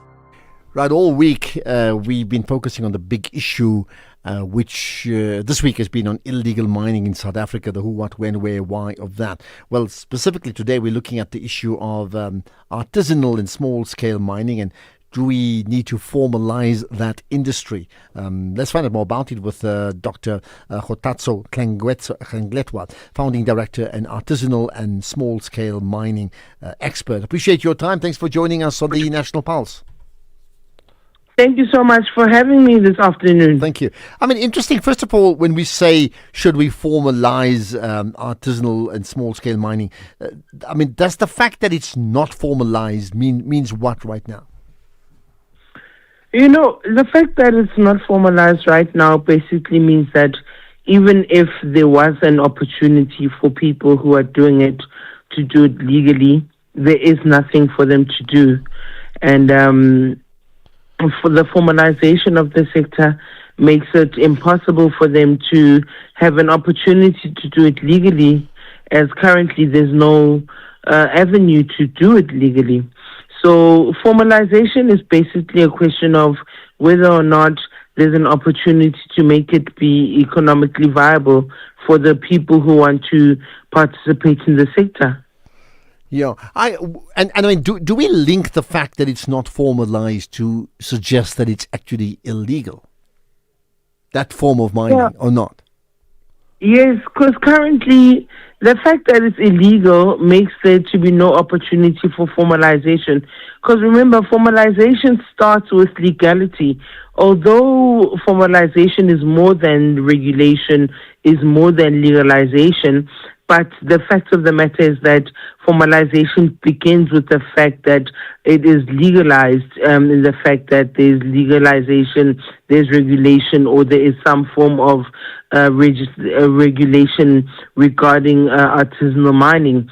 So the fact that there's no regulation makes it impossible for there to be some form of formalization of the sector. Yeah. How did we get to that situation again where there's a large sector of artisanal miners that, well, flourish, although they're not regulated? First and foremost, it's because of the current socio-economic status of the country. The fact that the unemployment rate is so high is a push factor for those that are going into artisanal mining.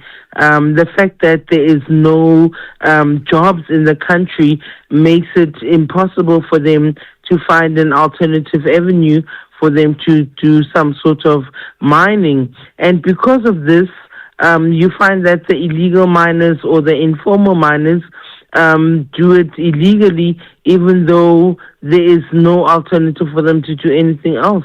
I mean, is that bound to change? Well, I'm saying that, we're having this conversation around illegal or undocumented foreign nationals, and I'm not going to ask you about that part, excepting if there's a huge drive now from government to get rid of anything illegal, then wouldn't that extend to this as well? To say, don't tolerate illegality at all?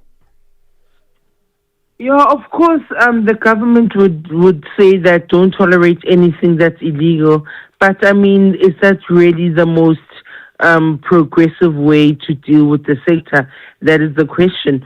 Because, honestly speaking, there is some economically viable avenues for the sector if it was formalized and if it was legalized. So the more progressive method would be for them to say, is there any way possible for us to get some sort of money or some sort of economic viability from the sector and have them, benefit in a way as government rather than just wipe them off all as an illegal mining sector. How do you think, if it is legalized, right, how do you think that will change the terrain? If it is legalized, first and foremost, there would be some sort of economic benefit for the country. Because currently, as it stands, all the gold, and I say gold because most of the economic viability is in gold, that the prices and the prices of gold as it stands show that the money that is being lost from the sector is mostly in gold. And the money that we could get from this sector would mostly be from this gold revenue that we'd get from making money from the sector, which is basically from the money where gold is sold from the miners to the distributors that are distributing it illegally. So that's the first and foremost thing. The second thing, jobs would be made. There would be jobs that are prevalent within the sector. And lastly, there would be some sort of economic viability and communities would be empowered from the sector if it was made legal. So at this point in time, I mean, any idea how many artisanal miners we have in numbers or as a percentage of the total mining industry? There's no exact number currently at the moment, but when we look at estimates, the estimates are anything from 100,000 to 250,000 artisanal miners that are active in the sector. How, and I mean, are you able to give me a profile of them? I mean, meaning who are they? Well, these miners, at first it was thought to be that they are the uneducated, illiterate group of miners, but now it's been seen that they range across the board, whether or not they're educated or uneducated. And yes, there are some of those that are foreigners that are active in the sector, but we've actually realized as well that there's a large population of the miners that are actually South African. And unfortunately, the sector that we do not see who actually distributes the gold. we see the miners and we see those that are actually mining on the ground and that are exploited by these syndicates, but we do not see these illegal syndicates that actually export the gold and distribute the gold into international trade markets. And that is the numbers that we don't have. Okay, and then just lastly, in terms of the wish list of, shifting illegal mining to a sense of legality, right? How far down the line are we on that? I mean, that's a wish list. Perhaps you share that wish list, but how far are you down the line in transferring the wish list to an actual? So as it currently stands, we actually do have an artisanal and small-scale mining policy, which was gazetted in 2022, which was actually quite progressive. And we do have the amendment bill that is currently with government that speaks to artisanal and small-scale mining. So if that's gazetted and if that's promulgated, that will also be quite a progressive effort from the government. But as it stands, we don't have any regulation for the sector, but there is some sort of attention brought to the sector. And nowadays, people are really bringing attention to the sector from a legal standpoint. Okay, and that's where we shall leave you, Dr. Kgotatso Hlengetwa, reflecting on artisanal and small-scale mining and moving them from a position of illegality to legality. At least 100,000 people engaged in that industry. But you see, that's the point. At this point in time, it's illegal. Yet it flourishes, yet there's a way to maybe legalize it so that it doesn't just flourish, you actually earn taxes too out of it. Is that a route that we ought to be going out of that? By the way, I'll get some of your comments. And just while we're at it, not for any reason reducing the issue of the importance of dealing with the issues of undocumented foreign nationals. If we're going that route, where then do we stop? Do we then extend and not tolerate all other forms of illegality in our country? Just something for you to consider. Ashraf, Louis from Pretoria. The story of the SASSA employees. Ashraf, what have we become as a nation? What have we become? Stealing from the poor, stealing from the disabled, the pensioners, the orphanage. Guys. No, we must send these people to Monument Park in Pretoria. No, we must open that Monument Park. No, we can't have such people. No. No, you can't, I hear you say. Right, here's another about the backyard dwellers. Yes, Ashraf. Mr. Shatta has a very good point. You cannot blame the people. Now you want to go and arrest the people. Conditions that exist because of a failing government. People are looking for ways to earn a little bit of money, and so they're not harboring foreign nationals. They also, yes, you call it harboring, but they're looking for a way to make ends meet. And one of those ways is renting these buildings out. Anonymous Cape Town. Well, in fact, that's my point as well. Me and Shatta said the same thing. And in fact, listening to the guest with regard to artisanal mining now, isn't she saying the same thing? That you have to look at the reality, that there are people, which is no way am I suggesting turn something illegal into legal. But can you understand the mitigating circumstances, why people would actually do that? They are absolutely struggling to make ends meet. And if they can rent out one room or two rooms at the back to make a living, to survive, they're going to do so. Why wouldn't they? Who else is going to give them money? Which I'm not suggesting turn something illegal into something legal. I'm saying that's the reality. 4 o'clock, here's the news with Ondela.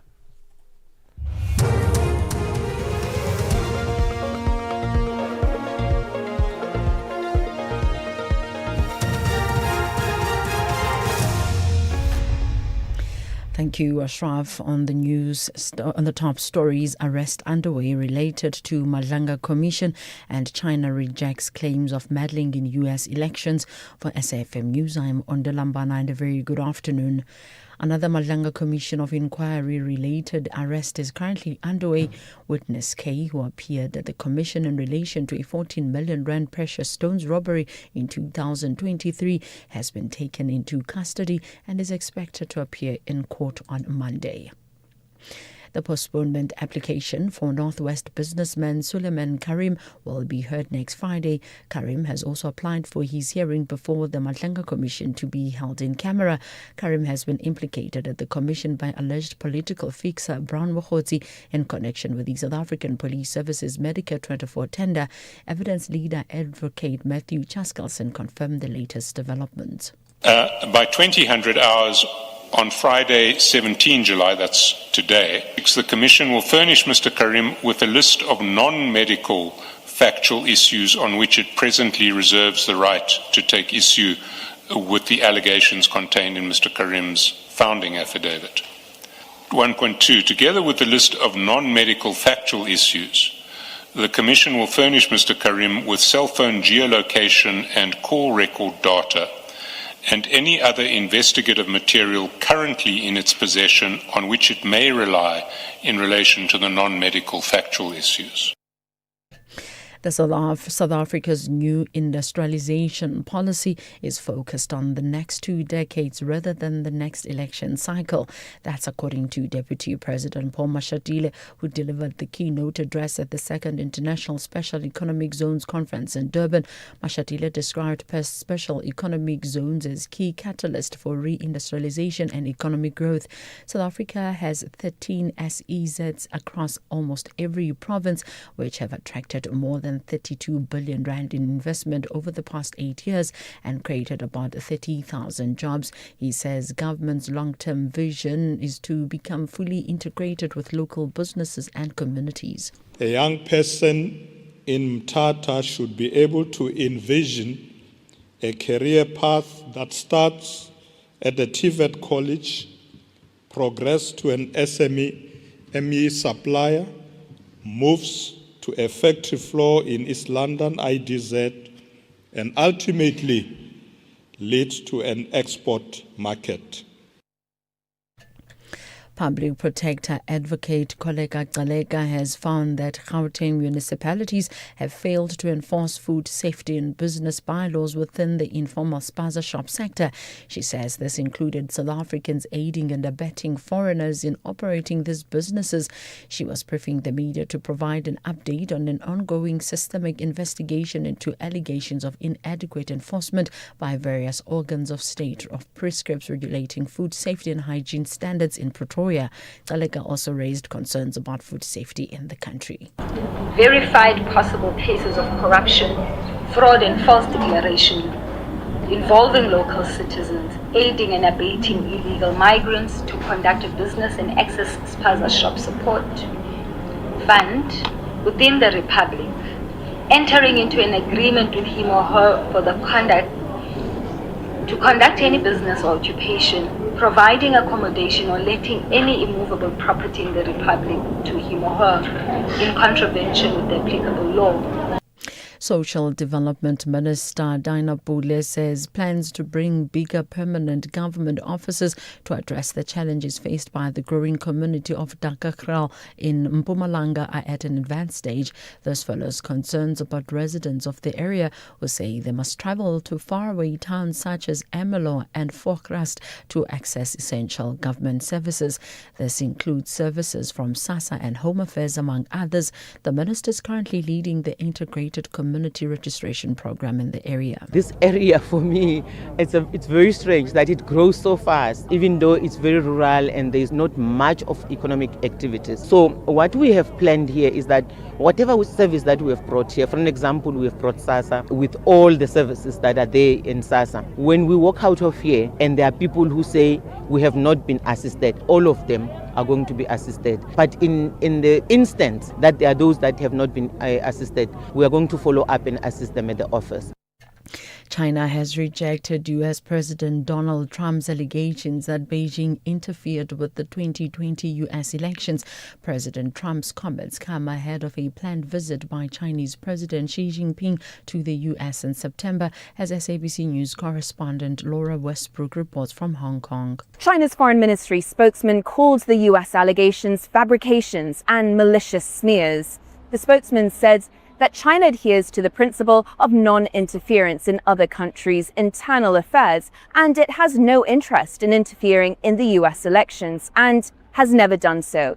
He called on the US to stop making China an issue in its elections and act more in ways conducive to China-US relations. Recapping the top story, another Madlanga Commission of Inquiry-related arrest is currently underway. Witness K, who appeared at the commission in relation to a 14 million rand precious stones robbery in 2023, has been taken into custody and is expected to appear in court on Monday. I'm Mondelambana for SAfm News Headlines at 4:30. In sports, the Sawa Ellis names final 26 women's squad for Women's Africa Cup of Nations. Muunga ruled out of Springbok series and LPL co-owner arrested in Colombo. More details at 4:30. SAfm, guiding you through the rush hour traffic. Good afternoon. We start in Joburg with some heavy backlogging on the N1 southbound to Malabongwe. Traffic is under pressure from the Baklu interchange all the way down through the Four Ways exit and down towards that Malabongwe off-ramp in the Randburg area. Also, crash on the N3 North just after Marlborough Drive, so some delays coming up from Alex into the Limbro Park area. The N3 already slow from Alex all the way down to Cement Factory territory, and the N1 North queuing up as far as New Road. Ahead of that, it looks like being a busy Friday on that run through to Polokwane through Pretoria. There is traffic backing from Botha Avenue right the way through to about Atterbury Road today. Now, if you're coming out of Pietermaritzburg, always good to check what's happening on the N3 Durban bound. It doesn't look too bad at this stage. Going to Durban is fine. If you're driving up to Pietermaritzburg, the usual breakdown between Ashburton and Market Road, so there are some delays there. The N2 both ways between Kwamashu and Gateway under pressure. North slightly heavier than the southbound track. And into Cape Town we go with a crash on the N1 just past Monte Vista, and the N2 outbound is slow this afternoon through Hospital Bend towards Bunga Avenue. With your traffic updates, I'm Rob Byrne. His speeches inspire a nation. Never, and never again. His values continue to guide it. His legacy belongs to us all. Throughout Mandela Month, experience the voices, the memories, and the conversations that keep Madiba's legacy alive. This is SAfm, where South Africa remembers, reflects, and looks forward together. Annual Mandela Day in our honor.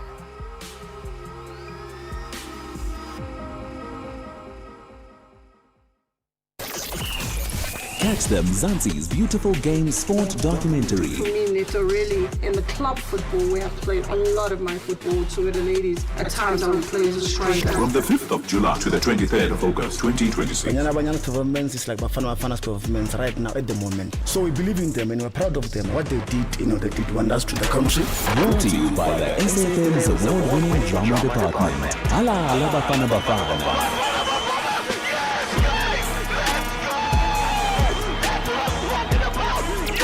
This is what we are becoming. SAfm, leading the conversations that move us.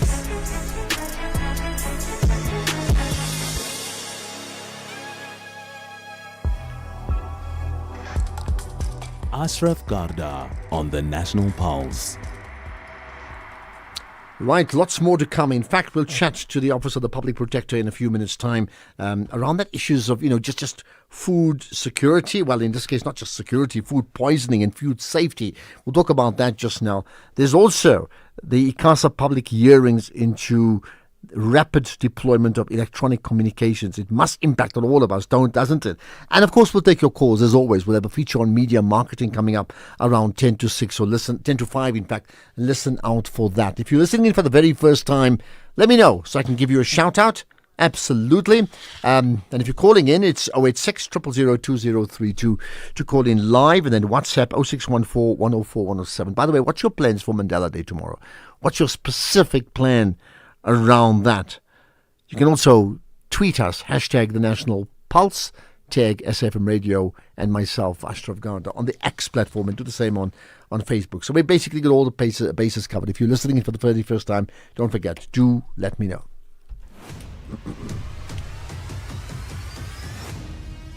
SAfm is streaming live now on Facebook, YouTube, and X at SAfm Radio.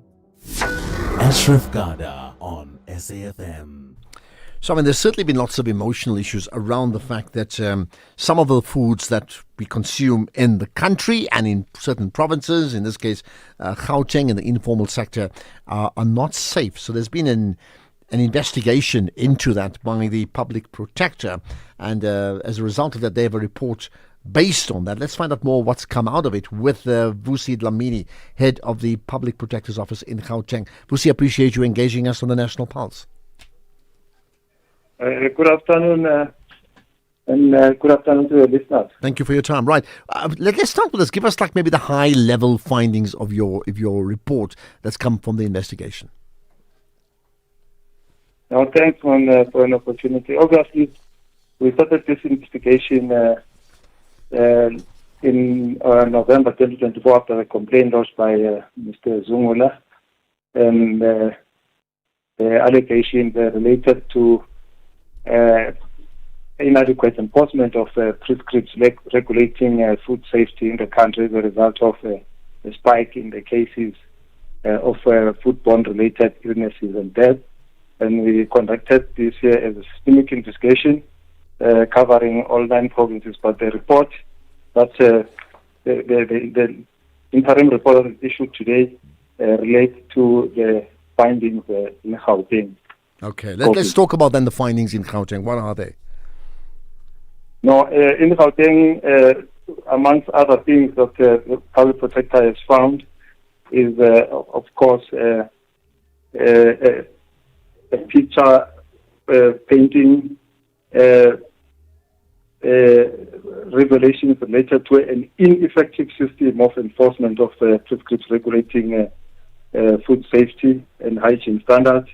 We have found, amongst other things, the following underlying systemic challenges verified, possible cases of corruption and fraud, as well as false declaration involving, amongst other things, the local citizens who also aid and abet foreign nationals to operate as private shops in contravention of immigration laws. We have found as well severe human resources constraints within the municipalities in relation to what is expected by the World Health Organization's standards, and as well as norms and standards issued in terms of the National Health Act, that there is serious staffing shortages when it comes to employment of EHPs in all the 3 metros in Gauteng, amongst other things. Okay, what then? And I mean, amongst the specifics, I mean, you're given those top level findings. I mean, maybe just tell me more about what went into those findings. I mean, you sort of obviously dug deeper into it. What came out of it? What is coming out of the findings? For example, in the city of Johannesburg, for example, in relation to staffing capacity, we found that the city of Johannesburg has got only 240 EHPs, which is only half of what they are supposed to do, which is only half of what they are supposed to employ in terms of World Health Organization, whereas the city of Ekurhuleni only has 94 EHPs, which is also way below what is the World Health Organization standard finds, whereas the city of Tshwane has only 85 EHPs, which is also way below what is supposed to, what is expected in terms of the World Health Organization standards. And I mean, one of them that just pops out in terms of us understanding it better, because it gives a real life scenario to it, is that, you know, as we know, 6 children dying in Soweto from suspected food poisoning, right? But I see, you know, the public protector, your office finding that the city of Joburg could have dealt with it better and suggest they dealt with it far too late, right? I mean, are there any other examples of that? Because I mean, you did talk about inadequate enforcement of food safety. I mean, that's pretty damning, isn't it? Yes, that's correct. We have found quite a number of other governance deficiencies which points out to ineffective enforcement of legal prescripts that regulate food safety. Amongst other things, we have found evidence of contravention of regulations that governs the labeling of foodstuff. We have found evidence of expired foodstuff that is still sold in these plaza shops.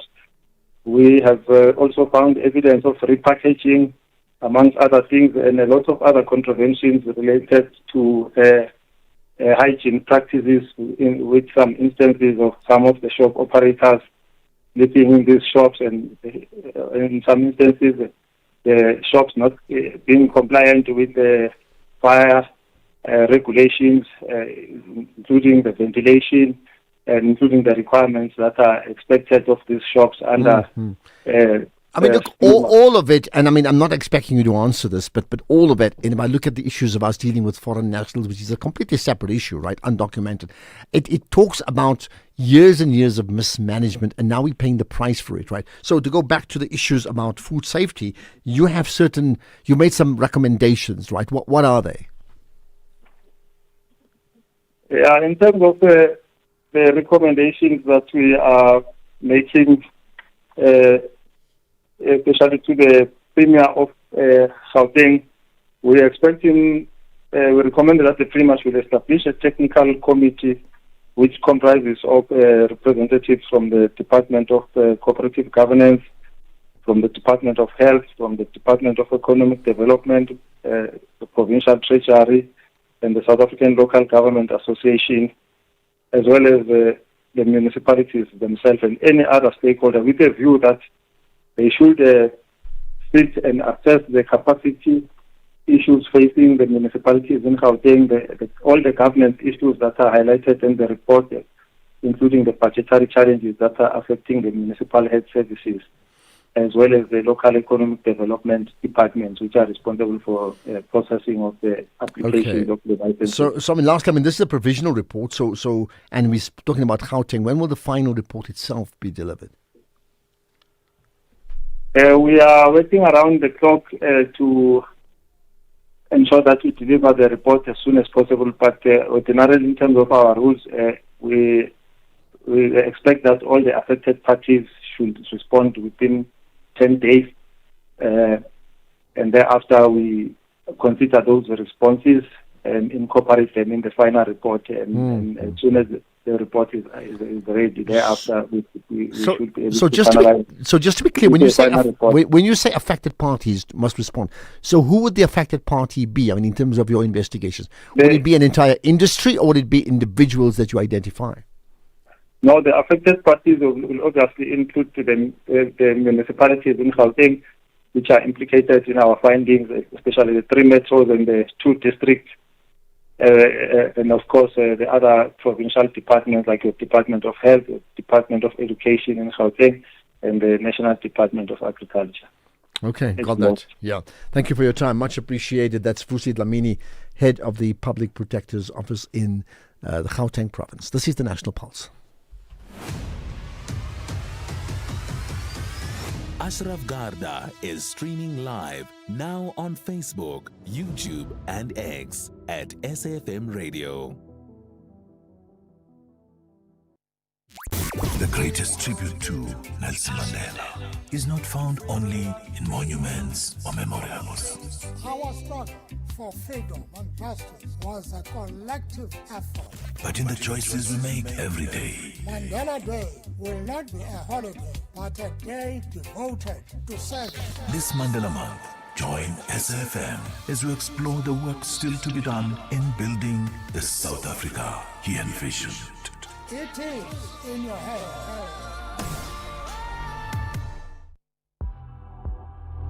X at SAfmRadio and at Ashraf Garda.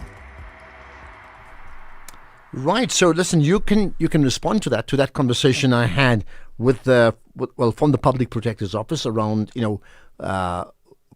foods being unsafe. And what you feel about that, that's the one thing. We'll chat later on to the MK party. They're calling for the head of the investigative director against corruption, Andrea Johnson, to be suspended. Around allegations, many around allegations about her, right? So we'll talk about that. Limpopo Premier suggesting that those people who are living in Limpopo, who are now renting out their places to foreign nationals, backyards for financial gain, they are aiding and abetting, they're harboring criminals in this case here. An immediate stop to that would be put in place. And in fact, those landlords would be arrested. You may comment on that, as well as many of the other conversations we've been having. Let's now move on to another issue. Following the recent ICASA public hearings on the draft regulations for the rapid deployment of electronic communications networks and facilities, let's find out more about the proposals so that we just understand it better. Novoyiso Bati is the Association of Communications and Technology CEO. Appreciate you engaging us here on the National Pulse. Thank you for having me, Ashraf. Thank you very much. I really appreciate it as well. Thank you. Why is this important? I mean, why does it matter to someone listening in? Well, this is important because in a manner it's designed to ensure that there's more access to internet and related issues such as broadband connectivity. So the earlier that infrastructure is deployed in areas and quicker the better. That is why it matters, right? It certainly does. Tell me more about the implications thereof then. So the implications, so essentially, this has been going on, very embarrassing, since around 2012. I just need to put that up. It has been going on, but legislation has been changing for a number of years. So this year, Minister published a draft policy directive with ICASA to consider regulations on the rapid deployment guidelines for purposes of networks and facilities. So ICASA did so in April this year, and in effect now, these regulations seek to introduce procedures for accessing public and private land, right? In consultation with affected parties, and also removal of obsolete infrastructure in those areas, as well as introducing a national GIS database of existing and planned infrastructure. That's what the regulations in a manner seek to achieve. I mean, why? In terms of the importance, because I mean, you obviously want to strike a balance because there has to be massive development and investment in the issues of communications, but regulations are critically important. How do you get that balance right? So for currently there are different rules being applied with respect to different municipalities. So essentially, ICASA wanted to come up with a framework that will assist in ensuring that there is certainty wherein there is rolling out of such infrastructure especially in local municipalities. How? So, I mean, in terms of, so this is where we are now. What happens next?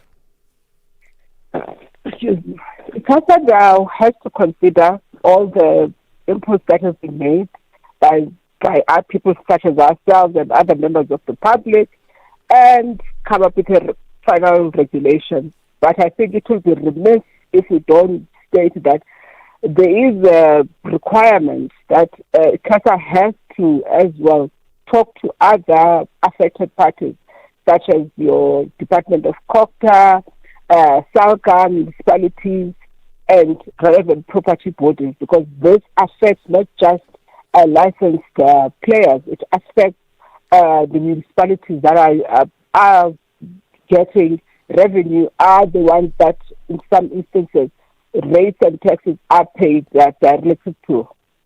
Just lastly, I mean, what's your thoughts? Just a general comment on the state of play regarding electronic communications and its networks in our country. I would say the state of play currently is, I'll say it's uneven in the sense that I think this is a well-known fact that the larger and more established municipalities have rules that are clear. There is clear investment plans in those areas. The smaller, not so established municipalities, the rules are not that clear. It depends who is there. I do not want to delve into the political landscape or what is happening, that it's not consistent. However, you will note that those municipalities that are larger, that are established, the investment is clear. The rolling out of infrastructure is happening at a rapid pace. The smaller municipalities, that will need more access. Then the deployment of infrastructure is not at the same pace. Whereas it is happening, it will not be at the same pace as in larger municipalities because of delays and how things are processed in those municipalities, unclear rules, and it has been for a number of years. A number of interventions have been coming forth. That's why I'm still saying we are encouraged by this initial step, but there's a lot of work that needs to be done in order for it to be a single point for purposes of dealing with such applications moving forward. Okay, that's where we're going to leave it. Appreciate your time. Maybe just the last thing before I let you go. In fact, I mean, there's been this allegation of municipalities, or what they call them, rent-seeking municipalities. I mean, how does that play out? So the rent-seeking argument comes in because different municipalities, as you would know, are seeking, they are seeking revenue. So they will just see telcos, they'll see bigger players with that, oh, this is an opportunity for us to make more money. Instead of ensuring, which is the situation that the ICASA needs to do with in terms of the Electronic Communications Act, that they must come up with one uniform approach across municipalities at a reasonable fee, through which should be done by a draft by law, right? That's that needs to happen. Currently, each municipality is setting their own rate, hence the whole argument of rent seeking. Okay, well, there we are. Thank you for your time. And Nomvuyiso Bati, the Association of Communications and Technology CEO. And you may want to comment on the back of that regarding just communications and regulations and tightening up. And as you said, rent-seeking municipalities really out to increase their revenues and try and get as much money as they can. Let's pick up some comments before we get to the news headlines. Ashraf Craig, on a related but not direct topic. It concerns me the amount of commentary, so to say, attacking Mandela's legacy, his history, the efforts that he did. It's a worrying factor. I don't know if this has all just suddenly come about because there was that one gentleman, whoever it was, that had a whole lot to say, but it's just a very worrying thing, and I don't agree with it. The man was an absolute legend, and people are now, so long after the fact, with all the good work he did, so to say, attacking him. I don't agree with it. Well, I must say, I agree with you, and I think it's going on for about 10 years, in fact. There's this attempt to minimize his role and, in fact, to besmirch the personality. I mean, he never claimed prophethood, let's get that right. He never claimed any of that sort, right? But, he certainly professed leadership qualities which are admirable, to the point that, Mayor Mamdani from New York this week, in relating and delivering the Mandela lecture there, quoted extensively on the legacy of Mandela, and how do you just dismiss that? But this is the other part. For those people who feel that his all-embracing, nation-building persona was too soft. I think somebody, and I can't remember where the piece was, maybe in the New York Times, I must check it out, to say that is such a myth. In fact, Mandela was hard. He was a hard negotiator. He was very clear in his principles. He drove points home. He was also practical. And I think negotiations have to be practical, otherwise nothing will ever be achieved. But this point of him, just there for show, is the biggest myth of them all. So I think your call is an apt reminder of that. Just maybe, if you do nothing else tomorrow, spend 67 minutes just truly reading the Mandela legacy, before, after, and its impact. News headlines, here's Ondela Mbana. Thank you, Ashraf. On the news headlines, the president of the South African Local Government Association, Bheki Stofile, has blamed politicians as the root cause of withholding of the equitable share transfer to certain municipalities. Witness K, who testified at the Mandlenga Commission in relation to the theft of precious stones valued at just under 15 million rand, has just been arrested. And the UN Migration Agency says that the transporting of Ebola victims' bodies between different areas of the Democratic Republic of Congo, often for funerals in their home communities, risks further spreading the virus. A full update follows at the top of the hour with Greg Hose.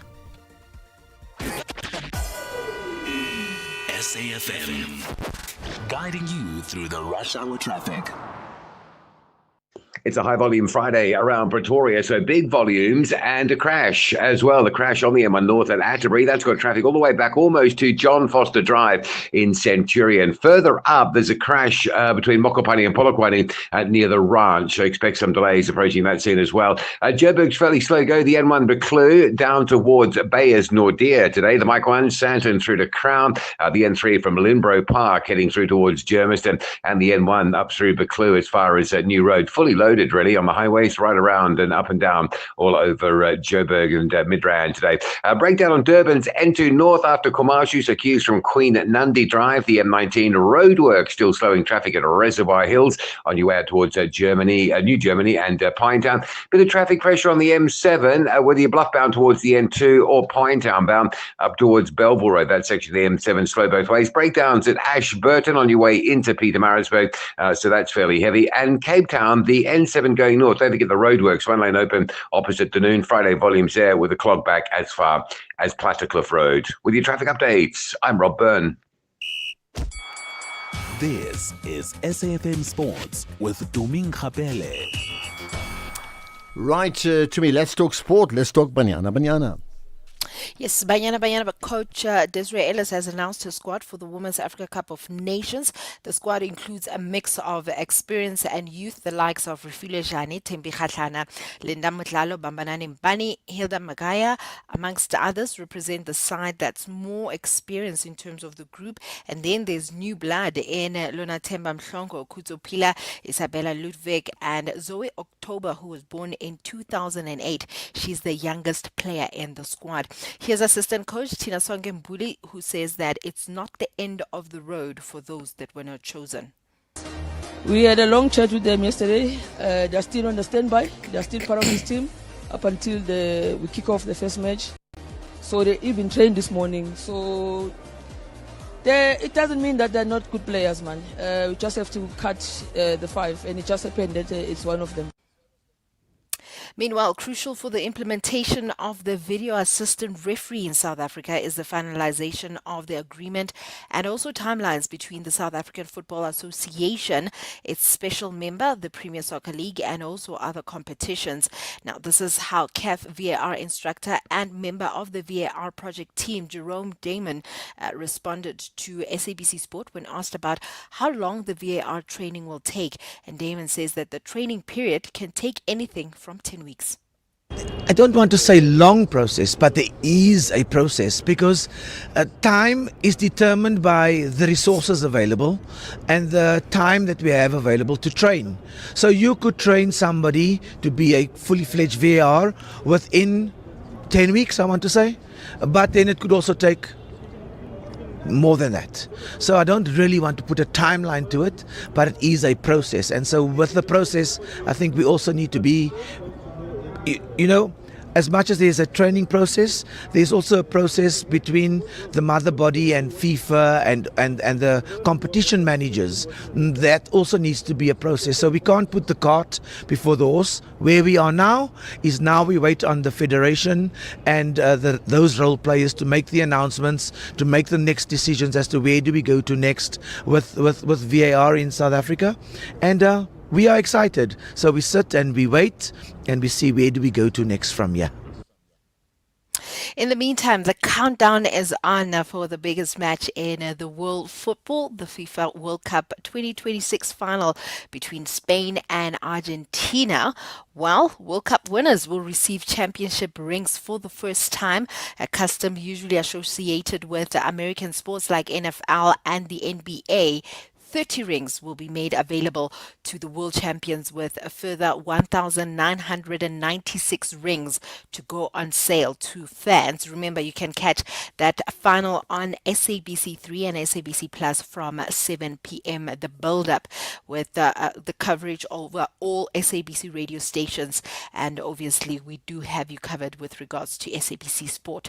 Elsewhere, around 7,000 tickets remain unsold for tomorrow's World Cup bronze medal match between England and France in Miami. As of this morning, over 1,200 tickets were still on general sale, priced between $865 and $1,125. That's around 14,000 Rand to 18,000 Rand, while nearly 6,000 were listed on FIFA's resale platform. Some resale tickets are heavily discounted, with Category 1 seats originally priced at 1,125 now sitting on $659. Now, Sunday's final also had ticket lifts, including 32 of the most expensive general sale seats costing up to $32,000. That's around 546,000 rands. Then in terms of rugby, All Blacks coach Dave Rennie has confirmed Richie Mo'unga will not be part of next month's greatest rivalry series against South Africa. The fly half, who is New Zealand's playmaker at the last two World Cups, remains ineligible under union rules after 3 seasons in Japan. Although he has returned home and signed a contract through to next year's World Cup, Mo'unga cannot be selected until October, when he completes a domestic campaign. In motorsport, Oscar Piastri has confirmed that he will remain with McLaren next season, shutting down rumours of a possible replacement by Max Verstappen. The Australian said that he trusted the team's belief in him, with Zach Brown and Andreas Stella offering reassurance amid speculation linking Verstappen to McLaren. Piastri added that he was comfortable with his position and focused on the future. Finally, in cricket, Sri Lankan police have arrested Manjot Kalra, the Indian co-owner of the Jaffna franchise, just hours before the Lanka Premier League was due to begin. Now, Kalra was detained at Colombo Hotel on suspicion of attempting to bribe players, allegedly preparing to pay one cricketer 9.5 million rupees. Now, the player alerted authorities about being approached 10 days earlier, with 2 others also targeted. As Sri Lanka Cricket confirmed that the tournament will proceed as planned, with Jaffna facing Gale today's opener. I'll have more on other sports in the next hour. Very interesting, Ashraf, that winners of the World Cup will have championship rings. Yes, I mean, that's an American tradition, by the way, right? So Yeah. it's another Americanism, right? But and I think that's fabulous. In fact, like even the US Masters with the green jacket. So I like the rings. I wonder if anybody is talking about how they're playing rings around us regarding the halftime. Have you followed that up in terms of reaction? Are we genuinely having a half an hour? What I'm asking you is, can I see the first half in a certain place and then travel 20 kilometers to another place for the second half? Do we have that time? You can let me know. Yeah. Babe, I'm getting extra cash from my insurance. I was thinking romantic getaway or a treat for the kids. You're getting money from your insurer? Yes, my cash back from my way. I'll get back 10% of my monthly premiums for staying claim-free for 2 years. I'm getting 5,680 Rand. No, that's real cash. Real people, real cars, real rewards. For a quote, visit myway.co.za. My Cashback is a feature on qualifying products paid after 2 claim-free years and all premiums paid. Premiums are risk profile dependent. MyWay is a licensed non-life insurer and FSP. T's and C's apply. MyWay. Live your way. Hey, we buy cars. How does it work if I want to sell my car? We'll drive to your place. You can visit our pods. Even if you don't have space, then at the mall in a parking lot, we've got lots of depots all across the land. Contact We Buy Cars. You're in safe hands. Safe hands. Wow, that's great. We Buy Cars, the easiest way to sell your car by far. Looking for exclusive content, live events, and special broadcasts like the Madlanga Commission? Then connect to the all-new SAfm Connect stream. The Madlanga Commission, live and uninterrupted from 9:30 Monday to Friday. SAFM Connect brings you more of the conversations that matter. Listen anytime, anywhere by visiting connect.safm.co.za or stream directly on SABC Plus at sabc-plus.com.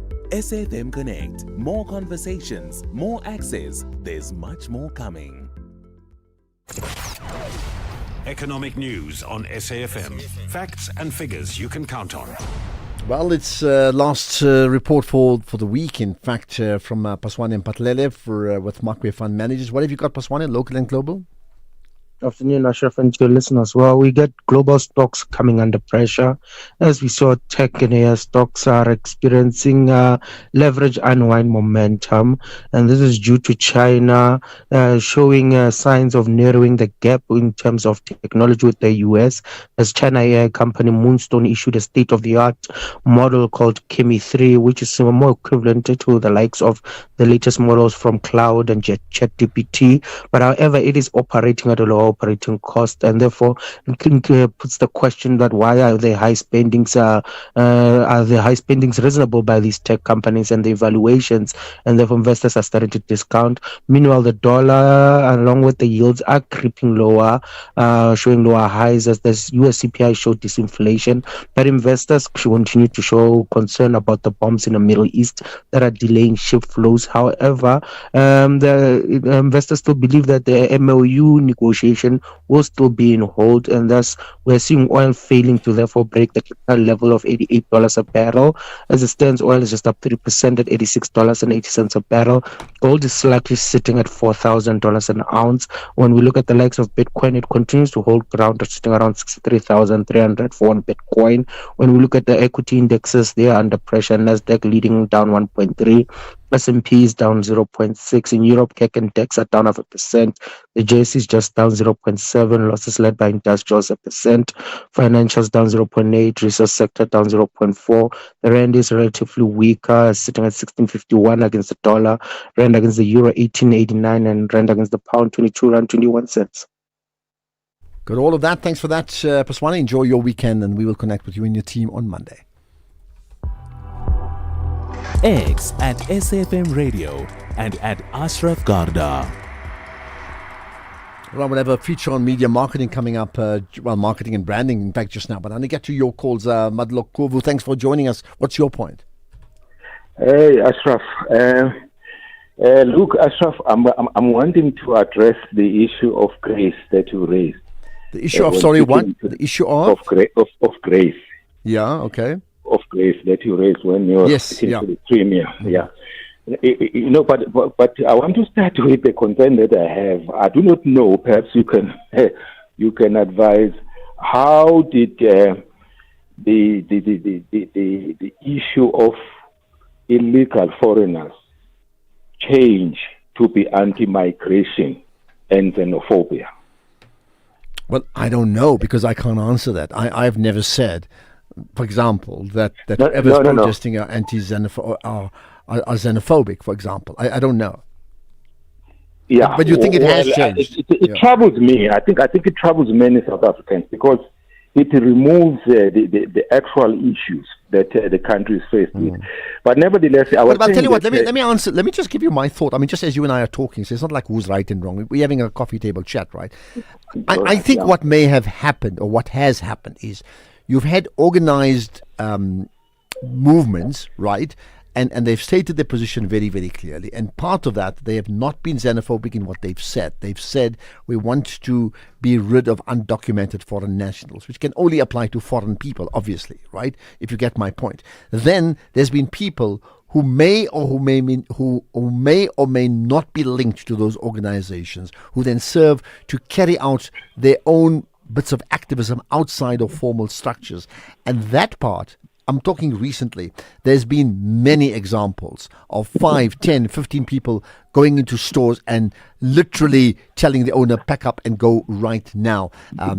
As opposed to going through the normal legal processes, they've literally chucked out the goods. Some of them have actually come and say, we're taking away your business right now. Now, that does lend itself to complete, it crosses over from law and order into getting rid of you, and the fact that you are a foreign national in that case, it's going to be called xenophobic because they have taken matters into their own hands. So I'm saying that could well be a factor. Yeah, but that can only be condemned, not change the narrative, because the activists against illegal foreigners are not even a fraction of the South Africans. They represent almost the entire nation, because it is wrong. It doesn't happen in any other country. But nevertheless, I wanted to address your positive thing that you raised in terms of the people that employ or get rentals from the foreign illegal thing. Imagine if this approach of grace was used by government from the beginning to say the activists and the people that represent the civil society, come, let's sit down and then have a discussion that will say we will we'll roll out a program which will afford grace to this whole situation while dealing with the issue of people that are illegal in the country and so on. So that by the end of the time, there will be evaluation of some sort and then say, where are we and so on. But that will be dealing with the issue, but in a manner that, rather than taking a posture that is hostile as the government has done, which this whole thing is emanating from their failure to run the country properly. Well, look, I agree with you completely, in fact. Now, I know some of the protesters have said they've approached government. They've approached them. They've tried to gain an audience with them, and they haven't been, and I don't have the figures with me, but they haven't been met with a type of response. In fact, just to digress for a moment, that's the argument, by the way, AfriForum is also saying, by the way. They've also approached government or the president, and they haven't received the responses they needed. Now, I do agree with you, going back to your point, that yes, what it needs, when we talk about a national dialogue, there needed to be a national dialogue around this issue so we can understand there's been an anomaly, there's been 20 years of doing nothing about it, but it can't be resolved in one fell sweep.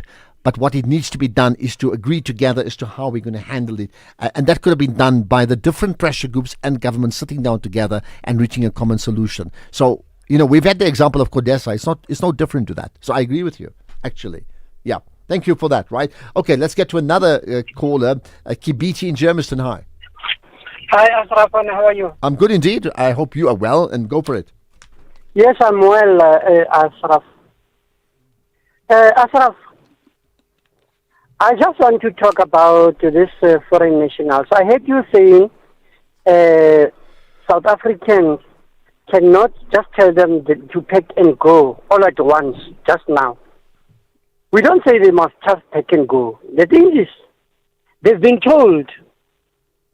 Are you still there? I'm listening to every word you're saying, yes. Okay. They've been told that they should prepare themselves to leave. But now, because they are arrogant, they just told themselves that they are not going to do what South Africans are demanding, So when were they told to start planning to leave, and when were they given a specific deadline? Because I'm saying to you, if that was the case, then somebody wouldn't be arrested on a Monday and deported on a Wednesday. That would never have happened. Ashraf, I will give you an example. In Australia, when you are found to be illegal in the country, let's say you're coming in as Ashraf or Kibiti, you're coming in with a plane. And then at the airport, the immigration department at the airport, they are checking you, and then they find that whatever you are telling them or whatever that you are possessing, for them it seems to be illegal. They don't have repatriation centers like us. The first plane that goes to your country, you get in. No, look, I understand that part. I mean, that can happen in South Africa today as well. I mean, there were 12 Bangladeshis who arrived on a plane about a month ago. They were stopped at the airport and sent back home the same time. That happens. What we're talking about here are people who are living in the country for years. And that means the only reason they are living here is because our borders were porous in the first place. Now, how do you deal with that problem when it's not 20 people, but it could be 2 million or 5 million people? How do you deal with that in a quick fix? Yeah. All right, Kibiti got that. In fact, we'll get to John right after this. You all know that image, Hector Peterson being carried in, that other man's arms. And I'd like to say that I'm personally very grateful, to see such bravery, such courage in the face of danger. From Algiers to the desert sands, culture lives. Rai music, Amazigh heritage, tradition and identity, standing tall. Algeria does not bend, it stands. In every grain of sand, in every voice, there is resilience. Algeria, the giant of the Sahara. This is what we are becoming. SAfm, leading the conversations that move us.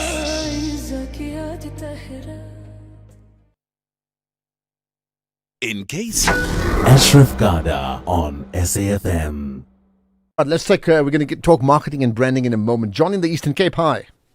Hello, Ashraf. Yeah, good Trust I'm not being rude if I don't ask you how you are. I'm very well, but you don't need to. It's fine. I'm good. No, well, really. Ashraf, I'm interested in this report from the Office of the Public Protector.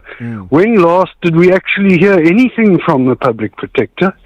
And having been given a real runaround by them, myself, apropos of an issue with the Makana municipality, which, as we all know, is a very dysfunctional municipality, specifically the speaker and the functioning of the non-functioning of the ward committees, and I think it goes for ward committees probably through every municipality in the country, just about, getting nowhere with the public Office of the Public Protector, having been through the hoops before appealing to them. Okay. Because I know they are a last resort, and they're meant to be protecting the public. That's what the name says, or that's what the label says on the tin. They seem to be more about protecting government. So I'd love to know how Action SA got a response from them, when that complaint was made, how long it took the Public Protector to come up with the report. Maybe someone will respond now. I just don't have enough time. I hear what you're saying, and you've put it on the agenda. Thanks for that, John. Yeah, maybe we'll talk about it later on, right? Maybe, just maybe. Okay, let's talk marketing and branding after this. X at SAfmRadio and at Ashraf Garda. Right, so as we talk marketing and branding every Friday, my guest today is Adele Dutour, who is the spokesperson for the SA Rooibos Council. Adele, appreciate you engaging us on the National Pulse. Adele, you there? Yes, I'm here. Yes, thanks for joining us, right? So let's talk about, an interesting story that central to this is the use of rooibos seeds, which, as we know, is indigenous to South Africa, and what's the plan around it? Yes, so we are initiating a Rooibos in Space initiative where it's a first of its kind, where we'll be sending seeds to the International Space Station as part of a real space science research mission. And the project really connects agriculture, science, and STEM education and hands-on learning by giving learners the opportunity to follow the journey, explore the experiments, and see innovation in action. So what's the plan? First of all, these seeds will be taken where specifically, and then take us through that process first. What's going to happen next to that? So the seeds will be going to Texas in August, and then it will go to Florida, where it will be launched in October from Cape Canaveral. It will go then to the International Space Station, spend 6 weeks in orbit, and there it will be exposed to no gravity and, of course, space radiation. After that, it will come back to Earth, and in February, 7 schools in the Cedarburg area will have a chance to plant these seeds with a control group and see how that space conditions actually altered or not the seeds, and monitor the growth of those seeds for 18 months. Okay, onwards. so these seeds will effectively be out of space, then come back to South Africa. You said to monitor. What do you think? What are you trying to achieve, bottom line, to this? So we really want to encourage young learners to get interested in STEM education, and this is science, technology, engineering, and mathematics. we know there is a lot of opportunity there, and everybody can really spark curiosity and make sure that they are interested in these fields. We know there's a shortage of these subjects and these people that are professional in the country, and we really want to inspire young minds to follow careers in these areas. I suppose you're already doing that even by talking to us. So these learners who then will be able to assess what happens next, I mean, who would they be? So there's 7 schools chosen in the Cederberg area where rooibos grows and nowhere else in the world. There's another school in Cape Town who will also do comparative studies, and they will monitor the seeds in space, and when the seeds come back, do the planting and monitoring the growing of those seeds and going onwards. And I mean, in terms of your understanding, I mean, yes, I mean, it's a hypothesis because you don't know until it's tested, right? What then are your thoughts in terms of what may happen regarding these seeds in outer space, but not just for students to learn the processes, but people always talk about another world. I mean, Elon Musk talks about it all the time. Whether that can be a alternative food supply in outer space. Absolutely. That is the ultimate goal, more longer term. So rooibos isn't the first seeds to be going to space, but it's the first indigenous South African seed to be going to space.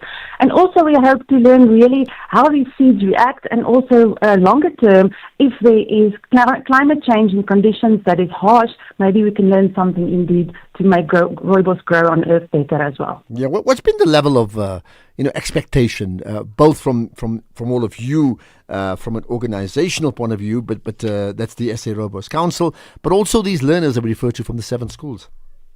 So they are super excited, and so are we, because we are really teaching them that science and technology and space isn't something far-fetched and out of reach. It's something that we can bring into the classroom, and they can have experiments and test it for themselves and have hands-on learning that will stay with them forever. When will we know? So, okay, there's a plane. You said, I mean, August it gets off to the USA.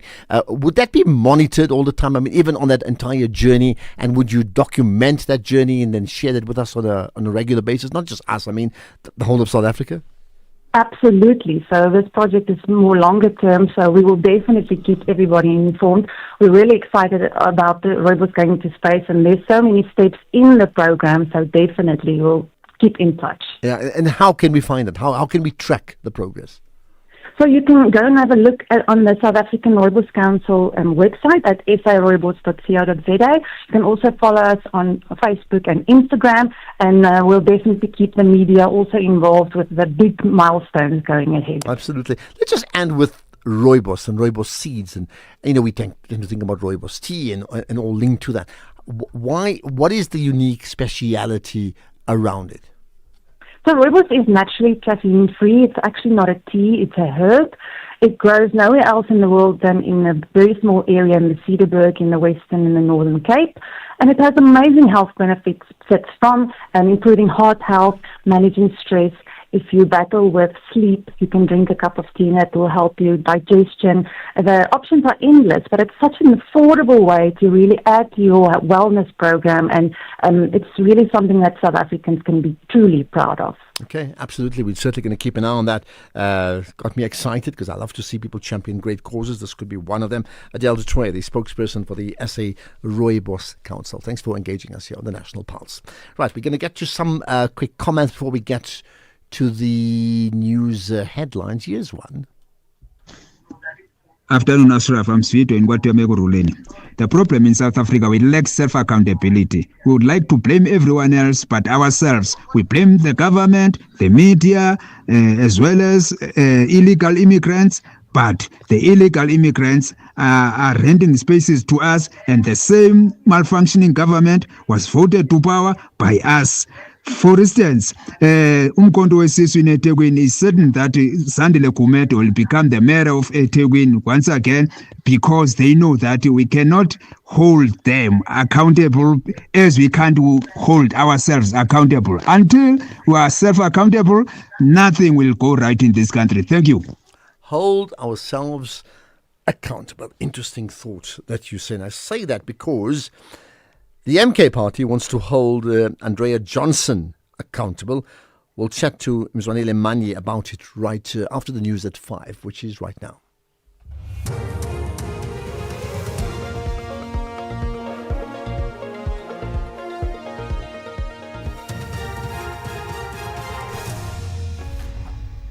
2 soldiers die in Gauteng mine and concern over transporting the victims of Ebola. Good afternoon to you. The Defence Force has confirmed that 2 of its members have died after falling into a disused mine shaft in Roodepoort, west of Johannesburg. According to police, the members were in pursuit of suspected illegal miners when they slipped and fell into the mine shaft. Gauteng Deputy Police Commissioner Fred Kekana. We have our intelligence gathering using all techniques, physical, electronic, and all what we can to ensure that we gather and plan properly. The plan was on point. It's unfortunate what happened. It's unfortunate we lost our colleagues. Police, together with IPID, are searching for a second suspect believed to be involved in the 2023 theft of precious stones valued at just under 15 million rand. This comes after they arrived at the suspect's home in Alberton, south of Johannesburg, to effect the arrest. However, he was not on the premises. Earlier today, they did manage to arrest Witness K, who testified at the Matlanga Commission in relation to the theft. Witness K was a Johannesburg Metro Police officer and the then girlfriend of suspended Ekhululeni Metro Police Deputy Chief Julius Mkhwanazi. She told the Matlanga Commission that she and Mkhwanazi plotted the theft, which also allegedly involved suspended Ekhululeni Metro Police officer Adrian Mackenzie and another former officer, Kersha Stolz. IPID spokesperson Lizzie Shuping. We don't think he's on the run, but I think we will find him eventually, sometime today or maybe tomorrow, if not today, but we will find him. But I don't think he's on the run. He knows that we will be looking for him because, we've been talking about suspects in the different cases. So I take it that he does know that we will be looking for him. They've been trying to call him, but they can't find him for now. That is why I'm saying we'll have to go regroup and come up with other strategies. Meanwhile, the Matlanga Commission has questioned diary entries made by police warrant officer Mbugaleni Mpangase from Pietermaritzburg in KZN, which indicate that Hawks Lieutenant Colonel Kevin Jacob signed an inspection in June 2021 despite being on leave. Jacob, who previously testified before the Commission, said he interrupted his leave to assist with the interception of a more than 500 kg cocaine consignment at the Isipingo depot south of Durban. However, Mpangase testified that the entry may have been backdated after Jacob returned to duty. Commissioner Sandile Kumalo also questioned why Mpangase, who's speaking through an interpreter, appeared to have allowed Jacob to insert what could have been a false entry into his official diary without permission. Does it mean you allowed Colonel Jacobs to insert a false entry into your diary? I did not give him that permission. But where else would he have got your diary? If it's your diary, how else and where else would he have got it? Well, and I look at this. The last time I had some entry in the diary, it was on the 23rd or 6th. Yes, that we can see. So how is he able to put another entry on the same date when he's on leave and he's not with you? President of the SA Local Government Association, SALGA, Becky Stofile, has blamed politicians as the root cause of the withholding of the equitable share transfer to certain municipalities. National Treasury recently announced that it's withholding the equitable share transfer of 69 municipalities. SALGA is one of the entities briefing a joint meeting of 4 committees in Parliament about the withholding of 13.5 billion rand in grants to these municipalities. Stofile elaborates. And of course, I think Chair and many of the members of Parliament, because you are coming from a period of trying to liberate yourselves in the country, it was yourselves who said people must not pay so that they must collapse at the government. And that is why today we are not surprised to seeing in the 46 municipalities about 11 billion rand is owed by government. It's the same people that were campaigning that services of government must not be paid, and therefore they are in government, and therefore there is nothing to pay in local government because we still need to contribute in collapsing local government. Systematically, it's a process that we need all of us to deal with. The UN Migration Agency says that the transporting of Ebola victims' bodies between different parts of the DRC, often for funerals in their home communities, risks further spreading of the virus. More than 2,000 Ebola cases and 700 deaths have been recorded in the DRC and neighbouring Uganda, and around 2/3 of the deaths occurred outside clinics or hospitals. Frans Celestine from the International Organization for Migration says this makes it harder to control burials. If we don't really manage the dead bodies well, if we don't engage the community to make sure that they let us know let us know how, in terms of informing the right team to support some of the dead body management, then it means there will be more spread within the community. And that is what all of us are working so hard, all the agencies, to make sure that the cases are mitigated and we come to the end of the outbreak. The top story: 2 Defence Force members have been confirmed dead after falling into a disused mine shaft in Roodepoort, west of Johannesburg. That's SAfm News. I'm Greg Khus.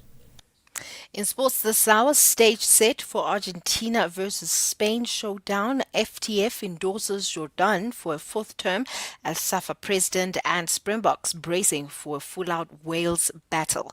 More details at 5:30. SAfm, guiding you through the rush hour traffic. Good afternoon. If you're going south out of Sandton along the Mike 1, getting a wall of traffic today from Melrose right down to Crown. It's fairly jammed all the way through. N3 from around about Alex through to Germiston down to Health Nation Interchange, looking pretty busy as well. Big volume on the M1 North. It is a high volume Friday. Traffic under pressure from John Foster right through to about Linwood Road. There is a crash at Atterbury Road, largely off the roadway, but everybody having a look at it, and the volume really is extreme today. A lot of that will come back on Sunday. Keep that in mind as well as you return from Polokwane back end of the weekend. Durban side, N3 towards Paradise Valley is slow. A crash on the M7 east of the N2. That's heavy from Queensborough as you're trying to get through that towards the Bluff area. Still got the breakdown after Kumashu, so the N2 from Queen Nandi Drive is bad. M4, Blue Lagoon up towards Mslunga, looking fairly full and fairly busy as well. Cape Town, a bit of mist lying in pockets this afternoon. Drive carefully. Someone just told me it's likely to be misty right across the weekend in Cape Town, so please pay attention to headlights on and road safety in misty conditions. N2, out of town, Hospital Bend to Bunga Avenue slow, more queues passing the airport towards the R300 and the N1 today from around about Century City, traffic all the way through to Okavango Road in the Brackenfell area. With your traffic updates, I'm Rob Byrne. The National Pulse with Ashraf Garda on SAfm. You're listening to the National Pulse, weekdays 3 to 6 p.m. Right, first things first. I mean, what did we have? We had, we always get people talking. So, in fact, John, John in Kanda, you raised some issues about the public protector not talking to you.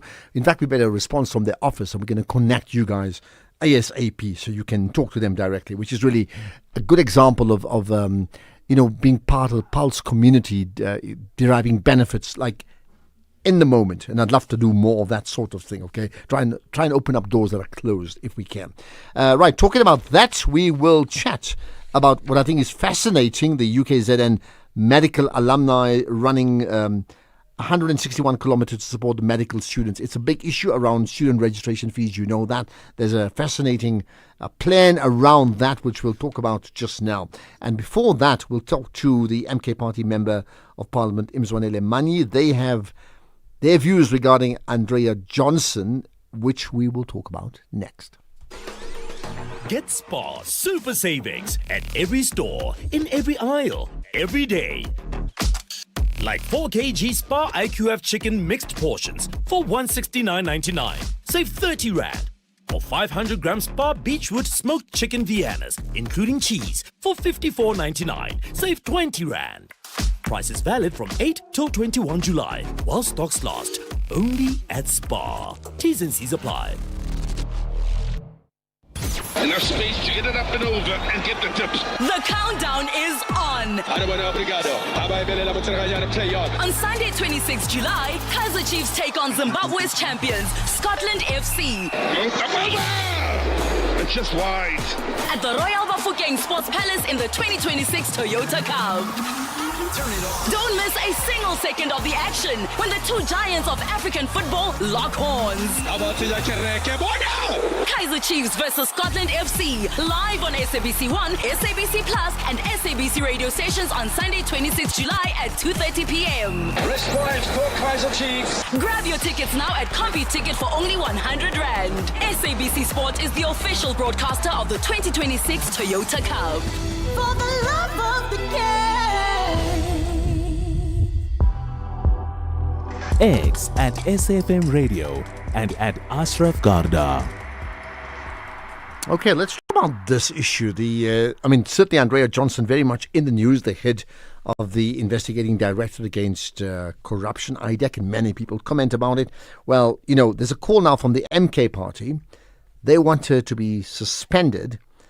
And why? Well, it follows allegations of interference in the criminal investigations, and those allegations mount one after the other, right? So the MK party member of parliament is Mzwanele Manyi.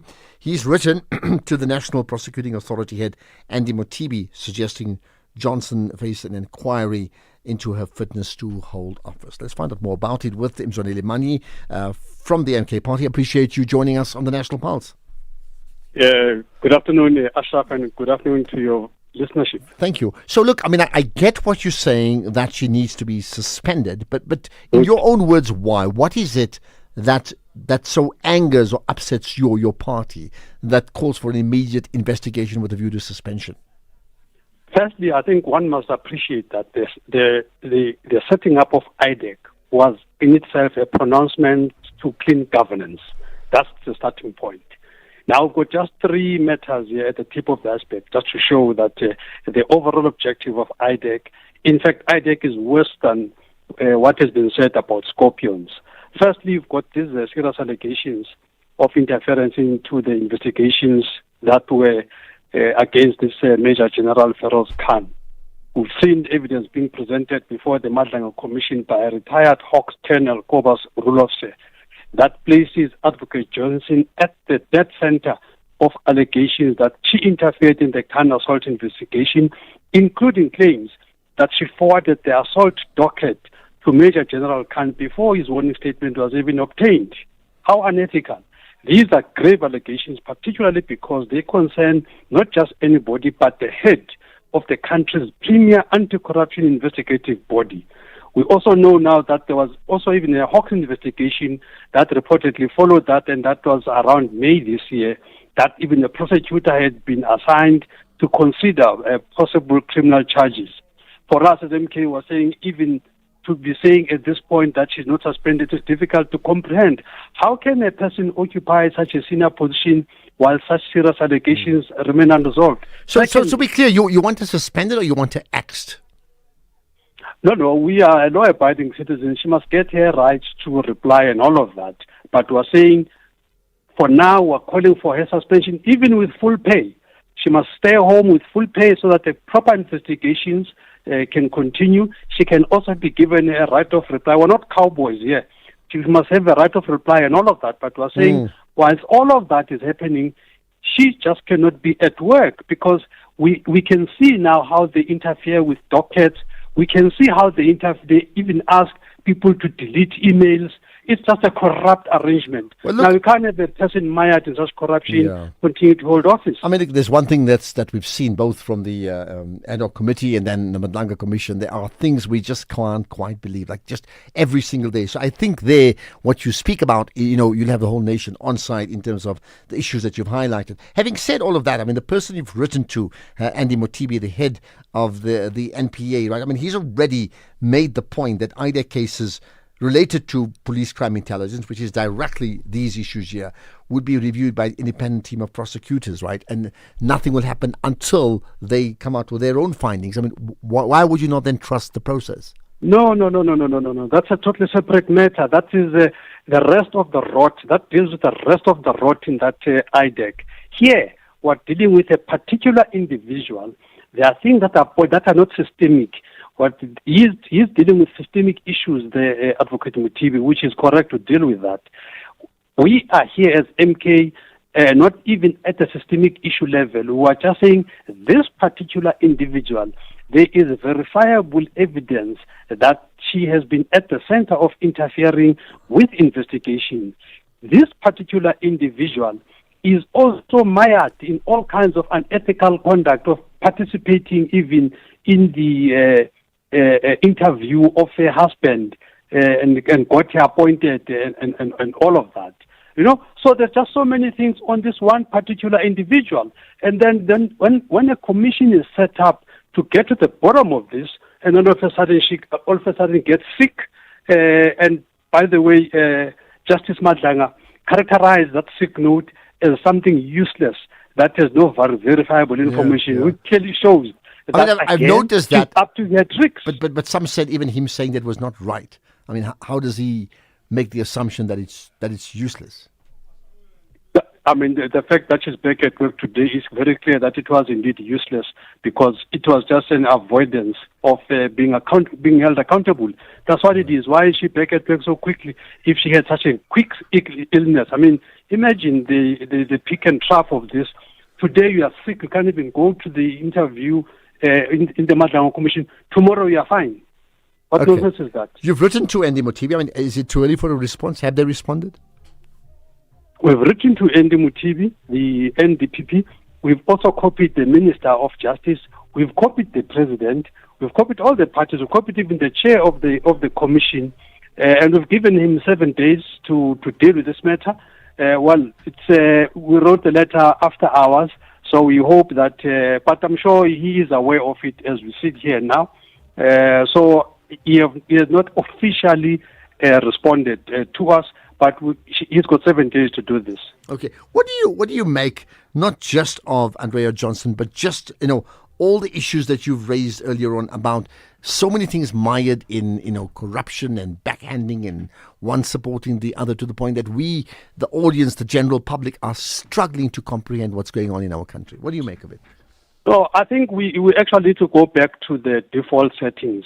Firstly, if you ask me, I think IDEC should just be dissolved. And you go back to how the Constitution had perceived things. You must remember that IDEC is not even a legislative creation.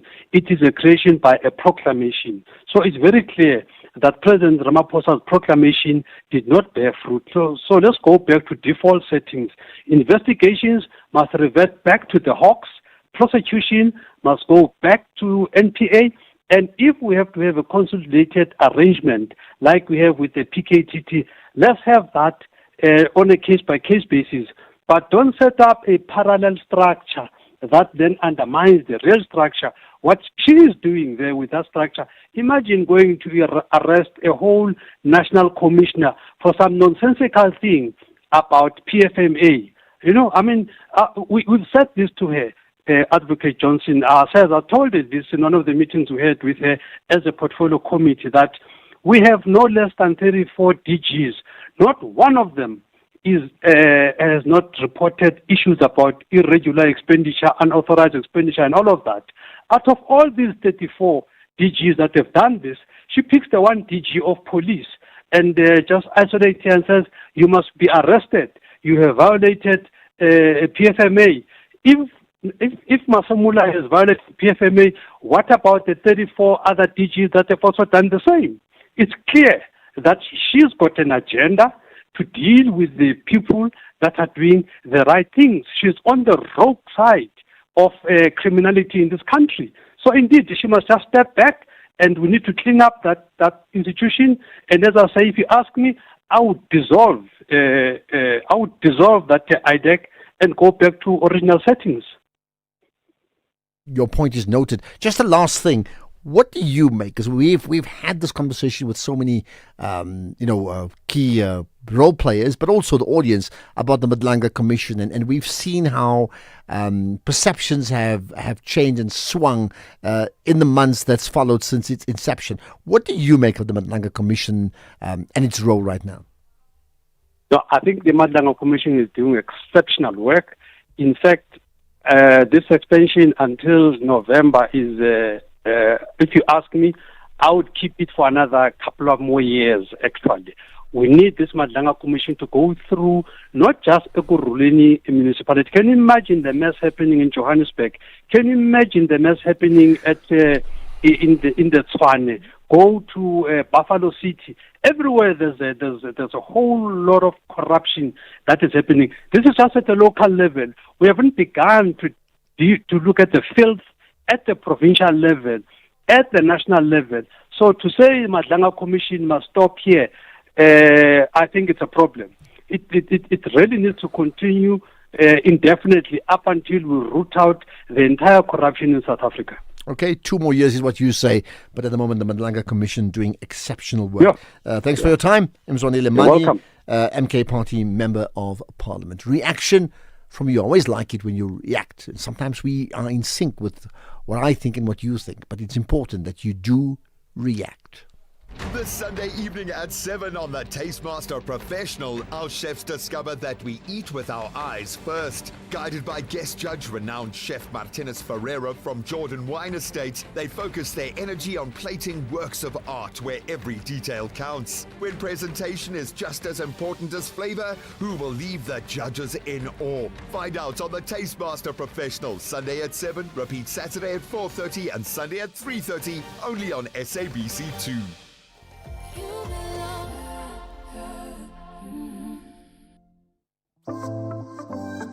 Wherever you are in the world, SAFM 104 to 107 is accessible. We're also streaming live on Facebook, X, and YouTube at SAFM Radio. We acknowledge and appreciate everyone tuning in and watching our streams. Stay with SAFM 104 to 107 as we bring you Commission Live, breaking stories, and thought-provoking lectures. SAFM, leading the conversations that move us. SAFM. After 132 years of colonial rule, Algeria fought a brutal war for freedom. Independence came at a cost: lives, land, and legacy. But from that struggle came strength. Today, Algeria stands sovereign, steady, and self-defined. I was with Hector Peterson when he was shot. The boy was in that picture where a boy was carrying. He was the first student I saw going down. I saw him being shot on the head and he fell down. This is what we are becoming. SAFM, leading the conversations that move us. Ashraf Garda on the National Pulse. Well, Carolyn Steyn with 67 Blankets was Bridget's guest earlier today in studio, of course. And I mean, it was never just one person. There were like 20 people, maybe 20 people. Yeah, all of them were here. Anyway, they went home and they've posted some pictures of themselves in studio and outside, SAFM, SABC 4 years. So please check it out on Facebook. They've certainly done that, which suggests they will do the same thing on Instagram as well as on the X platform. So check it out. Some really fascinating pictures, of all of them. Okay. Right. Let's talk about medical students in many ways really running for a great cause. That applies to the UKZN medical alumni running 161 kilometers to support medical students. I think the reasons are pretty obvious. There's a big issue around registration fees for many learners in the country, to the point it's a case of, opportunities closed, right? How do you open the opportunities? So let's find out more about it with Dr. Sizwe Zungu, the UKZN alumni and specialist anesthesiologist. Appreciate your time, Dr. Zungu. Thanks for joining us on the National Pulse. Oh, thank you, Ashraf, and good afternoon to your listeners as well. Thank you. They certainly are listening in. Right. First, explain so we understand it well. What's the problem? What's the solution? Well, I can take it back from my own experience. When I started medicine in 2002, I had similar problems where I couldn't register because I was short of funds. So I got help from someone who volunteered and helped me out in terms of registering. And we've known about this problem. I think things from back when we talk about now, recently about fees must fall and all of those things. So these are real issues that the students do come across. And I was looking back in terms of my 20 years now post-graduation, that these things are still going on. What can I do as a person, as an individual, to maybe help bring that problem and provide a solution? I think that comes from my training in terms of being an anesthetist, because we don't just think about problems, but we look at solutions and what could go wrong and how can we solve those things. Absolutely. So then let's talk about this walk or this run, right, to, I suppose, raise money to support, to create opportunities for medical students.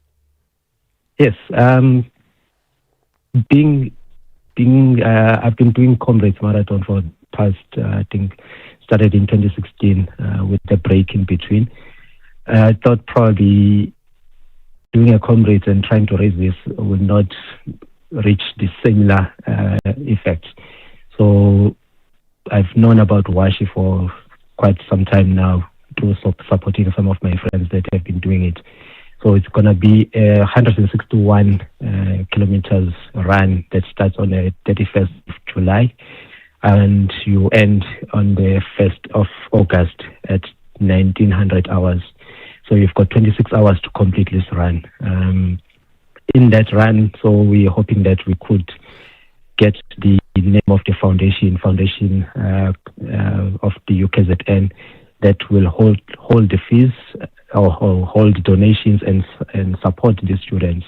So it's been done before. I think my previous class have also raised some money for their reunion, and we're trying by all means just to make sure that the alumni, doesn't matter if you are UKZN, you are former Medunza, you are UCT. I think we need to now encourage that culture of saying, no, this institution provided me a platform so that I could be successful in life, and how can I help it now, or the students that are coming after me. So this is more than just donating for those students. It's about creating that awareness about the responsibility that we have as alumni to our institution, so that we can. And therefore, make sure that, what would be your expectations then?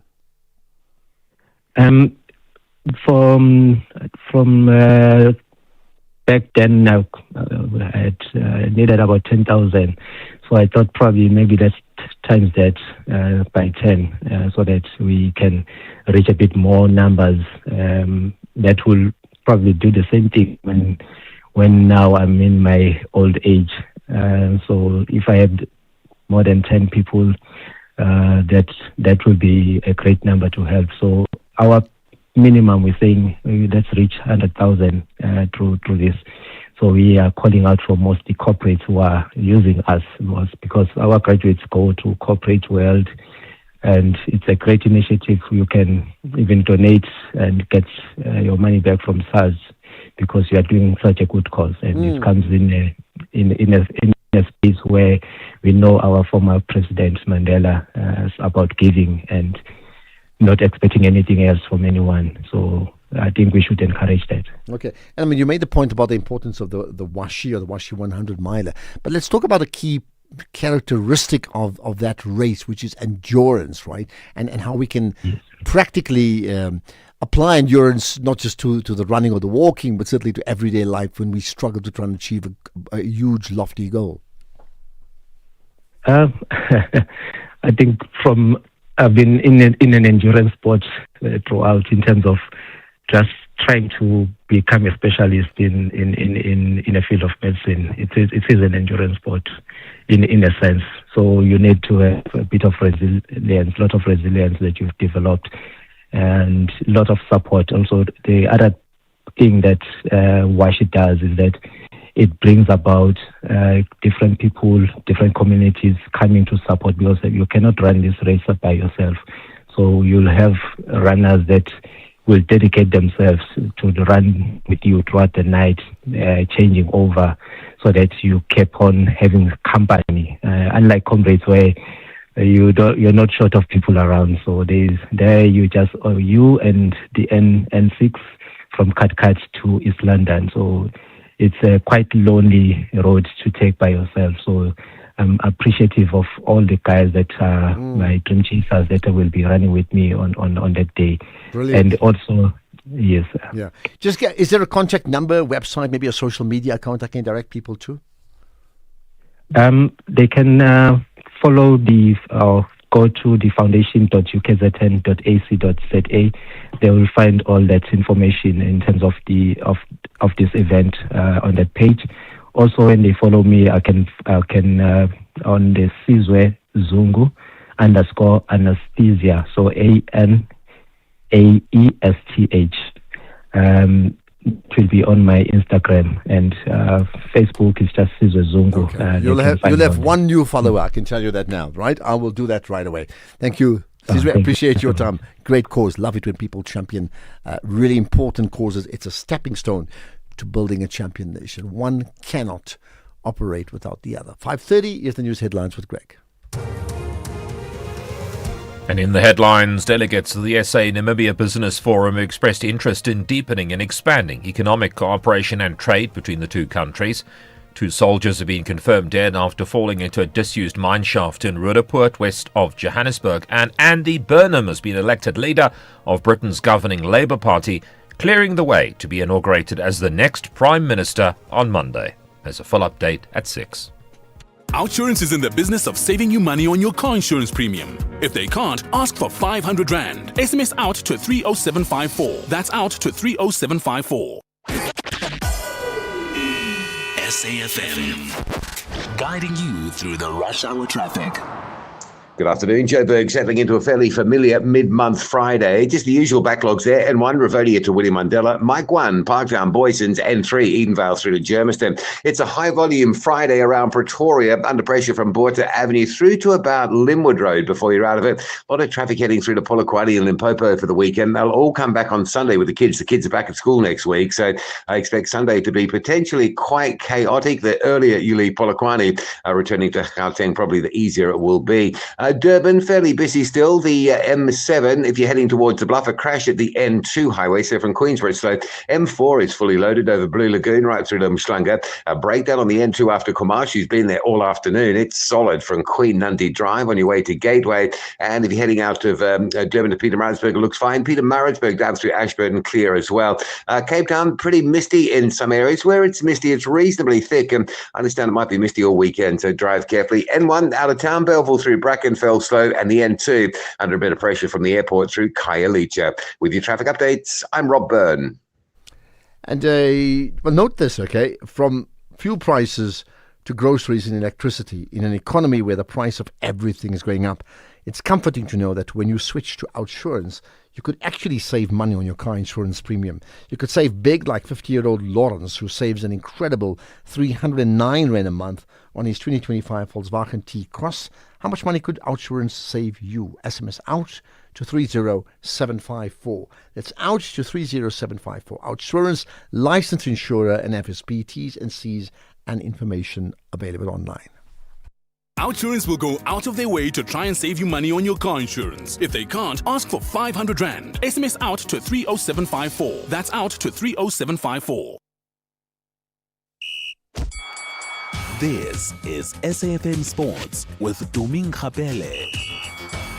Right, to me, there's just one thing on your mind. It's called the World Cup. Absolutely, and it is the final on Sunday, and Argentina aiming to make history by becoming the first nation since Brazil in 1962 to successfully defend the FIFA World Cup title. If they win, they will become only the third team ever to win back-to-back World Cups, joining Italy, who did it in 1934 and 1938, and also Brazil 1958 and 1962. Standing in their way is Spain, whose first World Cup final appearance since lifting the trophy in 2010 has been built on defensive excellence, with La Roja conceding just a single goal throughout the tournament strike against Belgium. Now, the final also marks the first time the reigning Copa America champions will face the reigning European champions in a FIFA World Cup final.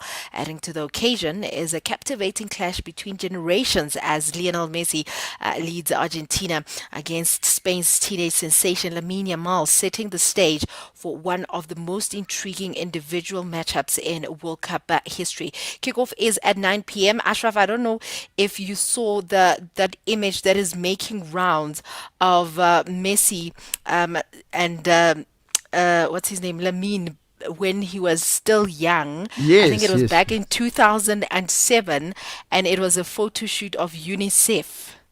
Yeah, so I mean, isn't it incredible? So Messi had this photo of this lighty, this baby, who just happens to be Lamine Yamal now. 18 years later, right? And I saw somewhere someone put something together to say the chances of the odds of that happening and then meeting in a World Cup final are something like 1 trillion to 1, or maybe even 10 trillion to 1. You know, something along that line. It's incredible. It's absolutely crazy because it was a charity raffle, and Lamine's mum and Lamine won this raffle, and he was only 5 months old back then. Sure. Imagine. That is crazy. Well, absolutely crazy. When they say job shadowing, he was job shadowing, even then. The question is, who will be shadowing who this time round? Well, Sunday evening. I'm backing Spain, so you know that. Okay. Oh, are you? Yes. Interesting. All right, we'll see how that one ends. Meanwhile, FIFA has confirmed that the World Cup rings will be presented to the winners of the final. Winner rings will see 30 crafted for the champions, while nearly 2,000 more will be sold to fans. Each ring features a mini World Cup trophy and engraved band, and the final will also be attended by U.S. President Donald Trump, who is set to present the trophy despite not attending any of the 102 matches so far. Elsewhere, the Football Transformation Forum has affirmed its support for Danny Jordan to contest for his fourth term as the South African Football Association president when the National Football Mother Body holds its election on the 12th of September. This was confirmed by FTF chairperson and national convener of election, Tankiso Mudipa, during an exclusive interview with SABC Sport to look ahead to the elections. Jordan, who turns 75 in September, has occupied the SAFA presidential seat since 2013, and should he prevail in the next elections, he would be in power until 2030. Absolutely crazy. Then Rulani Mokoena has been appointed head coach of Egyptian side Pyramids FC ahead of the new season. The 39-year-old leaves Al Ittihad Tripoli after just 7 months, having left over the club's transfer policy and also long-term strategy.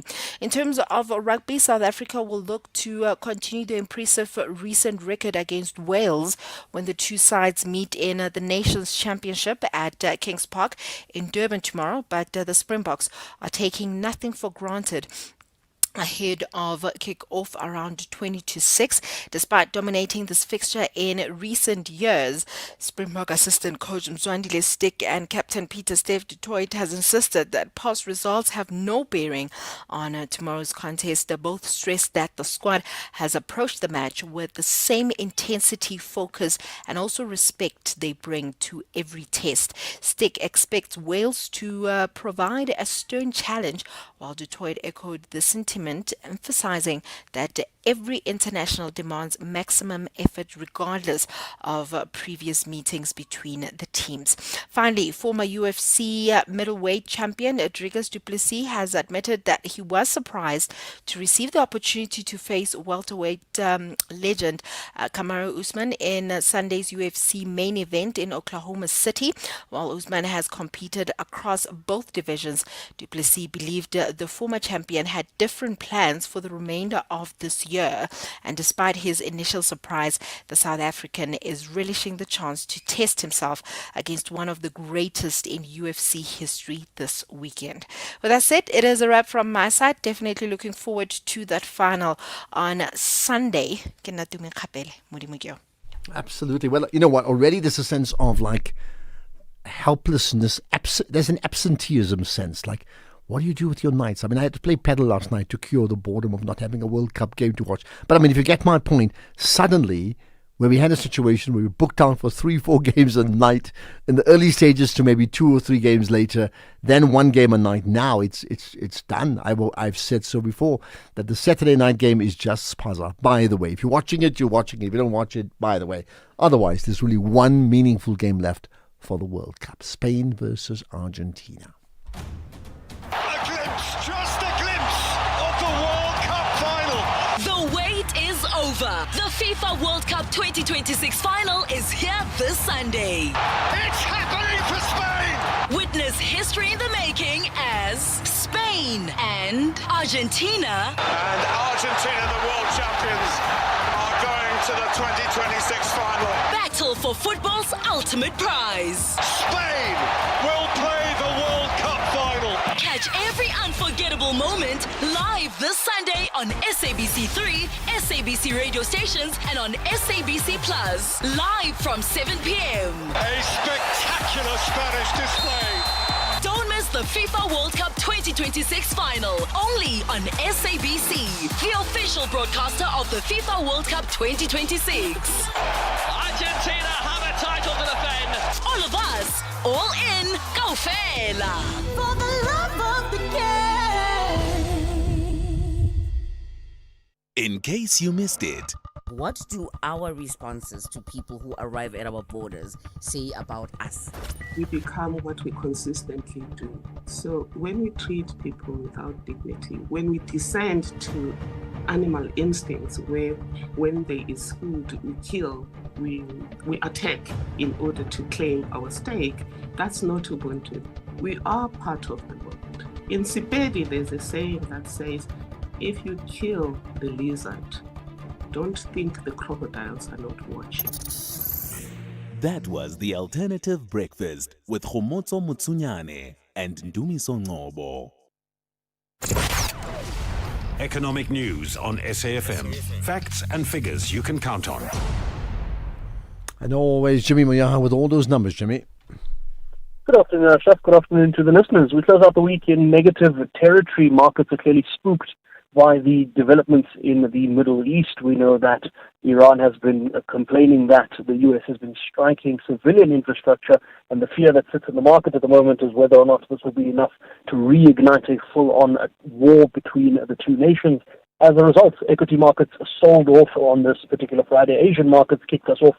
The Hang Seng down 2%, the Nikkei down 4%. European markets didn't do much better. They were also all in the red. The FTSE, the smallest of the bunch from a loss perspective, that was down about 5 basis points. The Nasdaq in the US, 1.6% down. Local markets weren't spared. The All Share down 0.7%. The top 40 down 0.75%. Industrials leading that down 1.1%. Resource stocks down 2/3%. The rand back at 16.50 against the US dollar. The Bitcoin price sold off as well, about 2%, around $63,200 a coin. In rand terms, that puts it at 1,042,000 rands for a single Bitcoin.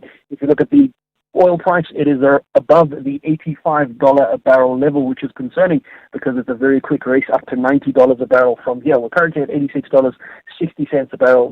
The gold price, $4,014 a fine ounce. Surprisingly, platinum is held above $1,600 a fine ounce. Palladium's at $1,250. Going into next week, I want to keep looking at the conversations we've been having this week around the Public Investment Corporation, especially off the back of the recent town hall that was held today. The chairman of the Public Investment Corporation, who also happens to be the Deputy Minister of Finance, Dr. David Masondo, held a town hall with employees of the Public Investment Corporation to address some of the concerns that have been in the market. So we'll be following up on that conversation going into next week as we wrap up the final trading week of the month of July. We're going to see where that puts us and what we look forward to for the month of August. This is, of course, the second half of the year, typically supposed to be the better half of the year, but given the volatility we've been seeing since the start of the year, only time will tell. For now, we're going to the weekend. Softer markets, slightly softer rand, but still holding at 16.50. And we come back next week to see what the week holds. Back to you, Ashraf. Okay, and all it leaves me to do is say, have a lacquer weekend. We'll talk on Monday. Conversations that you connect with and react to. SAFM. Right, let's get to hear what you have to say. You're on the Pulse, you're part of the Pulse community. How do we engage if we don't engage, if you know what I'm saying? Now, you can engage by calling in live, because I'll have time to take your calls now. You can WhatsApp, text or voice note. You know the old drill, voice notes, 30 seconds, please. You can also post on Facebook as well as on the Twitter platform.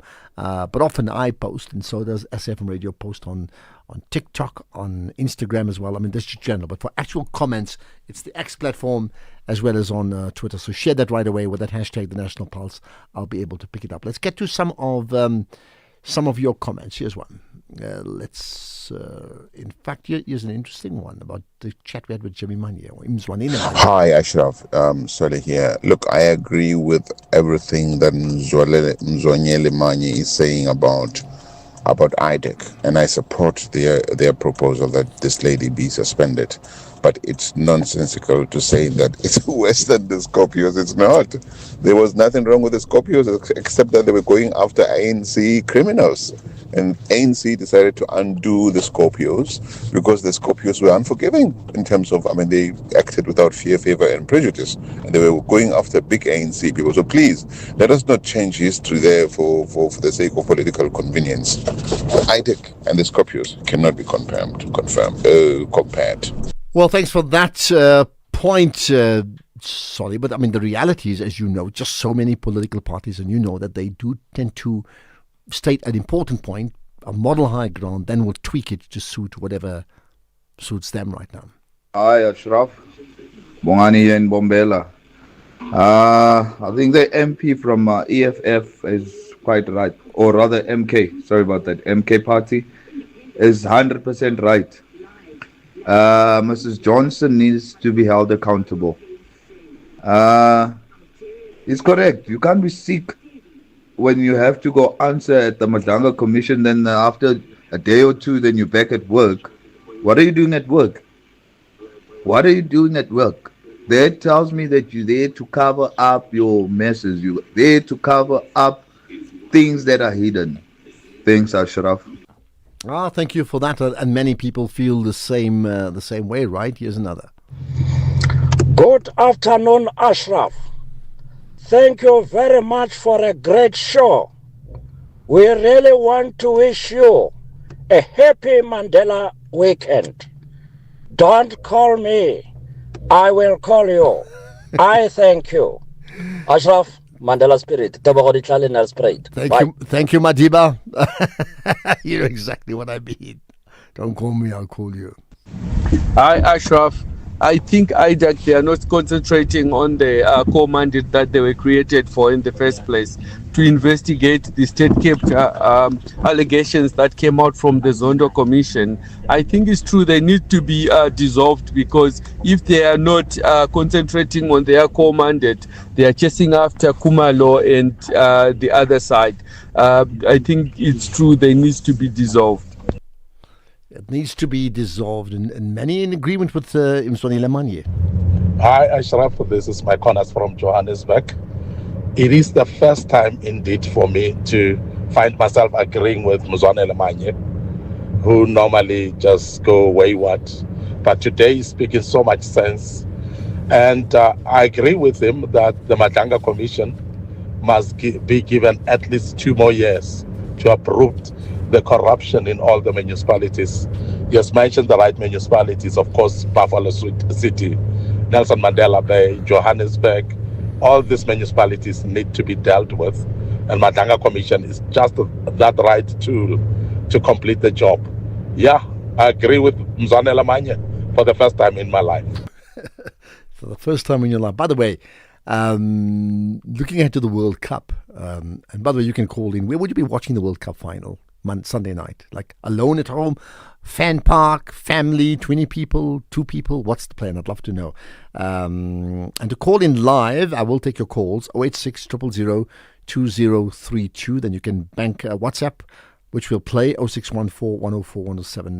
That's text or voice note. By the way, talking about the World Cup, so there's no question that Lionel Messi ranks amongst the greatest footballers of all time, and you could say amongst the greatest sports people of all time, right? Now, when it comes to cricket, amongst the great sports persons of all time has got to be Sir Garfield Sobers, or Gary Sobers, the West Indian great. Now, I bring it up because he was this great all-rounder.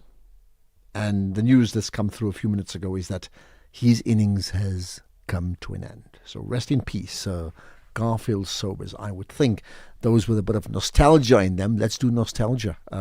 You may want to just reminisce about Sir Garfield Sobers. What an absolute legend. Right, Wandile in Cape Town. Hi. How are you? Yeah, I'm good indeed. What's your point? No, I'm good. My point, Ashraf, is like illegal mining. I'm monitoring since last week in South-West, they are about legal mining. But I wonder, because last year there was a Stilfontein case, I wonder where are those legal miners? And then, if these ones that are arrested, they didn't come back if they were deported. You see, because today we just lost 2 soldiers because of this illegal mining thing. So you're saying no? I mean, there's no scope for illegal mining to be legalized. No. Sorry? I said there's been a call to say maybe regulate illegal mining better, to legalize it as opposed to leave it where it is. No, for you. No, nothing was legalized. But now we lost 2 soldiers. Like for instance, I wonder if the new illegal miners that were arrested most recently are not the same one. Like it's not the same people like from the Stilfontein case like last year. Remember Stilfontein? Yes, I do. Yeah, so I wonder if they didn't come back to South Africa whatsoever. Because this illegal mining is really, really bad, man. Okay, well, we hear that so often. Wandile, thank you for that. And again, there's loss of lives. Just so unacceptable. Right, I'll get to further calls and comments after this. Just a glimpse of the World Cup final. The wait is over. The FIFA World Cup 2026 final is here this Sunday. It's happening for Spain. Witness history in the making as Spain and Argentina. And Argentina, the world champions, are going to the 2026 final. Battle for football's ultimate prize. Spain will play the World Cup final. Catch every unforgettable moment live this Sunday on SABC3, SABC radio stations, and on SABC Plus. Live from 7 p.m. A spectacular Spanish display. Don't miss the FIFA World Cup 2026 final. Only on SABC, the official broadcaster of the FIFA World Cup 2026. Argentina have a title to defend. All of us, all in, go Fela. For the love of the game. In case you missed it. I want us to talk about other ways to be a father that does not necessarily have to include buying them school uniform if you can't afford it, as much as I know that finances are important. That's a beautiful thing. And I think that you've just reminded me how difficult it is with the court system. It becomes very punitive. And then it all becomes about, like the money. So I do think that sometimes men want to, and they don't know how to. That was The Alternative Breakfast with Khomotso Mutsunyane and Ndumiso Ngobo. Looking for exclusive content, live events, and special broadcasts like the Madlanga Commission? Then connect to the all-new SAFM Connect stream. The Madlanga Commission, live and uninterrupted from 9:30 Monday to Friday. SAFM Connect brings you more of the conversations that matter. Listen anytime, anywhere by visiting connect.safm.co.za or stream directly on SABC Plus at sabc-plus.com. SAFM Connect. More conversations, more access. There's much more coming. X at SAFM Radio and at Ashraf Garda. Right, let's get more calls. In fact, we go to Sikukune, and I'm thinking about football, by the way, when I think about that. Hlabirwa, hi. Oh, thank you, Ashraf, for taking my call. It's a pleasure, right? What's your point? Yes, we'll send some tune. I think many of us, we should agree that he has been vindicated. By now we are at the tail end of the commission. The ad hoc committee has already completed. And there is nothing that suggests that Sensum was a complicit in any crime that has been done. So those who are calling Sensum Juni a criminal of some sort, and we must also remember that this commission was of the accusation that Sensum Juni was at the center of it. But all witnesses came and gone. There is none of them that says, no, Sensum Juni said this to me or that. Okay. And then the next part also, we must agree that Mukwanazi, he went too far to say that there will be judges and magistrates who are going to be implicated. Well, look, let's see what happens next. Yeah. Even him must account to that, why he said that. Okay. And we're at the end of it, there is none of those that he said are going to be implicated. Sorry. All right, got that. Well, listen, you made your point. A good thought over the weekend.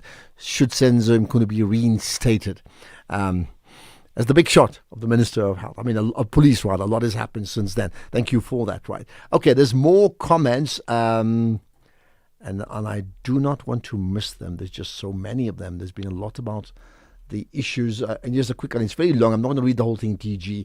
Ashraf, anyone who is harboring the illegal immigrants and drug dealers must be taken to task, even the employers. And it is great that the Premier's come to a senses, and now we're expecting the law enforcement agencies to do their job, and citizens across the country must keep the fire burning. Okay, there's more. Can't read the whole thing. It's a bit too long. Here's another. Good afternoon, Mr. Ashraf. This is Kaya speaking from Cape Town. Yeah, we got a problem, brother. Here in Mfuleni, Shuguma area, close to Blue Downs. Yeah, there's extortion guys. Now they switch off electricity, and then we must pay them to switch it on. I don't know, maybe someone from the province, Western Cape, can listen and take action about that. We are in big trouble here. Thank you, man. Okay, that's a plea, and I hear that plea. Is somebody listening? Ashraf, this is Ilim Makubele from Rotterdam. Ashraf, Premier Poppy Ramathuba, it's a politician, he's an administrator, a manager, and a leader. She understands the needs of the people of this country, and she understands the role that government must do to serve the people of South Africa. Her actions are commendable. Thank you very much, Poppy. Carry on, the mother of the province. Thank you. The mother of the province. Need I add to that? Ashraf, Clive says, Ashraf, you seem to be living in your own fantasy world regarding people who are in South Africa illegally is a criminal act, if I may remind you. Disgusting. Oh, okay. Let's move on. Gore. Ashraf, you are saying people from their own countries have got hardship. No matter how much we close our borders, they will still come. So you are saying there's no way you can stop them because they are hungry on the other side. But don't you think that if they are foreigners then in the country, because there's hardship in their country, when they come here, South Africans who are starving, who don't have jobs, but they've got RDP house, do you blame them for renting the house out for the same foreigners? Because in their country, they want to survive, they came here. Those people who are not working, South Africans who are owning backroom houses, have got no money, have got no income. Do you then blame them for renting them out? If you are sympathetic to the foreigners leaving their own country for hunger, why are you not sympathetic for the South Africans who are renting their houses and the homes to the foreigners? So I don't know who you're addressing that to, because in fact that's what I just said. I said, and I don't think we can ever say we can't stop foreigners, we must not stop foreigners from attending. That means, sorry, let me get this right. I don't think I've ever said any foreigners want to come and we just open gate. No, I said there's a sense of desperation that causes foreigners to leave their country, and that happens across the world. That's the one. As far as those who are renting out their backyards to others, it is desperation. In fact, I agree with you. I do agree. Ashraf, I've just worked out if Mandela left active politics in 98, right? And 67 minutes must be dedicated to causes, right? It then means If I take 67 from 98, leaves me with 31. Now, Mandela was 23 years old in 1931, right? Am I right or left? I'm not counting because you're counting, right? Right or left? Good afternoon, Ashraf. The people of Limpopo who are renting their back rooms, they are doing that for their survival. There is no job in this country, Ashraf. They are doing that for their survival. And there is a premier coming, blaming them for that. And tonight, some are going to sleep hungry because they have no money. And she will do nothing about it. You see how hypocritical politicians are? JCK in Johannesburg. I agree with you. That's what I've said. People are starving. There's massive unemployment. Now, we're talking South Africans. Clearly, we must understand their level of desperation as well. We must understand it. In fact, the same level of desperation is seen people take to the streets to protest against what they see as foreign nationals taking their jobs. There's a desperation, and government must address it. Right, desperate or not, there's a World Cup final Sunday night. Who's desperate to win? We shall see all about that. So have a great weekend. We'll talk about that final and many other things after the weekend. By the way, download the podcast, share that amongst your friends. Considering it's the weekend, listen and re-listen to some of the big conversations we've had. Go to SAfm.co.za, the podcast, and then the National Pulse. You'll find them all there. Thanks for listening in, okay? Set your alarms now already, Monday, 3 p.m. We'll catch you then. Right now, it's no alarm bells ringing, but it's the news at 6 with Greg.